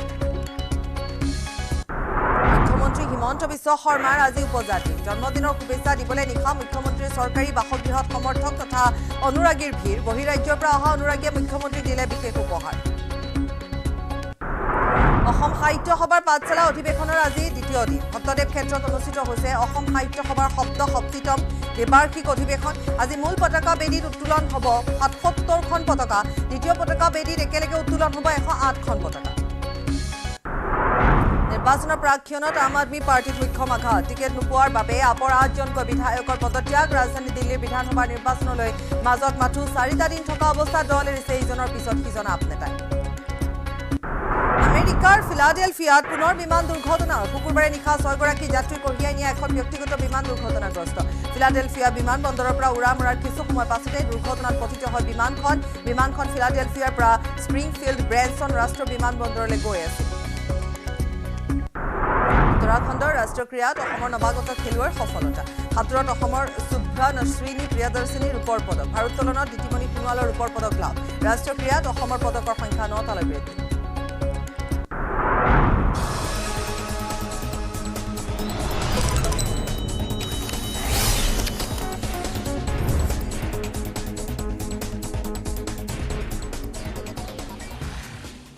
বিয়লিৰ খবৰলৈ স্বাগতম ষ্টুডিঅ'ত মই পাপৰি অসম সাহিত্য সভাৰ পাঠশালাৰ অধিৱেশনত অগ্নিকাণ্ড মূল প্ৰৱেশ দ্বাৰৰ সন্মুখতে ব্যৱসায়িক প্ৰতিষ্ঠানত লাগে জুই অগ্নিকাণ্ডৰ বাবে বন্ধ কৰি দিয়া হৈছে প্ৰৱেশ দ্বাৰৰ পথ অগ্নি নিৰ্বাপক বাহিনীয়ে জুই নিৰ্বাপন কৰিছে এই পৰ্যন্তলৈ পোহৰলৈ অহা নাই অগ্নিকাণ্ডৰ কাৰণ আজি যেহেতু দ্বিতীয়টো দিন কিন্তু তাৰ মাজতে প্ৰৱেশ দ্বাৰতে জুই লাগে অগ্নি নিৰ্বাপনে ইতিমধ্যে অগ্নি নিৰ্বাপক বাহিনী উপস্থিত হৈ জুই নিৰ্বাপন কৰিছে এই পৰ্যন্ত কিন্তু পোহৰলৈ অহা নাই অগ্নিকাণ্ডৰ কাৰণ অগ্নিকাণ্ডৰ ঘটনা সংঘটিত হৈছে সাহিত্য সভাৰ অধিৱেশনত অগ্নিকাণ্ডৰ ঘটনা সংঘটিত হৈছে অসম সাহিত্য সভাৰ পাঠশালাৰ অধিৱেশনত এই অগ্নিকাণ্ড এখন ব্যৱসায়িক প্ৰতিষ্ঠানত জুই লাগে আৰু জুই লগাৰ ফলত সেই স্থানত কিছু হোৱা দোৱাৰো সৃষ্টি হয় অৱশ্যে পৰৱৰ্তী সময়ত তাৎক্ষণিকভাৱে তাত অগ্নি নিৰ্বাপক বাহিনী উপস্থিত হৈ জুই নিৰ্বাপন কৰিবলৈ সক্ষম হৈছে কিন্তু ইয়াৰ আঁৰৰ কাৰণ এতিয়ালৈকে পোহৰলৈ নাই অহা যে কি কাৰণ হয়তো শ্বৰ্ট চাৰ্কিটো হ'ব পাৰে বা অন্য কাৰণো হ'ব পাৰে সেই কাৰণ পোহৰলৈ নাই অহা জুই বৰ এটা বেছি বিয়পিবলৈ নাপালে অগ্নি নিৰ্বাপক বাহিনীৰ তৎপৰতাত জুই নিৰ্বাপিত হৈছে দোকানখন মানে ইয়াতে লোৱা আছিল ইয়াতে মাংসৰ দোকান আছিল মানে ওপৰৰ পৰা ফিৰিং উঠি কিবা পৰিছিল খেৰি ঘৰ যিহেতু ওপৰৰ পৰা পৰি তাৰে এই হৈ আছিল তাৰপিছত এই লিক হৈ কিনে সেইটো পৰি কিনে সেনেকৈ লাগি গ'ল নমিতা ৰয় কৈলাশ আছে আমাৰ সৈতে সংযুক্ত হয় আৰু কি কাৰণত আচলতে অগ্নিকাণ্ড সংঘটিত হ'ল স্পষ্ট নহয় কৈলাশ কিন্তু ফিৰিঙতি আহি তেনেধৰণে জুই লগা বুলিয়ে জানিবলৈ পোৱা গৈছে কিন্তু আমি সবিশেষ জানিম আপোনাৰ পৰা নিশ্চিতভাৱে পৰিচয় আজি অসম সাহিত্য সভাৰ যি অধিৱেশনৰ দ্বিতীয়টো দিন আছিল আৰু দ্বিতীয়টো দিনৰ কিছু মুহূৰ্ত পূৰ্বে আচলতে ক্ষেত্ৰৰ যি প্ৰৱেশ দ্বাৰৰ সন্মুখৰ ভাগত থকা এখন ব্যৱসায়িক প্ৰতিষ্ঠানত হঠাতে জুই লাগে আৰু জুই লগাৰ ফলত আচলতে এক খোৱা দোৱাময় পৰিৱেশৰ সৃষ্টি হয় কাৰণ যিখিনি সময়ত ইয়াত অগ্নিকাণ্ডৰ ঘটনাটো সংঘটিত হৈছিল সেই সময়খিনিত আচলতে যথেষ্ট সংখ্যক ইয়ালৈ অহা আচলতে যি সাহিত্য অনুৰাগী ব্যক্তিসকল আহিছিল আৰু সেইকাৰণে আচলতে এক খোৱা দোৱা পৰিৱেশৰ সৃষ্টি হৈছিল আৰু কিন্তু ততাতৈয়াকৈ আচলতে ক'ব লাগিব যে ততাতৈয়াকৈ অগ্নি নিৰ্বাপক বাহিনীৰ লোকসকলে উপস্থিত হৈ আচলতে যি তিনিখনকৈ অগ্নি নিৰ্বাপক বাহিনীৰ গাড়ী উপস্থিত হৈ জুই নিয়ন্ত্ৰণ কৰায় কিন্তু বৰ্তমান সময়ছোৱাত জুই নিয়ন্ত্ৰণ কৰা দেখিবলৈ পোৱা গৈছে আৰু আমি সহযোগী পৰিৱেশটো দেখুৱাব আৰু যাক লৈ আচলতে অসম সাহিত্য সভাৰ যি ইয়ালৈ অহা প্ৰতিগৰাকী লোকৰ মাজতে খোৱা দোৱা পৰিৱেশৰ এই যি জুই আচলতে জুই নিয়ন্ত্ৰণ কৰা হৈছে উল্লেখ কৰিব বিচাৰিছো যে যিখিনি সময়ত আচলতে জুই এই অগ্নিকাণ্ডৰ ঘটনা সপ্তদেৱ ক্ষেত্ৰলৈ সোমোৱাই পথটো গোটেই বন্ধ কৰি দিয়া হৈছিল কিন্তু বৰ্তমান সময়ছোৱাত প্ৰতিগৰাকী লোক আহিব পৰাকৈ মুকলি কৰি দিয়া হৈছে যি জুই নিয়ন্ত্ৰণ হোৱাৰ লগে লগে আৰু এক প্ৰকাৰ কথা ক'ব লাগিব যে এই যি ব্যৱসায়িক প্ৰতিষ্ঠানখনত জুই লগাৰ ফলত যদিও খোৱা দোৱা পৰিৱেশৰ সৃষ্টি হৈছিল সমান্তৰালভাৱে যি ইয়াৰ কাষত থকা কেইবাখনো আচলতে দোকান যদি সহযোগী দেখাই কেইবাখনো দোকান আমি দেখুৱাইছো এখন হোটেল তাৰে কাষতে এখন কাপোৰৰ ব্যৱসায়িক প্ৰতিষ্ঠান আছিল কিন্তু এইসমূহ ব্যৱসায়িক প্ৰতিষ্ঠান সৌভাগ্যক্ৰমে ৰক্ষা পৰে আৰু কোনো ধৰণৰ আচলতে এই দোকানখনৰ পৰা কোনো জুই বিয়পাবলৈ আচলতে বিয়পোৱা নাই আৰু হঠাতে যিটো ততাতৈয়াকৈ যিটো অগ্নি নিৰ্বাপক বাহিনীৰ গাড়ী আহিছে তিনিখনকৈ গাড়ীয়ে জুই নিয়ন্ত্ৰণ কৰিছে আৰু বৰ্তমানলৈকে স্পষ্ট হোৱা নাই আচলতে এই জুইৰ কিহৰ কাৰণে সংঘটিত হৈছে যদিও আমাক যিগৰাকী আচলতে মহিলা আচলতে স্বত্বাধিকাৰীগৰাকীয়ে জনোৱা অনুসৰি ফিৰিঙতিৰ পৰা হোৱা বুলি কৈছে কিন্তু বৰ্তমানলৈকে স্পষ্ট নহয় কিহৰ কাৰণে এই অগ্নিকাণ্ডৰ ঘটনা ধন্যবাদ কৈলাশ এতিয়ালৈকে স্পষ্ট নহয় কিহৰ কাৰণে অগ্নিকাণ্ডৰ ঘটনা সংঘটিত হ'ল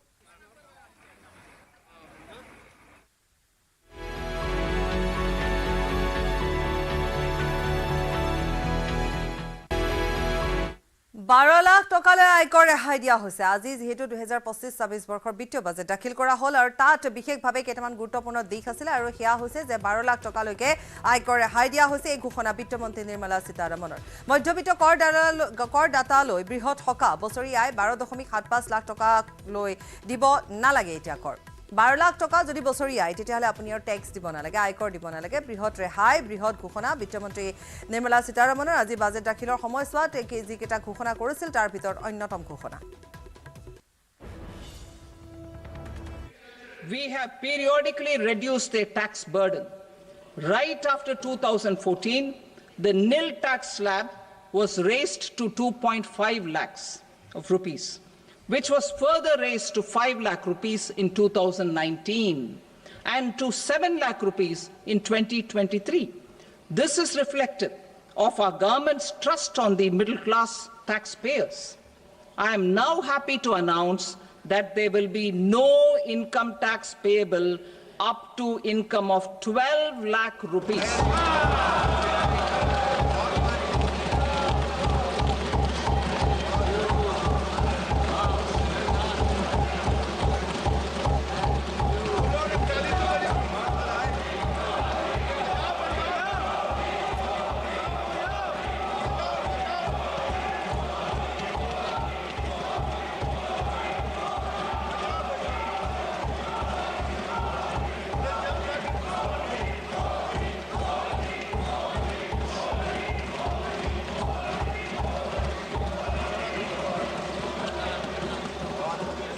So, average income of 1 lakh per month other than the special rate income such as capital gains under the new regime. This limit will be 12.75 lakh for salaried taxpayers due to the standard deduction of 75,000. নামৰূপৰ সাৰ কাৰখানালৈ ভাল খবৰ বৃদ্ধি হ'ব নামৰূপৰ সাৰ কাৰখানাৰ উৎপাদন ক্ষমতা 12.7 লাখ মেট্ৰিক টন সাৰ উৎপাদনৰ ক্ষমতা বৃদ্ধিৰ লক্ষ্য নামৰূপ সাৰ কাৰখানাত ইউৰিয়াক লৈ বিশেষ প্ৰকল্প বৃদ্ধি হ'ব নামৰূপৰ সাৰ কাৰখানাৰ উৎপাদন ক্ষমতা Atmanirbharta in urea production. Our government had reopened 3 dormant urea plants in the eastern region. To further augment urea supply, a plant with annual capacity of 12.7 lakh metric tons will be set up at Namrup in Assam. আৰু কেন্দ্ৰীয় বিত্তমন্ত্ৰী নিৰ্মলা সীতাৰমণৰ সংবাদ মেলামি আগবঢ়াম পোনপটীয়া সম্প্ৰচাৰ But one thing which I certainly would like to highlight is responding to the voice of the people, which is what Prime Minister Modi is known for in his administration. It's a very responsive government. And as a result, the income tax simplification, which I announced in July, is already completed in its works, and we shall bring the bill in the next week.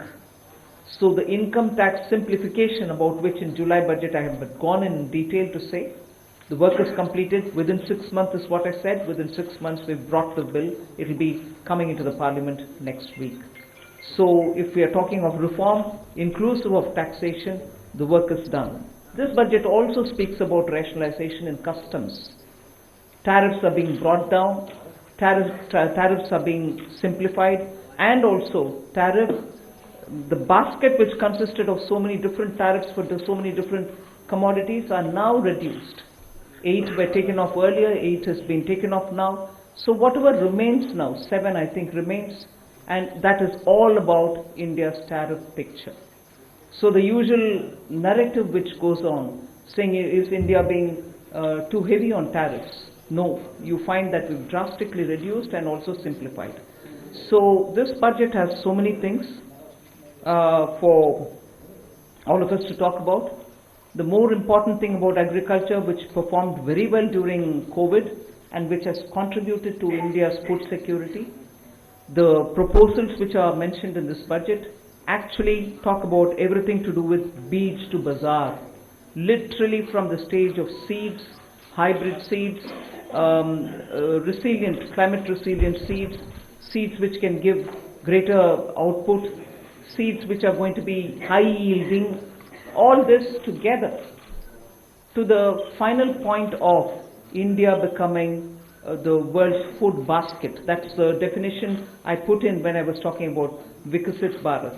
So we are making sure that India's agriculture gets the support across the board, whether it is on seeds, whether it is for skilling the farmers, whether it is rural prosperity, whether it is going to have agriculture and allied industries being set up in rural areas, and whether it is going to be farmers getting better and more loan with interest subvention, not just farmers, fishermen, and also dairy, meaning animal husbandry. So the picture for rural development and the picture for supporting agriculture is across the board, and that has been narrated. The second thing which I would want to highlight is the continued emphasis that we are giving since vote on account budget, July budget, and now on the MSMEs. whether it is giving them sovereign guaranteed loan, whether it is support during COVID, whether the definition being changed now for better, more inclusive growth in MSMEs, access to bank credit. So MSMEs have also been given greater emphasis. Together with this, I'd like to highlight the point that energy security has had greater attention in this budget. We've highlighted in July budget how even pump storage will have greater attention. Solar and wind and renewable energy has also been taking consistently good importance in our budgets. This time we are talking about the small modular reactors. I've also announced that there shall be 2 amendments, one to the Atomic Energy Act and the other one for the civil liability. All of this is going to help us attain energy security. Insurance sector's FDI limits have been enhanced. That is another important announcement. I'll end my opening statement with 2 things. There is no reduction in the public spending on capital expenditure. Let's put that up front. We continue to place emphasis on the multiplier effect that capital expenditure done by government has shown, has sustained us. We continue on that. And with all this, our fiscal prudence has aligned itself to the glide path that we announced in 2020-21. So we've kept ourselves in alignment. Fiscal prudence has been maintained. And the next year, coming years, estimate is also being given. Well under 4.5 is what we had said earlier. We are also projecting the same. So this is just as an opening statement. There's a lot more to say, but as you all ask questions, so shall we answer. Thank you. Thank you, ma'am. 225. Mic, please.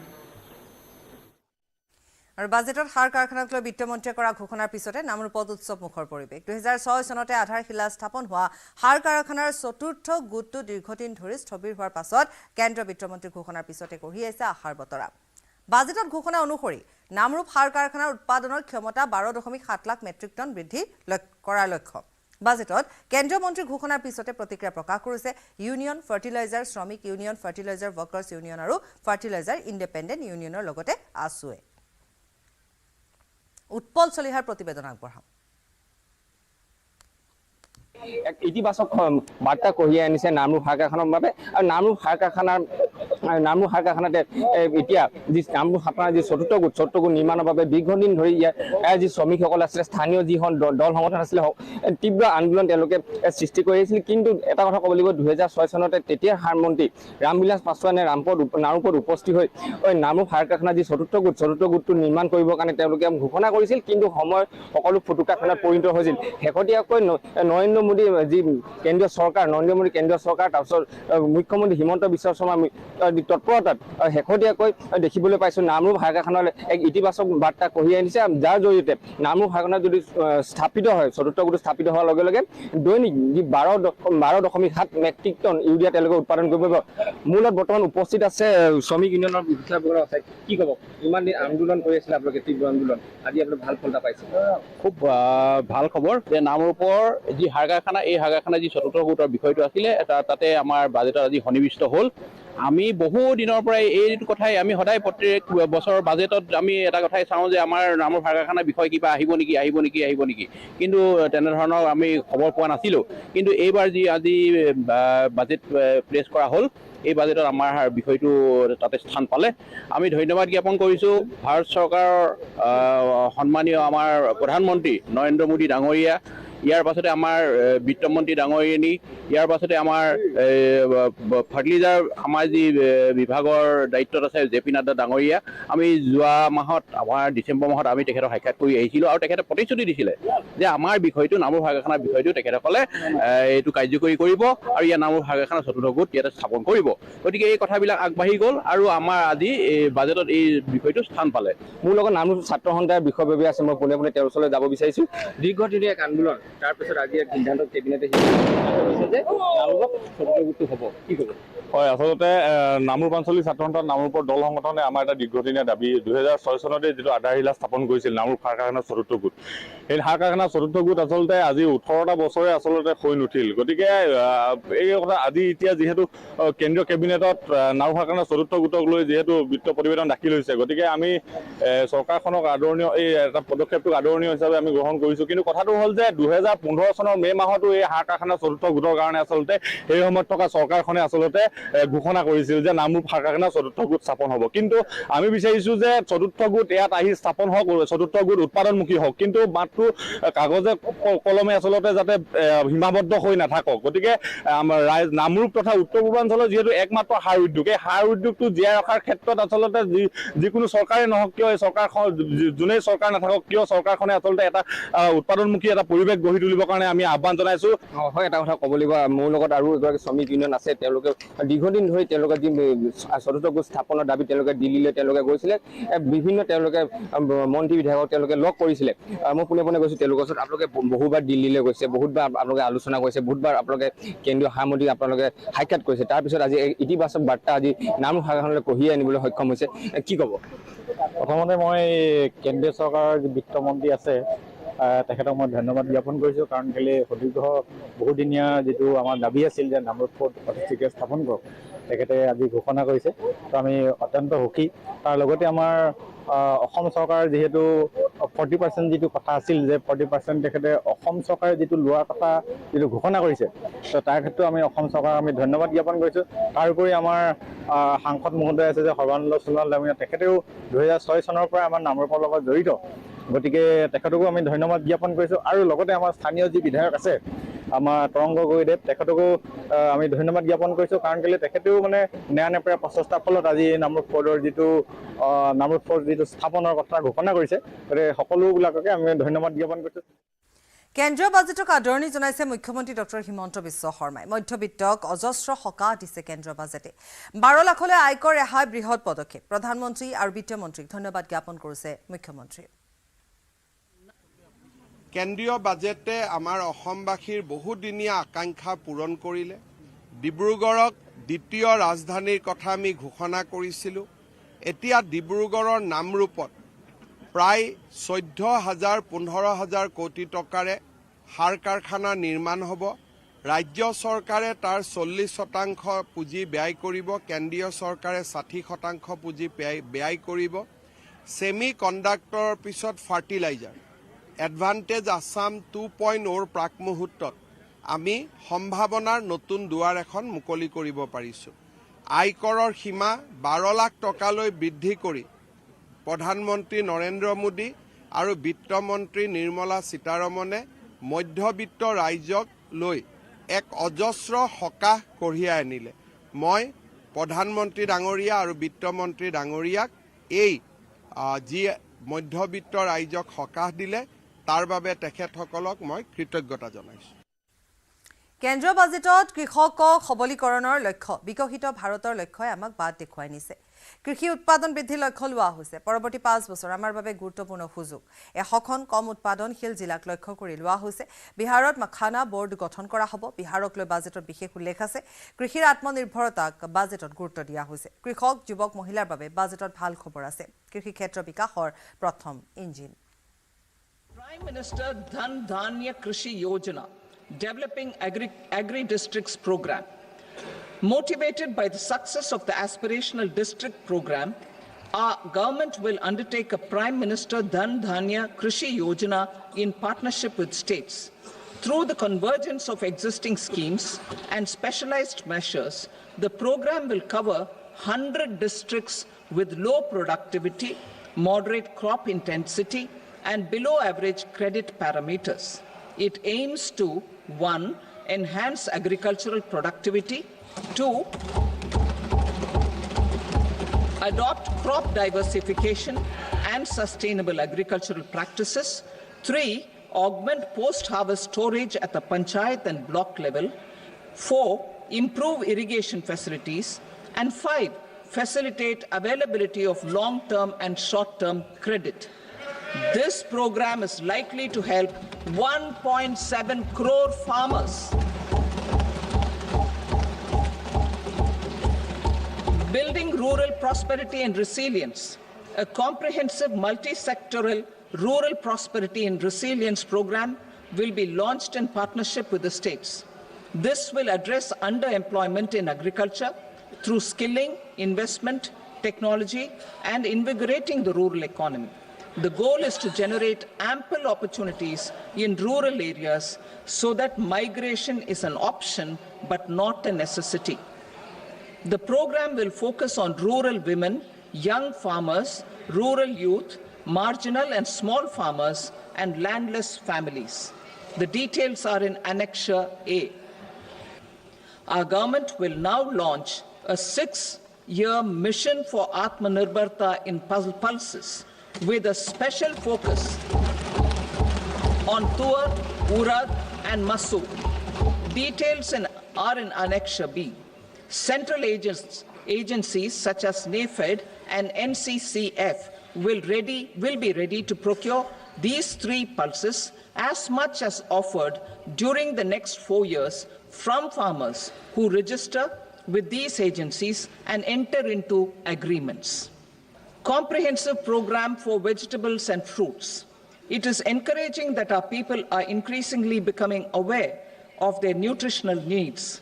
It is a sign of a society becoming healthier. With rising income levels, the consumption of vegetables, fruits, and Shri Anna is increasing significantly. A comprehensive program to promote production, efficient supplies, processing, and remunerative prices for farmers will be launched in partnership with the states. Appropriate institutional mechanisms for implementation and participation of farmer producer organizations and cooperatives will be set up. বাজেটত 5.7 কোটি MSME লৈ বিশেষ নজৰ দেশৰ 7.5 কোটি লোক জড়িত হৈ আছে MSME দেশৰ উৎপাদনৰ 36% উৎপাদন MSME চৰকাৰৰ বিনিয়োগ 2.5 গুণ বৃদ্ধিৰ লক্ষ্য MSME বাবে 5 কোটিৰ পৰা 10 কোটি লৈ বৃদ্ধি ঋণ MSMEs as the second engine. Now I move to MSMEs as the second engine, which encompasses manufacturing and services with a focus on MSMEs numbering 5.7 crores. Currently, over 1 crore registered MSMEs, employing 7.5 crore people and generating 36% of our manufacturing, have come together to position India as a global manufacturing hub. With their quality products, these MSMEs are responsible for 45% of our exports. To help them achieve higher efficiencies of scale, technological upgradation, and better access to capital, the investment and turnover limits for classification of all MSMEs will be enhanced to 2.5 and 2 times respectively. This will give them the confidence to grow and generate employment for our youth. The details are given in Annexure D. To improve access to credit, the credit guarantee cover will be enhanced. First, for micro and small enterprises from 5 crore to 10 crore rupees, leading to additional credit of 1.5 lakh crores in the next 5 years. 36টা জীৱনদায়িনী ঔষধৰ আমদানি শুল্ক প্ৰত্যাহাৰ অন্য 6টা জীৱনদায়িনী ঔষধতো আমদানি শুল্ক হ্ৰাস পাব কৰ্কট ৰোগৰ ঔষধৰ দাম হ্ৰাস পাব জীৱনদায়িনী ঔষধৰ দাম হ্ৰাস পাব মুঠ 42 বিধ ঔষধৰ দাম Expansion of medical education. Our government has added almost 1.1 lakh undergraduate and postgraduate medical education seats in 10 years, an increase of 130%.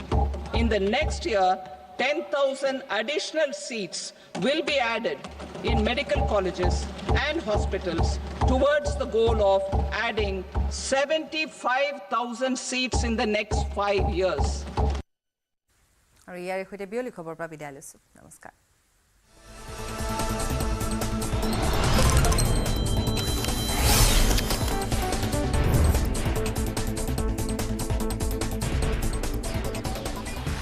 এইটো মাইথান ষ্টিল নহয়। ওচৰ চুবুৰীয়াসকলে লগাইছে। ষ্ট্ৰং মানে মাইথান ষ্টিল।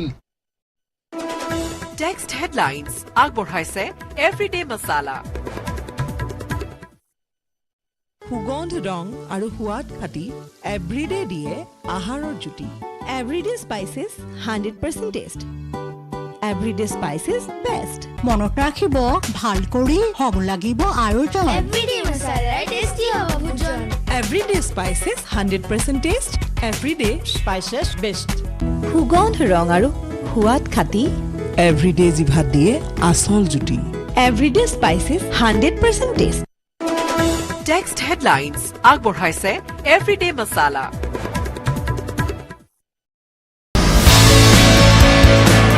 জিপিটিক প্ৰত্যাহ্বান জনাই অসমীয়া যুৱকৰ নতুন টাইপিং ছফ্টৱেৰ। এতিয়াৰে পৰা যিকোনো বিষয়ে অসমীয়াত লিখিবলৈ হ'লে মোবাইল অথবা কম্পিউটাৰত টাইপ নকৰিলেও হ'ব। মুখেৰে কৈ গ'লেই স্বয়ংক্ৰিয়ভাৱে মোবাইল অথবা কম্পিউটাৰত হ'ব টাইপ। অ আখৰ AI আমাৰ ভাষা আমাৰ প্ৰাণ। আমাৰ ভাষা আমাৰ প্ৰাণ।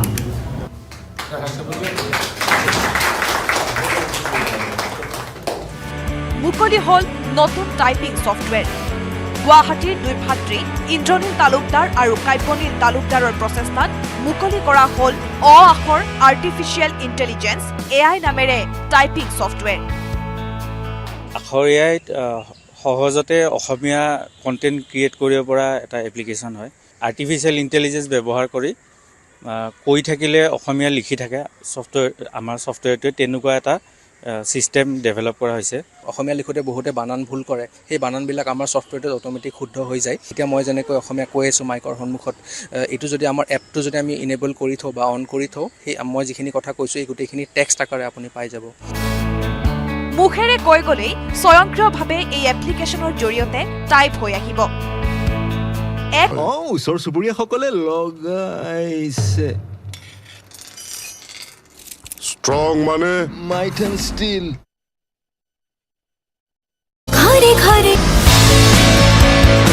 চেট জিপিটিক প্ৰত্যাহ্বান জনাই অসমীয়া যুৱকৰ নতুন টাইপিং ছফ্টৱেৰ। এতিয়াৰে পৰা যিকোনো বিষয়ে অসমীয়াত লিখিবলৈ হ'লে মোবাইল অথবা কম্পিউটাৰত টাইপ নকৰিলেও হ'ব। মুখেৰে কৈ গ'লেই স্বয়ংক্ৰিয়ভাৱে মোবাইল অথবা কম্পিউটাৰত হ'ব টাইপ। অ আখৰ AI আমাৰ ভাষা আমাৰ প্ৰাণ। আমাৰ ভাষা আমাৰ প্ৰাণ।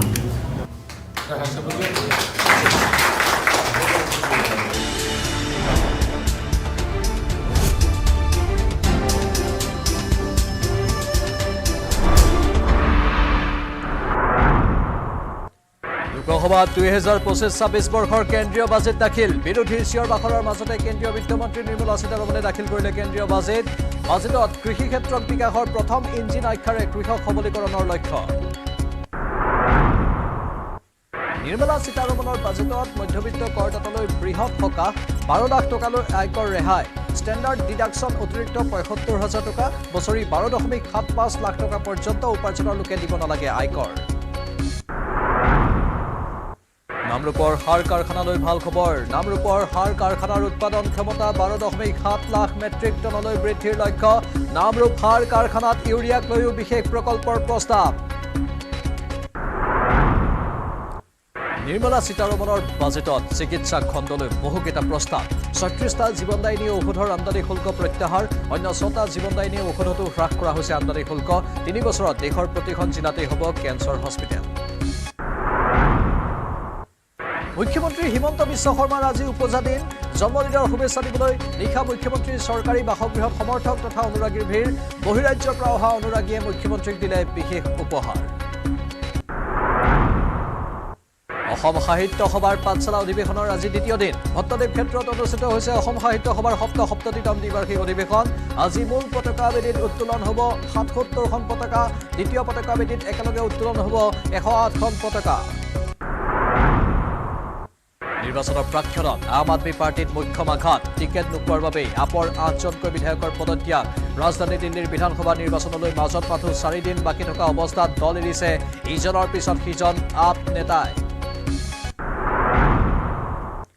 আমেৰিকাৰ ফিলাডেলফিয়াত পুনৰ বিমান দুৰ্ঘটনা শুকুৰবাৰে নিশা 6গৰাকী যাত্ৰীৰ কঢ়িয়াই নিয়া এখন ব্যক্তিগত বিমান দুৰ্ঘটনাত পতিত ফিলাডেলফিয়া বিমানবন্দৰৰ পৰা উৰাবৰৰ কিছু সময়ৰ পাছতে দুৰ্ঘটনাত পতিত হয় বিমানখন ফিলাডেলফিয়াৰ পৰা স্প্ৰিংফিল্ড ব্ৰেনছন ৰাষ্ট্ৰীয় বিমানবন্দৰলৈ গৈ আছিল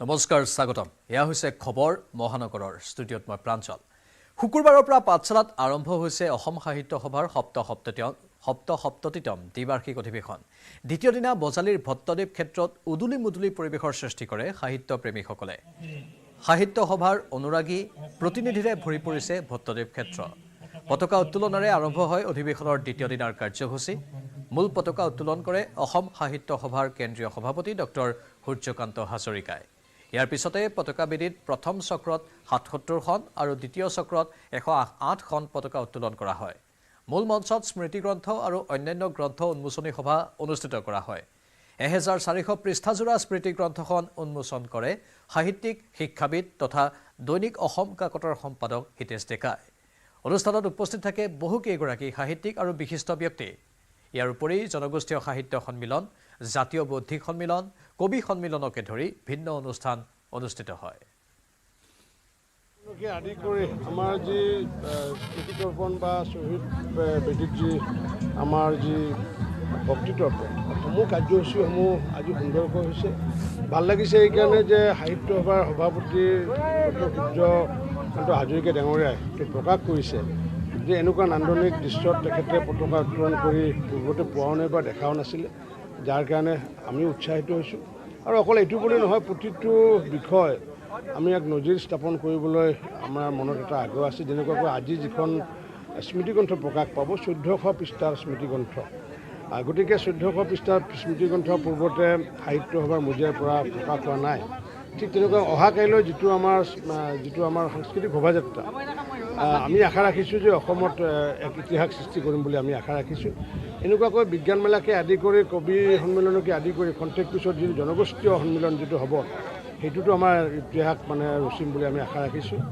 সকলো যদি কৃতিত্ব তেতিয়াহ'লে মই সাহিত্য সভাৰ বিষয়ববীয়া আদৰণীয় সমিতিৰ প্ৰতিগৰাকী বিষয়ববীয়া পাঠশালাবাসী ৰাইজ বজালীবাসী ৰাইজক মই ইয়াৰ কৃতিত্ব ভগাই দিছোঁ ক'ৰবাত যদি দুই এটা কামত বিফলতা হৈছে তাৰ বিফলতাৰ দায়িত্ব মই নিজে স্বীকাৰ কৰি ক্ষমা মাৰ্জনা বিচাৰিছোঁ অধিৱেশনৰ দ্বিতীয় দিনৰ কাৰ্যসূচী আৰু এতিয়া সময় পোনপটীয়া সম্প্ৰচাৰৰ সাংবাদিক কৈলাশ ডেকা লাইভত আছে কৈলাশ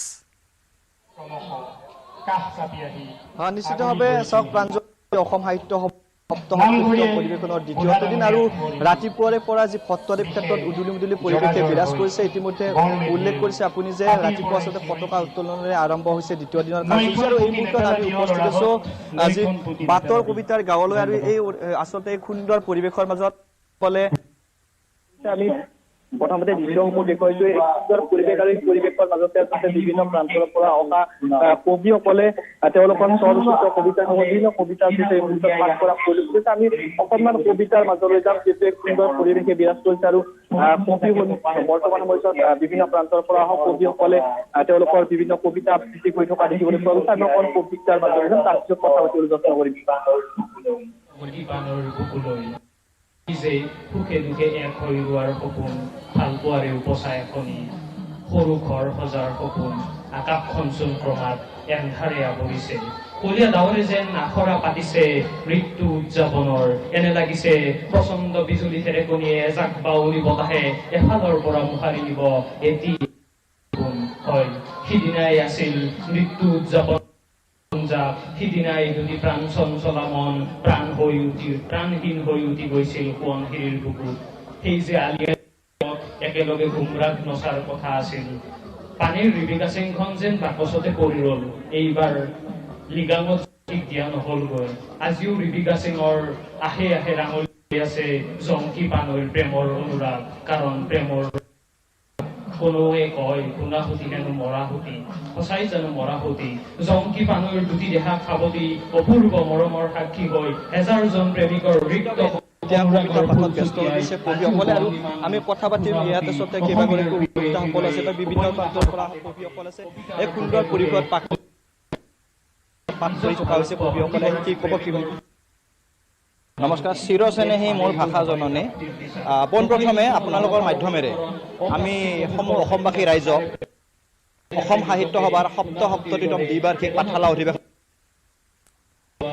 এইবাৰ অসম সাহিত্য সভাই নতুনকৈ বিজ্ঞান মেলৰ সংযোজন কৰিছে আৰু সমান্তৰালভাৱে আমাৰ কবি সন্মিলনীৰ অসম সাহিত্য সভাৰ কবি সন্মিলনী উপসমিতিয়েও বাটৰ কবিতাৰ গাঁও নামৰ সম্পূৰ্ণ এখন প্ৰাকৃতিক পৰিৱেশত গাঁৱৰ সৃষ্টি কৰিছে কবিতাৰ গাঁও য'ত অসমৰ বিভিন্ন প্ৰান্তৰ পৰা অহা কবিসকলে বিনা দ্বিধাই কবিতা পাঠ কৰাৰ সুযোগ পাব ৪০ ঘণ্টা ধৰি ৪ দিনীয়া কাৰ্যসূচী ৪০ ঘণ্টা ধৰি কবিতা পাঠ চলিব আশা কৰোঁ সকলো কবিয়ে সন্তুষ্ট হ'ব ইয়াৰ পৰা এই মঞ্চৰ পৰা প্ৰথমবাৰ এনেকুৱা এয়া পাঠশালাৰ পৰা পোনপটীয়া সম্প্ৰচাৰ আগবঢ়ালোঁ আমাৰ সাংবাদিক কৈলাসে অধিক তথ্য জনাই আছে পৰৱৰ্তী সময়তো জনাই থাকিব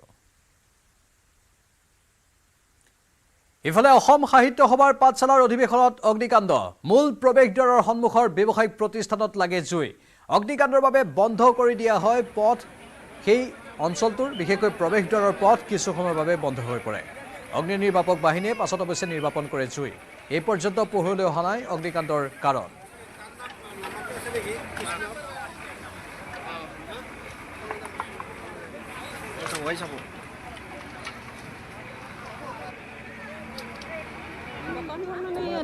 আছিল মাংসৰ দোকান আছিল